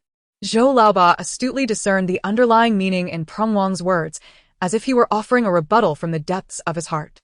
Moreover, given that he sure had already established a physical bond with me, how could Jiue possibly harbor any disdain for her? Rather than allow his life-saving benefactor to endure a lifetime of scorn from her husband, it would be far better for her to remain by my side, where at the very least, I could treat her kindly. Listening to Zhou Laoba's obstinate remarks, Peng Wang felt an overwhelming urge to slap some sense into him. Laoba, I consider you a dear brother, which is why I share these thoughts with you. After a brief pause, he gestured towards the figures of He Jiran and Jiue, who were supporting each other. Please, do not deceive yourself. Look at Jiue. Does he seem to disdain He sure? Their bond as a couple appears strong. I advise you to abandon those misguided thoughts. In truth, Zhou Laoba's words originated from a place of sincerity. He was a man of deep emotions and loyalty. Particularly after learning that He Jiran had awakened him from his slumber, he felt an incessant urge to take responsibility. This embodies the fundamental duty of a man. However, as he followed the direction of Peng Wang's finger, he caught sight of Jiue tenderly wiping the sweat from He Jiran's brow. He could not help but concede that, as his leader had asserted, Jiue did not exhibit any disdain towards He Jiran. Rather, he treated her with utmost care. An undeniable truth. Given this realization, he resolved to silently protect her throughout this journey. Leader, if Jiue continues to treat He sure in such a manner, I shall refrain from intervening. Witnessing Zhou Laoba express such sentiments brought a measure of relief to Peng Wang. His brother was profoundly loyal, and Peng Wang feared he might become ensnared in an inextricable situation. However, such reminders should be subtle. Excessive admonition may lead to annoyance. Thus, Peng Wang deftly shifted the conversation to a different topic, engaging in dialogue with Zhou Laoba to divert attention from He Jiran. Should the Mo family discover their gaze upon He Jiran, her situation could become quite precarious. After a day of travel, the main force arrived at the banks of a small river before nightfall, as was customary. Peng Wang commanded the troops to pause for rest. The officials were the first to hasten to the river's edge to refill their water bags, subsequently leaning against a large tree to recuperate. The prisoners, too, rushed to the river, eager to replenish their own water containers. Observing the Mo family women preparing to follow suit, He Jiran quickly intervened. Sisters-in-law, the riverbank is crowded. Let us wait a while longer. The Mo family members, now inclined to heed He Jiran's words without question, complied obediently, remaining seated to rest. Meanwhile, Jiue imitated He Jiran's previous actions, procuring a thicker branch and, using an official's waste knife, sharpened it, intending to venture into the river to catch some fish to enrich their evening meal. Chapter 60. Jiue's method of venting. He Jiran sat on the shore, captivated by the scene unfolding before her. Jiue, possessing remarkable agility, moved effortlessly through the water, encountering no resistance. He paused only when the river reached his thighs, his gaze intensely fixed upon the surface. In a swift motion, he plunged a branch into the water. When he lifted it, 2 lively carp were wriggling at its end, eliciting fervent cheers from the onlookers on the bank. As He Jiran stood up, Jiue tossed the 2 magnificent fish onto the grass before her. The sisters-in-law and Hanyu rushed over, eager to claim the catch for cleaning. The officials, witnessing this spectacle, felt a surge of joy, anticipating a delightful meal that evening. Jiue's keen eyesight and nimble movements far surpassed those of He Jiran. One by one, he flung the vibrant carp onto the shore. Observing the frenzy among the sisters-in-law, He Jiran decided to fetch their water bags. Moving a distance away, she approached the riverbank to draw water. She pretended to immerse the water bag in the river, yet her finger lingered at the opening. With a focused thought, she gradually drew clean water from the purifier within her space into the bag. Although the ancient river was relatively unpolluted, it still harbored numerous bacteria. In favorable circumstances, she endeavored to provide her family with pure, hygienic water. Meanwhile, it seemed that fortune favored Jiue. as an entire school of fish appeared to have congregated around him in the small river. He moved almost incessantly, repeatedly casting fish onto the shore. Moreover, he caught not only sizable carp but also various other species, such as catfish and crucian carp. The sisters-in-law scurried back and forth, taking the fish he caught for processing. Members of both the Fong and Xia families rushed over to lend a hand. Despite their collective efforts, the crowd was still overwhelmed, illustrating the astonishing speed at which Mo Joy was catching fish.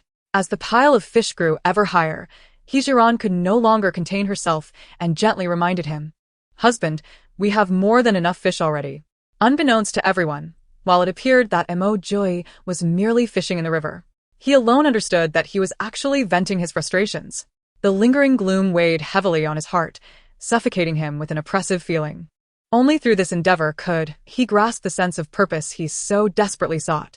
Upon hearing Hejiran's gentle nudge, Mo Joy finally ceased his activity, wading through the water towards the bank. His pant legs were drenched, and he had no spare clothes to change into. Fortunately, it was summer, and the breeze would soon dry him. The elder Mrs. Mo, well aware of her son's emotional turmoil stemming from the unjust exile of the Mo family, approached him with a heart full of concern. She wiped the sweat from his forehead, hesitating to voice her thoughts. Having just released his pent-up emotions, Mo Jory felt considerably lighter. Noticing his mother's conflicted expression, he softly reassured her, "Mother, rest assured, I will strive to persevere. If given the chance, I will undoubtedly clear the Mo family's name, ensuring that you and the sisters-in-law can lead a good life." Madame Mo nodded, expressing her understanding. "As long as you have clarity in your heart, remember to keep your gaze forward. I firmly believe that fate shall not always be unjust to the Mo family." The mother and son conversed softly, while the riverside erupted with excitement. The ladies from the three families gathered there, busily sorting through the fish caught by Mo Joy. The joy on their faces was unmistakable. Each of these women hailed from affluent backgrounds, having lived lives of luxury since childhood, attended by countless servants. Now, As they engaged in self-sufficient labor, they found an unexpected delight in their efforts, momentarily forgetting their harsh realities. Hejiran mused that, if one were to disregard the notion of exile and their current status, this existence resembled the impoverished travels of a previous life. Even though they had to labor intensively and face some hardships, the profound connection with nature undeniably brought a sense of tranquility to the spirit. Yet, among the exiles, only a select few experienced such joy. The members of the He and Li families, however, glared with fiery resentment at the industrious ladies by the riverbank, their eyes burning with desire to snatch some of the fish they were cleaning. Alas, with so many officials watching over them, they could only harbor such thoughts in silence. The ladies continued their chatter by the river. "Sister Jiao, do you think we will be able to consume all these fish before they spoil? Brother Jiao is truly remarkable. He caught so many fish at once, perhaps he never even considered whether we could finish them. Sister Jiao, can we indulge ourselves and feast heartily tonight?" ah, diront. After living half a lifetime, it is my first time attempting to clean a fish, and surprisingly, it is quite simple. Little Xiaolin, undeterred by the fish's messiness, ran up to Hejiran, clutching a large fish. "And look, the fish is staring at me." In her past life, Hejiran had little exposure to children, and witnessing Xiaolin's spirited demeanor stirred something within her. She gently patted Xiaolin's head. "Be good, Liner, and Aunt will give you some candy." As she spoke, Hejiran focused her thoughts, discreetly retrieving 2 pieces of rock candy from the spice cabinet in the kitchen, concealed by her sleeve. "Go ahead and enjoy. But don't let those bad people take it from you." Being a child, the mention of bad people instinctively made Xiaolin glance towards the He and Li families. Upon seeing the fiery glares directed at her, she instinctively shrank her neck. To prevent the rock candy from falling into the hands of the nefarious, she hastily stuffed it into her mouth, abandoning the fish in her arms, and scurried to her father's side. Hejiran observed Xiaolin darting away and selected a few fish from those expertly cleaned by the womenfolk. Mo Jiuyi, perceptive as ever, followed suit, gathering several large stones to construct a makeshift stove, then squatting beside it to help kindle the fire. The men from the Fong and Xia families, noticing his actions, mimicked Mo Jiuyi in building their own stoves. The Mo family, embodying righteousness, provided them with a large iron pot, along with grains and vegetables. It would be rather unreasonable for them to continue consuming the ready-made meals prepared by others. The large iron pot was set up, with Hejiran in charge of preparing the evening meal for the Mo family. the ladies from the Fong and Xie families gradually returned home, beginning to prepare their own dinners. Aware that the Mo family's meal would certainly include a portion for them, Peng Wang instructed the officials to gather some firewood from the surroundings to contribute, thus lending a hand. The women from the Xie and Fong families, lacking culinary skills, imitated He Zhiwan's techniques to the best of their abilities. After half an hour, the Mo family's fragrant and visually appealing braised fish was ready. As the pot lid was lifted, the aroma wafted far and wide. There was no need to consider sharing with the Fong and Xie families. They simply sent some to the officials, while each member of the Mo family held a bowl of rice, gathered around the iron pot to enjoy their meal. At that moment, the braised fish from the Xie and Fong families was also completed, but in comparison to the Mo family's dish, it fell somewhat short in flavor. Nevertheless, it stirred jealousy among the distant Li and He families. Chapter 61. The courier of past and present today, the official, in a rare display of kindness, distributed a black steamed bun to each of them. Yet, despite this small gesture, their stomachs continued to grumble incessantly, having gone days without a proper meal. Li Rue. With her uninjured hand, clenched her fist tightly, oblivious to the pain as her fingertips dug into her flesh. Zhu Shi immediately sensed something amiss. Recalling the terrifying scene when they were beset by the Mo family, fear still lingered in her heart. She hastily whispered to Li Rower, "We are no match for that venomous woman. It would be wise to avoid provoking them in the future." Li Rower shot Zhu Shi a fierce glare. For this mother, who had spent her life yielding to fate, she felt no desire to engage in conversation. Turning her head away, she closed her eyes, feigning tranquility. Yet her mind was consumed by the image of Mo Joy tending the fire for He Zhiwan. Observing from a distance, she noted that although the two exchanged no words, the harmonious scene of the husband and wife struck her deeply. From the moment Mo Joy had calmed the startled horse, she had been irresistibly drawn to his unique presence, so different from that of ordinary men. Of course, it was also his status as a duke that captivated her. Her desire to marry Mo Joy intensified with each passing day. Upon learning that He Zhiwan had successfully wed him, she felt an overwhelming urge to shatter their union with her own hands. Now, Mo Joy was no longer the youngest Duke of Daji, and reason dictated that, regardless of his handsome appearance, he would never be a suitable match for her. The days spent in exile have instilled in Li Rower a profound dread of such a tumultuous existence. The sole means to alter her present predicament lies in escaping this place. The Mo family, having feasted, took advantage of the encroaching darkness. He Zhiran led the group in preserving the remaining fish, carefully tying them with grass ropes and hanging them around the wooden cart. As they toiled, night descended. The members of the Mo, Fong, and Xie families swiftly erected their tents. The tents, designed by He Zhiran, were spacious enough to accommodate 2 individuals, prompting the sisters-in-law to deftly seek companions to enter. The venerable matriarch of the Mo family shared a tent with Mo Hanyu. Undoubtedly, He Zhiran and Mo Jiu Yi found themselves in the same tent. The officials, with the exception of those on watch, followed suit, mimicking the Mo family's actions as they squeezed into the tents. The He and Li families, observing the scene, felt a growing, unquenchable ire. Why? Despite sharing the same decree of exile, was their treatment so markedly inferior? Li Yuer and Li Ruer clung to their father Li Liang's arm, Tears streaming down their cheeks. "Father, I do not wish to sleep outdoors. My clothes were soaked with dew this morning. Please, petition those officials to grant us a similar tent." Witnessing this, Li Liang's heart was already heavy with discontent. Now, with his daughters tugging at him, he felt dizzy and irritable, scolding, "If you desire a tent, go ask for it yourselves. I lack the influence." Had the sisters possessed such audacity, they would not be reduced to pleading with their father in this manner. After being rejected, they could only express their dissatisfaction through tears, not daring to utter another word. Mrs. Li felt a deep pang for her 2 daughters, yet she understood that even if she were to kneel before those officials, they would not be inclined to offer them a tent.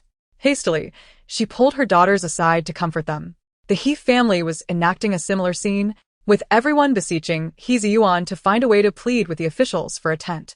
At that moment, He Ziyuan was quite lucid. Fully aware of the impossibility of the situation, he doused their hopes with a cold splash of reality. The tents were crafted from oilcloth purchased by the Mo family, and if they desired one, they would need to procure the silver to buy it and learn to construct it themselves. His words rendered the He family speechless. If they had silver, Why would they endure days of subsisting on stale steamed buns? They lacked not only silver and tents but also the skills to catch fish. On the first day of its use, the tent garnered unanimous approval from everyone, including the officials, who for the first time felt that escorting prisoners was a rather agreeable task. He Jirong, having spent time alone with Imo Joy before, felt no pressure this time. As she heard the steady sound of breathing beside her, Hizirong's consciousness drifted into the realm of her space. The shop within her Taobao store had been open for an entire day, displaying a myriad of goods, and she naturally needed to check the sales performance. Just as she opened the Taobao page, a dialog box popped up on the screen. There are successful transaction records in the shop, and the income has been automatically deposited into your Alipay account. Swiftly opened her account balance to investigate. To her astonishment, an additional 7,500 yuan had appeared. This figure left her momentarily bewildered. The least expensive item she had sold in the marketplace was priced at 15,000 yuan. What then? Was this 7,500 yuan? In her quest for clarity, she returned to the app to scrutinize the merchant transaction records. Upon doing so, she nearly choked with indignation. The transaction record revealed that a silver hairpin had been successfully sold today for 15,000 yuan. Without question, the platform had deducted 10% of the sale price as a fee. To her dismay, the shipping cost was a staggering 40% of the sale price, amounting to 6,000 yuan. In her heart, she cursed the avaricious courier company. How could the shipping fees be so exorbitant? In her pursuit of understanding, she continued to seek answers. After some investigation, she finally discovered the name of the courier company, Ancient and Modern Express. This was a name she had never encountered before. Yet the literal meaning suggested that this courier service specialized in transporting goods from ancient times to the present. This revelation indicated that there were others like her, time travelers, utilizing the shopping platform. However, the affairs of other users were of little concern to her. Her immediate focus was to comprehend why the shipping costs were so exorbitant. Fortunately, the courier company's profile was available. Established in XXXX, Ancient and Modern Express catered to all time travelers who open shops on the Taobao app, charging a fee of 40% of the product sale price. If you have any questions, please contact customer service. He Ran decisively clicked the button to reach out to a human representative. Soon, a series of formatted texts appeared on the screen. He Ran, feeling too apathetic to read through them meticulously, typed her inquiry. Can the shipping fees be discounted? Customer service replied. Due to the necessity for your goods to traverse through time and space to reach the customer, the shipping costs are exorbitant. Hence no discounts can be applied. He Ran responded. Why is the shipping fee for the item I purchased not as high? Customer service explained. Different merchants utilize varying shipping channels. He Ran. She accepted it. After all, who is she but a time traveler? Not being overly greedy, she quickly came to terms with it. Regardless, she had finally generated some income within the Taobao app, which meant she could purchase some desired items according to her financial means. With her first earnings in hand, He Ran's foremost concern was the issue of safety in this new environment. Chapter 62. The disappearance of Xia Lin. Although her infirmary housed several types of firearms, she was acutely aware that these weapons should remain concealed unless absolutely necessary. After all, they were unfamiliar to most, and revealing them could lead to difficult explanations regarding their origins. After browsing through a selection on Taobao, He Ran decisively spent 1,000 yuan to acquire 2 mini crossbows. While these weapons lacked the lethality of firearms, they excelled in their ability to remain inconspicuous. Even when used openly, they would not arouse suspicion, merely curiosity at most. Having procured the crossbows, He Ran soon felt fatigued. With an abundance of products left to explore in the marketplace, there was no urgency to replenish her supplies immediately. She withdrew her consciousness and began to drift into slumber. Expecting a tranquil day, she was caught off guard when, just as everyone else succumbed to sleep, Mo Yi suddenly sat upright. Simultaneously, He Ran sensed something amiss. Rising slightly behind him, I believe I heard the howl of a wolf, she murmured, almost as if to confirm her own intuition. Indeed, it was the sound of wolves. Mo Yi remarked, already lifting the curtain to step outside, and He Ran followed closely in his wake. At that moment, the guards also noticed the unusual occurrence and shouted, Chief, trouble. There's a pack of wolves. Drawing from her prior experience in wilderness combat, He Ran understood that wolves held a profound fear of fire. Seizing the cover of night, she swiftly retrieved 3 bottles of alcohol from her space. He Jiran dashed around the resting areas of the exiles and guards. The officials have all emerged from their tents, their hands firmly gripping the blades at their waists. Except for He Jiran and Mo Jioyi, the other prisoners huddle together in fear. Mo Jioyi catches a whiff of that familiar scent, and, noticing He Jiran's actions have ceased, instinctively ignites a fire starter, setting ablaze the alcohol she had just spilled around them. As the flames erupt, the wolf pack encircles them. Yet held back by the flickering firelight, they remain at a distance, howling and clawing at the earth. He Jiran and Mo Jioye's foremost concern is the safety of their kin. After igniting the circle of fire, they swiftly return to their family's encampment. Old Madame Mo clutches Mo Hanyu tightly, her eyes wide with terror as she gazes towards the wolves. The sisters-in-law huddle together, visibly trembling. Mother, sisters-in-law, Hanyu, with my husband and me here, do not be afraid. We shall ensure your safety, Mo Jioyi reassures them. However, he is acutely aware that the fire will eventually extinguish. He casts a solemn glance at He Jiran and declares, I will venture out to fend off those wolves. You must stay here to protect our family. Though He Jiran is well aware of Mo Jioye's capabilities, the ominous howls of the wolves suggest a considerable number. And even with his prowess, it would be an arduous task to confront such a multitude, without certainty of success. Moreover, he is unarmed. No, we shall go together. Trust me, I am capable. Mo Jioyi perceives the earnestness in He Jiran's gaze as she speaks. After a moment of contemplation, he ultimately chose not to refuse. You may accompany me, but you must remain within 3 paces of my side. This way, I can swiftly rescue you should danger arise. Very well. He Jiran replied succinctly. The two of them reassured the women at home before hastily making their way beyond the ring of fire. As they crossed the threshold, He Jiran summoned 2 miniature crossbow bolts into her hand. Seizing the opportunity, when Mo Jioyi glanced her way, she swiftly tossed one of the bolts to him, promptly imparting the operational instructions. Although it was his first encounter with such diminutive weaponry, his passion for various arms allowed him to quickly grasp the method of use. Having run several dozen meters and confirmed that the bolts could reach the wolves, they came to a halt. Mo Jioyi wrapped his arm around He Jiran's slender waist, gently leaping to hoist her onto the sturdy branches of a large tree. The couple swiftly found a suitable position and, with an unspoken understanding, began to shoot at the pack of wolves. Simultaneously, the officials emerged from the fire circle, brandishing their swords to fend off the wolves that had evaded the arrows. Inside the circle, the bolder men scavenged for large stones, cradling them in their arms, ready to hurl them at any wolf that the officials might inadvertently allow to slip through. The miniature bolts each contained 10 arrows, and before long, the couple had expended their entire supply. He Jiran quickly tapped into her spatial abilities to procure a sufficient quantity of arrows. Once equipped, they resumed their fight. The wolf pack could no longer withstand the onslaught of their adversaries. At the command of the alpha wolf, the surviving wild wolves fled in disarray. In the dim glow of the remaining embers, the lifeless bodies of at least 50 or 60 wolves lay strewn about. He Jiran was cradled by Mo Jioyi as they landed on the ground. Peng Wang hurried over, and upon witnessing the multitude of wolf carcasses before him, he felt a lingering trepidation. Having served as an escort officer for so long, he had never encountered a wolf pack of such magnitude. It was fortuitous that the two of you were present tonight. Otherwise, our entire group would have perished at the jaws of the wild wolves. Peng Wang's words were not an exaggeration. Given their capabilities, the escort officers would have been utterly powerless to disperse the pack. Mo Jioyi maintained a stoic expression, merely nodding slightly in acknowledgement of Peng Wang before taking He Jiran's hand to return and check on their family's situation. Just then, a piercing scream echoed from the Xia household.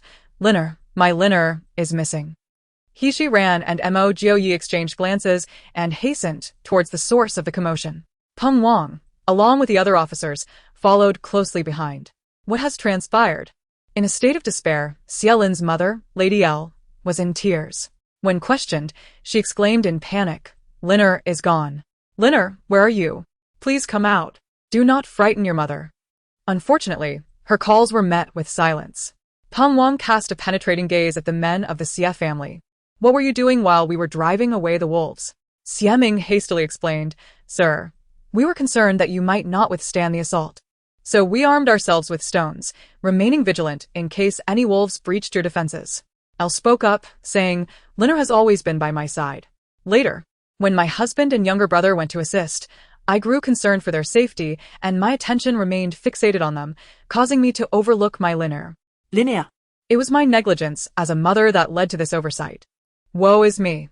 Peng Wang, feeling impatient, chided. Enough of the tears. We must prioritize finding someone. He Ran, observing the situation, could not help but suggest, Lord Prung. Should we inquire with other families to see if anyone else is missing? Upon hearing this, Peng Wang called out loudly, everyone, take a look at your own family members. If anyone is missing, report to me immediately. The disappearance of an exile is no trivial matter. There is a suspicion they may have become a fugitive. Chapter 63. The disappearance of Li Roer. Whenever a fugitive emerges from a family, that household invariably faces repercussions. The officials, including Peng Wang, would also be punished for inadequate vigilance. Thus, no one dared to treat this matter lightly. Madame Mo was the first to declare, there is no one missing from the Mo family. Fong Chuanto similarly reported, no one from the Fong family has vanished. Sir, Li Roer is missing. Li Yuer exclaimed loudly, her tone tinged with a hint of excitement. She was only pleased by the absence of her bothersome half-sister, oblivious to the dire consequences that awaited her family. Peng Wang's expression darkened instantly. He commanded the officials, light the torches. Even if we must dig 3 feet into the ground, we shall locate her. Yes, the officials responded in unison, brandishing their torches as they commenced their search for Li Roer's whereabouts. Mo Joy leaned closer to Hejian and whispered, I suspect that Xiaolin has been taken captive by Li Roer. Indeed, I had similar suspicions the moment I heard Li Yuer shout, Hejian replied. The two shared a silent agreement and momentarily fell into contemplation, pondering Li Roer's motives for abducting Xiaolin and the potential hiding places she might choose. Perhaps inspired by a sudden thought, Mo Joy took Hejian by the hand and approached Peng Wang. Sir, my wife and I wish to assist in the search. Peng Wang felt an inexplicable trust toward the couple and believed in their integrity, confident they would not abandon their family to flee surreptitiously. Without a moment's hesitation, he agreed. Very well, I shall return here before dawn, regardless of the outcome. Before departing, He Ran made sure to remind him, Master Peng, I kindly request your assistance in looking after my mother-in-law, sisters-in-law, and younger aunt. Rest assured, Peng Wang responded, waving them off with a gesture to hurry along. Mo Yi grasped He Ran's hand, and together they made their way to the last place the Lu family had seen Xiaolin. From that vantage point, they meticulously scanned their surroundings, leaving no detail overlooked. Simultaneously, they calculated the most advantageous escape routes and directions. If they remained undetected, the optimal path would lead them to the area where the officials were resting. The officials were engaged in combating the wolf pack beyond the fire circle, leaving the area deserted when Li Roer fled with Xiaolin. Moreover, the presence of tents provided ample cover, allowing them to evade the gaze of others. As they circumvented the officials' tents, a narrow path emerged behind them. Following this trail, they observed their surroundings with utmost diligence, even scrutinizing the grass by the roadside. After traversing approximately 100 meters, they encountered a fork in the path. In perfect synchrony, they split to the left and right. Just a few steps in, He Ran crouched down to pick up a fragment of cloth. Noticing this, Mo Yi hurried over, inquiring, What have you found? He Ran held the palm-sized piece of fabric before him, declaring, If I am not mistaken, this is Xiaolin's silk scarf. She vividly recalled that today she had gently touched Xiaolin's head. The dark green silk scarf made her chuckle inwardly, reflecting on how ancient customs did not seem to impose such distinctions, even allowing boys to wear a green scarf atop their heads. Mo Joy grasped the scarf tightly in his palm. Come, let us continue our pursuit.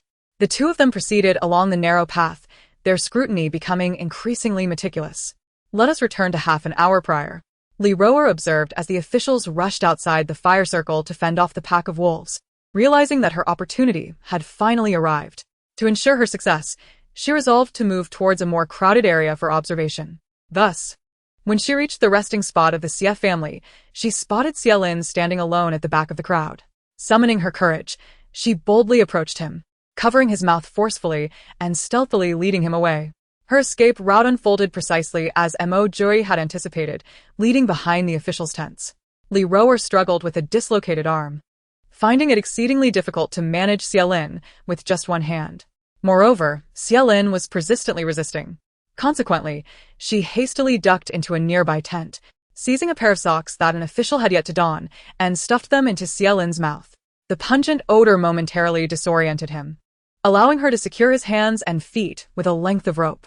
With Xiaolin hoisted over her shoulder, she swiftly made her way down the path. Before her lay a fork in the road.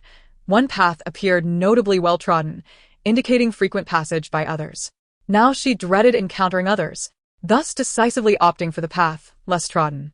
It was at that moment that Xiaolin vigorously shook her hairpin loose, allowing her silk headband to fall to the ground, thereby providing He Ji Ran and Mo Jiuyi with a precious clue. Initially, it was assumed that Xiaolin was but a small child of little weight. However, Li Ro-er overestimated her own stamina. Having run a short distance, she found herself struggling to continue. Glancing behind her, she saw no signs of pursuit, and so she took refuge in the grass by the roadside with Xiaolin. She thought that if they could evade detection tonight, the officials, eager to continue their journey, would abandon their search. By then, Xiaolin would be of little use, and she could send the child off to the afterlife, thus sparing herself the misery of being caught with the group of criminals. Little did she know, while Li Ro-er sat in the grass, lost in her fanciful thoughts, she heard footsteps approaching from a distance. Instantly, her alertness heightened as she pulled Xiaolin tightly in front of her. Li Ro-er, finding a sharp stone from somewhere, pressed it against Xiaolin's neck. Should they be discovered, she would use Xiaolin's life as leverage, always seeking an opportunity to flee.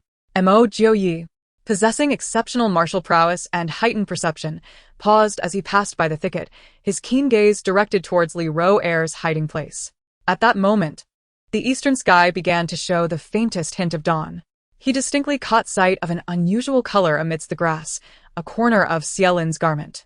Li Ro-er, what skill is it to use a child as leverage?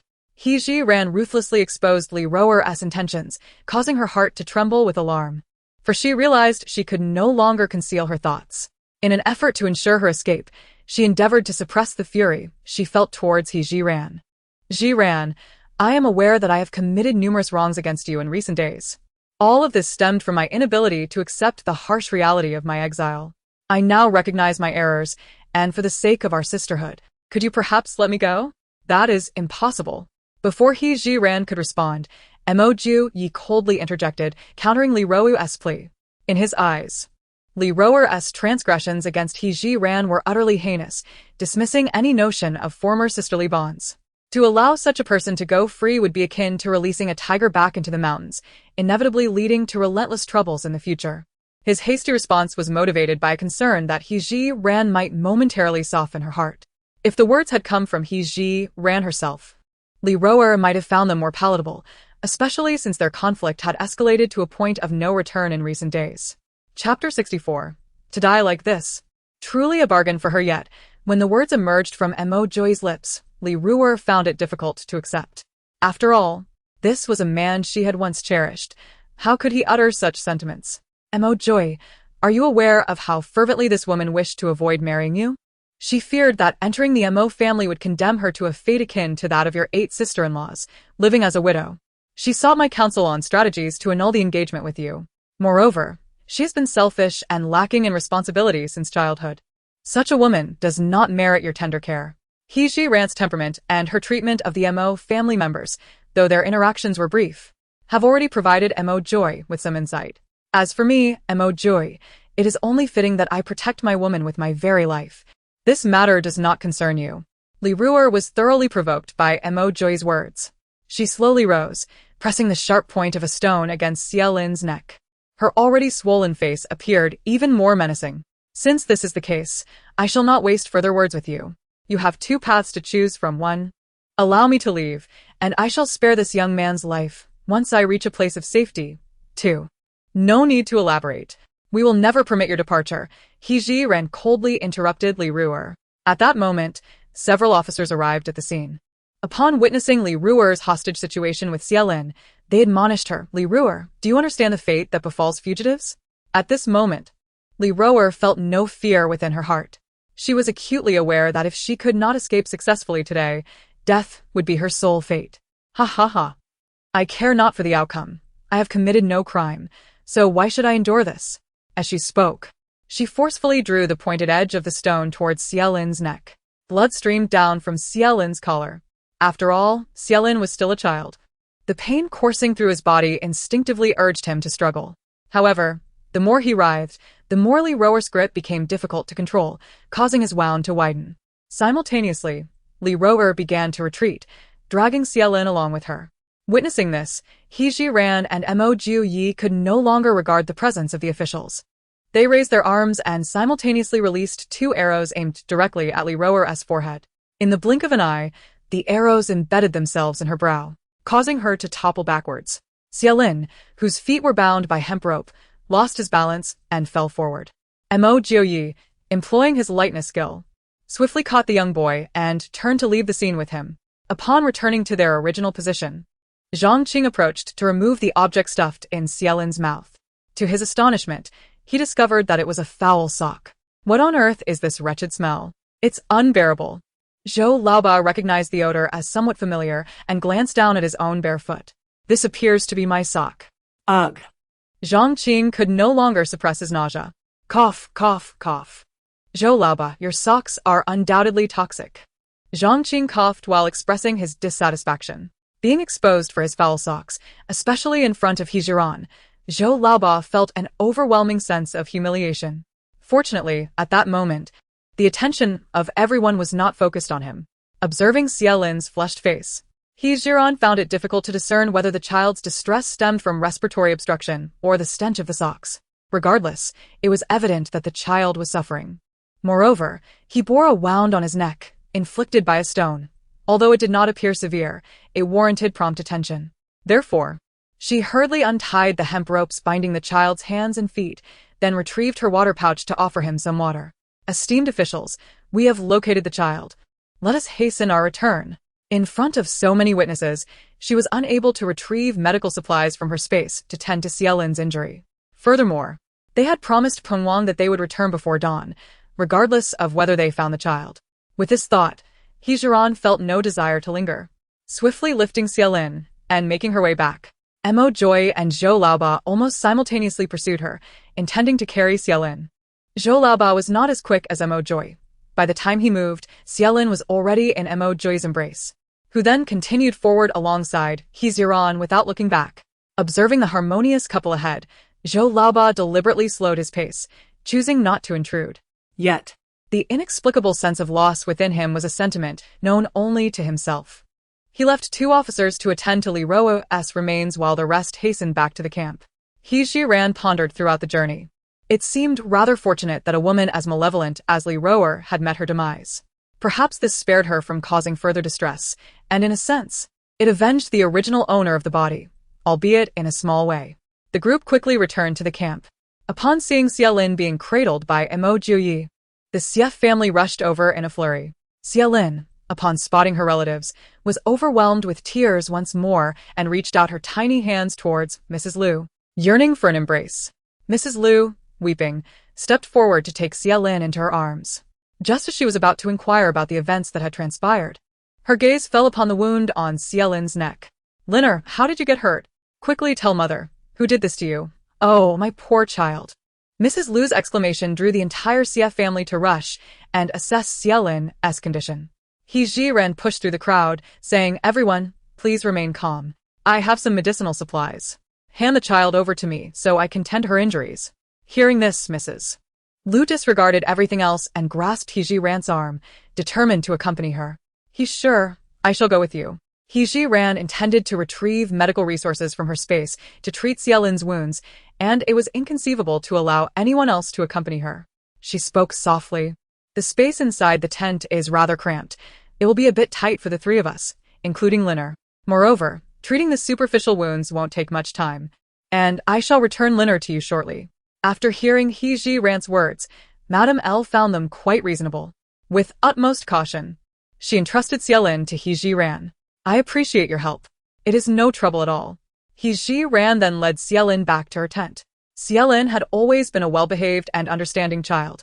Despite being frightened by Li Rower, he did not cry or fuss in front of his family. He also understood that he was tending to his injuries, and although it hurt a bit, he gritted his teeth and bore it in silence. With his back turned to Xiaolin, He Jiran swiftly attended to his wounds and bandaged them carefully. When she emerged from the tent with Xiaolin, Zhang Qing had already recounted the events to everyone present. Upon learning that Li Rower had taken Xiaolin hostage and attempted to flee, Li Liang was so enraged that he nearly fainted. He struck Zhu Shi across the face, exclaiming, "It is all your fault. You couldn't even keep an eye on one person, allowing her to escape." Zhu Shi had been weeping incessantly since hearing that Li Ruer had been killed by Mo Jiuyi and He Jiran, and she even contemplated following her. Even after being slapped by Li Liang, she remained unmoved, continuing to shed tears. Chapter 65. A crime added to the charge. Li Liang, witnessing her distress, felt a surge of anger and kicked out at her. "Stop crying. With a daughter like that, what right do you have to weep?" Zhu, as if roused by the kick, wiped her tears carelessly and unexpectedly lunged toward He Jiran. "He, return my rower's life." Seeing the imminent danger to He Jiran, Mo Jiuyi and Zhou Laoba sprang into action to thwart Zhu. Zhou Laoba struck her fiercely with a whip, while Mo Jiuyi delivered a powerful kick that sent her flying several meters away. Zhu crashed to the ground, a cloud of dust rising as she coughed up a mouthful of blood, a testament to the ferocity of her fall. The Li family, witnessing Zhu's dire state, did not step forward to offer assistance. Clutching her abdomen, Zhu gasped for breath. With great effort, she managed to rise again. This time, her intention was not to attack He Jiran, but rather to sprint desperately toward the riverbank. Peng Wang shouted, "The criminal is about to jump into the river. Stop her." Several officers rushed forward, and just as Zhu was about to step into the water, she was pulled back. Having failed in her attempt to drown herself, Zhu became frenzied. "Let me go. I must find my rower." With that, she bit down on the officer grasping her collar. The officer, caught off guard by the pain, instinctively released his hold. However, regaining his composure, he retaliated with a kick, sending her sprawling to the ground once more. Already injured from Mo Jiuyi's earlier blow, Zhu fell again, succumbing to unconsciousness. The official, displeased, summoned the Li family and had Zhu carried away. The farce had reached a temporary conclusion, and Peng Wang promptly made a decision. The escape of a convict was no trivial matter. All relatives would bear the brunt of the punishment. As for the specifics of their fate, it was beyond the authority of these officials to determine, especially since the Li family's exile was decreed by the emperor himself. The charges against Li Ruer amounted to treason. Such a significant affair could not be delayed. Peng Wang immediately dispatched Zhou Laoba accompanied by 4 officials to escort the entire Li family back to the capital for rejudgment. Upon hearing Peng Wang's decision, the Li family was instantly dispirited. Particularly, Li Liang, who had navigated the corridors of power for over a decade, understood all too well that an escape during exile would only exacerbate their punishment. This return to the capital would likely not only spare them from execution but also condemn them to lifelong imprisonment. Contemplating these grim prospects, Li Liang's legs turned to jelly. Stumbling forward, he fell to his knees before Peng Wang. "Sir, I implore you to show mercy and spare my family just this once. I beg you, I beg you." Such weighty matters could not sway Peng Wang, even with Li Liang's humble supplications. "Someone, remove Li Liang and prepare to depart at once." As his command resonated, several officials roughly pulled Li Liang back to his original position. Peng Wang then addressed the petrified Li family in a commanding voice, "Rise. We shall escort you back to the capital." Li Liang, forcibly taken away, felt as though his spirit had been extinguished. He was acutely aware that the Li family had met their irrevocable demise. Zhou Laoba and the constables were prepared, and seeing the Li family's hesitation, they unsheathed their whips and brandished them menacingly. The Li family, gripped by the fear of returning to the capital and even more terrified of the constable's lashes, had no choice but to submissively accompany them back to the capital. Fortunately, their journey had been slow, and they had not strayed far. Provided they did not delay their travel, Zhou Laoba and his entourage would be able to return in 4 or 5 days. Peng Wang resolutely ordered them to wait at their current location until Zhou Laoba and the others returned before resuming their journey. Witnessing the downfall of the Li family, a wave of pity washed over the onlookers. It was evident that harboring thoughts of escape was a perilous endeavor, as it could not only endanger one's family, but also obliterate any chance of survival. Li Ruer served as a poignant example. Her demise was not solely her own, but had also led to the ruin of an entire clan. As the figures of the Li family faded from view, dawn broke fully. When He Jiran and Mo Jiuyi returned to their camp, the sisters-in-law had already commenced preparations for breakfast. The original body, having undergone little physical exertion, was somewhat frail. He Jiran, panting heavily, felt utterly exhausted, even if she wished to assist her sisters-in-law. She feared she would be of no help. Mo, old madam, noticing her condition, quickly remarked, Your assistance in searching for Xielin has been arduous. You need not trouble yourself with breakfast. Allow your sisters-in-law to handle it. From now on, we must embrace a life of self-sufficiency, so let them engage in more practice. Jiran did not wish to overexert herself. Then I shall heed my mother's advice and take a short rest. I truly feel quite fatigued. As she spoke, she lifted her small fist and began to gently pound her shoulder. Upon witnessing this, Mo Jiuyi approached and inquired, Do you require assistance? At that moment, Jiran genuinely yearned for a massage. Are you skilled in massage? Mo Jiuyi instinctively glanced at his own hands. I can certainly give it a try. Observing this interaction, old Madame Mo promptly interjected on her son's behalf. Our Jiuyi is quite adept at massage. His father has been away at battle for many years, accruing various ailments. Since childhood, Jiuyi has learned to provide massages for his father. And aside from having a bit more strength, he excels in all other aspects.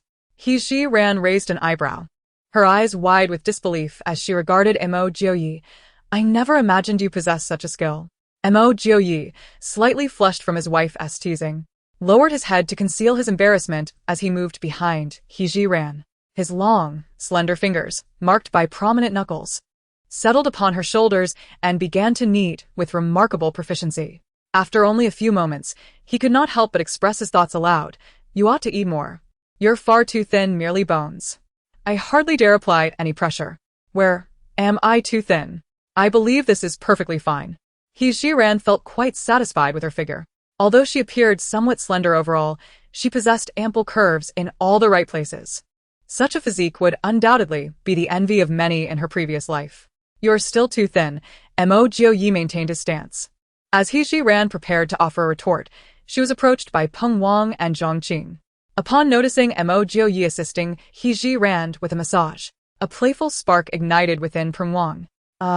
You two seem quite harmonious, he remarked, eliciting an immediate blush from Mo Jiuyi. He contemplated ceasing the massage, intending to resume once they had departed, but upon witnessing the look of contentment on Jiran's face, he found himself reluctant to stop. Thus, his hands remained resting upon her shoulders, momentarily still. Jiran perceived no discomfort in this arrangement, oblivious to Mo Jiuyi's embarrassment. This feels delightful. Please don't halt, urged Jiran. It was only then that Mo Jiuyi regained his composure, his cheeks aflame, and continued to attend to his beloved wife. As Jiran experienced another wave of relaxation, she turned her gaze towards Peng Wang. Is there a matter that brings you here, Lord Peng? She inquired. Indeed, he replied. I have just returned with a contingent that has rounded up precisely 50 wolves. Considering that most of these wolves were dispatched by you two, I wish to inquire how you plan to handle them. Chapter 66. Dealing with the wild wolves, Jiran wore an expression of sudden realization. Had it not been for Peng Wang's mention, she might have nearly forgotten about the incident of killing the wolves the previous night. Upon hearing Peng Wang inquire about her method of handling the matter, Jiran did not allow herself to become overly haughty and forget her current status. It was commendable of Peng Wang to consider their wishes. Had it been a malicious official, he would have cared little about who had slain the wolves. He would have relished the opportunity to exchange them for silver in the city.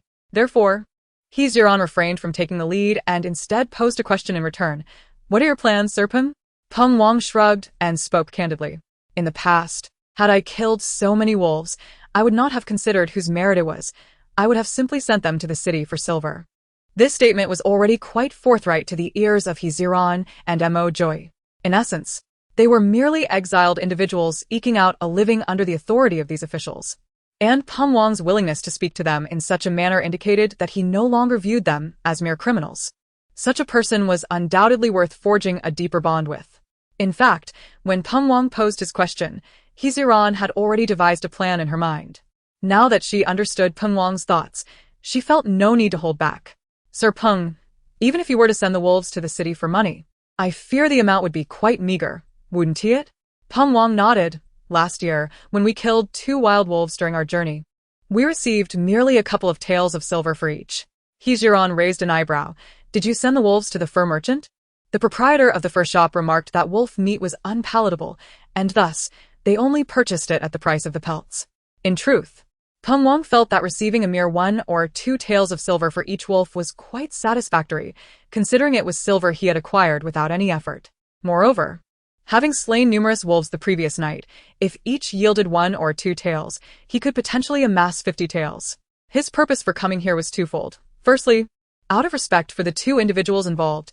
Secondly, he contemplated broaching the topic of distributing silver should they acquiesce to his proposal. However, observing He Ji-ran's demeanor, it seemed she was not in favor of exchanging the wolves for silver at the fur shop. If I could devise a method to enhance the value of these wolves, would Lord Peng be amenable? Peng Wang replied without hesitation, how could I possibly decline? He Ji-ran surveyed her surroundings, reflecting on the previous night's hunt. While the majority of the credit was due to her and Mo Jiuyi, she had also noticed that the men from both the Xia and Fong families had contributed. It would be unjust for their efforts to go unrewarded. Furthermore, as neither the Xia nor Fong families possess silver, relying solely on aid was not a sustainable solution.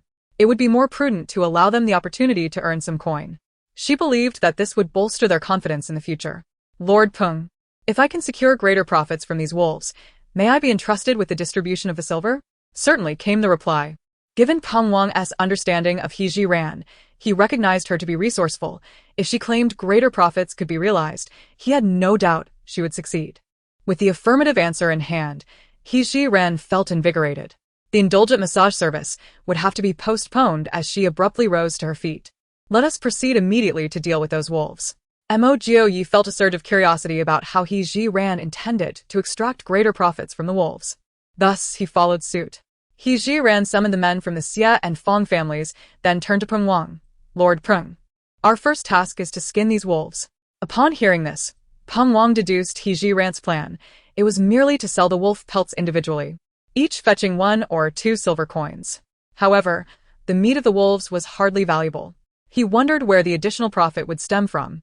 Despite his confusion, he chose to support He Ji-ran, eager to see how this woman would transform the wolf meat into something of worth. The commanding officer unsheathed his dagger and presented it to He Ji-ran. She casually picked up a dagger and adeptly began to skin a wolf by its hind leg. Observing this, Mo Jiuyi also seized a dagger to assist her. The men from the Xia and Fong families, inspired by their example, began to follow suit. He Ji-ran reminded them to exercise caution, warning not to damage the pelts, as that would diminish their value. Some bolder women joined in to help, and before the meal, they had already skinned 20 wolf pelts. With the Li family sent back to the capital for reassignment, the He family felt increasingly out of place. Clutching their black steamed buns, they watched the industrious workers with a sense of regret for their earlier opposition to the Mo family. In these times, not only do they gnaw on the inedible black steamed buns that could choke a person, but they have also been utterly isolated. It must be said that the Mo, Fong, and Xia families have quite naturally regarded the He family as mere air, not even bothering to cast a glance in their direction. The officials, though reluctant, must keep a watchful eye, especially after the incident involving Li Rower, which has rendered them even more vigilant. Each time they gaze upon the He family, they meticulously count their numbers. In stark contrast to the He family's plight, the other 3 families, though their meals are no longer as extravagant as before, find satisfaction in the simple fare they can enjoy on their journey into exile. Observing the harmonious interactions between those families and the officials, even partaking in delicious meals, ignites a fire of resentment in the He family's eyes. The others, long accustomed to such glares, choose to disregard them entirely. After breakfast, He Ji-ran noticed that those individuals had become adept at skinning the wolf, capable of managing it independently, prompting her to attend to other matters. She summoned the womenfolk, and together they sliced the wolf meat into thumb-sized strips, discreetly retrieving some seasonings from their supplies for marination. While the other women continued cutting meat, He Ji-ran took Mo Jiuyi to the riverbank. If her memory served her right, she had spotted a thin slab of blue stone there while filling water pouches yesterday. Mo Liu-ye, bewildered by his wife's insistence on visiting the riverbank, wondered if she sought his assistance with a massage, feeling shy in front of so many people, thus leading him to a secluded spot. As Mo Jiuyi contemplated the necessity of putting in extra effort to massage his wife, he observed He Ji-ran pointing towards a piece of green stone by the riverbank, saying, "Let us take this stone slab to the river for a thorough cleansing. Then use it for barbecuing jerky." The notion of washing a stone slab? Preparing jerky? For a moment, Mo Jiuyi found himself at a loss. However, Upon witnessing He Ren already lifting one side of the stone slab, he was suddenly enlightened. Without further ado, he rushed forward and pulled He Ren aside, exerting his strength to carry the stone slab to the riverbank. He Ren swiftly plucked a handful of sturdy grass and adeptly squatted by the river to scrub the stone slab. In these extraordinary times, there was no other option but to proceed in this manner. Joy mimicked her actions, joining in to assist with the scrubbing. Chapter 67. Our majestic Duke is surprisingly henpecked before long. The couple had thoroughly cleaned the bluestone slab and set it up on the spot. At this moment, the first batch of marinated wolf meat was nearly ready. He Ran brushed some oil onto the bluestone slab and neatly arranged the wolf meat upon it. Yi squatted beside it, adding firewood beneath the stone slab. The couple worked in perfect harmony, and soon, an enticing aroma wafted through the air, causing mouths to water. Wang hurried over, eagerly inhaling the delicious scent. He Ren offered him a piece of roasted wolf jerky. Master Peng, please taste this. Do you think such flavorful jerky could fetch a good price? Without hesitation, Wang took a bite, savoring it thoughtfully. The tender and flavorful meat was unlike anything he had ever tasted. It was an exquisite delight. This was Wang's sincere appraisal. With the first batch of jerky receiving acclaim, He Ran joyfully took a piece and placed it into Ye's mouth. Husband, do give it a try. In an unguarded moment, her fingertips gently brushed against Ye's lips. He shivered slightly, feeling his heart quicken. Unconsciously, he reached out to touch the spot where He Ran had made contact, inexplicably experiencing a sense of elation. To mask his unease, Yi earnestly chewed on the jerky. Before long, He Ran's sweet voice rang in his ears once more. Husband, is the jerky delicious? Delicious, exceedingly delicious. At this moment, Joy's thoughts were far removed from the jerky before him. He could not savor it as meticulously as Wang. However, it was undeniably delicious. He Ran, oblivious to Joy's expression, provided a succinct response, attributing his cold demeanor to his nature, without overthinking it. She turned her gaze back to Wang, inquiring, Lord Peng, do you still believe this wolf meat lacks value? No, absolutely not. This jerky will fetch a handsome price in the city, Wang replied, seemingly envisioning a cascade of coins showering down upon him. Then let us proceed with this plan. We shall dry all the wolf meat into jerky and take it to the city for sale. As for the wolf pelts, we should take advantage of the sunny weather to dry them as well. With proper handling, they should also yield a good profit. Listening to He Ran's articulate reasoning, Wang found himself increasingly impressed by her intellect. He couldn't fathom how many ideas resided in her mind, nor how she devised so many solutions. Let us do as you suggest, he acquiesced, deciding to linger a while longer, relishing the exquisite jerky. After all, with an abundance of wolf meat, he could afford to indulge. As he savored the jerky, a thought appeared to strike him, prompting him to turn and dash away. Shortly thereafter, he returned, cradling a gourd of wine as if it were a treasure. He uncorked it, surprisingly choosing to present it to Joy rather than indulging himself. Such delectable jerky deserves a fine wine. Please, you should drink first. During his time in the military, Joy often enjoyed hearty feasts of meat and wine alongside his comrades. Recalling that long-lost sensation, he did not refuse the gourd of wine offered to him. Just as he was about to take a sip, he was stopped by He Ran. You still have injuries. You must not drink. Upon hearing this, Ye's hand, which held the gourd, froze momentarily. However, he soon returned the gourd to Wang. His wife was correct. Given his injuries, it was unwise to indulge in alcohol. Wang glanced at the two with amusement as he accepted the gourd, teasingly remarking, who would have thought our formidable duke is actually henpecked? Yi was well aware that Wang was jesting, yet he replied with a serious tone. Be cautious with your words. I am merely a convict exiled by decree, no longer a duke. Wang realized his comment was somewhat thoughtless. In that case, I shall refrain from calling you duke, and you need not refer to me as an official. If you do not mind, please call me Brother Peng. Yi was not one to be overly coy, and he held a good opinion of Wang. Brother Peng. Wang took a hearty gulp of wine and laughed heartily. Ha, splendid. From now on, you shall be my brother, and he shall be my sister-in-law. The deepening camaraderie with the head of the constabulary was something He Ran greatly desired. She diligently roasted the jerky with renewed vigor. At that moment, the sisters-in-law and Hanyu arrived, drawn by the enticing aroma, and Heiji Rand hurriedly invited them to sample the jerky. Once they began eating, they found it impossible to stop. The delicacies were simply exquisite. Not only during their exile, but even in the capital, they had never savored such delectable treats. The sisters-in-law, feeling sympathy for Heiji Rand's hard work, earnestly learned the art of jerky making from her and took over her duties. Heiji Rand stood up and stretched lazily before taking some of the roasted jerky to share with everyone.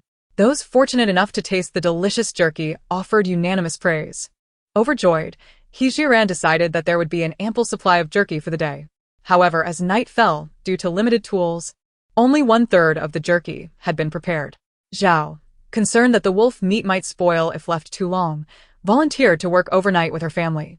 The matriarch of the Xie family also expressed that they would continue the work the following day while the Fong family rested. At this pace, it was estimated that all the jerky would be ready by nightfall the next day, given the sultry weather of the season. In order to prevent the marinating wolf meat from spoiling, Heiji Rand led the team to move it to the riverside, where the temperature was relatively cooler and more conducive to preservation. After a long day of labor, they could finally rest. After freshening up, Heiji Rand returned to the tent. Mo Jiuyi, showing concern, advised her to rest early, noting that she had worked the hardest that day. Heiji Rand had anticipated that Mo Jiuyi might say something at that moment. However, he remained silent. Since he did not speak, she decided to initiate the conversation herself. The Leaf family was expected to arrive in the capital the following day.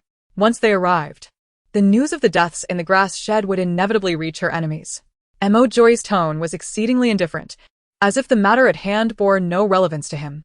Heiji Rand found his attitude somewhat perplexing. Are you not concerned that they might send someone again? Such matters are beyond our control. Had he not been occupied with Heiji Rand, Mo Joy might have spent the entire day contemplating this issue. However, he deliberately maintained a facade of calm to spare Heiji Rand from unnecessary distress. Given their current predicament, encountering such events only left them in a passive position, reacting to each challenge as it arose. To initiate a proactive strike seemed a formidable task. They could scarcely even adhere to the most fundamental principle of capturing the leader before the followers. With Li Rower deceased, her vicinity had barely settled for 2 days before the looming threat of vengeful adversaries resurfaced. Nonetheless, Heiji Rand had never cowered in the face of such challenges. After all, they were merely intangible troubles. Let them come, she thought defiantly. Chapter 68. The wealthy lady with 4 million moreover, reasoning held merit. The enemy lurked in the shadows while they stood exposed, rendering them perpetually vulnerable. Their only recourse was to maintain a vigilant mindset, adapting to the unpredictable. To equip with means for self-preservation, refrained from reclaiming the mini crossbow she had employed against the wolf pack, instead opting to procure another set of arrows for him. This is for you. It may prove invaluable in critical moments. From the instant grasp the crossbow, he developed a profound admiration for the compact yet exquisite weapon. He cast a lingering glance at, "Thank you," for this gift was akin to a timely boon amidst adversity. Who could predict the tribulations that lay ahead? Armed with a weapon, he would at least be able to navigate through immediate challenges. Concerned that might inquire about the origins of the mini crossbow, swiftly turned away, presenting her back to him. "I am tired. I shall retire early." Indeed harbored such curiosity, yet he felt no compelling urge to pursue the matter. After all, this was not his first encounter with wielding such advanced weaponry. Fatigued in earnest, had initially intended to observe the market sales, yet the sudden wave of drowsiness overwhelmed her, compelling her to surrender to the embrace of sleep. As anticipated, before dusk on the following day, thanks to the diligent efforts of the womenfolk, the wolf jerky was completely roasted. Peng Wang promptly resolved to set aside some provisions for everyone, intending to take the remainder to the nearby town the following morning to exchange for money. Heiji Rand contemplated discussing with Peng Wang the possibility of accompanying him to the city, where she could also procure additional supplies. However, before she could voice her thoughts, Peng Wang approached her first. "Sister-in-law, if you and brother Mo are inclined, you may join us in the city tomorrow." He was aware that her family had likely sent her off with a substantial amount of silver notes. With funds in hand, it was entirely reasonable for her to acquire more supplies.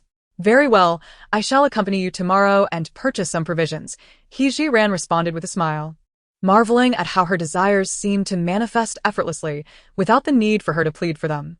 Mo Yi also wished to accompany He Ji-ran to the city, yet he harbored concerns about the potential for assassins dispatched from the capital during this precarious time, which could endanger the defenseless women at home. I still bear injuries, so I shall refrain from joining, he stated. Peng Wang, not thinking much of it, took Mo Ye's words at face value. Then it is settled. The city is quite distant, so we shall set off before dawn. After bidding farewell to Peng Wang, He Ji-ran lay in the tent and entered her space. She wished to check on the sales performance of her shop, as it had been 2 days. Surely there would be some profit by now. With that thought in mind, He Ji-ran activated her phone screen. To her astonishment, the goods in her shop had been completely sold out, and her account reflected an income of 4.25 million yuan. The unexpected windfall left her momentarily speechless. To ascertain that this was not merely a dream, He Ji-ran instinctively pinched her leg. The sharp sensation served as a reminder that everything was indeed real. Initially, she had believed that selling a few pieces of such expensive antiques within a year would be commendable. However, to her astonishment, all 19 items had been sold within merely 2 days. Curiosity piqued, He Ji-ran opened the sales records to check the timing of the transactions. To her surprise, she discovered that all the items in her shop had been purchased by an individual known as Little Collector, including the silver hairpin sold on the first day. This indicated that Little Collector had likely purchased the least expensive silver pin on the first day to verify the authenticity of the merchandise. After confirming that the pin was indeed an antique, they decided to invest significantly in the remaining items. Moreover, Little Collector had left reviews for all sold products, predominantly praising their affordability and authenticity, even requesting the shopkeeper to continually update the inventory. He Ji-ran felt profoundly grateful. With such commendations so early in her shop's establishment, prospective customers would have a reliable reference. The sum of over 4 million was certainly not a trifling amount for He Ji-ran. Although she had yet to determine how to allocate these funds, who could ever consider having too much money a burden?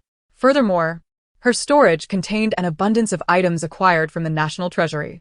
While they appeared to be valuable, to He Ji-ran, they were merely occupying space as superfluous possessions. Ordinary items were manageable enough. She could easily exchange them at a pawnshop for silver, holding tangible wealth in her hands. However, these items all originated from the national treasury, and it is feared that their mere appearance would raise suspicions, potentially leading others to trace her connection with Mo Joy, resulting in a significant loss. Now, she can effortlessly sell these antiques on the Taobao Mall without any risk, thereby freeing up some space in the infirmary while also generating substantial income. Although this money may not be immediately useful, the journey ahead is long, and one can never be certain when it might be needed. Should it prove unnecessary, she could always find a way to donate it to charitable organizations to aid those in need.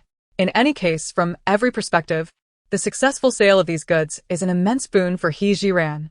She understands the adage of striking while the iron is hot, and she focused her thoughts, selecting dozens of items within her space, taking photographs, pricing them, and uploading them to the mall.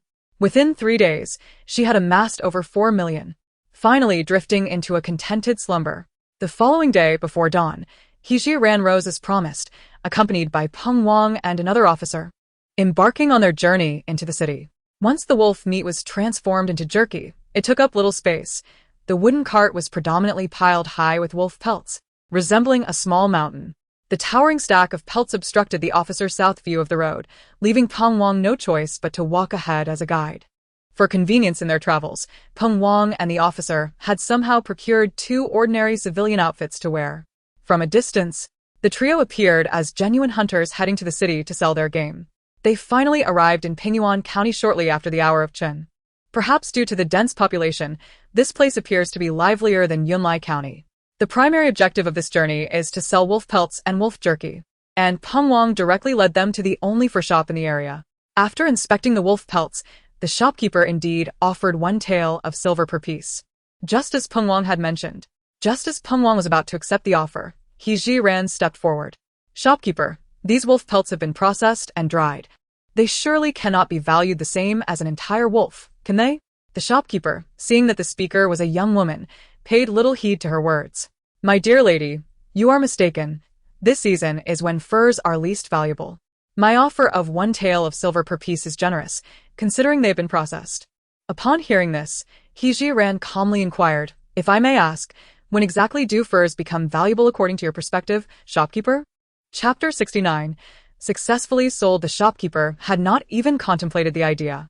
Fur can provide warmth, and naturally, it holds greater value in winter. He Jiran glanced at Peng Wang.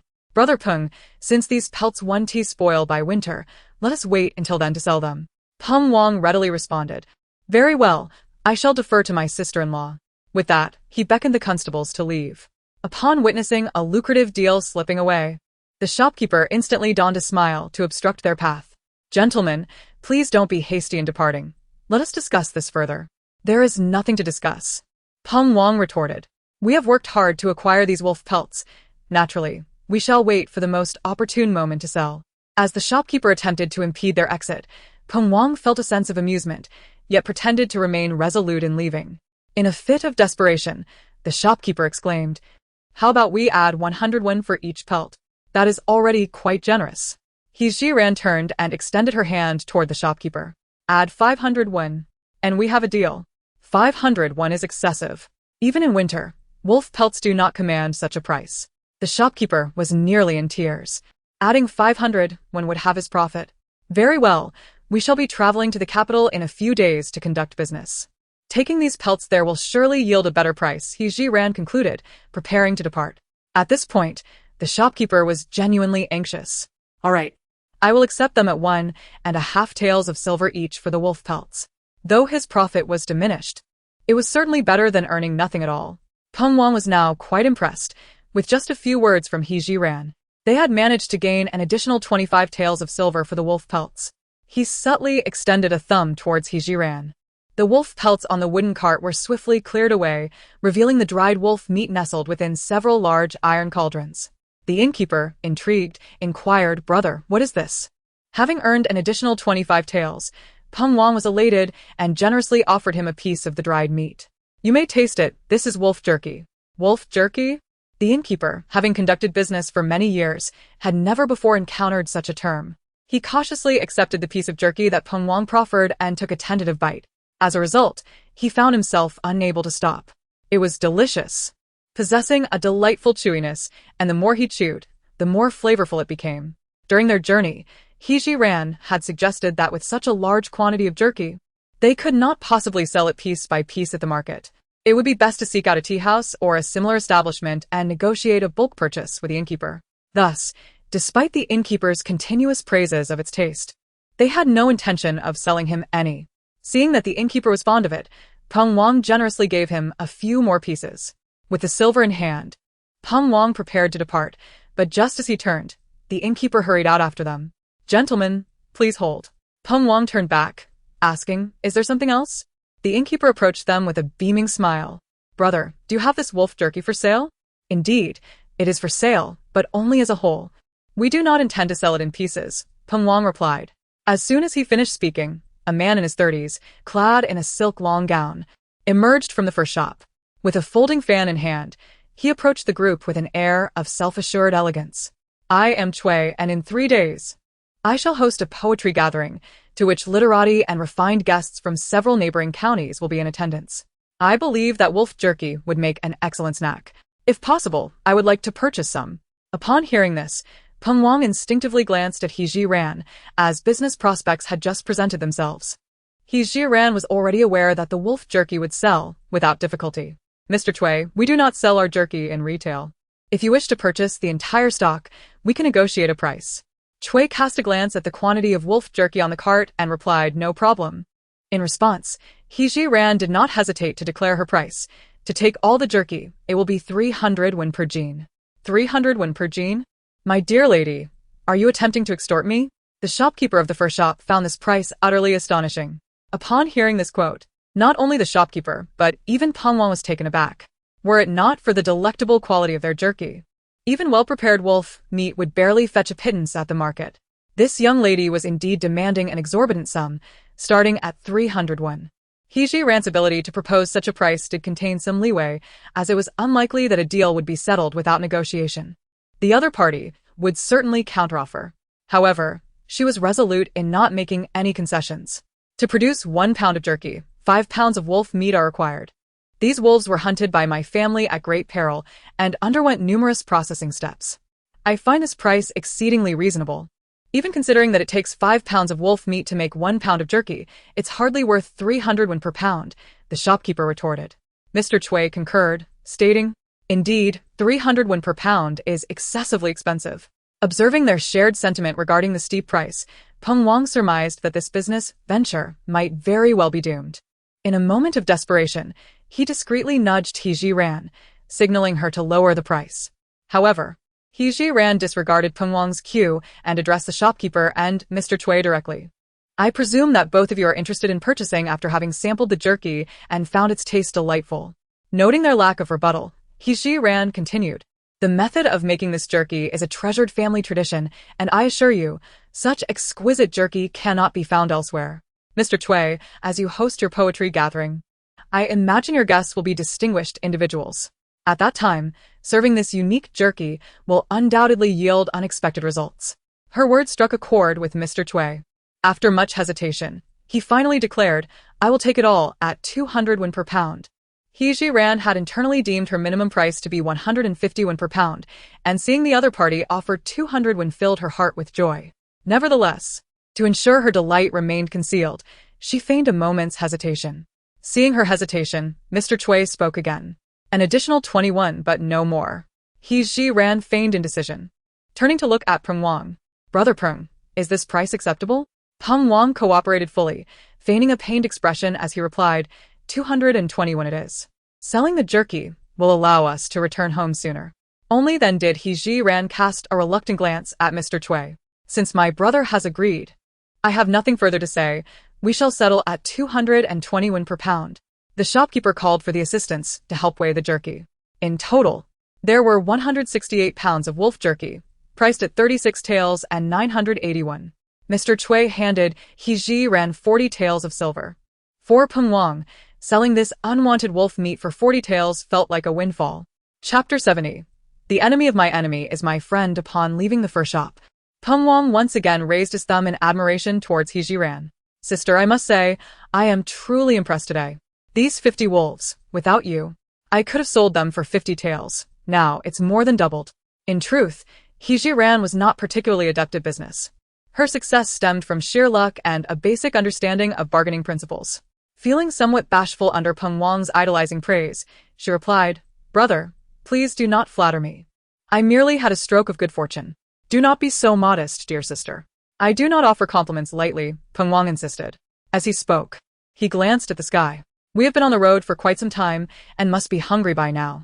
Let us first find a place to satiate our appetites, and then I shall accompany you in procuring supplies. The trio meandered along, searching for a place to dine. Suddenly, a figure was hurled out from a nearby study, crashing violently to the ground. Moments later, several young men clad in scholarly attire emerged from within the building. Fei Nanyu, you wretch! How dare you call yourself a scholar? Should I see you enter this study again, I shall strike you every single time. Upon hearing the name Fei Nanyu, He Jiran immediately recalled a figure from history. The records noted that after the demise of Nanqi, the individual who seized control of the court for 6 years and subsequently plotted to usurp the throne was none other than Fei Nanyu. The surname Fei was already quite rare, and to dare adopt the name of a royal lineage, albeit with differing characters yet identical pronunciation, was an audacious move that few would dare to emulate. Thus, she could ascertain that the individual before her was none other than the illustrious founding emperor of the great Qing dynasty, Fei Nanyu. Regarding Fei Nanyu's past, He Jiran had not delved deeply, leaving her somewhat oblivious to the events preceding his ascension to the throne. Witnessing the future emperor in such a dire state, her immediate reaction was that, even if they could not become friends, they must never become adversaries. If the historical records were accurate, Mo Jui had perished on the 3rd day after his exile, with the exact cause of death remaining an enigma. Now that she had arrived on the very first day, she had altered the fate of Mo Jui, who had previously been subjected to 100 lashes by Emperor Xuanwu, and now, having surpassed the 3-day mark since his exile, Mo Jui was still alive and thriving. This indicated that she had already transformed Mo Jui's destiny on 2 occasions. The enemies of the Mo family were the imperial clan, and seeking vengeance would inevitably place them in opposition to the royalty. Fei Nanyu would eventually become the greatest foe of the Shun dynasty. As the saying goes, the enemy of my enemy is my friend. Therefore, He Ziran cherished the opportunity to forge a connection with Fei Nanyu. At present, Fei Nanyu was in a pitiful state, his nose bleeding profusely, and his already tattered garments were stained with crimson streaks. He raised his arm and absently wiped his face, struggling to sit upright. At that moment, two scholars approached him with disdain, poised to strike once more. Simultaneously, He Ziran sensed a gaze fixed upon her from above. She instinctively turned her head, only to behold a two-story tea house behind her. If her senses were accurate, that gaze originated from the second floor. Thus, He Ziran directed her attention upwards, noticing the open window, yet finding it devoid of any occupant. Without further contemplation, as she observed Fei Nanyu in potential peril, He Ziran swiftly positioned herself in front of him. I advise you both to cease this at once. As soon as she uttered these words, her acute sensitivity detected that gaze once more. However, this was not the moment for her to investigate. Instead, He Ziran maintained her focus, locking eyes with the scholar. The two scholars glanced at the woman standing before them, her garments tattered and her face covered in dust. The taller scholar contemptuously remarked, "Where did this beggar come from? Mind your own business and be gone." He Ziran remained steadfast, her arms crossed defiantly. "What if I insist on intervening? You seek your own demise," retorted the shorter scholar, raising his hand as if to strike He Ziran. Having resolved to involve herself in this matter, she was prepared to retaliate. Just as she was about to counter, Peng Wang stepped forward, delivering a swift kick to the abdomen of the shorter scholar. Simultaneously, another officer landed a punch on the taller scholar. Peng Wang was unaware of He Ziran's motivations for meddling. Yet he understood her well enough to know she was not one to act recklessly. Her actions surely had their own rationale. Thus, Peng Wang chose to offer his unwavering support. Seeing their leader take action, the officer naturally followed suit without hesitation. Two scholars, having been beaten, glared at each other while clutching the bruised areas of their bodies. A few other scholars encircled them, casting angry looks, yet none dared to escalate the conflict. "You audacious beggars, how dare you assault someone in broad daylight?" He Ziran, rather than expressing anger, chuckled. She pointed at Fei Nanyu behind her and said, "Are you not the ones engaging in public violence? This is merely returning the favor, do you understand?" Judging by the attire of the scholars, they appeared to be scions of affluent families, likely accustomed to their usual arrogance. Even when He Ziran spoke the truth, they could not possibly admit it. "Who has witnessed us assaulting anyone in public? It is you, who in full view of everyone, laid hands on a scholar, and then you dare to reverse the accusation." Peng Wang, being of an impulsive nature, worried that He Ziran, as a woman, might find it disadvantageous to reason with so many scholars. He stepped forward resolutely, stating, "We three have just witnessed you scholars attacking someone in the street. If you dispute this, let us go to the authorities and have the magistrate decide." He had already thought this through. After all, he held an 8th rank official title, and there was no need to fear a few unlearned scholars. Upon hearing the mention of the authorities, the scholars instantly wilted. If the magistrate truly sided with Fei Nanyu, they risked losing their hard-earned status as students. "We did not assault anyone, so why should we go to the authorities? If we do not go to the authorities, that is fine. But the fact remains that the one you attacked must be compensated for medical expenses." This embodies He Ziran's foremost objective at present. Observing Fei Nanyu's attire, one can ascertain that he is currently destitute, with an urgent need for silver. While she could provide the funds, it is imperative to have a justified cause. Otherwise, with Fei Nanyu's astute intellect, he would undoubtedly suspect ulterior motives. It is said that money can resolve matters, and several scholars, wishing to avoid escalating the situation, can only begrudgingly acquiesce. "Pray tell, how much silver shall we compensate? There are 5 of you in total. I propose that each contribute 20 taels, which seems just right." He Ziran stated calmly. What? 20 taels from each? Fei Nanyu is hardly deserving of such an amount, the short scholar retorted first. "In that case, let us proceed to the magistrate's office and solicit the county magistrate to determine whether he is indeed deserving or not." Chapter 71. All paid by Emperor Xuanwu. He Ziran feigned concern as she assisted Fei Nanyu in rising, inquiring, "Shall we proceed to the county office in our cart?" Fei Nanyu cast a fierce glance at the group of scholars before nodding. "Very well, I appreciate your assistance, miss." Observing the gravity of the situation, the scholars quickly softened their stance. "It is merely a matter of compensating 20 taels each. We shall comply. Such a trivial issue hardly warrants the involvement of the esteemed county magistrate." Seeing their change of heart, He Ran extended her hand. If you prefer to avoid the magistrate, then hasten to provide the silver. The scholars exchanged glances and soon began to gather the money among themselves. Before long, 100 taels of silver were presented before He Ran and her companions. Peng Wang waved them away dismissively, and the 5 scholars scurried off. He Ran handed the 100 taels to Fei Nonyu. Take this. Despite his injuries, a defiant spark remained in his eyes. Why do you assist me? Are you not afraid of offending them? He Ran shrugged lightly, responding with an air of nonchalance. It is merely a matter of witnessing injustice. Do not overthink it. To avoid raising Fei Nonyu's suspicions, she averted her gaze, refusing to meet his eyes. Are you able to walk? Yes, Fei Nonyu replied, struggling to rise to his feet. He bowed deeply to the group, expressing, I am grateful for your assistance. Should we meet again in the future, I shall repay your kindness to the best of my ability. With that, he turned and limped away, until the figure of Fei Nonyu faded from view. He Ran finally beckoned Peng Wang and the constable to accompany her in search of sustenance. He Ran found herself unable to ascertain whether her act of saving Fei Nonyu today would yield any future recompense. Nevertheless, she firmly believed that even if they could not forge a friendship in the days to come, the events of today would surely lay the groundwork to prevent them from becoming adversaries. As these thoughts swirled in her mind, Peng Wang could no longer contain his curiosity. Sister-in-law, given what I know of you, you are not one to meddle in others' affairs. What motivated you to save that individual? Such matters stemmed from self-interest, and He Ran had no intention of revealing the truth. I simply cannot abide the strong bullying the weak, so I felt compelled to intervene. Peng Wang found this explanation unconvincing. However, since she was unwilling to elaborate, he refrained from pressing further.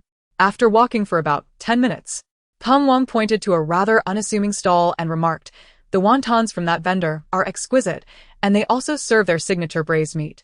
Shall we give it a try? At that moment, He Ran was ravenous and had little regard for the specifics of her meal. All she desired was to satiate her hunger. Moreover, given Peng Wang's suggestion, it was likely that the food he had previously enjoyed would not disappoint. I have no objections. I shall defer to you, Brother Peng. The constable chimed in, whatever the boss says goes. Seeing that both were in agreement, Peng Wang took the lead towards the wonton stall. They ordered 3 bowls of wontons along with a large platter of braised meat. He Ran took a bite, and to her delight, both the wontons and the braised meat were quite delectable. However, when compared to the exquisite delicacies she had savored in her past life, this meal fell somewhat short of expectation. Nonetheless, considering the scarcity of resources in ancient times, the remarkable flavor of the food was commendable. The weather was already sweltering, and after consuming a steaming bowl of wontons, beads of sweat appeared on the foreheads of the 3. Noticing the blazing sun outside, the constable expressed some reluctance. Chief, the sun is too harsh. Perhaps we should find a place to rest before continuing our journey. Peng Wang shared this sentiment. In the past, when escorting prisoners, they would often seek shade during the peak of noon before resuming their travels in the afternoon. There's a tea house over there. Let us go there to enjoy some refreshing tea and take a break. He Ran also desired to partake in the cool tea. Yet she was acutely aware that this was her sole opportunity for independent action, and she could not let it slip away.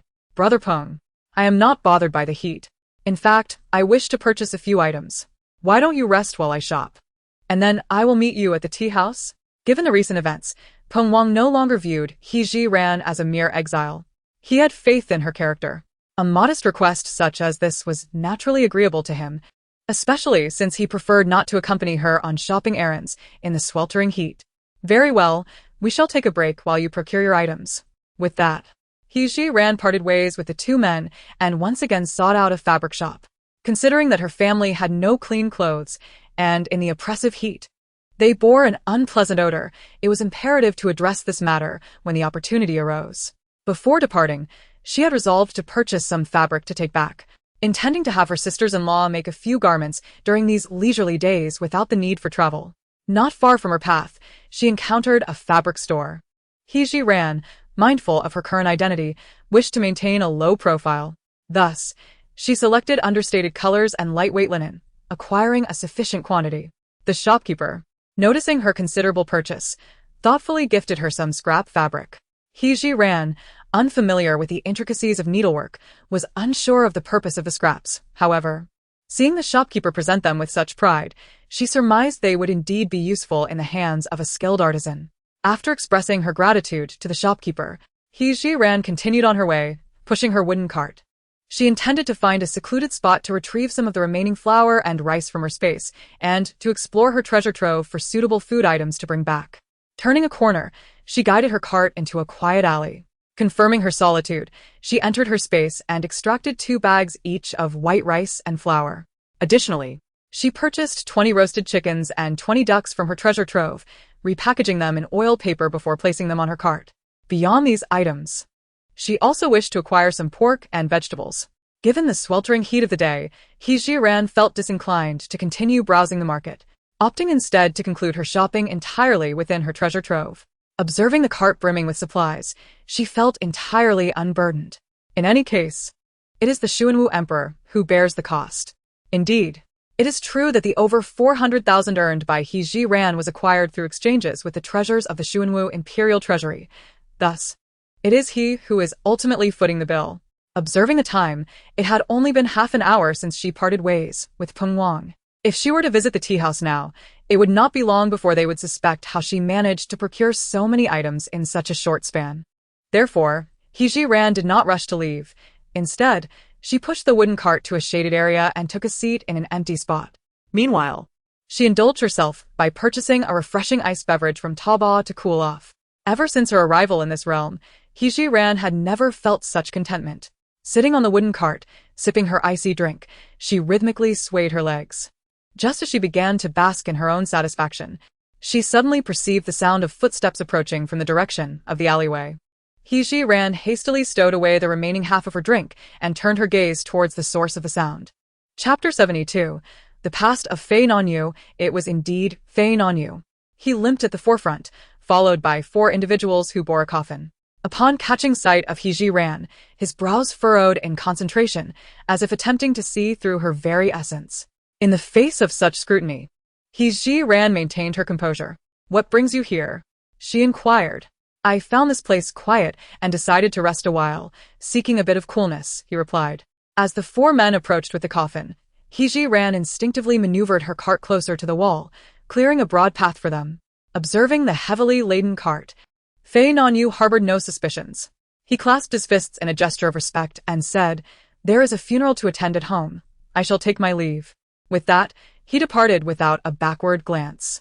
Watching Fei Nanyu and his entourage enter the innermost courtyard, He Ji-ran rose and pushed her cart away. On her way, she noticed a large stack of straw hats at a roadside stall.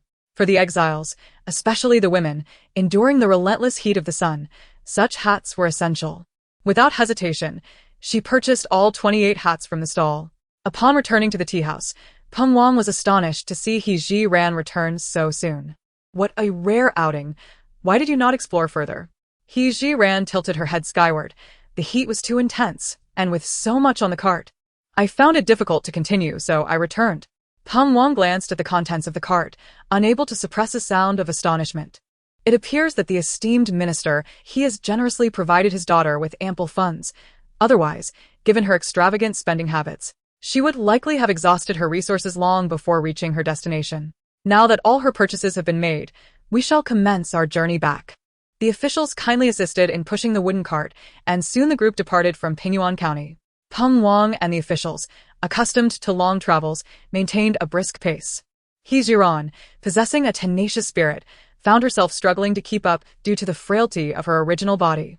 Noticing her difficulty, Peng Wang turned and suggested she rest in the corner of the cart, allowing her a moment of respite. With a delicate constitution, He Ji-ran had no choice but to acquiesce, hoping that with time, her endurance would improve during their travels. After expressing her gratitude, she nestled beside the provisions. Reflecting on her encounter with Fei Nanyu in Pingyuan County and the elusive gaze exchanged at the tea house, He Ji-ran felt compelled to delve deeper into the historical context of recent events. Thus, she feigned drowsiness, resting her upper body on the grains and donning a straw hat to simulate slumber, while her consciousness ventured into the realm of knowledge. Within the Taobao Mall, she procured several tomes concerning this period of history, leaving no stone unturned, even indulging in obscure historical accounts. Her mind swiftly navigated through the indices of the historical texts until she discovered a chapter titled Fei Nanyu. With diligence, Hijiran perused the account, noting that Fei Nanyu's father was a scholar who had begun his education at a tender age, instilling in him the importance of reading and writing. Fei Nanyu possessed an extraordinary talent for learning, having passed the scholar's examination at the tender age of 12. However, when he returned home to share this joyous news, his mother fell gravely ill. In a desperate attempt to save her, the Fei family expended nearly all their financial resources, yet despite their efforts, they could not preserve her life. Shortly thereafter, Fei Nanyu's father also succumbed to illness. In order to shoulder the responsibility of supporting the family, Fei Nanyu relinquished his pursuit of further studies and examinations, silently shouldering the burden of earning a living and caring for his ailing father. With his scholarly title, he could have easily secured a teaching position at a private academy, yet that would have prevented him from attending to his father's needs. Left with no other choice, Fei Nanyu took on the task of copying manuscripts, spending his days at home transcribing texts for income while also looking after his father. This routine persisted for 8 long years. When Fei Nanyu reached the age of 21, his father ultimately succumbed to his ailments and passed away. In order to afford his father's burial, Fei Nanyu sought to advance some silver from the bookstore where he frequently worked. However, he encountered a group of bitter rivals who had long envied his intellect and looked down upon his current misfortunes. Without a moment's hesitation, they subjected him to a brutal beating. Fortunately, he was rescued by the third prince, Nan Shi, who not only saved him, but also provided the funds necessary for his father's interment. From that moment on, Fei Nanyu became an advisor to Nan Shi, who would ultimately ascend to the throne as the next emperor of the Great Shun dynasty. It can be said that Fei Nanyu played an indispensable role in Nan Shi's rise to power. Once crowned, Nan Shi entrusted Fei Nanyu as his most trusted confidant, appointing him as the prime minister, a position of great authority and respect within the realm. After Fei Nanyu ascended to the position of prime minister, his first decree was to seek justice for Mo Jiue, and due to Nan Shi's unwavering trust in him, there was no opposition. In the 3rd month of Nan Shi's reign, a royal edict was issued, proclaiming to the world that Mo Jiue had not engaged in treason but had been wrongfully exiled. To commemorate this, Nan Shi personally oversaw the construction of a ceremonial tomb for Mo Jiue. Fei Nanyu's rise to power was meteoric, however. His ambition extended beyond the role of prime minister. Even before Nan Shi's demise, he began quietly cultivating his own influence, and years later, as his power reached formidable heights, he revolted and seized the throne of the Great Shun dynasty. Although Fei Nanyu ascended through cunning and usurpation, he was a diligent and benevolent ruler, admired by the populace. During his 28 years in power, he transformed the lives of the people from hunger to abundance and quelled constant border rebellions, establishing a reign where no one dared to challenge him. All of this attests to his qualifications as an emperor, earning him the title of a revered sovereign throughout history. At this point, Hijiran seemed to comprehend many things. If her instincts were correct, the gaze she felt from the tea house was likely that of the third prince, Nan Shi. This implied that her presence had disrupted a potential meeting between Nan Shi and Fei Nanyu. Inadvertently, she had once again altered the course of history. It remained uncertain whether Fei Nanyu would still have the chance to forge a connection with Nan Shi in the future. With this deviation in events, it was likely that the trajectory of future occurrences would also be altered.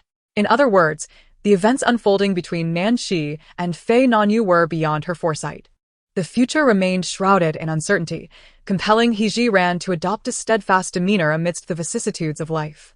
Unable to discern the overarching trajectory of what lay ahead, she seized the opportunity during a moment of ennui to peruse that book of unofficial history.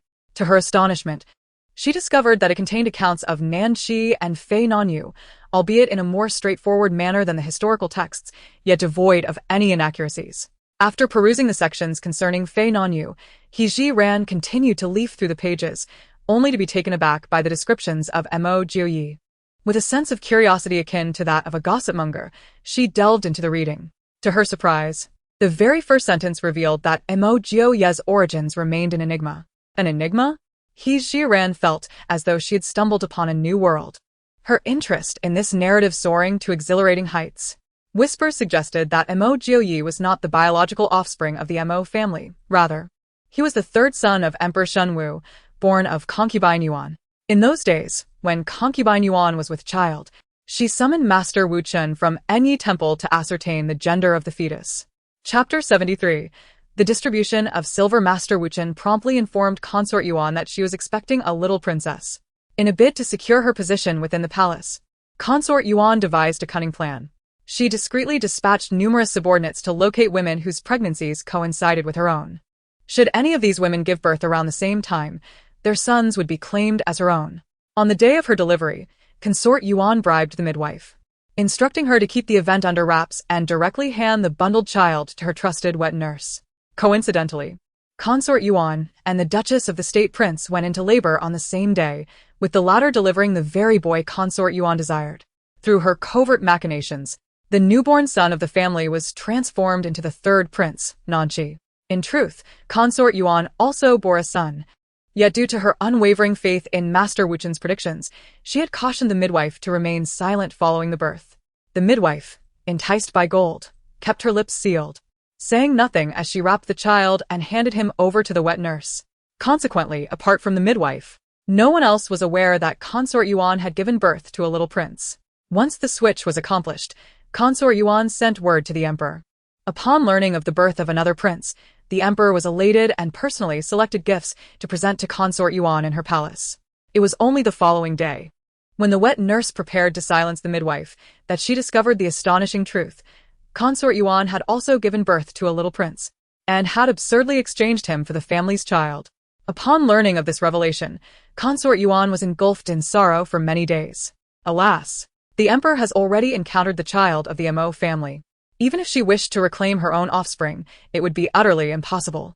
She could only resign herself to the situation.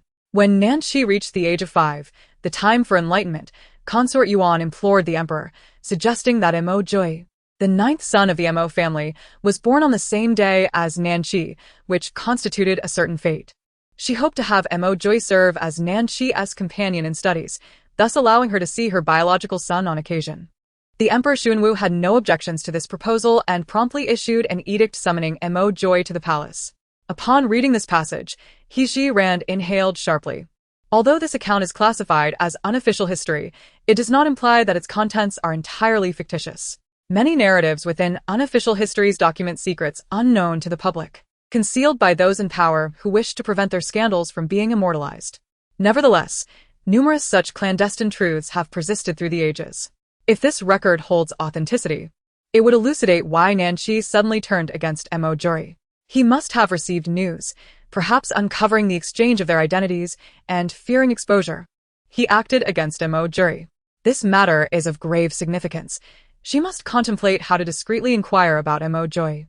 At this moment, He Ji-ran sat up straight, her small hand gently patting her chest, appearing to outsiders as if she had just emerged from a distressing nightmare. He Ji-ran remained haunted by this revelation. If this unofficial history were true, would it not mean that Emperor Xuanwu had unwittingly slain his own son? Indeed. This is a vivid reflection of Chao Ji's 7 Steps poem. The wooden cart swayed gently, accompanied by He Ji-ran's boundless thoughts as she returned to the camp. By this time, the sun had already set, and the Mo family members sat by the roadside, eagerly anticipating her arrival. From a distance, upon spotting He Ji-ran on the wooden cart, Mo Hanyu waved her small hand and called out, "Sister-in-law, sister-in-law has returned." He Ji-ran leaped from the cart and walked towards her family. The eldest sister-in-law kindly handed her a damp towel. "Sister-in-law, you've had a hard journey. Quickly wipe off your sweat." He Ji-ran felt a deep warmth from her family's concern. In her previous life, having lived 24 years without the affection of a father or mother, she had never truly experienced the essence of familial love. To her astonishment, unexpectedly transported to another world, she found the familial bonds she had longed for yet deemed unattainable. Although the path of exile was fraught with hardship and peril, He Ji-ran firmly believed they would surely overcome this adversity and live together happily as a family in the future. After expressing her gratitude to her sister-in-law, she took the towel and wiped her face. Peng Wang also presented her with the day's earnings of 115 taels of silver, reiterating that it was hers to distribute, without any intention of retracting. Upon receiving the silver, He Ji-ran called over the members of the Fong and Xia families, displaying the silver before them. "We sold the wolf pelts for 75 taels, and the jerky for 40 taels, totaling 115 taels. Hearing He Ji-ran recount this, The members of the Fong and Xie families exchanged glances, feeling both joyful and quietly contemplative. These silver coins have no connection to them. Why would he report the accounts in front of everyone? Soon, the doubts in their hearts found an answer.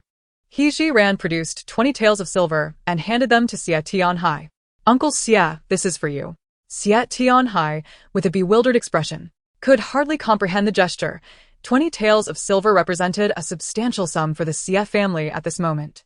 If used sparingly, it could sustain them for several months. Faced with the offering from He Jiran, Xie Tianhai found himself at an impasse, unsure whether to accept or decline. His gaze instinctively drifted towards Peng Wang, who shrugged nonchalantly. If the He family offers it, just take it. You've helped fend off the wolves, skin them, and make jerky. You deserve this. In Peng Wang's mind, giving 20 taels of silver to the Xie family felt somewhat excessive. Although they had all participated in the endeavor he had just mentioned, upon reflection, at least 45 of the 50 wolves had been slain by Mo Jiuyi and his wife. While they had contributed significantly to skinning the wolves and preparing the jerky, such a generous reward seemed unwarranted. He Jiran understood this reasoning as well, yet her decision was made after careful consideration. The Xie family was her sister-in-law's maternal family, and ever since reconciling with Mo Jiuyi, He Jiran recognized that both the Xie and Fong families were individuals of great integrity.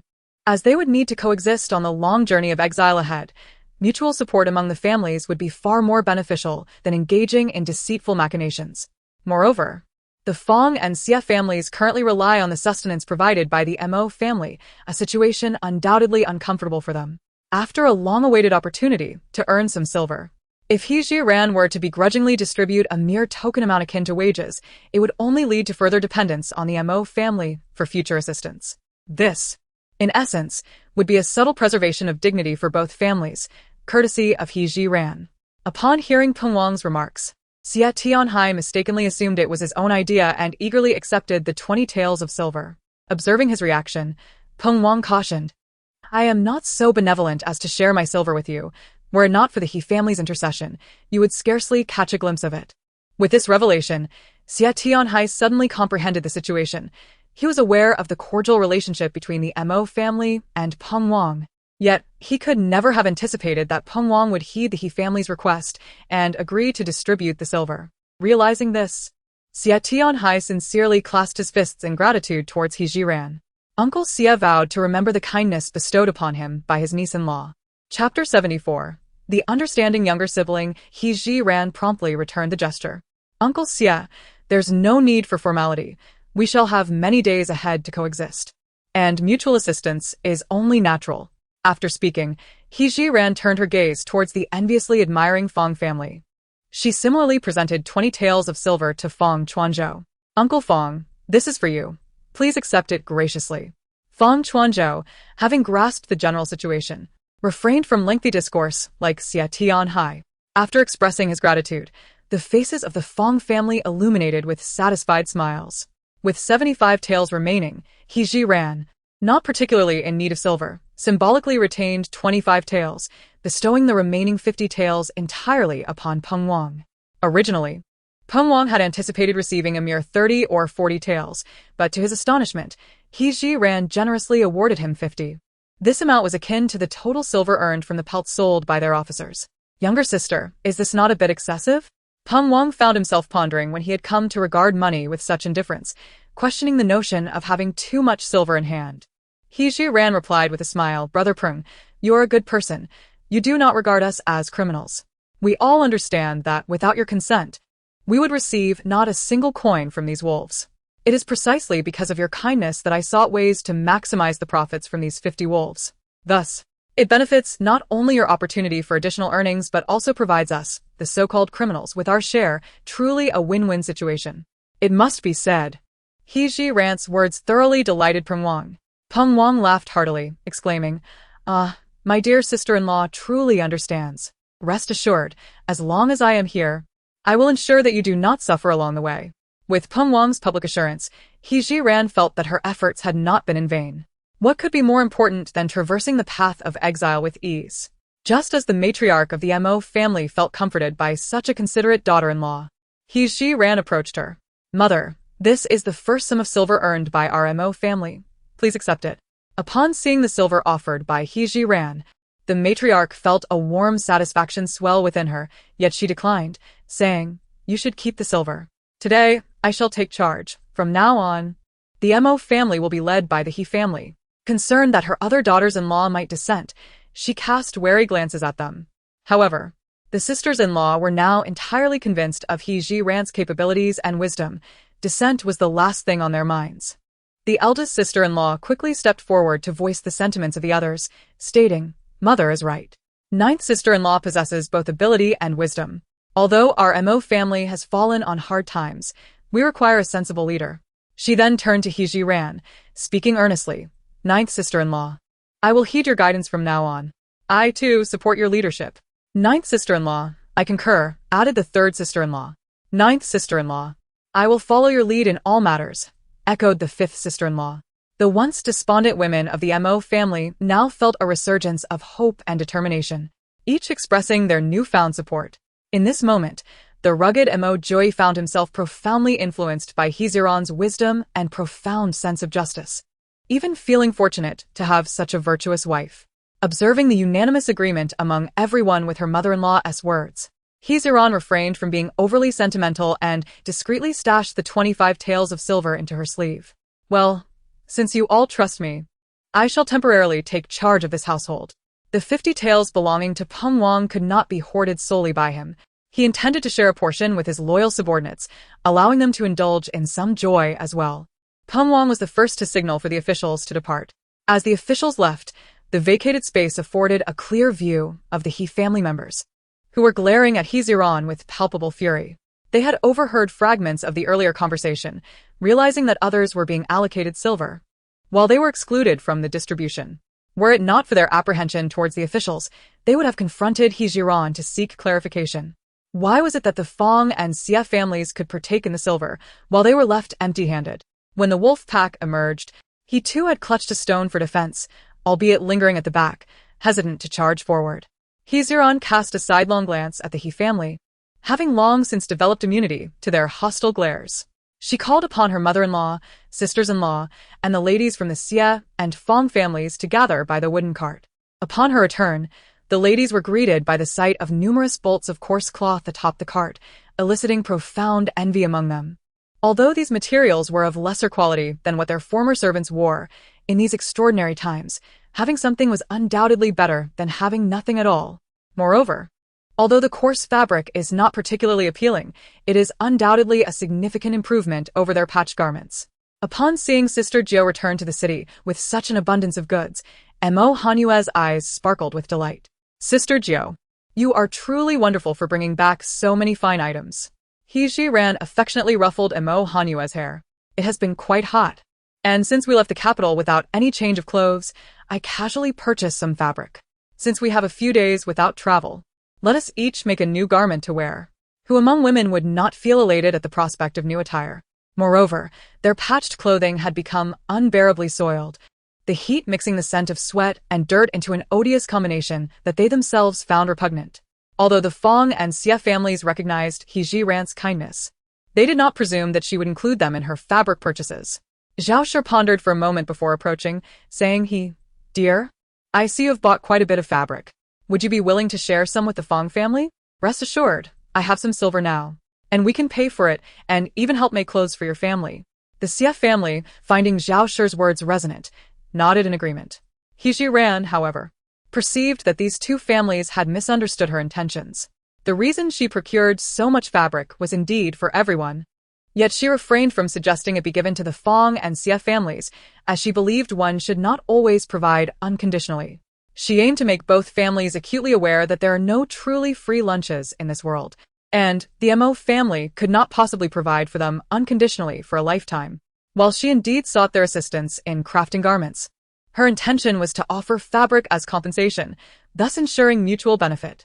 "And I have indeed purchased a considerable amount of fabric. If you assist in making the clothes, I shall forego monetary payment and instead offset it with the fabric. How does that sound?" The Zhao family understood that although He Jiran expressed it this way, it was, in essence, a means of providing them with aid. They accepted this kindness graciously. "Very well, Aunt," along with several daughters-in-law, possess commendable sewing skills. We shall take on this task. The Xie family also expressed their willingness, sincerely thanking He Zirwan for her generosity. Observing that the ninth sister-in-law had allocated the garment-making responsibilities, several sisters-in-law felt a twinge of anxiety. The impulsive second sister-in-law was about to declare their sewing capabilities when she was halted by the discerning old Madame Mo, who had already perceived He Zirwan's intentions and wholeheartedly approved of her approach, thus preventing any disruption from her own family. Though the second sister-in-law felt perplexed by her mother-in-law's restraint, she complied and remained silent.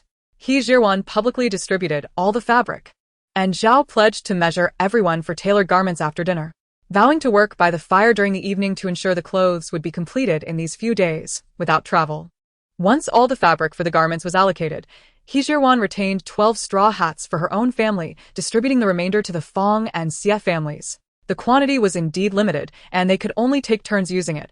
The Fong and Xie families left joyfully with their belongings, while He Zhiran retrieved the bag of scraps given by the tailor. Upon seeing the remnants of fabric, the sisters-in-law instinctively cast a glance at their own embroidered shoes, which had already exposed their toes. Not only were the toes visible, but it was likely that after a couple more days of travel, the soles would wear through as well. Indeed, the ninth sister-in-law was quite thoughtful, considering the purchase of such a substantial amount of scraps to make shoes for everyone. Chapter 75. Are you not curious as to how I came to know all this? The admiration in the hearts of the sisters-in-law for He Zhiran was swiftly shattered by her single utterance. Mother, dear sisters-in-law, these scraps of fabric were generously given to me by the shopkeeper. I thought it would be beneficial to bring them back to mend some clothes, so I did not refuse. Jiudime, are these scraps not meant for making shoes? The second sister-in-law exclaimed loudly. Making shoes? He Zhiran responded, bewildered. How could such small fragments possibly be used for that? It was no wonder she was unaware. The original owner despised such feminine tasks and forbade her servants from engaging in them, leaving her utterly ignorant of materials used for shoemaking. As a soul transported from thousands of years in the future, her shoes were either issued uniformly by the military or purchased from outside. She had no knowledge of the craft. The second sister-in-law, as if she had stumbled upon a new continent, circled around He Zhiran. Jiudime. Do not tell me you have never even witnessed shoemaking before? He Zhiran shrugged her shoulders, casually fabricating an excuse. When I was at home, I spent all my days engrossed in medical texts, learning the art of healing, leaving me little time to observe such matters. Considering Jiudime's remarkable medical skills, the sisters-in-law accepted her excuse without question. After all, how could one attain such proficiency in medicine without diligent practice? It was hardly surprising that Jiudime was unfamiliar with women's handiwork. After days of upheaval, the sisters-in-law gradually acclimated to their new way of life. They carried a bag brimming with scraps from the carriage and, after a modest dinner, began to craft shoe soles. The provisions lay upon the cart, with He Zhiran having set aside ample roasted chicken and duck for her family, distributing the remainder to the officials and the families of Xie and Fong.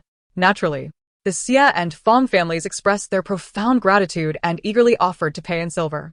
Observing their fervent desire to compensate her, He Zhiran felt compelled to say, "Please, indulge yourselves. Do not feel burdened. These are all courtesy of the tyrannical emperor." However, such sentiments remained confined to her thoughts, as she dared not voice them aloud. After exchanging pleasantries, she firmly dismissed those who insisted on pressing silver into her hands, finally achieving some semblance of peace. Although her sisters-in-law relished the flavors of the dishes prepared by the ninth sister-in-law, they, recognizing her exertions that day, urged her to rest in the tent while they took it upon themselves to prepare dinner with some meat and vegetables they had taken from the cart. Upon returning to the tent, she found Mo Jiuyi sitting there, idly chewing on a blade of grass, lost in thought. She chose to sit beside him, her mind swirling with the accounts of his lineage as depicted in various unofficial histories, pondering how best to subtly convey the knowledge she possessed. Noticing He Zhiran's silence, Mo Jiuyi spoke up, "You have worked hard today. If you are feeling unwell, I could offer you a massage." He Zhiran was quite appreciative of Mo Jiuyi's massage techniques, and upon hearing his offer, she instinctively felt a surge of discomfort in her back. Indeed. "I do feel somewhat unwell," she admitted. Without further ado, Mo Jiuyi moved behind her and began to knead her shoulders. He Zhiran surveyed the surroundings and noticed that her family was preoccupied, entirely oblivious to their conversation. She then spoke up. "Today, in Pingyuan County, I encountered someone you would never expect." Who? Mo Jioye's tone remained somewhat brusque, a mannerism He Ji-ran had long since grown accustomed to. Nan Qi. Mo Jioye's incredulity was palpable. What is he doing here? This was also the question lingering in He Ji-ran's mind. Fortunately, historical records contained mention of this episode. She pondered how to convey this information to Mo Jioye without arousing his suspicion. After much contemplation, He Ji-ran ultimately found herself outmatched by her own thoughts. Despite racking her brain for a plausible excuse, she could not devise one. However, the significance of the matter compelled her to inform Mo Jioye. Resolute in her decision to reveal this information, He Ji-ran decided to broach the subject candidly. If I were to say that I know the reason Nan Qi has come to Pingyuan County, would you find it strange? Would you even suspect that I might be a spy sent by Nan Qi? Without a moment's hesitation, Mo Jioye replied, If you were indeed one of Nan Qi's people, I would have perished long ago. Why would he go to such lengths to send someone to assassinate me? Aren't you curious why I possess this knowledge? To this, Mo Jioye did not conceal his true thoughts. I am indeed curious. You once mentioned that everyone harbors their own secrets. I reiterate, as long as you do not undertake actions detrimental to the Mo family, I shall not pry into your secrets. Thus He Ji-ran was hearing him for the second time. Moreover, he indeed practiced what he preached, never posing an inappropriate question. After the probing was complete, He Ji-ran slowly began to speak. A few years ago, a master had divined for Nan Qi, predicting that a benefactor would appear in Pingyuan County this August. Mo Jioye found it somewhat absurd to seek a benefactor based on a master's divination. Yet such occurrences did not seem unusual in Nan Qi's case. At some point, Nan Qi had developed an increasing belief in these divination practices, to the extent that he spent a period searching for diviners to interpret his fate. Thus, he harbored no doubts about what He Ji-ran had revealed. Although he could not inquire as to how He Ji-ran came by this knowledge, Mo Jioye felt he could pose other questions. Do you think you will find that so-called benefactor? This question, He Ji-ran had no intention of concealing. If I had not appeared in Pingyuan County today, he would likely have already made the acquaintance of that benefactor. How so? Mo Jioye found himself perplexed, unable to comprehend the connection between this matter and He Ji-ran. That benefactor of his is named Fei Nanyu, who achieved the highest rank of scholar at the tender age of 12, a remarkably talented individual. He Ji-ran selectively recounted certain experiences of Fei Nanyu, detailing how he met Nan Qi and how he aided him in ascending to the imperial throne. Naturally, the narrative regarding Fei Nanyu's involvement in the change of dynasties was something she chose to withhold for the time being. After all, such matters are exceedingly perplexing. She worried that Mo Jioye might not believe her, and simultaneously wished to shield him from these revelations for as long as possible. Her arrival had already instigated significant changes, and the future was uncertain, likely to bring even greater transformations. An overwhelming tide of astonishing information flooded Mo Jioye's mind, plunging him into deep contemplation. The name Fei Nanyu struck a familiar chord within him. He felt he had encountered it somewhere before, yet he could not quite place it. Noticing Montag Chuyes prolonged Silence. He Ji-ran assumed he doubted her words. Turning to him, she found Mo Jioye furrowing his brow in thought. What? Do you find any of my statements illogical? Mo Jioye shook his head. I was pondering who Fei Nanyu is. The name seems oddly familiar. He Ji-ran refrained from pressing him, choosing instead to relish the massage he provided. After a considerable time of reflection, Mo Jioye suddenly exclaimed, I've remembered. He Ji-ran eagerly inquired, Where did you hear about this person? Chapter 76. The family mark in my childhood. As a companion to Nan Qi, I frequently visited the palace of Consort Yuan. Consort Yuan had a trusted maid, surnamed Fei, who would often engage in casual conversations with Consort Yuan while observing Nan Qi and me. One day, Consort Yuan inquired of maid Fei whether she had a nephew of similar age to us, suggesting that if possible, he might join us in the palace for play. Maid Fei promptly declined, asserting that Nanyu's humble status would render him an unwelcome presence among nobility. Recalling the historical records that noted Fei Nanyu's age, it was indeed comparable to that of Mo Jioye. Therefore, He Ji-ran concluded that maid Fei's nephew must undoubtedly be Fei Nanyu. Given what Mo Jioye had shared, maid Fei, being Consort Yuan's confidant, should not lack for silver. Thus, it puzzled He Ji-ran as to why her own nephew's family lived in such destitution without her offering assistance. Such doubts flickered in He Ji-ran's mind. Yet she acknowledged that the dynamics of familial relationships were of little relevance to the larger picture. Her intent in revealing Fei Nanyu's existence to Mo Jiuyi was the true purpose of their earlier discussions. Reflecting on how Mo Jiuyi had spontaneously mentioned his frequent visits to Consort Yuan's palace during his youth, He Ji ran cautiously probed further. What was her demeanor towards you during those visits? In response, Mo Jiuyi revealed, I am unsure why, but the consort's regard for me seemed even warmer than that towards Nanqi. To which He Ji Ran remarked, this aligns perfectly with the accounts found in unofficial histories. Consort Yuan must have known Mo Jiuyi was her own flesh and blood, hence her affectionate treatment. Mo Joy was rather sensitive and instantly sensed that He Jiran's question was somewhat peculiar. Why do you ask that? Seeing Mo Joy's serious demeanor, He Jiran couldn't help but tease him. Have you ever considered that you might be the child of Consort Yuan? Impossible. Mo Joy retorted with unwavering certainty, his expression growing even more grave. Are you so sure? He Jiran pressed on relentlessly. Of course I am certain. The sons of the Mo family are born with the unique family mark of the Mo lineage. Mo Joy harbored no doubts regarding his lineage. Family mark? This was the first time He Jiran had heard of such a thing. The notion that a family could possess a mark was scientifically unfathomable unless it was intentionally created. When my 8 brothers and I were born, we all bore a crescent-shaped birthmark on our left shoulders. My father claimed this is an ancient inheritance of the Mo family, a tradition that extends back to him and our many ancestors. Seeing Mo Joy speak with such conviction, He Jiran felt a sense of bewilderment. In a world filled with wonders, the occurrence of something as peculiar as a family mark seemed less strange, especially given the bizarre nature of time travel. Upon recalling the historical texts regarding Mo Joy's origins, He Jiran's first thought was that this could very well be the true reason behind Nanqi's actions against him. However, this speculation was soon dismissed by the Mo family's mark, leaving the motives of Nanqi towards Mo Joy shrouded in mystery once more. Meanwhile, a series of questions began to flood Mo Joy's mind. Why did Nanqi want him dead? Why did He Ji Ran pose such a question? Both harbored their own thoughts, remaining silent thereafter. Due to their preoccupations, dinner was merely a hasty affair. Once back in the tent, He Ji Ran found himself unable to sleep. As his consciousness drifted into the realm of space, he first checked the sales status of his shop. Today, only one item had been sold, resulting in an increase of 250,000 yuan in his account.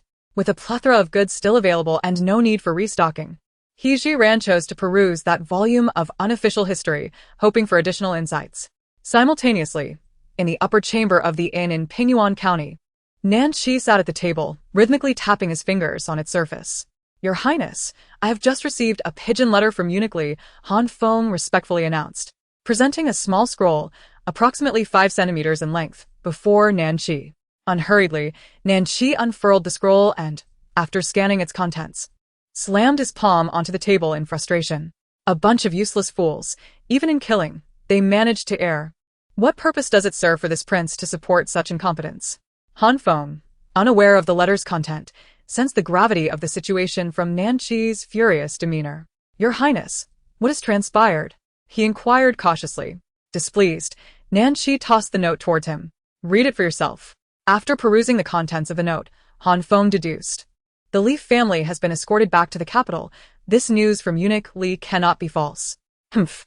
Currently, Mo Joy has awakened, and given his astuteness, he will undoubtedly surmise that He Liang is merely a scapegoat. It will not be an easy feat to take his life in the future. At this moment, Nanqi has also regained his composure, carefully contemplating the next course of action. Although He Feng is unaware of the reason behind his lord's relentless pursuit of Mo Joy, he is acutely aware that this matter is of utmost importance to the prince. My lord, perhaps I should send a few individuals to inquire about the whereabouts of Mo Joy and his exiled entourage, to gather information and strategize our next steps? Nanqi waved his hand dismissively. There is no need. The Li family has been escorted back to the capital, so it is likely that the exiled group will remain in place until the officials return to regroup before continuing their journey. Pingyuan County is an essential stop for those exiled to the northwest. We shall wait here, as I intend to confront Mo Joy personally. Having made his decision, the master shifted the conversation. My lord, tomorrow marks the final day mentioned by Master Wuchen. If you do not encounter that noble person, what shall we do? Master Wuchen's predictions have never been in error. I must find that individual. Nanchi asserted, his tone imbued with an air of undeniable resolve. Furthermore, he has already resolved to remain here to await Mo jury, while also seeking that esteemed person for a few more days, which seems perfectly reasonable. He Ji-ran, unbeknownst to herself, has perused the entirety of the wild history once again, particularly focusing on the passages detailing Mo Joy's lineage. From any perspective, the descriptions within this section leave no room for error. Moreover, Mo Joy remarked that the favored concubine's demeanor towards him was even more favorable than that towards Nanchi. What could be the reason behind this? He Ji-ran racked her brain, contemplating various possibilities, until a sudden inspiration struck her. She thought of Nanchi.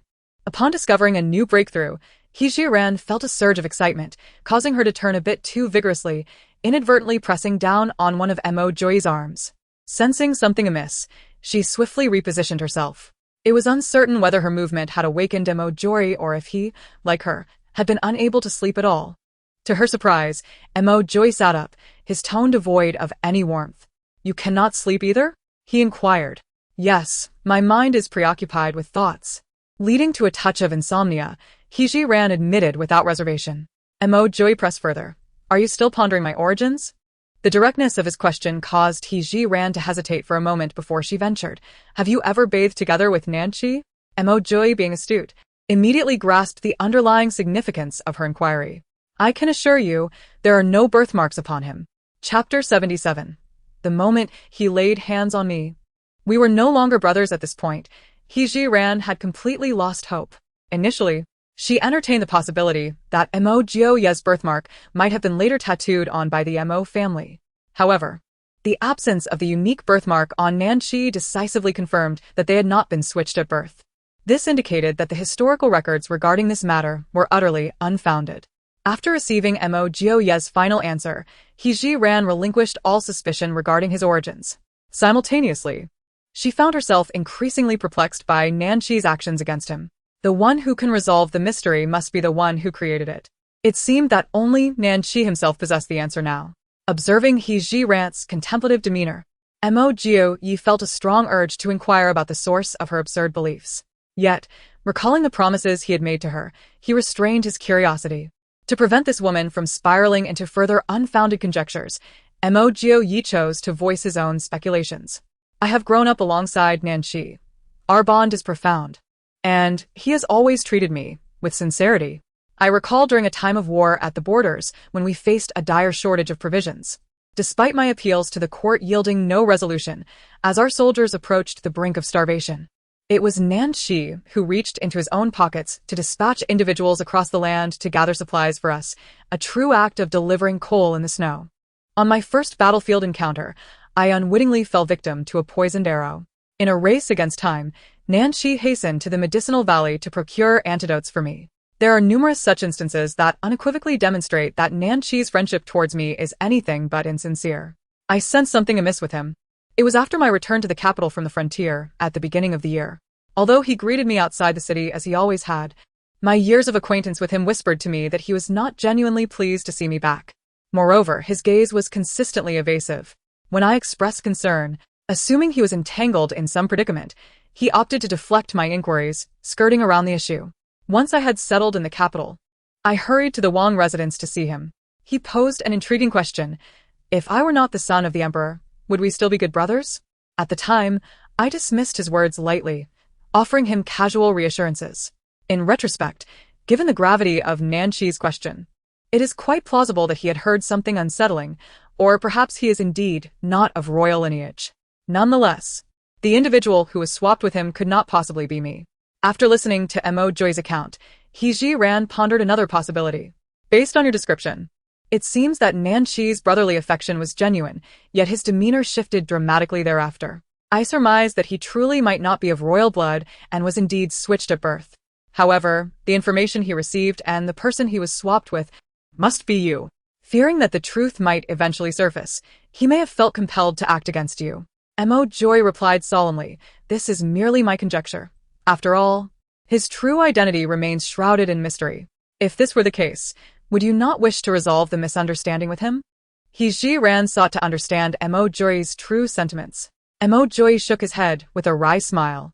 Regardless of whether it was a misunderstanding, The moment he turned against me, we could no longer be brothers. As I observed Mo Joy's increasingly despondent demeanor, it became evident that they had exhausted their analysis of the situation. He Ji Ran resolved to bring this topic to a close. A profound silence enveloped them, leaving both at a loss for words. Ultimately, it was Mo Joy who broke the stillness within the tent. I shall sit by the river for a while.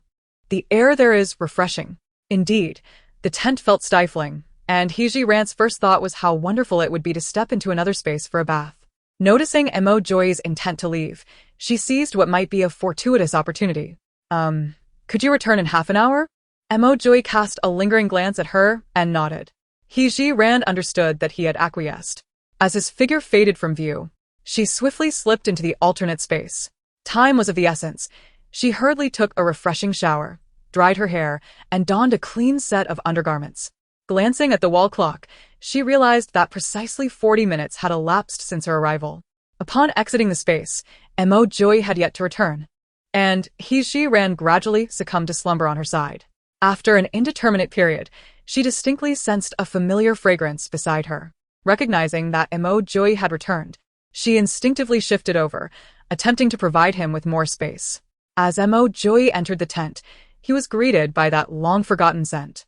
For reasons unknown, he felt an inexplicable fascination with the aroma, accompanied by a primal urge stirring within him. Mo Joy vigorously shook his head a few times, striving to keep his consciousness alert, before gently lying on his other side. The next 2 days would be spent awaiting the return of Zhou Laoba and his companions. The women were engaged in various tasks, yet He Ji Ran found herself unable to lend a hand. However, she was not idle. Aside from managing the daily meals, she dedicated the remainder of her time to alchemy. The silver-ringed snake had been preserved in the space for several days, and He Ji Ran intended to seize the opportunity to concoct the poisons she desired. Concealed within the tent, she employed modern medical instruments to extract the venom from the silver-ringed snake.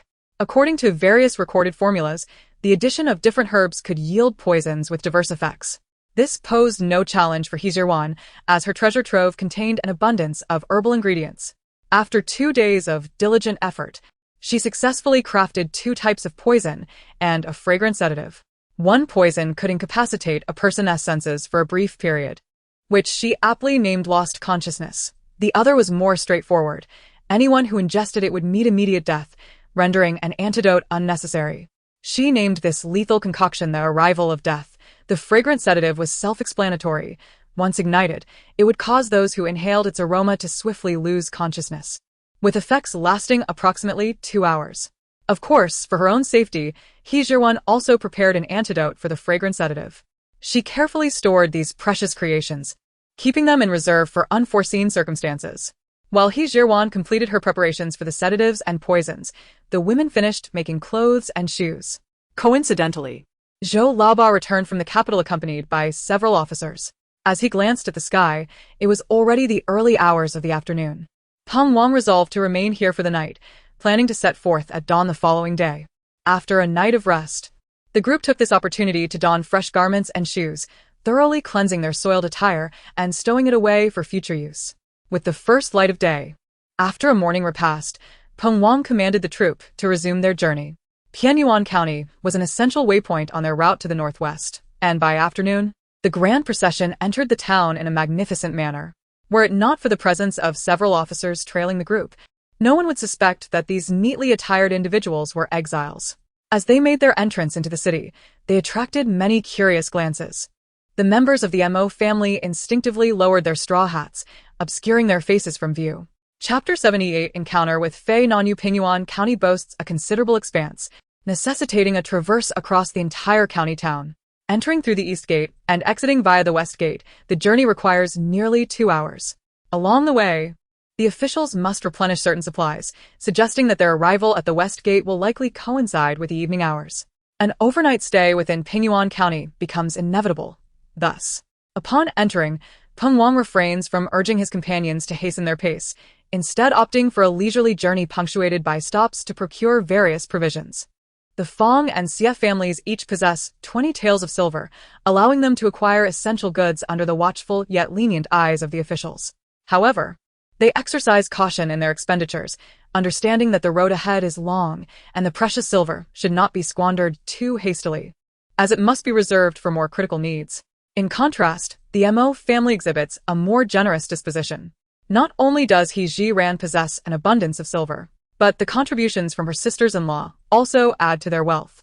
The two sisters-in-law, thrilled to see their funds finally put to use, eagerly purchase whatever catches their eye, only ceasing when their wooden cart can bear no more.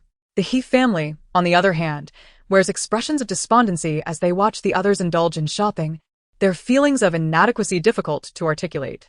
With the contributions of the two sisters-in-law, He Ji-ran finds herself less involved in the purchasing frenzy. It is only when they pass by a woodworking shop that her interest is piqued. She turns to Peng Wang and inquires, "Brother Peng, may I purchase 2 additional wooden carts?" Peng Wang was aware of He Ji-ran's intentions.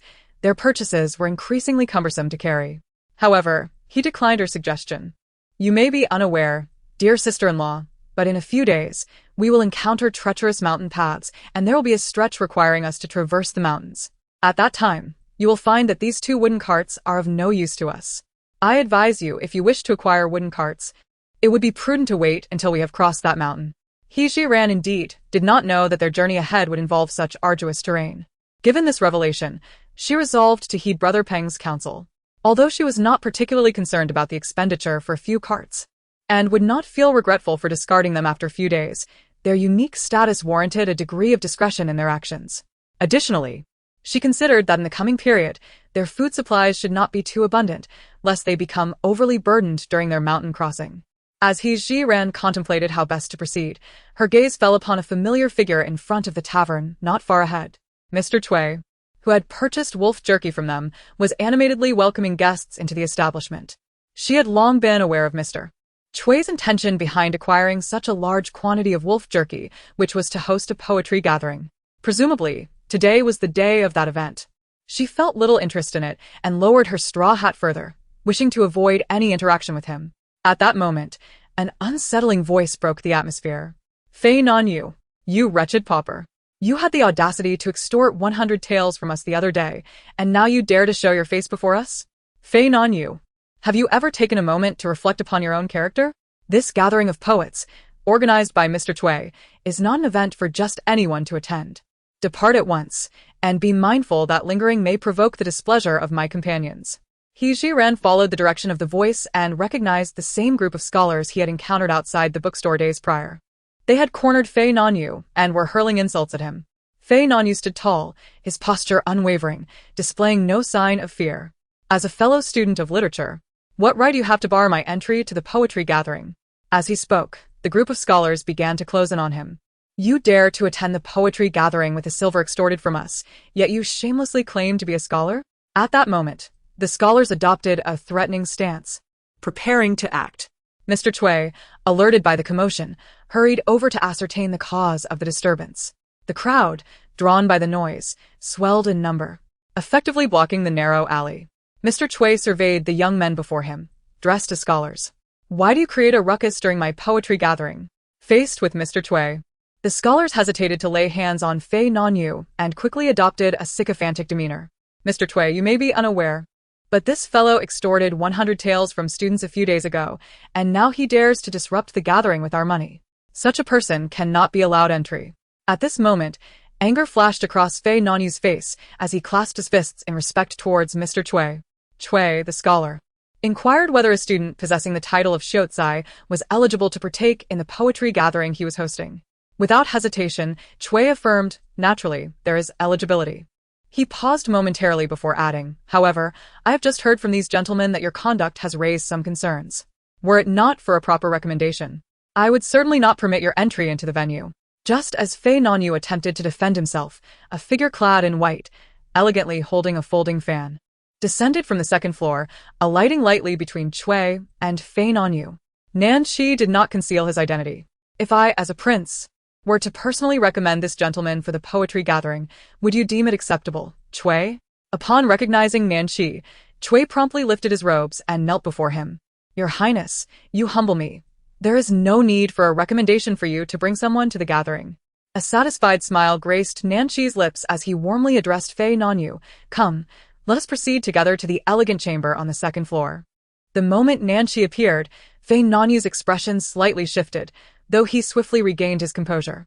This subtle reaction did not escape the discerning eyes of He Ji-ran and Mo Jioyi, who were observing from a distance. Both were equally captivated. Upon hearing Fei Nanyu's name, they focused their full attention on the unfolding scene, and with Nanshi's arrival, they were thoroughly convinced of He Ji-ran's assertions. Fei Nanyu, maintaining his poise, clasped his fists in salute towards Nanshi, expressing, "I, Fei Nanyu, am deeply grateful for your kindness, your highness." With that, he followed Nanshi into the establishment. The onlooking scholars were left utterly astonished by this turn of events. They could never have anticipated that Fei Nanyu would garner the favor of His Highness, Prince Qi. Should Fei Nanyu bring accusations against them before the prince, not only would they face ruin, but it is likely that their families would also suffer repercussions. At this moment, the onlookers watched as Fei Nanyu followed Prince Qi into the tavern, their interest in the lamentations of the scholars waning. As the crowd gradually dispersed, Peng Wang beckoned the offenders to continue onward. Exiting the bustling market area, Peng Wang approached He Ji-ran and Mo Jioyi, sister and brother. The individual you rescued may not be an ordinary person, having caught the eye of His Highness, Prince Qi. He Ji-ran could discern the hint of probing in Peng Wang's tone. Brother Peng, you jest. How could I possibly know that he was acquainted with His Highness? Initially, it was merely a matter of standing up against those who bullied the weak. Chapter 79. The visit of Nanshi. At this moment, Mo Joy was filled with words he longed to share with He Ji-ran. Noticing that Peng Wang lingered nearby, he feigned discomfort. "My dear, I feel a slight unease in my chest. Could you lend me your support?"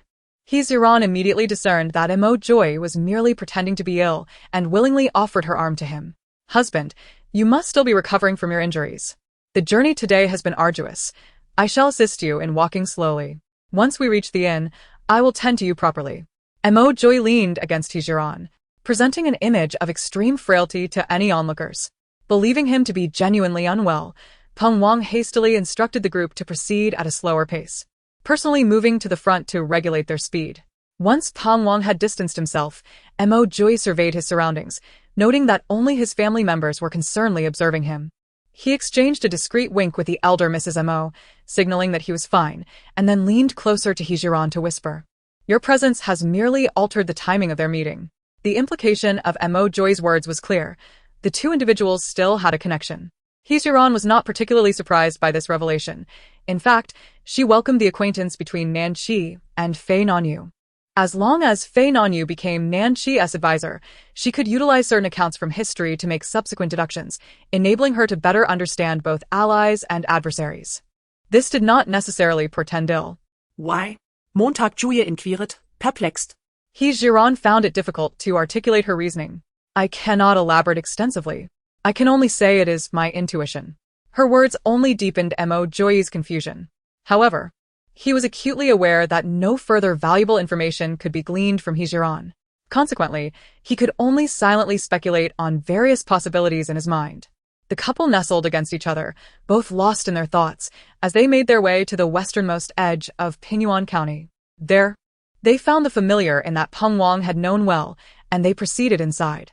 Zhou Laoba exchanged a few words with the innkeeper, and soon a servant emerged to guide them in inspecting the guest rooms on the first floor. The accommodations were still divided into dormitory-style rooms for 10 and double rooms. This time, the officials had no intention of seeking a kickback on the lodging costs. The inn staff would provide the quotations directly. Both the 10-person and double rooms were priced at 101. With the Mo family now under He Ji-ran's leadership and the fourth sister-in-law holding the purse strings, she turned to her sister-in-law. "Sister-in-law, since we are staying at the inn today, how do you think we should choose our rooms?" Although He Ji-ran was now in charge, she wished to consult others on certain matters. She approached the matriarch, the elder Mrs. Mo, and the other ladies present. "Mother, how do you propose we allocate the rooms today?" The elder Mrs. Mo surveyed the group and replied, "I suggest we do, as we did last time. You and Jury can share a double room, while the rest of us will stay in the 10-person room." Having received the elder Mrs. Mo's input, He Ji-ran turned to her sister-in-law. "Sister-in-law, let us proceed as mother suggested." "Very well," her sister-in-law replied, proceeding to pay the servant. The Xia and Fong families, having limited funds, tacitly opted for the modest accommodations of 10 shared rooms. Despite each family comprising more than 10 members, they refrained from securing additional space.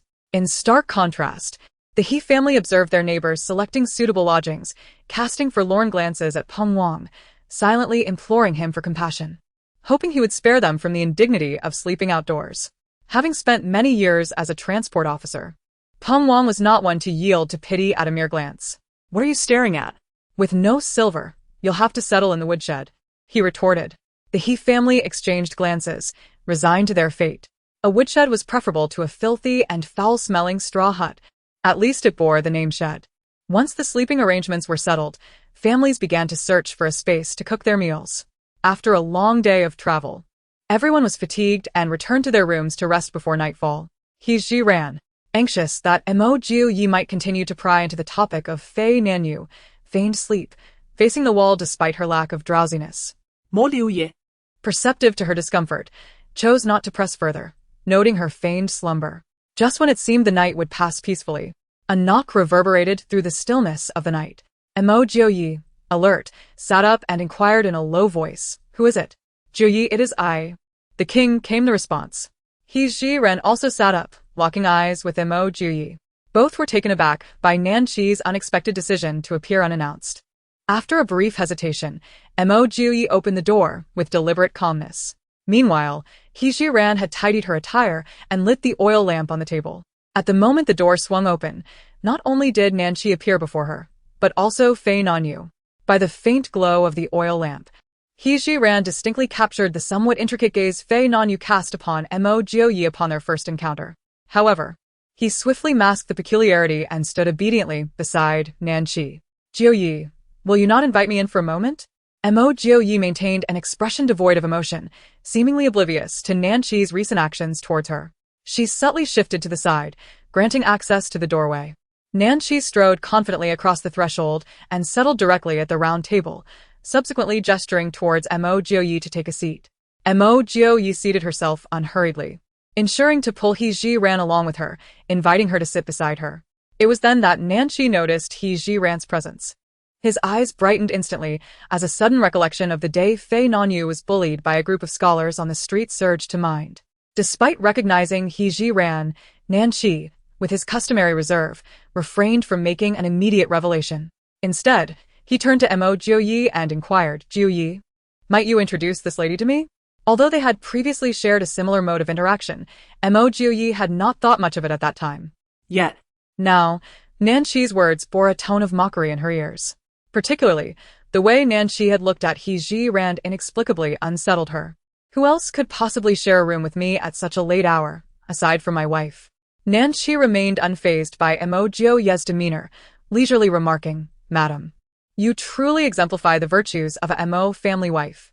When Nanyu encountered adversity, you displayed remarkable courage, unflinching in the face of overwhelming odds." With Nan Qi's observations laid bare, He Ji Ran felt no further need for discretion. Although she was an ordinary woman without significant prowess, she could not abide the tyranny of the powerful, much to the amusement of the prince. At that moment, Fei Nanyu cooperatively clasped his fists towards He Ji Ran, expressing, "I am deeply grateful for Madame Mo's gallant assistance." He Ji Ran scrutinized Fei Nanyu's expression, noting his unwavering calmness, and replied lightly, "There is no need for such formalities, sir. I believe that anyone else in my position would also not turn a blind eye to such circumstances." With that, He Ji Ran directed her gaze toward Nan Qi, subtly suggesting, "Your Highness, would you not agree?" Chapter 80. I express my gratitude to His Highness on behalf of the Mo family, uncertain if it was merely his sensitivity. Nan Qi recalled the somewhat sardonic remarks made by He Ji Ran, which immediately brought to mind the scene he had witnessed that day from the upper floor, Fei Nanyu being bullied. He had observed for quite some time, noting that although Fei Nanyu was utterly defenseless against his tormentors, the pride of a scholar remained unyielded. Master Wuchen had proclaimed that his noble patron was certainly no ordinary figure. Indeed, Nan Qi's initial impression of Fei Nanyu exuded a sense of extraordinary potential. However, in that fleeting moment of hesitation, as he sought to ascertain the situation further, He Ji Ran had preempted him in the act of rescue. Thus, Nan Qi's first encounter with Fei Nanyu slipped through his fingers. Contemplating these thoughts, he cast a piercing gaze towards He Ji Ran.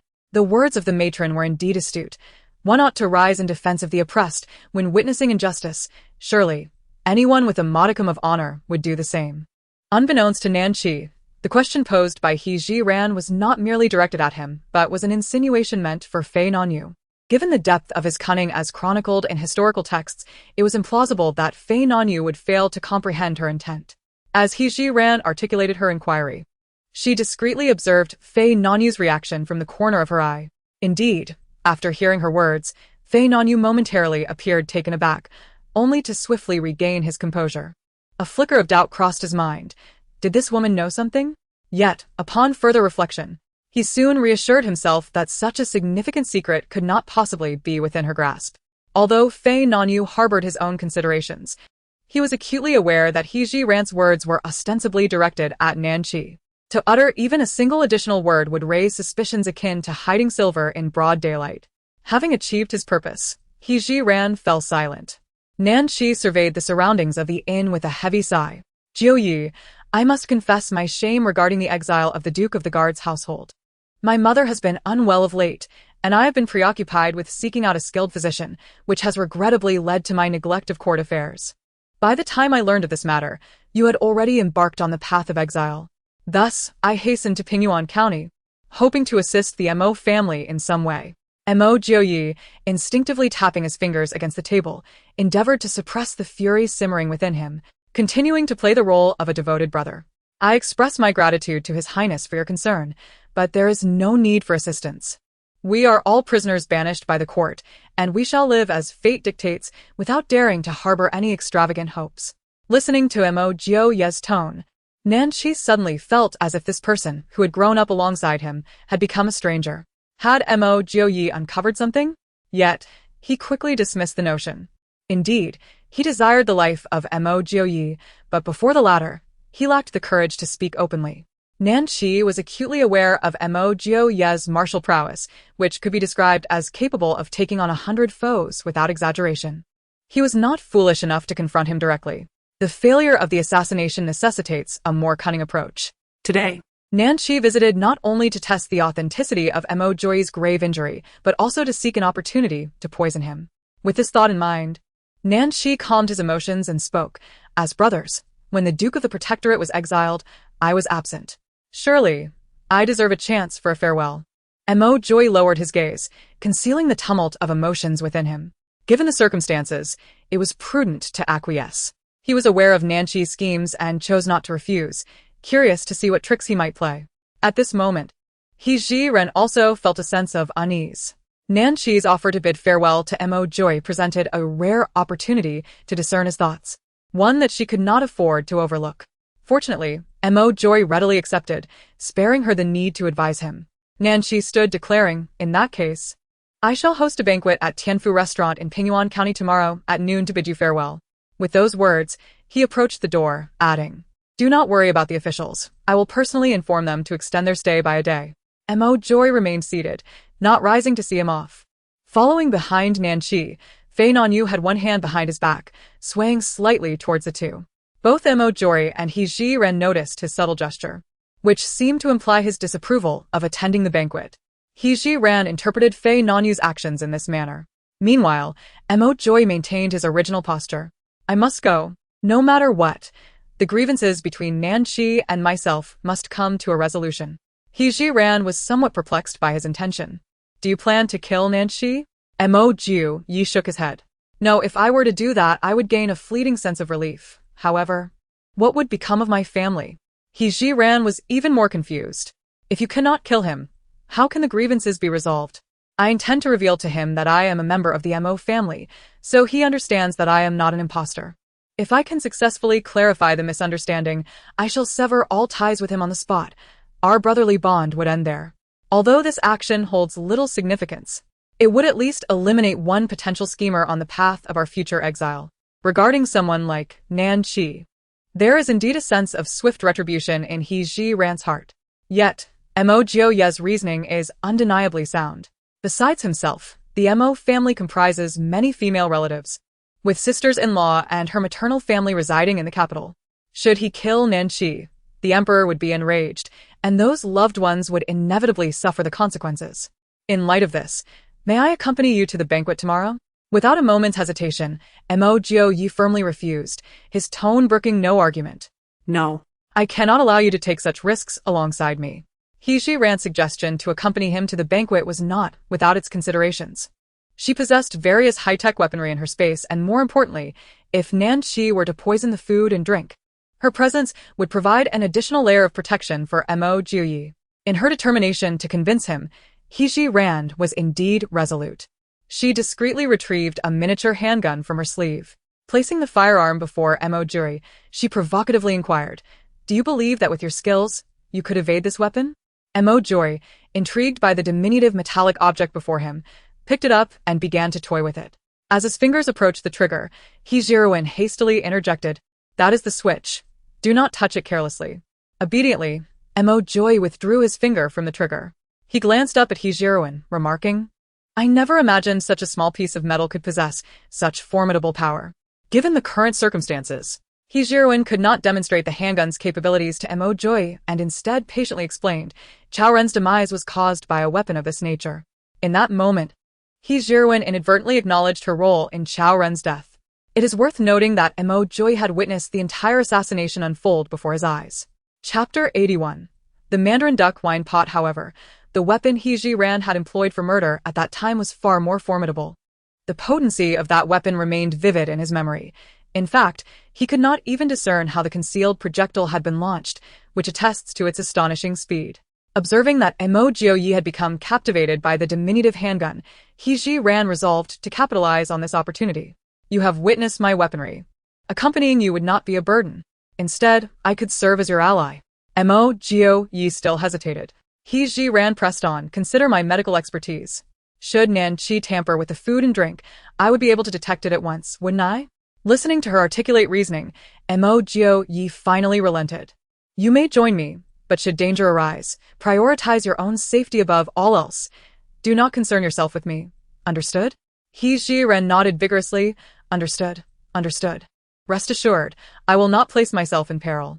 With matters settled, the two returned to the bed, and although neither felt particularly drowsy, they endeavored to maintain a distance, fearful that even the slightest accidental contact might occur. The following morning, Peng Wang indeed did not orchestrate their departure. This left everyone somewhat puzzled. However, no one dared to inquire about the reason. The prospect of enjoying an additional day of rest at the inn was altogether agreeable to them. It was not until near noon that a carriage arrived outside the inn. The driver entered to invite Mo Ji, and the officials showed no inclination to intervene, prompting the others to suddenly comprehend the situation. The reason for the halt in their journey today unexpectedly related to Mo Ji. It remained a mystery who possessed such remarkable influence, capable not only of halting their progress, but also arranging for a carriage to escort the prisoners away. The elderly Madame Mo, her face etched with worry, grasped Mo Ji's arm. "Ji?" Mo Ji gently patted her arm, reassuring her, "Mother, do not fret. A friend has prepared a farewell banquet for me. I shall return shortly." Although the elder lady harbored concerns in her heart, she was a woman of considerable experience. She understood that she could not impede her son's path, and thus, she imparted her advice with earnestness. "You are no longer the formidable Duke of the Protectorate. Do not seek to be overly assertive in all matters. Mother, rest assured, I shall accompany my husband. Nothing untoward shall befall us." In an effort to soothe her mother-in-law, Rand willingly assisted Mo Ji in explaining the situation. Learning that Rand would accompany her son provided Madame Mo with a measure of comfort. "Very well. You two must look out for one another while you are away." Having calmed Madame Mo's worries, Rand and Mo Ji boarded the carriage together. The coachman cast a deep glance at Rand, as if he wished to speak but hesitated. Mo Ji and Rand, in silent agreement, chose to ignore him. The carriage traveled smoothly, swiftly arriving at the Tianfu restaurant. Shi personally awaited them at the entrance. To his surprise, Rand had joined them as well. After a brief moment of astonishment, Shi quickly donned a benign smile. "Sister-in-law, your arrival is most timely. I have specially prepared a nourishing soup, particularly beneficial for women." Mo Ji and Hejiroin also made sure to fulfill their roles, expressing their gratitude with a nod towards Shi before ascending to the private room on the second floor. The two guards stationed at the entrance promptly stepped aside upon the arrival of their master. Shi instructed the guards, "No one is permitted to enter and disturb us without my command. Upon entering the private room, they were greeted by a table adorned with 8 dishes and a soup, accompanied by an exquisite wine jug. The array of dishes, a harmonious blend of meat and vegetables, was a testament to Nanxi's meticulous efforts. However, Heejiran's attention was entirely captivated by the wine jug. To the untrained eye, it appeared merely as an expensive ornament, yet she discerned its true significance at once. If her judgment served her right, it was reminiscent of the paired wine jug often depicted in television dramas from her previous life. This jug possessed 2 compartments, and the handle concealed a minuscule mechanism that allowed those in the know to control whether the poured wine was poisoned or harmless. A cold smile crept upon Heejiran's lips as she contemplated Nanxi's relentless pursuit of Mo Joy's life. Today, Nanxi exuded confidence and warmly invited the couple to take their seats. Heejiran deliberately chose a spot closest to the paired wine jug. Nanxi exchanged some pleasantries before rising to retrieve the wine jug, only to be preempted by Heejiran. "Your Highness, it is a tremendous honor for my husband and me that you would disregard public opinion to dine with us. How could we allow you to serve the wine personally?" As Heejiran spoke, she did not glance at Nanxi's face, which was on the verge of discomfort. Instead, she approached him and filled his glass to the brim. Nanxi's eyes were fixed intently on the hand Heejiran used to handle the wine jug. When he noticed she did not press the button, the tension in his heart eased slightly.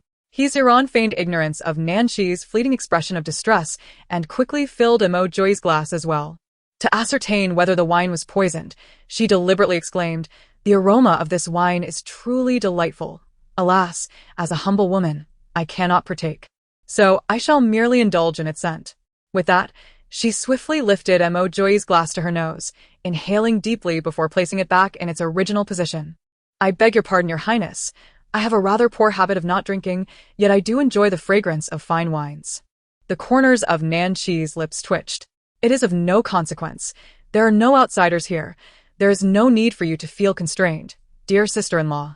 Naturally, Mo Joy understood her actions. She was subtly conveying that the wine posed no threat. Thus, he raised his glass, expressing gratitude. "I appreciate Your Highness, Prince Chi, for not holding my past against me as you see me off. I shall drink first as a gesture of respect."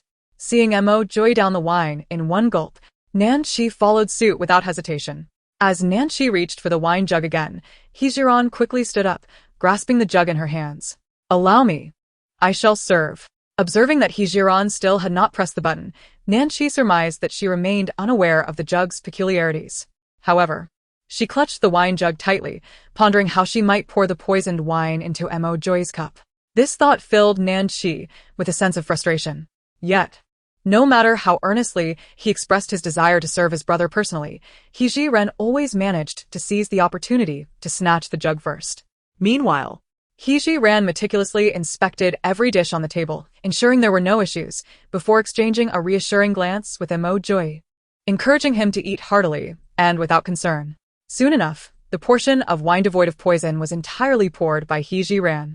Noticing that Mo Joy showed no signs of change in complexion, she confirmed his capacity for alcohol was commendable. In contrast, Nanxi, though still sitting upright and composed, was already displaying a flush upon his face. It was evident that if the two were to engage in a drinking contest, Nanxi would likely succumb to drunkenness first. Chapter 82 Mo Joy, and the legitimate heir of the Mo family. Heejiran deliberately shook the wine jug in her hand, proclaiming, "Your Highness, the wine is finished." At that moment, Nanxi felt an overwhelming urge to kick Heejiran out of the window. However, with his objectives yet to be fulfilled, he had to suppress his frustration. "Bring another jug of wine." Unfortunately, the next jug would no longer be a mandarin duck wine jug. Nanxi contemplated that once the new jug was delivered, Heejiran would relinquish her grip on the mandarin duck wine jug, allowing him to find an opportunity to pour the poisoned wine into Mo Joy's cup. To his surprise, Heejiran had no intention of adhering to the expected script. She refused to pour wine for them. Not only that, but she also placed the wine jug beside herself. "I've been busy for quite a while, and I'm feeling rather hungry." With that, she cheerfully began to devour the dishes on the table. Nanxi was nearly driven to the brink of exasperation by Heejiran's antics. For the greater good, he strove to temper his rising ire and continued to clink cups with Mo Joy. Sensing the moment was ripe, Mo Joy took the initiative to speak. Do you still remember the crescent-shaped birthmark on my left shoulder? Nan Chi, slightly tipsy, nodded. Of course, I remember. We often sneaked off to bathe in the imperial hot springs when we were children, and I remarked that your birthmark was quite unique. Mo Joy scrutinized Nan Chi's shifting expressions and continued. Do you know the significance of that birthmark? Nan Chi raised an eyebrow. It's merely a birthmark. What significance could it possibly hold? Mo Joy spoke solemnly. That is a mark unique to the sons of the Mo family. 4 generations. Every male born into the Mo lineage bears a crescent-shaped birthmark on his left shoulder. Nan Chi was taken aback. You mean this is a birthmark exclusive to the sons of the Mo family? Indeed, Mo Joy affirmed. Nan Chi fell into deep contemplation, pondering why Mo Joy would bring up the subject of the birthmark. Did he uncover something? However, he quickly dismissed this possibility. If he had not inadvertently overheard it in his mother's palace, surely only his mother and her 2 trusted handmaidens would be aware of it. Mo Joy could not possibly know his motive for wanting to eliminate him. Yet, why did Mo Joy suddenly mention the birthmark on his body? To clarify Mo Joy's intentions, Nan Chi posed the question. Mo Joy's mention of the birthmark aimed to dispel any misunderstandings between them. I share this with you to make it clear that Mo Joy, am of the direct bloodline of the Mo family, and there is no possibility of a swap. At this, Nan Chi's expression shifted entirely. What exactly do you know? Mo Joy maintained his composure, unruffled by the inquiry. Although we can no longer be the close brothers we once were, I, Mo Joy, have always conducted myself with integrity, especially in matters concerning you. I wish for there to be no misunderstandings between us. I trust my words have been clear, and I hope that my animosity is not directed towards you. After a brief pause, Mo Joy rose to his feet and stated, I have said all I need to say. I trust you are perceptive enough to comprehend this matter. As Mo Joy prepared to depart, Nan Chi swiftly obstructed his path. Wait, clarify your words before you leave. Mo Joy, already at the threshold with Hejiran, halted upon hearing Nan Chi's voice. He turned and inquired, Is my explanation still unclear? Undeterred, Nan Chi pressed on. Tell me, what do you know? Mo Joy had come to the realization that Hejiran's suspicions regarding Nan Chi being switched were indeed valid, and it was precisely this matter that had prompted Nan Chi to attempt to take his life. Although he had dispelled the misunderstanding surrounding the switch, he had inadvertently revealed his awareness of their secret, thus providing Nan Chi with further justification for pursuing him. Reluctantly, Mo Joy returned to his seat. What I can disclose to you is that I became aware of this matter when I was very young. I considered you a brother and have never spoken of it to outsiders, regardless of its veracity. Had you not sent someone to assassinate me, I would not have mentioned it even in your presence. Nan Chi, with his hands clasped atop his head, felt his eyes redden with emotion. To prevent him from acting rashly, Hejiran seized the exquisite pair of mandarin duck wine pots from the table. In front of Nan Chi, she activated a hidden mechanism, revealing a cup of poison wine. Your Highness, this wine pot is indeed remarkable. It must be of considerable worth, I presume? Nan Chi's eyes widened in disbelief as he gazed at Hejiran. Hejiran smiled, yet the mirth did not reach her eyes. King Chi has truly gone to great lengths to secure my husband's life. I can only imagine the challenges he faced to obtain this pair of mandarin duck wine vessels. Nan Chi nearly spat out a mouthful of blood. Had it not been for his apprehension of Mo Joy, he would have unhesitatingly dispatched this detestable woman. Hejiran disregarded the murderous intent emanating from Nan Chi and leisurely retrieved a small paper pouch from her sleeve. Upon opening it, a white powder was revealed. Your Highness, have you ever heard of a poison called 7 Days Down? Nan Chi incredulously pointed at the pouch and inquired, Is this 7 Days Down? This poison is exceedingly rare in Dashan, undoubtedly the most insidious choice for covert assassination. As its name suggests, anyone afflicted by this toxin will exhibit no signs of discomfort until the 7th day, when death arrives without warning. Even physicians would be unable to ascertain the cause of death. Contemplating this, Nan Chi felt a chill run down his spine. Should he fall victim to this poison, his demise would be all but certain. Hejiran did not provide a direct answer but instead countered, If I were to sprinkle this powder into your wine cup, who would ever know that your death came at my hands? After a pause, she continued, If it were not for your brotherly bond with my husband, do you truly believe you would survive to see the 8th day? In truth, the pouch of powder in Hejiran's possession was merely common flour. Although she had indeed heard of the 7-day poison, she lacked the recipe for its concoction.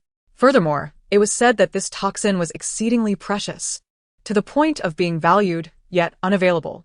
Her intention was solely to assure Nanqi that they harbored no murderous intent towards him, nor would they ever divulge his secrets.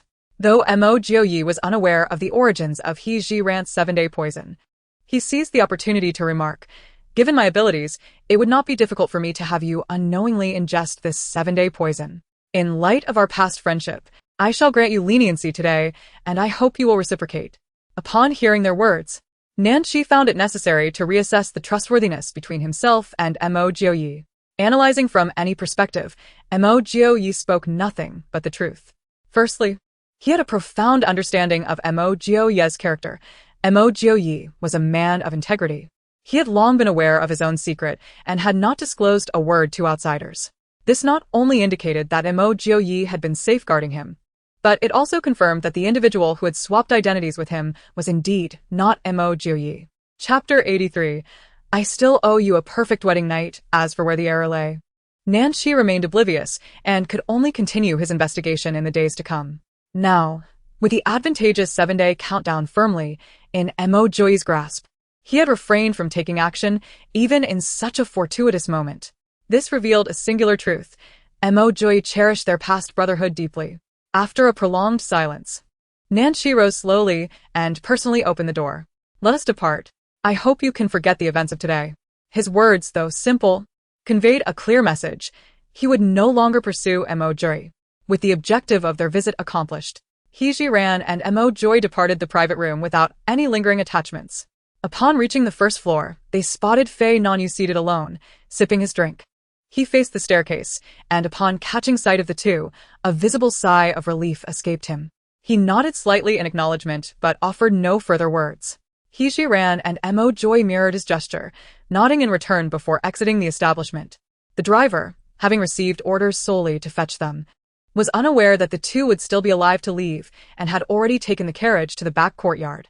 In any case, Mo Jioyi and He Jiran had no intention of allowing Nanqi's men to escort them, so they leisurely strolled along the streets of Pingyuan County. Unable to contain his curiosity any longer, Mo Jioyi finally inquired, "Do you truly possess the 7-day countdown?" He Jiran chuckled softly, and after confirming that no one from Nanqi's side was tailing them, he produced the small paper package once more.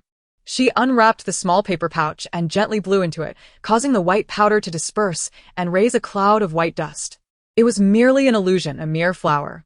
Mo Jioyi was genuinely astonished, pondering what thoughts occupied this woman's mind to conceive such a ruse. For the first time, he revealed a smile in front of He Jiran, his tone unconsciously imbued with a touch of affection. "You are truly remarkable." He Jiran, feeling a sense of pride, responded, "Of course, I have plenty of clever ideas."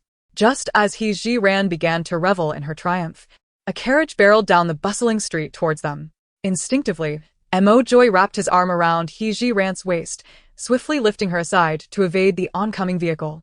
Although they successfully dodged the carriage, the force of Mo Jioyi's movement caused He Jiran to lose her balance, and her face ended up mere inches from his. The sudden warmth made Mo Jioyi's heart race, and he honestly admitted to himself that he relished this sensation. Even as they regained their footing, he had no intention of releasing He Jiran, wishing instead that they could remain in this position forever. He Jiran felt a jolt of electricity coursing through her body, leaving her pleasantly tingled. When she lifted her gaze, she met the sight of Mo Jioyi's handsome face magnified before her. She sensed her cheeks warming, and in an effort to avoid an awkward predicament, she promptly pushed against the man who still held her in his embrace. At this moment, Mo Jioyi finally realized the situation and hastily withdrew his arm from her waist. The two turned their heads away, unable to meet each other's gaze. After a prolonged silence, it was Mo Jioyi who broke the stillness. "Let us go back." Oh. He Jiran closely followed Mo Jioyi, never imagining that she would experience shyness as well. They remained silent throughout their journey, and after what felt like an eternity, they finally returned to the inn. The Mo family, relieved to see them return safely, felt a weight lifted from their hearts. To avoid further awkwardness with Mo Jioyi, He Jiran hurriedly went to converse with her sisters-in-law. When night fell and they returned to their room, they were compelled to face each other. The room was so quiet that the sounds of their heartbeats were the only thing audible. Ultimately, it was Mo Jioyi who shattered the silence. Perhaps we should rest early?" All right. He Jiran dove into bed, pressing herself tightly against the wall. Mo Jory did the same, positioning himself at the edge of the bed, ensuring he wouldn't fall off. Perhaps due to the wine consumed at noon, Mo Jory found himself sleeping rather soundly that night. He ran, wishing to avoid insomnia affecting their journey the next day, deliberately took a melatonin tablet before sleep. As a result, both experienced their first deep slumber simultaneously. Although she had taken melatonin, Ran's biological clock remained remarkably precise. At the usual hour, she felt herself awakening. Yet today was different. It felt as if she were enveloped in the warmth of a great furnace. With her eyes firmly shut, she took a moment to attune her senses, realizing that her face was pressed against a hard surface, while an oppressive weight seemed to rest upon her body. Suddenly, she opened her eyes, only to find herself confronted by a man's broad chest. Her face was indeed nestled there, and the heavy burden that bore down on her was none other than Mo Joy's arm and leg. Glancing at her somewhat numb arms, she noticed they were wrapped around his waist. Good heavens, she had spent the night in this man's embrace. In an effort to alleviate the awkwardness of her predicament, Ran cautiously extracted her arm from Mo Joy's waist, inching her body backward. Unbeknownst to her, Mo Joy had already awakened. Despite being a grown man, it was his first experience of such intimate contact with a woman. Although he did not find the sensation disagreeable, he feared Ran's potential disdain. To avoid confronting the possible embarrassment of the situation and to prolong this delightful feeling, Mo Joy opted to feign sleep. However, the more Ran tried to be cautious, the more nervous she became. As she shifted her position, her knee inadvertently made contact with an inappropriate area. Despite having been single for 24 years in her previous life, she was not entirely naive to such matters. Ran lost her composure and let out a startled cry. At the same moment, Mo Joy could not suppress a muffled groan. Thus, locked in a mutual gaze filled with unspoken thoughts, both individuals instinctively shifted their bodies backward. Ran, fortunately, faced a wall behind her, allowing for a wider range of movement without concern. However, Mo Joy found himself in an unfortunate predicament. With a sudden exertion, his entire body tumbled to the ground. Fortunately, his martial prowess enabled him to execute a swift somersault, landing gracefully and avoiding humiliation before Ran. Observing Mo Joy standing there, akin to a bewildered youth, Ran felt an urge to laugh. Nevertheless, she endeavored to maintain her composure. To alleviate the awkwardness, words escaped her lips. There's nothing amiss with a simple embrace between spouses. You need not be so tense. This statement, however, struck a dissonant chord with Mo Joy, a man of stature. Such sentiments were typically his to express, yet this woman had preempted him. I understand. I still owe you a perfect wedding night. Once we settle in the Northwest, I shall make amends, he declared, while within him, a tiny voice fervently echoed, if you so desire. I could fulfill that promise right now. Chapter 84. It is my fault for your misunderstanding. Ran felt compelled to dig into her ears, as if she had misheard something. The impression that Mo Joy had always left her was one of aloofness, depth, and a reticence that bordered on shyness. Had she not heard it with her own ears just now, she would have found it hard to believe that he could utter such words. Since when did I ask you to prepare for our wedding night? Is there anything I said that led you to misunderstand? That is my fault. Yet, when she pondered it further, she realized that she did not entirely oppose physical contact with Mo Joy. Could it be that she was beginning to develop feelings for him? This was inconceivable. They had only known each other for a few days. It was impossible for her to fall for someone so swiftly. Although she had idolized Mo Joy in her previous life, the notion of an idol and that of a lover were worlds apart. In that moment, Ran found her thoughts tangled and chaotic. Nevertheless, she had never considered evading the issue. As a woman with a modern soul, she had always been bold in love and hate. However, she was currently uncertain about her own feelings. She shook her head vigorously, striving to maintain clarity. Whatever might develop between her and Mo Joy, she resolved to let fate take its course. I will step out to sea when we will depart. In an effort to alleviate the awkwardness, Ran quickly changed the subject. Seeing her dart out like the wind, Mo Joy's tense demeanor finally eased a bit. After a simple breakfast and some tidying up, with a command from Wang, everyone resumed their journey. To their astonishment, upon reaching the city gate, they encountered Fei Nanyu once more.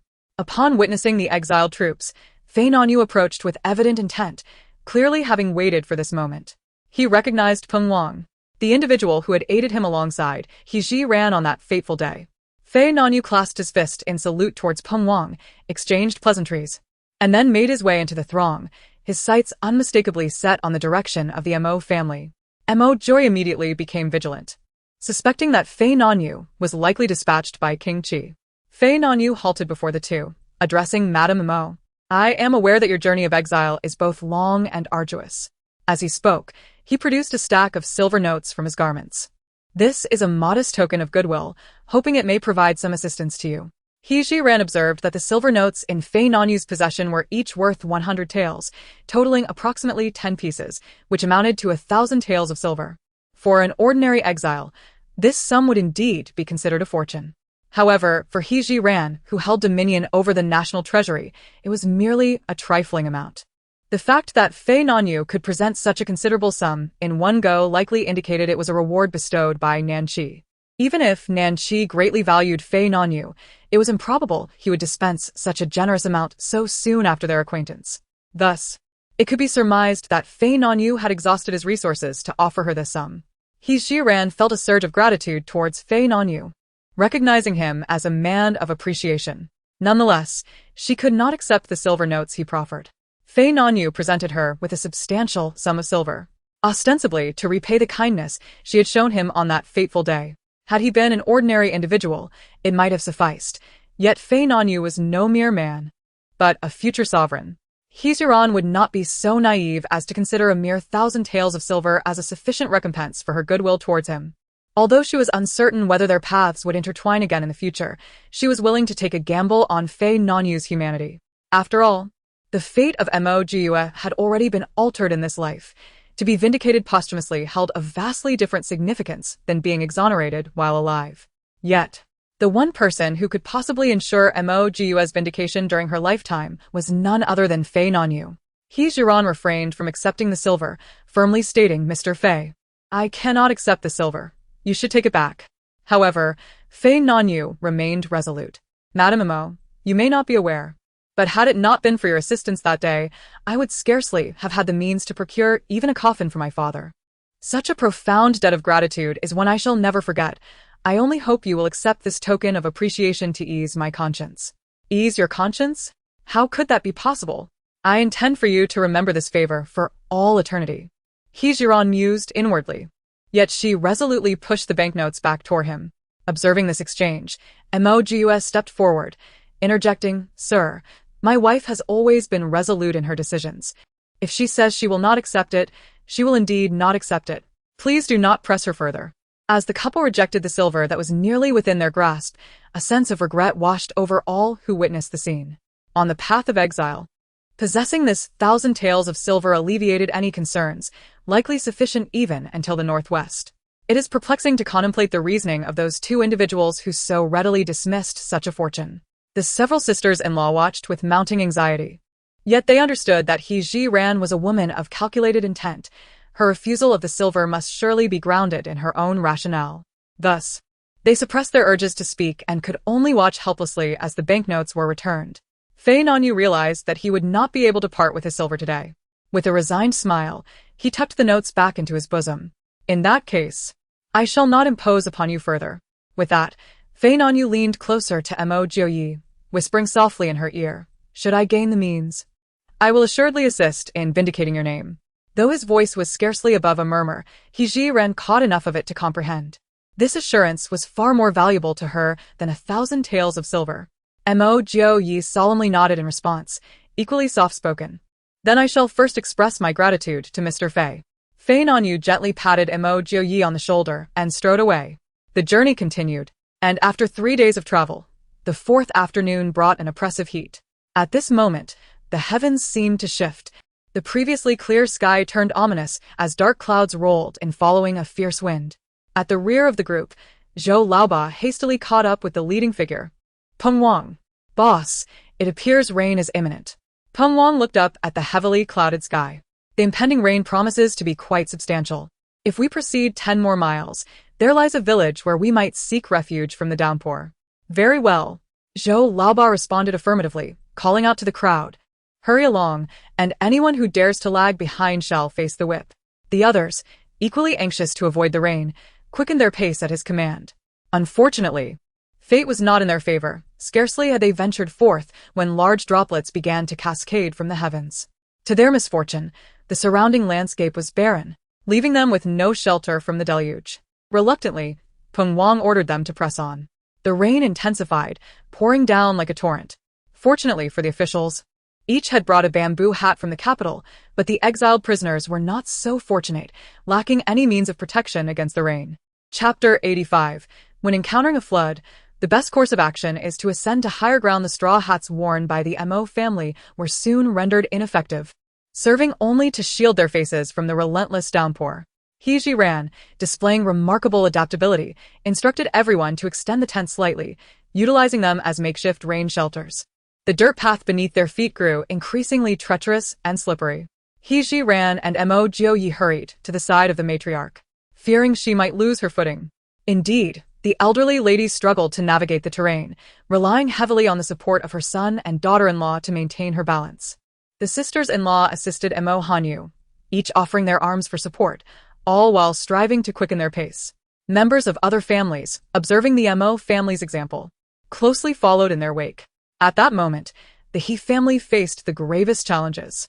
They were not only accustomed to inadequate nourishment and rest, but also lacked any means to shield themselves from the rain.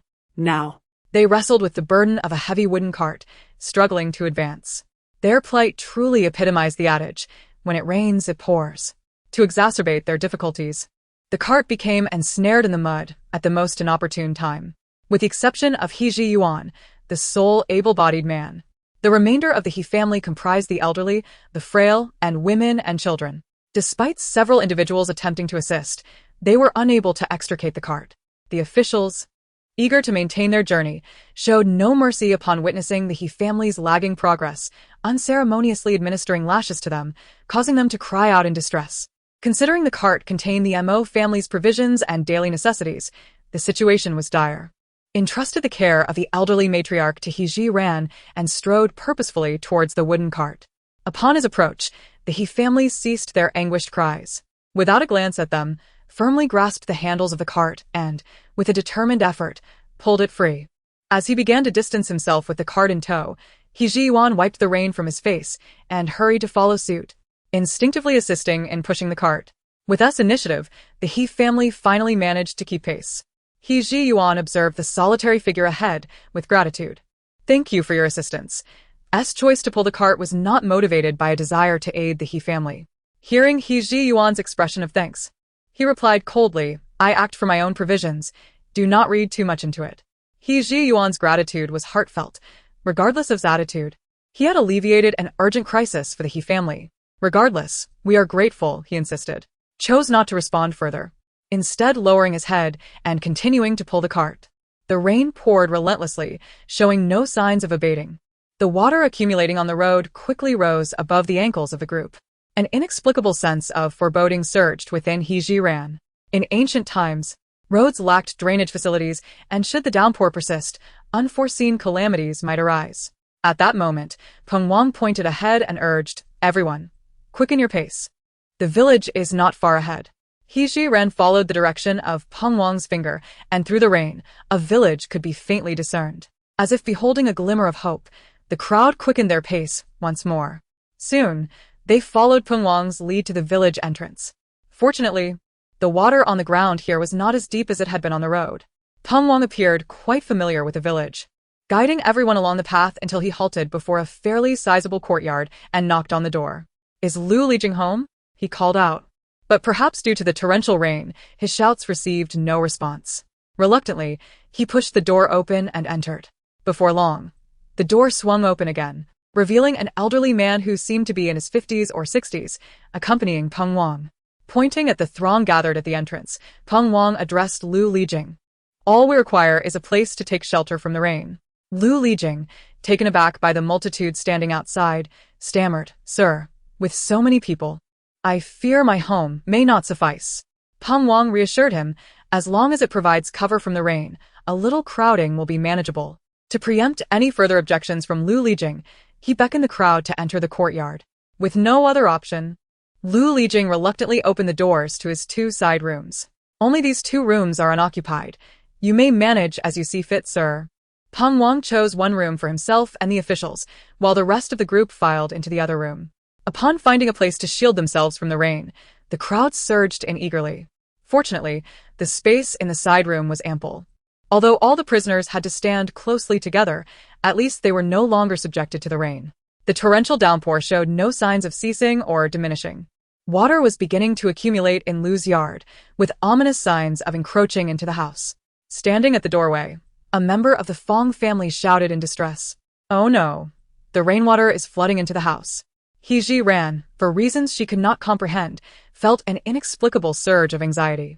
She tugged at the sleeve of Mo Jioyi beside her and whispered, "I believe we cannot remain here to seek shelter from the rain." At that moment, Mo Jioye's brow was also furrowed in concern. "Yes, I fear that if this deluge continues, there is a high likelihood of a flood occurring here." Ran continued, "I just noticed a mountain to the south of the village. It would be far safer for us to head there." Mo Jioyi pondered for a moment before nodding. "I will consult Brother Peng to see if he agrees." Peng Wang sat on the only chair in the side room, his expression dark as he gazed at the still overcast sky. Upon noticing Mo Jioye's approach, he inquired, "Brother, your room is too cramped. Why not join us here for the time being?" However, Mo Jioyi had no intention of merely making do. He went straight to the point. "Brother Peng, if this rain does not relent, it won't be long before the entire village is submerged." Upon hearing Mo Jioye's words, Peng Wang instinctively glanced at the accumulating water in the yard. Indeed, the water level had risen significantly since their arrival, confirming that Mo Jioye's concerns were not merely alarmist. "In your opinion, what should we do?" Mo Jioye pointed towards the distant mountain peak. "When faced with a flood, the most prudent course of action is to ascend to higher ground." Although Peng Wang acknowledged the validity of Mo Jioye's assertion, he remained hesitant. Setting aside the possibility of the scenario Mo Jioye described, even if a flood were to occur, with so many of them climbing the mountain, what if they could not find shelter from the rain? They would inevitably be drenched. Peng Wang voiced his concerns candidly. "Brother, what if we cannot find a place to take cover on the mountain?" He had initially perceived Peng Wang as astute, yet was taken aback by his momentary lapse of judgment at such a crucial juncture. "Brother Peng, we face 2 options. 1. We risk getting soaked on the mountain. The other, we remain below and risk being swept away by the flood." At this point, Mo Jioye felt it necessary to emphasize the gravity of the situation. Peng Wang understood this reasoning as well, yet he still clung to a glimmer of hope. What if the rain ceased? Wouldn't their efforts then be in vain? Chapter 86. Trusting your brother, should we observe a little longer? Mo Jioye, seeing Peng Wang's determination, could only helplessly remind him. "I hope Brother Peng can make a decision before nightfall. Otherwise, it will be even more difficult for us to ascend the mountain." Peng Wang nodded. "If it continues to rain for another half an hour, we shall heed your advice and head up the mountain." After relaying Peng Wang's decision to Hejiran, Mo Jioye returned to the room where the officials were stationed. This location not only allowed for convenient observation of the rain, but also provided him the opportunity to persuade Peng Wang to lead everyone up the mountain. The half hour that Peng Wang mentioned swiftly passed, and the rain showed no signs of abating. In fact, it intensified. Water had completely seeped into the room. Seizing the opportunity, Mo Jioye said, "Brother Peng, for everyone's safety, we must ascend the mountain immediately." Peng Wang gritted his teeth. "Very well, I shall follow your lead." With that, he instructed the officials to summon those in the adjacent room to gather their belongings and depart without delay. Hejiran had already deeply realized the gravity of the situation and rushed to Peng Wang. "Brother Peng, you should persuade Li Zheng to inform the villagers to move to higher ground, or at least seek other elevated places. We must not remain here any longer." Hejiran's words carried weight for Peng Wang. While the others were collecting their belongings in confusion, he knocked on Li Zheng's door once more. Hejiran was unaware of the specifics of Peng Wang's persuasion, but when he emerged from Li Zheng's quarters, an expression of helplessness lingered on his face. He had done all that was necessary, and Peng Wang felt no pangs of conscience as he commanded the bewildered prisoners to ascend the mountain. As the sisters-in-law emerged from the side room, clutching their belongings tightly, Hejiran urged, "Sisters-in-law, these items have already been soaked by the rain. It would be unwise to carry them. Dear sister-in-law, these bedding items are hard to come by. They can still be useful once dried. Second sister-in-law, if you are not afraid of the effort, you may take them with you. Indeed, dear sister-in-law, fifth sister-in-law can also carry them. undeterred by hardship. 7 sister-in-law can manage as well. He Ziran understood that these sisters-in-law had once belonged to the nobility of the capital and were not well versed in the realities of natural calamities. Reluctantly, she opted for a reasoned approach. The sisters-in-law had already experienced the arduousness of the muddy path. Burdened as they were, the mountain trail posed even greater challenges, where a moment's inattention could lead to a slip and fall. Carrying such heavy and currently unnecessary luggage was decidedly imprudent. Although the sisters-in-law recognized the validity of He Jiran's arguments, they remained reluctant to part with their belongings. Observing their conflicted expressions, old Madame Mo spoke sternly. "You must heed He's words." With the matriarch's directive, the sisters-in-law had no choice but to reluctantly leave their luggage in the side room. The Fong and Xie families, wise in their own right, though unaware of He Ziran's intentions behind the suggestion to abandon their belongings, instinctively followed suit. They all placed their luggage in the side room, adhering to He Ziran's guidance, and set out with only the tents. Seeing that everyone had gathered, Peng Wang gave the order, and they embarked into the rain. Amidst the treacherous mud-laden paths of the village, the crowd trudged along, each individual unable to fathom Peng Wang's actions. Yet, they harbored their grievances in silence. Following him through the rain, burdened by unspoken resentment. Seizing a moment of solitude, He Ziran discreetly procured 2 bags of charcoal from Taobaa's online marketplace, wrapping them in oilcloth to fashion a sizable parcel retrieved from her spatial storage. In the entire procession, apart from He Ziran, who bore the oilcloth package, the rest managed with no more than 2 individuals sharing a single tent for shelter. Mu Jiuri, ever observant, quickly noticed He Ziran's substantial parcel and promptly took it upon himself to carry it. Soon, the group arrived at the foot of the mountain, discovering a narrow path leading upward. Mu Jiuri gallantly took the lead, clearing the way for the others, who supported one another as they followed. The most daunting challenge lay with the He family, tasked with escorting the mobility impaired, hemming up the ascent, a formidable endeavor. To alleviate the He family's burden and maintain the group's pace, He Ziran proactively suggested a solution: to dismantle the wooden cart's platform, securing Heming atop it and hauling him along with a rope. The constables, recognizing the gravity of the situation, willingly provided hemp rope. Nevertheless, the He family still found themselves at the rear of the procession.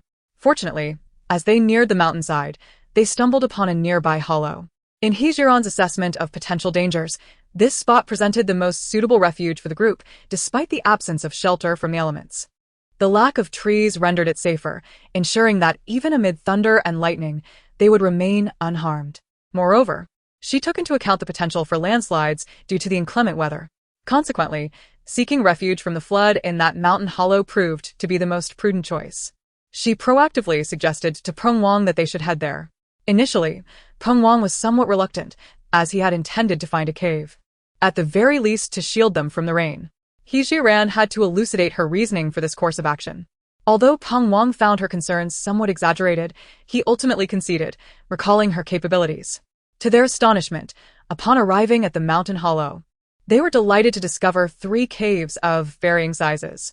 Overjoyed, Peng Wang assessed the situation and allocated the caves for temporary shelter from the rain based on the number of people. He did exhibit a slight bias towards the Mo family, assigning them to the smallest cave. Despite its diminutive size, the Mo family was quite content, as it allowed them to remain together. The largest cave was designated for the other 3 families, while the officials opted for the medium-sized one. With everyone secured in their respective shelters, a new predicament emerged. Their clothes were thoroughly soaked, and without timely replacements or means to dry them, they risked succumbing to ailments such as chills. Furthermore, they lacked food and a water source. Enduring a night of hunger would undoubtedly be a torment for them. Fortunately, He Jiran had anticipated these challenges. She publicly unwrapped the oilcloth package, revealing the charcoal within. The women of the Mo family gasped in astonishment upon seeing the charcoal. "Sister-in-law, what is this?" He Jiran had already devised her explanation. Noticing that the village chief's household had charcoal, she decided to leave a couple of silver coins, considering it might be useful for our needs on the mountain, and took the charcoal with her. Mo Hanyu gazed at her in admiration, exclaiming, "Sister Jiu, you are truly remarkable for thinking of such things." "Indeed, Sister Air expressed her utmost respect for you, Sister Jiu." He Jiran smiled at everyone and retrieved a fire starter wrapped in oilcloth from her bosom, igniting the charcoal alongside Mo Jiuyi. Simultaneously, Mo Yi commended He Ji Ran for her meticulousness. The firewood on the mountain was soaked from the rain. Even if they managed to gather some, it would likely prove impossible to ignite. However, with the charcoal, the situation was entirely different. It was not only easy to ignite but also burned for a significantly longer duration. He Jiran had purchased a quick-burning type of charcoal, and with little effort, she effortlessly sparked a flame. Chapter 87. The dinner dilemma resolved as the temperature within the cave gradually rose. The women gathered around the fire, attempting to dry their garments. Unfortunately, clothing worn upon the body proved difficult to dry thoroughly. Observing this, Mo Joy resolved to step outside for a brief respite. Noticing his intention to leave, He Jiran hurried forward, offering him 2 small bundles of charcoal. Take these with you and deliver them to Brother Peng and the others. Mo Joy regarded the 2 bundles of charcoal with reluctance. He was acutely aware of their weight, having carried them up the mountain himself. Even without sharing, they would scarcely suffice for long. With their own supplies barely sufficient, he hesitated to distribute them to others. He Jiran sensed his inner conflict. Rest assured, I have plenty more. Suddenly, Mo Joy recalled the sight of the National Treasury's goods vanishing in droves, filling him with a renewed sense of determination. Very well. I shall take these to them at once. As Mo Joy departed, He Jiran positioned herself at the cave entrance to keep watch, allowing the women to swiftly remove their clothing for effective drying. Gradually, darkness enveloped the landscape, and the torrential rain showed no signs of abating. Fortunately, the elevated terrain ensured that rainwater flowed down the mountainside, leaving no trace of standing water. Peng Wang sat before the charcoal fire, compelled to admire the foresight of Mo Joy and his spouse. Brother, it seems your couple possesses remarkable vision. I imagine the lower slopes are already inundated. Mo Joy appeared somewhat troubled. It appears the village chief did not heed your counsel. Peng Wang sighed deeply in response. I've said all that I needed to say. Lu Liza possesses a stubborn disposition, always believing that I am merely indulging in alarmism. Mo Joy shook his head in helplessness, feeling equally at a loss. Zhang Qing, noticing their conversation, squeezed in to join the fray. Boss, while we might escape a deluge for now, spending days on this mountain is no trivial matter. Eventually, we could starve. This concern was not lost on Peng Wang, who initially thought they could simply retreat after a night spent in hiding. Yet, as he gazed at the relentless downpour, uncertainty crept into his heart. At that moment, Mo Joy suddenly rose, striding towards the cave entrance. His actions were not difficult to interpret. Something must have transpired. The two shared a tacit understanding and approached the entrance together. Brother, what is it? Mo Joy gestured for silence towards Peng Wang before whispering, Brother Peng, may I borrow your waist knife? I believe I have heard the sound of wild boars. The mere mention of wild boars ignited an inexplicable thrill in Peng Wang. If it were only the few of them present, he might have felt some trepidation. But standing before him was the youngest war god of the Great Shun dynasty, and he felt a sense of ease wash over him. Peng Wang removed Zhang Qing's waist knife and handed it to Mo Joy, saying, Brother, do take care. Seeing Mo Joy venture outside the cave, Peng Wang brandished his knife and followed. Brother, I shall assist you. Meanwhile, He Ji Ren also heard the commotion outside, a smile gracing her face as she thought. The dinner dilemma has been resolved. As she emerged from the cave, she caught a fleeting glimpse of Mo Joy darting towards the thicket ahead, closely pursued by Peng Wang, who, despite his frantic efforts, could not keep pace with Mo Joy. Realizing that Mo Joy had engaged, Heziran decided to return to the cave entrance. The rain poured heavily. Had it not been for Mo Joy's keen sense of danger, he might not have detected the presence of the wild boar so early. In the distance, the anguished cry of the wild boar was soon swallowed by the torrential downpour. Before long, Mo Joy returned, dragging a dark wild boar alongside Peng Wang. Peng Wang immediately summoned a few able-bodied men from the other 3 families, instructing them to clean the boar. It was only then that everyone noticed Mo Joy had braved the rain to hunt a wild boar. Finally, they would not have to endure hunger that night. Simultaneously, they realized the wisdom in Peng Wang's decision to lead them up the mountain. After such prolonged rainfall, it was likely that the area below had been inundated. At that moment, a sense of relief washed over them. Although they had lost many possessions, their lives were secure. It was presumed that by now, the women's clothes had nearly dried, prompting Mo Joy to return to the cave where his family was gathered. Upon hearing that there would be wild boar meat, smiles blossomed across their faces. He Jiran, attentive as ever, noticed that Mo Joye's clothes were soaked once again and urged him to sit by the charcoal fire to warm up. Meanwhile, Mo Joy noticed that the pile of charcoal in the corner appeared to have increased since his last visit. He cast a deep glance at Hejiran, though the curiosity in his eyes had diminished considerably compared to before. It seems that he has become increasingly desensitized to these peculiar occurrences. Hejiran propped up the tent and ventured out to gather some branches. With no choice left, as all the cooking utensils were left at Lu Lizheng's home. The wild boar meat could only be roasted. Regardless, the primary concern was to satiate everyone's hunger. The officials were not idle either, eager to indulge in the boar meat. They all drew forth their daggers or waist knives, diligently slicing the meat into uniform pieces, as per Hejiran's instructions. The women took on the responsibility of skewering the wild boar meat. With so many mouths to feed, it was evident that Hejiran could not manage alone. Hence, they utilized the charcoal fires from all three caves, ensuring self-sufficiency. The officials and the other families lacked seasonings and could only consume the bland wild boar meat, whereas the Mo family was distinctly different. Hejiran's pockets were filled with provisions. There was salt, and he even produced a small bottle of vegetable oil. Moreover, he discreetly sprinkled a few subtle seasonings while roasting the meat.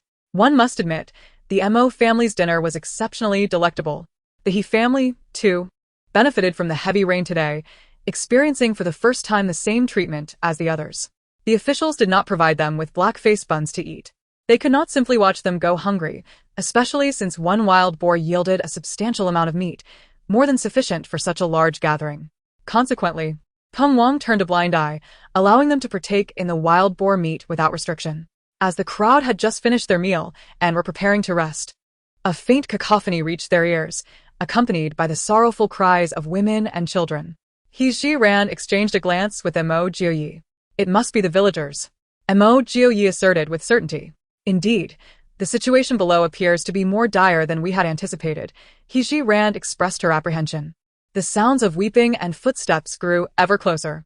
Seizing the moment when others were distracted, Hejiran covertly purchased an antique-style wooden torch from the market and ignited it before handing it to Mo Jioyi. He raised the torch at the cave's entrance, and by its flickering light, they could discern a throng of people approaching from the mountain path. Noticing that Mo Jioyi had also heard the commotion outside, Peng Wang hurried over. "Brother, it seems the village has been inundated by the flood. Fortunately, they ascended the mountain. The casualties should be minimal." Mo Joye responded in a grave tone. Chapter 88. We advance and retreat together as the two conversed. The sounds of footsteps and weeping drew ever closer. The villagers, upon noticing the flickering flames in the valley, hurried towards their direction. Before long, silhouettes emerged from the obscured night and torrential rain, and upon closer inspection, it was none other than Lu Lizheng leading the way. Peng Wang called out, "Lu Lizheng, what is the situation down the mountain?" Upon hearing the familiar voice, Lu Lizheng quickened his pace, and before he could steady himself, he replied in a choked voice, "It is all my fault for not heeding your advice. The village has been completely submerged by the flood, and less than 30% of the people have managed to escape." At this juncture, Lu Lizheng began to sob uncontrollably, his demeanor utterly heart-wrenching. The villagers behind him mirrored his sorrow, their cries growing louder.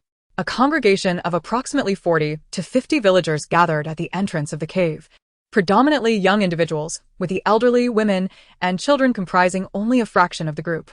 It was evident that those who had been unable to ascend the mountain must have met with tragedy. The thought of so many lives lost to the deluge left Peng Wang and Mo Joy with a profound sense of melancholy. Indeed, the old adage rang true: water and fire are merciless. However, this was not a moment for lamentation.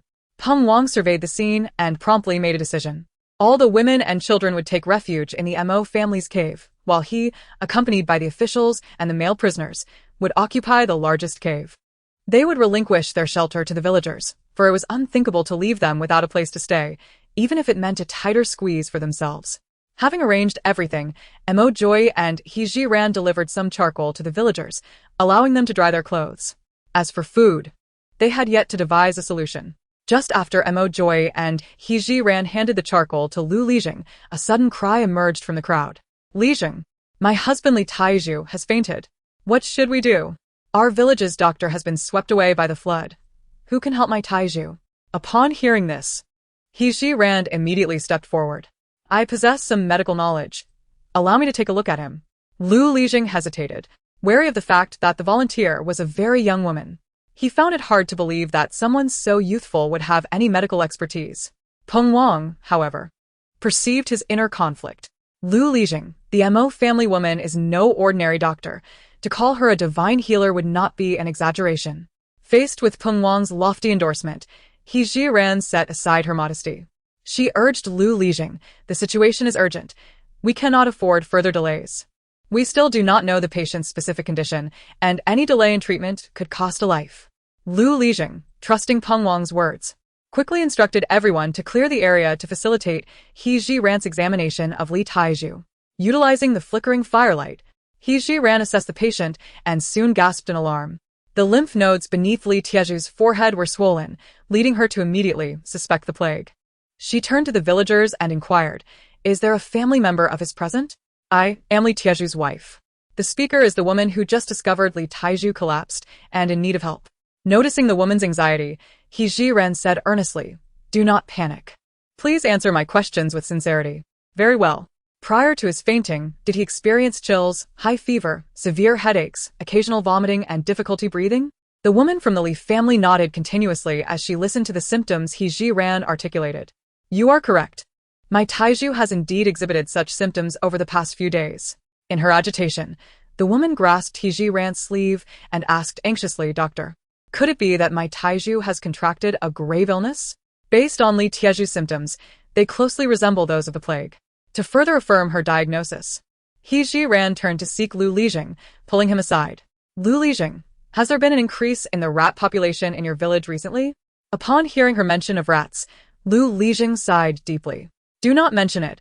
Although there were rats in previous years, their numbers were not substantial. Recently, however, I cannot fathom why, but the rat population has surged, and they have grown considerably in size.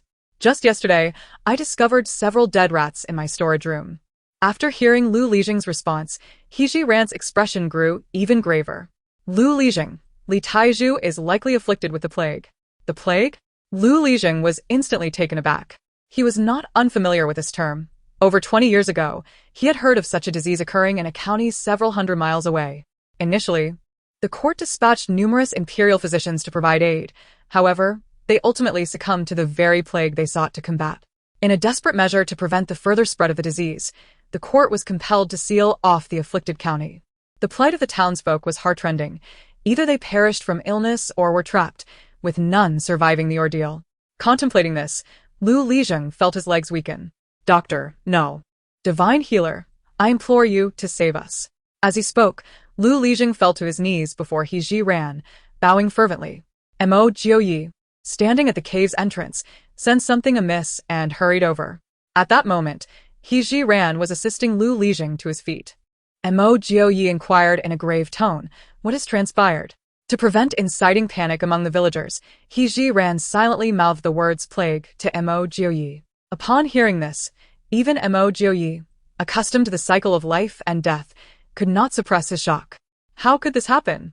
he murmured, drawing closer to He Jiran. He Jiran quickly intervened, urging him, "Do not come any closer." Mo Jiuyi understood her intention. She was merely concerned about him being too near the villagers and risking infection. A man of unwavering resolve, he refused to allow He Jiran, a woman, to confront such peril alone. Though he was acutely aware of the grim fate that awaited him, he remained resolute in his determination. In truth, He Jiran harbored no fear of the plague. In her previous life, she had developed a miraculous traditional medicine to combat the plague. As long as the infected individuals had not reached the stage of severe organ damage, she could cure them effortlessly. Unfortunately, before she could share this uplifting news, she unexpectedly traversed into another realm. To her astonishment, shortly after her arrival, the potent remedy for the plague became indispensable. Although her space did not contain the necessary medicinal ingredients, she knew that anything could be procured from the treasure trove marketplace. Alleviating her concerns, the only dilemma remained how to bring those herbs into the light from the confines of this cave. As she contemplated this, Mo Jiuyi had already approached her, silently grasping her small hand. His gaze was filled with sincerity. "We shall face this together." Realizing that her words could not dissuade Mo Jiuyi from joining her, He Jiran resigned herself to his companionship with a sense of acceptance. Simultaneously, she unconsciously squeezed Mo Joy's hand in reassurance, signaling him to remain at ease. Chapter 89. Shall we flee at once? Lu Lijing implored once more. Goddess Doctor, I beseech you. As he spoke, he cast a glance at the villagers who remained oblivious to the unfolding crisis. He Ran reiterated her caution. I advise you to keep the plague a secret for the time being. Inciting panic will only exacerbate the situation. Furthermore, all of you are at risk of infection. To prevent further calamity, no one is permitted to leave the cave without my consent. If you can adhere to my words, I shall devise a way to provide treatment. Upon hearing He Ran's assurance of possible aid, Li Jing glimpsed a flicker of hope. He nodded fervently, promising, rest assured. Goddess Doctor, I will not spread word of this matter.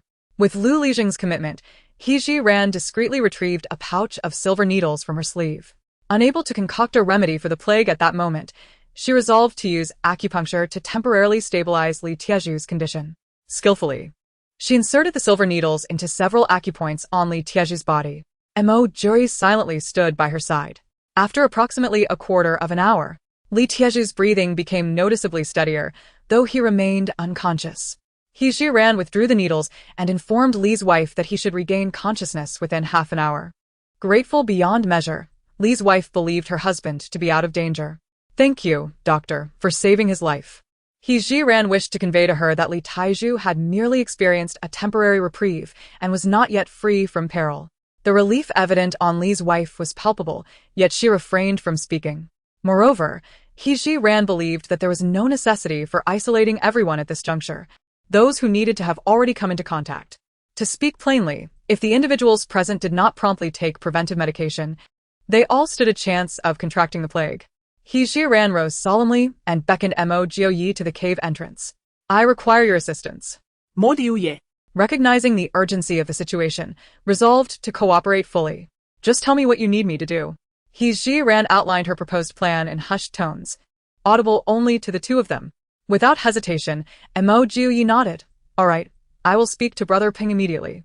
Upon returning to the cave of the officials, Peng Wang quickly inquired, Brother, how is it over there? Mo Jioyi, equally intent on keeping the plague matter under wraps, led Peng Wang to a secluded spot. Brother Peng, my wife has diagnosed that individual with the plague. The mere mention of the word plague sent a shiver down Peng Wang's spine, and he was struck by the grim possibility of their own exposure. The calm demeanor that Peng Wang typically possessed dissipated, replaced by an intense focus on Mo Jioyi, as if he were grappling with a monumental decision.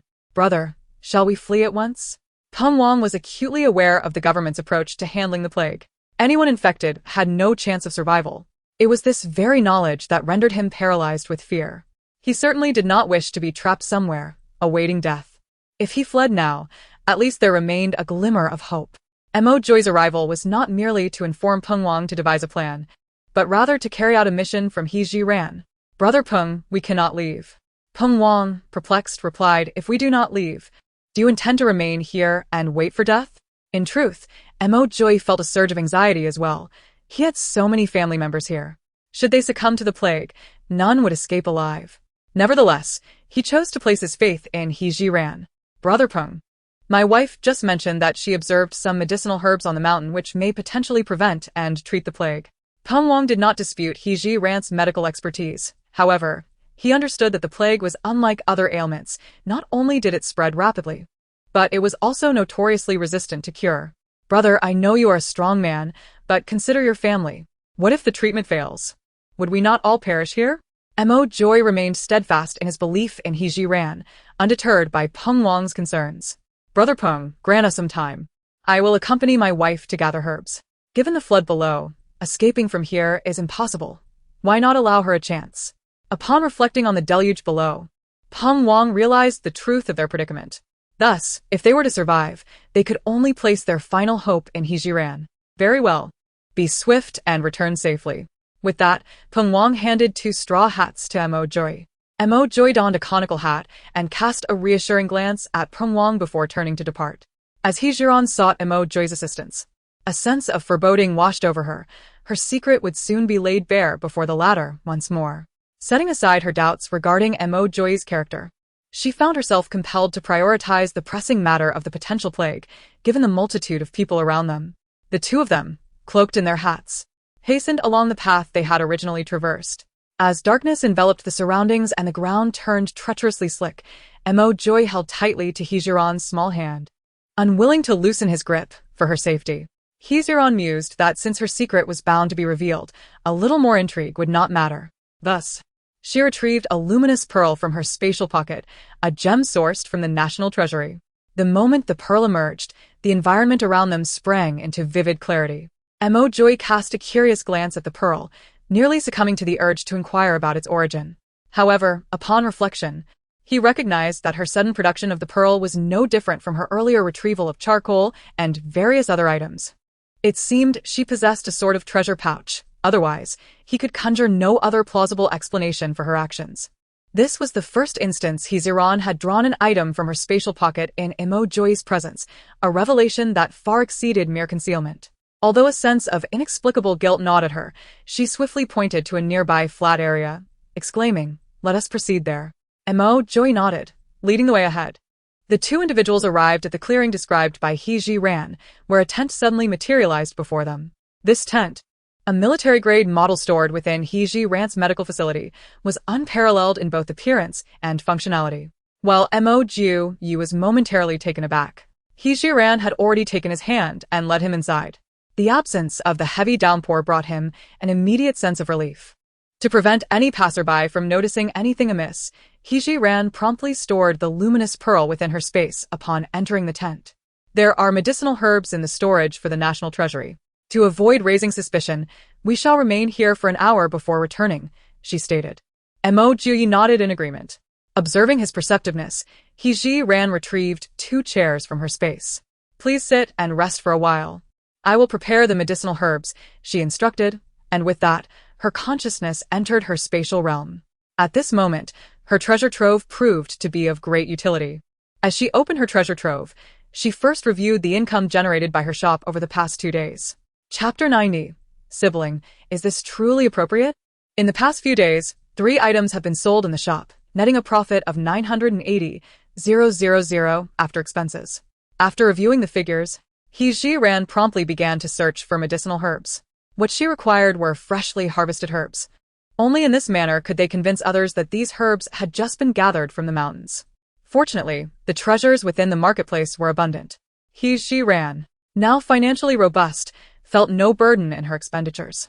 Before long, she had acquired all the necessary herbs. Inside the dimly lit tent, Joy suddenly felt something cover the top of his foot. Upon reaching down to investigate, he found it was merely grass. At that moment, Heejiran's voice, tinged with a hint of unease, broke the silence. "We will return shortly with these herbs. Can these herbs truly cure the plague?" Må du questioned. It was not a matter of doubt in her medical skills, but rather the sheer malevolence of the plague. If these herbs could indeed provide a remedy, it would be far too simplistic. Unless it is a late-stage serious condition, a few doses may suffice. However, for someone like Li Taiju, it must be combined with my silver needles, Heejiran asserted confidently. Joy exhaled deeply. "What do you need me to do? Just say the word." Heejiran shrugged her shoulders. "Now that we have the herbs, all you need to do is assist me in concealing them. That is no trouble at all. I shall do my utmost," he replied. The two fell into silence once more until an hour later, when Heejiran packed away the tent, and together they returned, arms laden with the herbs. Since the departure of the two, Panwang had been standing at the entrance of the cave, eagerly anticipating their return, hoping they would bring good news. As he faintly discerned 2 figures in the distance, he braved the torrential rain to greet them. "Brother, did you manage to gather the herbs? This is our sole hope for survival." "I did," Joy replied in a solemn tone. Upon reaching the pair, without further ado, Panwang seized the herbs cradled in Heejiran's arms and pointed towards the cave where the villagers sought refuge. "I noticed someone carrying an iron pot as they ascended the mountain. We must use it to brew the medicine." Panwang was unwilling to waste a moment, fervently wishing for the ailing to be cured swiftly. As the group entered the cave with the herbs, Lu Lijing anxiously informed Heejiran that several more individuals had succumbed to the illness in their absence. Currently, the symptoms were limited to fever and vomiting. Without hesitation, Heejiran promptly instructed Lijing to gather people and set the large iron pot over the charcoal fire in preparation for brewing the medicine. However, a new dilemma arose. "We lack water. Li Jing, being a native of the area, was somewhat familiar with the surroundings. If we venture higher up, there is a mountain spring where we can procure water. Nonetheless, the formidable darkness outside, compounded by the torrential downpour, posed a significant challenge to obtaining water. At this juncture, Peng Wang's foremost concern was survival. I shall lead a group to fetch water. He Zhiwan contemplated employing the previous method once more, stepping outside briefly to retrieve some water from the spatial realm. With Peng Wang stepping forward, she spared herself some trouble.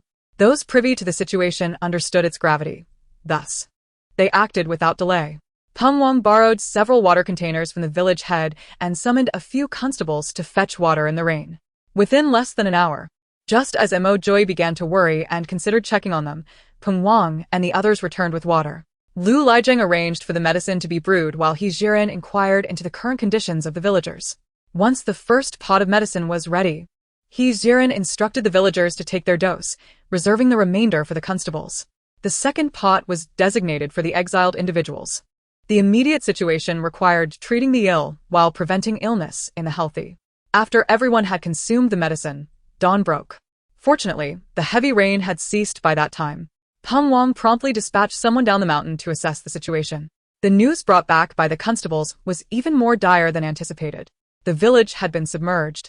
Houses completely collapsed, with countless bodies floating on the water surface. Upon hearing this, everyone was filled with sorrow. Confronted with such calamity, Peng Wang found himself at a loss. Having come to regard Mo Joy and He Jiren as his pillars of support. Brothers, sisters, do you have any viable strategies?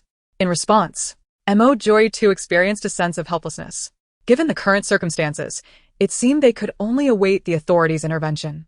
However, He Jiren had a different perspective. After a great disaster, a grave epidemic inevitably follows. Now, there are already cases of plague in the village, and if the bodies are not dealt with promptly, the situation could spiral out of control. What shall we do? Both Mo Joy and Peng Wang uttered the same words simultaneously. The most effective course of action is to retrieve the bodies from the water as swiftly as possible and then incinerate them. This is the only way to effectively halt the spread of the contagion. In He Jiren's understanding, this method represents the most efficient means of control. However, both Peng Wang and Mo Joy widened their eyes, finding the notion of cremating the bodies difficult to accept. In the eyes of these ancients, the deceased are held in the highest regard, and only through burial can the living find solace. Cremation, in their perspective, is the utmost disrespect to the departed, and their relatives would certainly not acquiesce. Dear sister, this may not be appropriate, Peng Wang expressed, and He Jiren could empathize with his sentiments. Altering a deeply entrenched belief is no trivial endeavor. Nevertheless, for the greater good, or rather for the sake of those who remain alive, she felt compelled to continue her persuasion. Brother Peng, I understand the longing for our loved ones to rest in peace. However, consider the bodies that harbor the virus. If they are not dealt with promptly, they will not only emit a foul stench, but also contaminate the air and water sources, potentially sparking further epidemics. Do you not see that this poses a significant threat to the living as well? Upon hearing He Jiren's words, Mo Joy's initial resolve wavered instantly. At present, the well-being of the living undoubtedly holds greater significance. Should the plague spread extensively, the consequences would be unimaginable. Peng Wang, after all, is not an obstinate traditionalist. When it comes to matters of interest and sacrifice, he too will not hesitate. It is likely that this torrential rain has not only affected this single village. With so many corpses, how can we possibly manage the aftermath? This issue is indeed quite complex, and even He Jiren could not conceive a more effective solution. What she had just suggested was merely a broad direction, lacking any concrete implementation strategy. Ultimately, it was Mo Jiuyi who proposed a rather commendable suggestion. It would be best to communicate with the local authorities and have their personnel handle the situation, provided that the responsible officials can be persuaded. Peng Wang pondered for a moment. Perhaps I should give it a try, as I am somewhat acquainted with the county magistrate here. Hopefully, he is not an inflexible individual. Having reached this point, He Jiren felt that she had done all she could. At this juncture, it seems that the only viable path is for Peng Wang to persuade the magistrate. Whether the outcome will be satisfactory remains a matter of chance. Chapter 91. Halt right there. Despite having devised a reasonable plan, the floodwaters at the mountain's base had yet to recede, leaving Peng Wang unable to descend in search of the county magistrate. Faced with such a predicament, he could merely bide his time, hoping for the waters to subside soon. The quantity of herbs purchased by He Jiran the previous night was sufficient. Having settled the matters at hand, she intended to instruct the villagers to continue brewing the medicine. It was uncertain whether Lu Lijeng had inadvertently revealed too much, but the villagers had already become aware of their plague infection. At this moment, the villagers were agitated, unwilling to remain in the cave awaiting death, their sole desire being to flee from this place. Although Lu Lijeng retained a semblance of clarity, he heeded He Jiran's counsel and forbade anyone from exiting without her consent. Yet, the villagers, paralyzed by fear, had lost all rationality. How could Lu Lijeng alone halt their advance? He Jiran and Mo Jioyi arrived at the cave's entrance, where they witnessed the villagers pushing past Lu Lijeng in a frantic rush to escape. Mo Jioyi shouted forcefully, "Stand still." The leading villager paused momentarily, then raised his axe, brandishing it menacingly towards Mo Jioyi. "If you wish to perish, remain here and do not obstruct us." Mo Jioyi could not possibly allow these villagers to escape. He positioned himself firmly at the cave's entrance. He Jiran swiftly joined him, and together, the couple blocked the entrance. The leading villager had only intended to intimidate Mo Jioyi with his axe, but now, confronted by their steadfast presence, he hesitated to lower his weapon. Thus, both sides remained locked in a tense stalemate for nearly 30 seconds. Peng Wang also heard the commotion and led the officials to block the cave entrance, revealing their waist blades. Upon seeing the weapons in their hands, the villagers instantly lost their former bravado. "Sir, we beseech you to let us go. We do not wish to die." He Jiran stepped forward, positioning herself in front of the speaker. "Who says you must die?"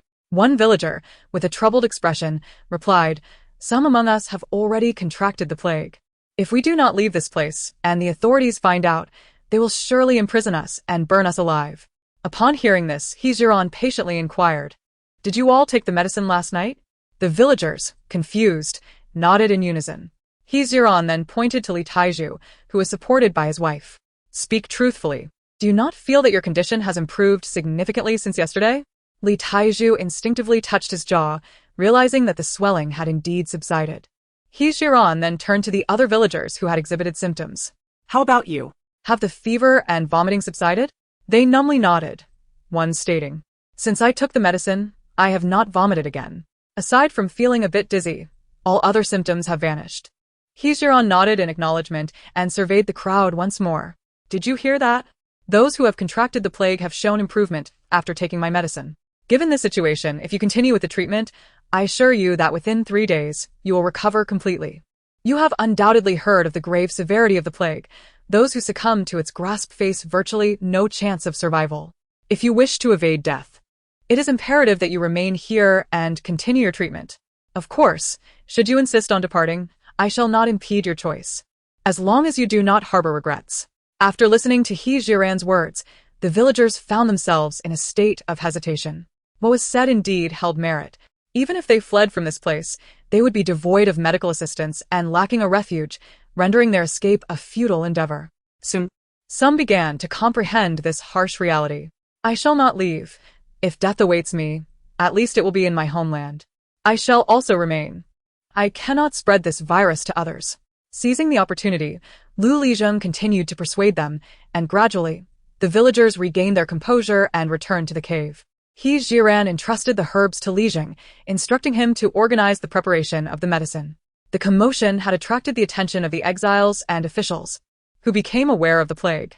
Initially, they were engulfed by the same boundless fear as the villagers. However, under the guidance of Peng Wang and Mo Jioyi, their thoughts of fleeing began to dissipate. To the Mo family, this was a matter of life and death. At such a critical juncture, the family must stand united and support both Mo Jioyi and He Jiran. The sisters-in-law, alongside Mo Manhwa, surrounded He Jiran, expressing their unwavering commitment. "Sister Jio, as long as I am with my family, I fear not death. Whatever needs to be done, simply command me." "Indeed, dear sister-in-law, we, the Mo family, fear nothing. Should you require assistance, feel free to express your needs." He Jiran was once again moved by her family's unwavering support, and with a gentle smile, she reassured everyone. "Sisters-in-law Hanyu, you need not worry. My medicine not only possesses the efficacy to treat the plague, but also serves as a preventive measure against infection. Since you have all taken medicine, the likelihood of infection is quite minimal." With her words, a collective sigh of relief swept over the group. And they felt immensely grateful that Jiodi had married such a capable wife before his banishment. The family's eagerness to help was genuine. Yet, He-ji-ran truly had no tasks that required their assistance at the moment. With gentle words, she managed to send everyone away, only to realize upon turning that Mo Jio-yi had vanished. She assumed he had merely gone to relieve himself and thought little of it. It wasn't until half an hour later, when the medicinal concoction had been brewed and distributed, that Mo Jio-yi returned bearing several wild chickens and hares. He-ji-ran suddenly understood. He had gone hunting. With his skills, a mere half-hour outdoors yielded such a bounty. Regrettably, with so many seeking refuge, the game he brought back was but a drop in the bucket. In times like these, they had to be somewhat selfish, prioritizing their own family sustenance before considering others. Mo Jio-yi shared this sentiment and thus delivered the wild game directly to his sisters-in-law, requesting they roast it and distribute it among the family. Peng Wang and Lu Lijing arrived before Mo Jio almost simultaneously. Both bore expressions of desperate entreaty. "Brother, I know you possess great skill. Could you possibly endure another hardship for us?" His voice faltered with each word, yet he felt compelled to continue. To avoid hunger, he had no choice but to seek Mo Jio's assistance. Lu Lijing, equally desperate, gazed at Mo Jio, hoping he would acquiesce to Peng Wang's request, thus allowing him to share in the benefits.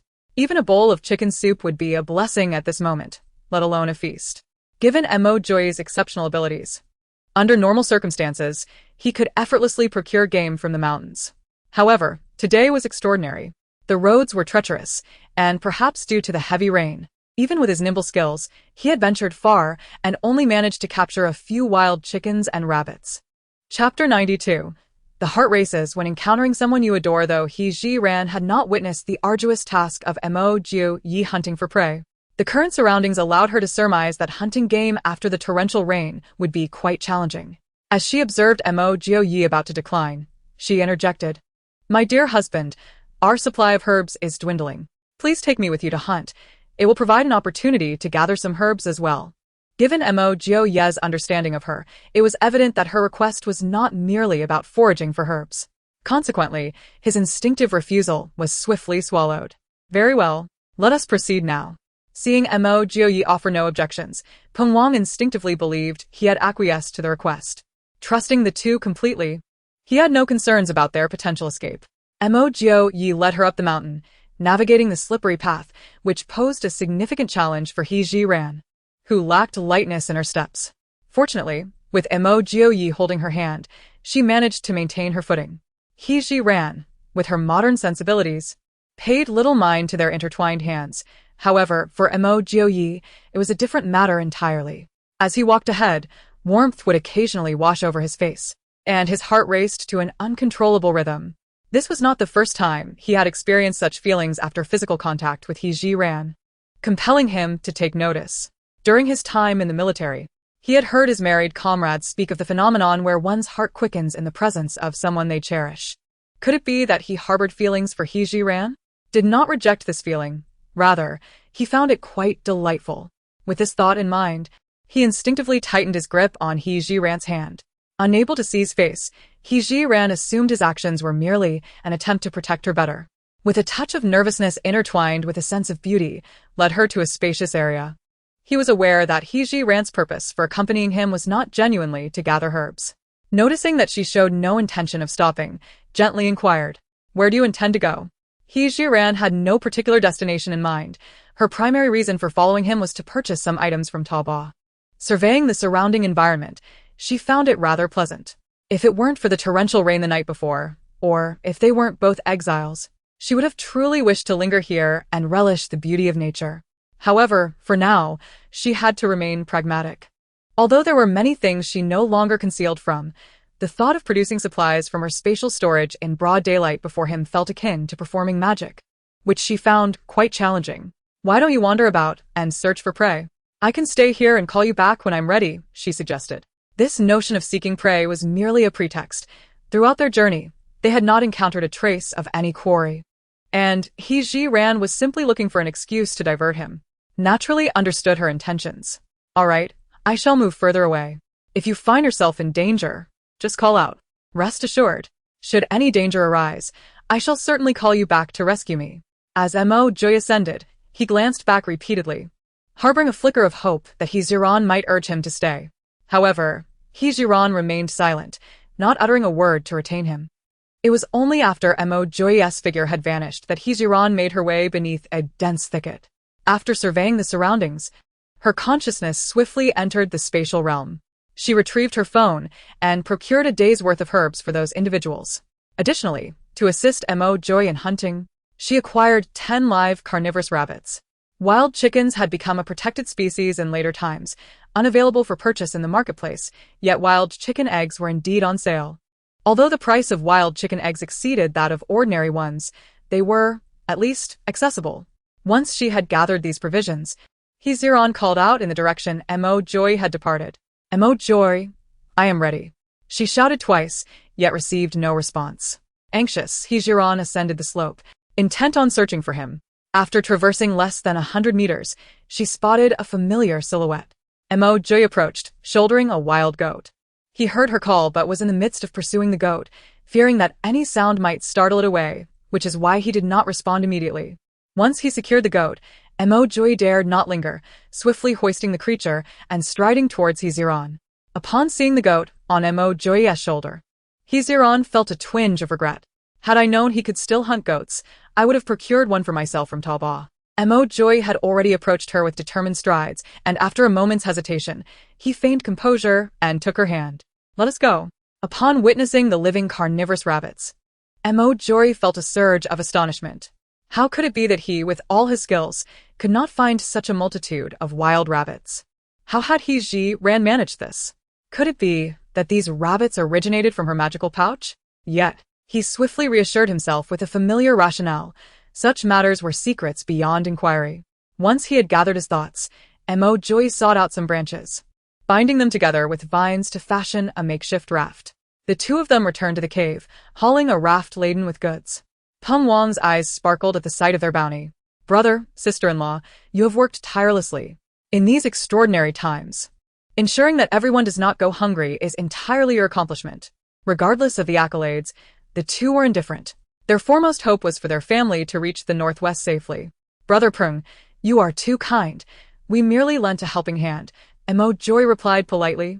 Before departing with the wild goat, 2 rabbits, and some wild chicken eggs, making sure to take He Ziran along with him. The remaining game, he left for Peng Wang to manage. The sisters-in-law took the initiative to tend to the game, though they hesitated at first. Nevertheless, they gritted their teeth and persevered. Judy and Jadimii have already done enough for everyone. We must do our utmost to share the burden. The allocation of food for several other families and the villagers was entirely the responsibility of Peng Wang. Although their provisions were not as plentiful as those of the Mo family, no one voiced any complaints. In such circumstances, had it not been for the couple, Mo Joy and his wife, they would have either succumbed to illness or starved to death in this place. Their gratitude was immeasurable. Even the He family had significantly diminished their animosity towards Mo Joy. He Ziran even took the initiative to thank Mo Joy in person. Both He Ziran and Mo Joy could discern that He Ziran now harbored intentions of friendship towards them. However, the saying goes that a 3-foot-thick ice does not form in a single day. They could not afford to befriend just anyone. Mo Joy merely nodded in acknowledgement of the other's gratitude, choosing not to engage further with He Ziran. After a busy hour, the matriarch of the Mo family, accompanied by the women of the household, finally prepared the game that Mo Joy had brought back. Mo Joy had already set up a fire pit in the open space. In such an environment, roasting the game was the most convenient option. Of course, to enhance the flavor, it required He Ziran's exceptional culinary skills.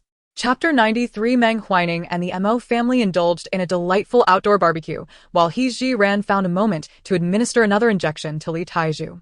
Those who had harbored thoughts of escape were swiftly dissuaded upon witnessing Li Taizhu's evident recovery. As the accumulated water nearby began to recede, Peng Wang dispatched Zhang Qing with 2 companions down the mountain to assess the situation. Should the floodwaters subside, they would resume their journey at dawn. They had already squandered an excessive amount of time on this mission, and if they did not hasten their pace, it seemed unlikely they would deliver the prisoners to the northwest within the stipulated time frame. Approximately an hour after Zhang Qing's departure, he returned, panting heavily. Chief. The water has receded significantly down the mountain. I tested it, and the deepest point barely reaches the knees. Furthermore, the magistrate of Dongfeng County has personally come to oversee disaster relief, and they have already recovered some bodies from the water.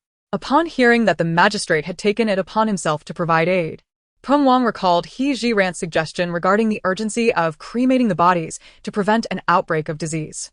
Recognizing the necessity of addressing this matter directly with the magistrate, Peng Wang resolved to bring He Jiran and Mo Joy along with him. After making a brief arrangement for the affairs at hand, the trio hastily descended the mountain. Upon reaching the foot of the mountain, they were met with a scene of devastation. The homes within the village had been utterly obliterated by the flood, and several corpses lay amidst the murky waters. A grim testament to the disaster's toll. In addition, various belongings of the common folk were scattered everywhere, swept away by the floodwaters. In the distance, a young man clad in the official attire of a county magistrate was directing a group of subordinates to transport the bodies to a higher ground. As He Jiran and others observed the magistrate, his gaze also fell upon them. Were it not for Peng Wang still attired in official garb, he might have presumed these individuals to be the surviving locals. After issuing a few instructions to his subordinates, the magistrate waded through the water towards them. Similarly, Peng Wang approached, leading He Jiran and Mo Jiuyi to meet him. As they drew closer, both the magistrate and Peng Wang simultaneously recognized one another. Upon encountering an acquaintance, Peng Wang exhibited a warm demeanor. "Is that you, Brother Meng?" Manhwaedit clasped his fists in greeting towards Peng Wang. "Brother Peng. It has been a long while." As he approached within a dozen meters of Manhwaedit, Peng Wang quietly introduced him to Mo Jiuyi and He Jiran. "This is the beloved grandson of the esteemed elder Meng from the time of the late emperor, named Manhwaedit." While Mo Jiuyi was unfamiliar with Manhwaedit, he was well aware of Elder Meng's significant reputation. Elder Meng had been the right-hand man of the late emperor, a crucial minister during the reign of the Shun dynasty. However, upon the ascension of Emperor Shun Wu, he had been compelled to retire to his homeland under the pretext of old age and frailty, only to later have news spread that Elder Meng had passed away on his journey home. In contrast to He Jiran and Mo Jiuyi's understanding, she was not well acquainted with the circumstances surrounding Elder Meng, yet she was somewhat familiar with his grandson, Manhwaedit. During Fei Nanyu's reign, the establishment of the most formidable nation was largely attributed to Manhwaedit. This individual possessed a mind unencumbered by antiquated thoughts, adept at embracing novel concepts, frequently presenting bold suggestions to Fei Nanyu. Recognizing talent and employing it wisely, Fei Nanyu afforded Manhwaedit ample opportunity to showcase his abilities. He Jiran swiftly recalled all he had learned about Manhwaedit and then turned to Mo Joy, speaking in a tone audible only to the two of them. "Manhwaedit is indeed worth befriending." Though Mo Joy was uncertain of the basis for He Jiran's assertion, he could ascertain from previous experiences that her words were seldom misguided. Consequently, he nodded deeply, acknowledging her insight. As the group approached, Peng Wang exchanged a few pleasantries with Manhwaedit before introducing Mo Joy and He Jiran to him. Manhwaedit was no stranger to Mo Joy, the renowned war god of the Shun dynasty, who could possibly be unaware of him. As for the charges leveled against Mo Joy, Manhwaedit was more acutely aware than anyone else that he was a victim of injustice. The rationale behind Emperor Xuanwu's punishment of the Mo family stemmed from jealousy over their considerable achievements, which had made others uncomfortable. It was due to the trepidation regarding his own grandfather's similar fate that he had met an untimely demise on his return journey. Although the Meng family was privy to the true cause of the elder's death, they could only publicly assert that he had succumbed to illness to safeguard their own lives. Mo Joy had repeatedly expelled foreign threats, ensuring the safety of Dashun, which deeply earned Manhwaedit's respect. Moreover, the fates of the Mo family and his own were intertwined in shared misfortune. Manhwaedit, without any pretense, proactively cupped his fists towards Mo Joy. "General Mo, I pay my respects." Mo Joy hastily returned the gesture, remarking, "I am no longer a general, but rather a despised prisoner. So it is inappropriate for Lord Meng to address me as such." In truth, Manhwaedit had pondered extensively before choosing to refer to Mo Joy in this manner. The Mo family had been loyal and righteous for generations, and in his eyes, each member was a towering hero. Given their unjust exile, the title of Duke seemed no longer fitting. Out of respect for the Mo family, Manhwaedit chose to address Mo Joy as General. No, Meng Huining insisted. The sons of the Mo family have long upheld their duty to protect the nation, and you are deserving of this title. Observing the two men pushing back and forth over the title, Peng Wang interjected, "It is clear that Brother Meng is a man of sentiment, and Brother Mo is straightforward. In my opinion, it would be better for you to refer to each other as brothers, which would feel more intimate." Upon hearing this, Mo Joy promptly revealed his age. "I am now 21. May I inquire how many springs and autumns Lord Meng has seen? I am a year your senior. If Brother Mo does not mind, you may call me Brother Meng." After exchanging pleasantries, Peng Wang did not forget the purpose of their visit. He took the initiative to share He Jiran's suggestion with Meng Huining. Meng Huining's response, as expected, did not disappoint He Jiran. He indeed exhibited the qualities chronicled in historical texts: unconventional, bold, and sagacious. Although Meng Huining did not immediately oppose Peng Wang's proposal, he also refrained from making a swift decision. To further ascertain the advantages and disadvantages, he meticulously inquired about various details and reasons. While it was permissible for Peng Wang to offer suggestions, he was incapable of elucidating the particulars. Hence, he directly put He Jiran forward. Meng Huining did not belittle her due to her identity as a woman. The implication of his younger sister-in-law was that the corpses of these common folk must be cremated. He Jiran replied earnestly, affirming that the sooner, the better, as it would effectively prevent the outbreak of an epidemic. Furthermore, to be candid with Brother Meng, among the villagers seeking refuge with us, there are already individuals infected with the plague. What? You mean some of the villagers taking shelter have contracted the plague? Meng Huining gasped in shock. This revelation was utterly unexpected, akin to a clap of thunder for him as a local official. Chapter 94. The prescription. Upon witnessing the situation, He Jiran hastily clarified, "Brother Meng, there is no need for concern. My master, who taught me the art of medicine, once entrusted me with a prescription for the treatment of the plague. Those who have taken the medicine are now out of danger. However, I must caution you that the villagers were already infected before ascending the mountain, and the source of the plague remains unclear. It is entirely possible that individuals from surrounding villages may also be infected. Therefore, I urge you to take this matter seriously and intensify efforts to investigate the situation. Should anything seem amiss, immediate measures must be taken." Despite He Jiran's assertion regarding her possession of a prescription for the plague, Meng Huining remained skeptical. After all, the plague is unlike other ailments. He had heard tales from his elders about the devastating outbreak during the Great Shun dynasty, where countless physicians perished without discovering a remedy. He held a deep-seated belief in Mo Jioye's character and was inclined to trust that his wife was a good person. Yet, in matters as grave as curing the plague, Meng Huining could not afford to be negligent. The consequences could result in the loss of thousands of lives. "Sister-in-law, is your medicine truly as effective as you claim?" This was something Peng Wang could attest to. "Brother Meng, I have witnessed with my own eyes how those on the brink of death were revived. This is beyond doubt." With Peng Wang's testimony, Meng Huining found himself somewhat convinced. Simultaneously, he recognized the wisdom in the decision to promptly cremate the bodies. To prevent the situation from escalating further, Meng Huining immediately gathered personnel to carry out the cremation of the deceased. Last night, upon hearing of the flood, Meng Huining hastily composed a memorial to report to the court, hoping for the swift dispatch of an imperial envoy to address the crisis. Within less than a day, he penned another memorial regarding the outbreak of the plague. As for the arrangements from Emperor Xuanwu, he felt unable to interfere with his own decisions at present. Were it not for his courage, those of a timorous disposition, despite understanding the critical importance of cremating the deceased, would likely hesitate to act without an official decree from the court. This illustrates Meng Huining's wisdom and fortitude.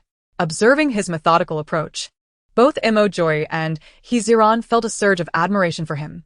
By the time all the bodies recovered from the flood had been cremated, twilight was nearly upon them. For the first time, Meng Huining displayed a semblance of hesitation in front of He Jiran and the others.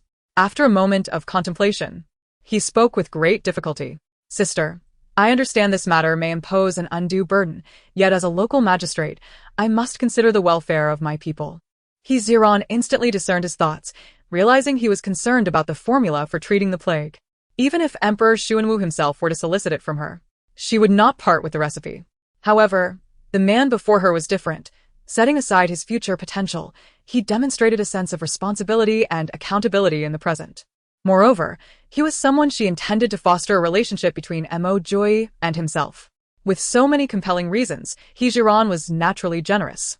Although in her past life, she had invested considerable effort into researching this formula, her ultimate goal was to save as many lives as possible.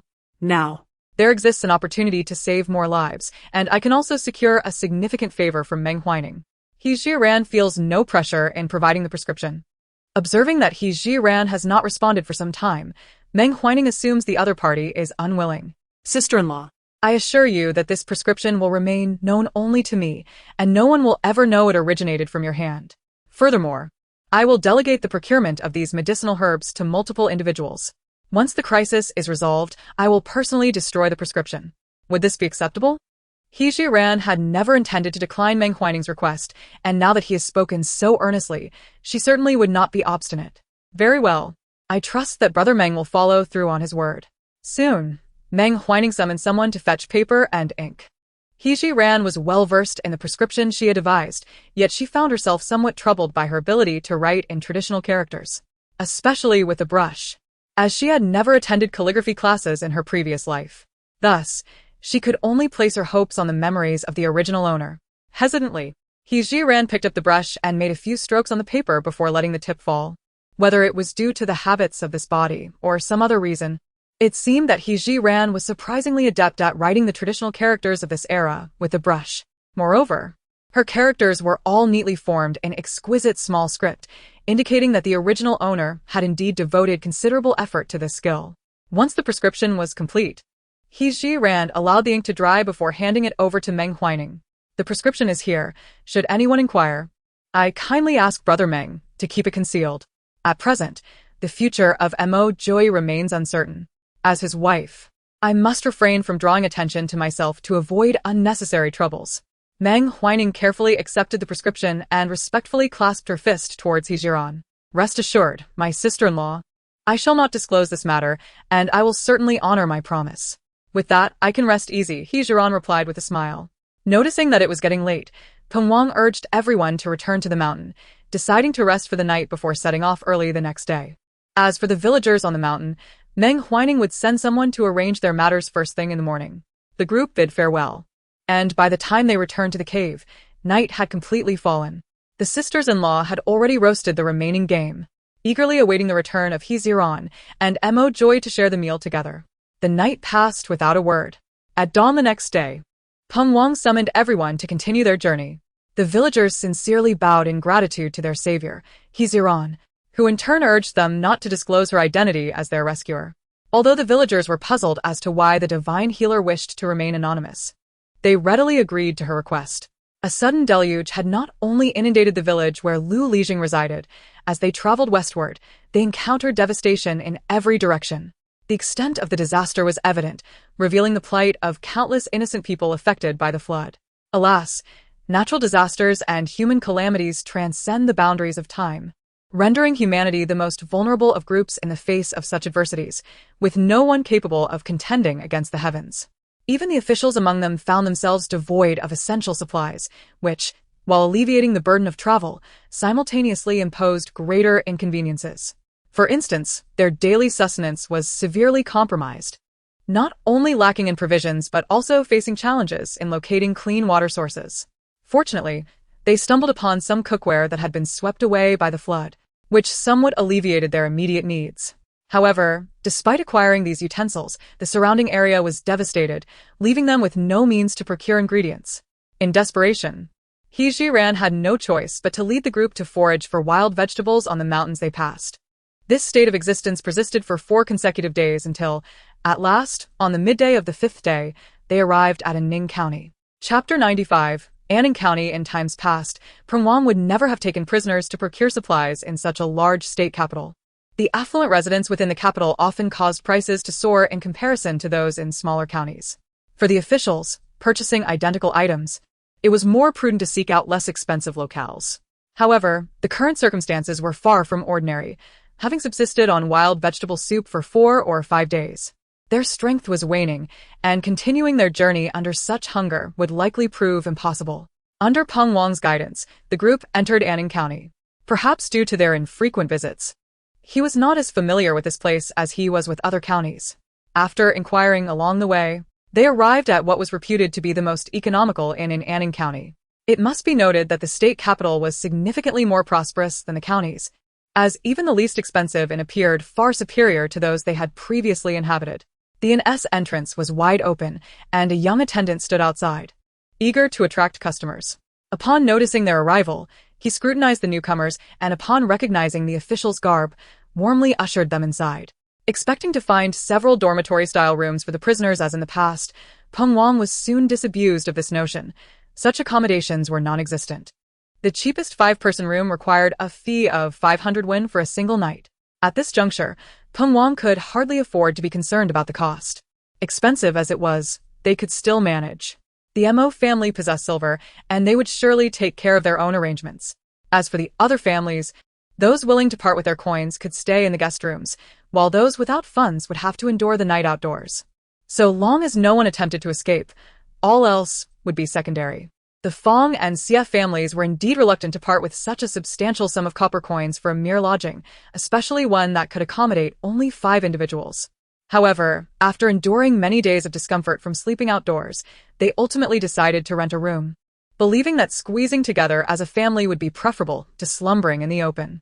He Ran, on the other hand, showed little concern for this, and promptly requested 2 rooms for 5 people and 1 for 2.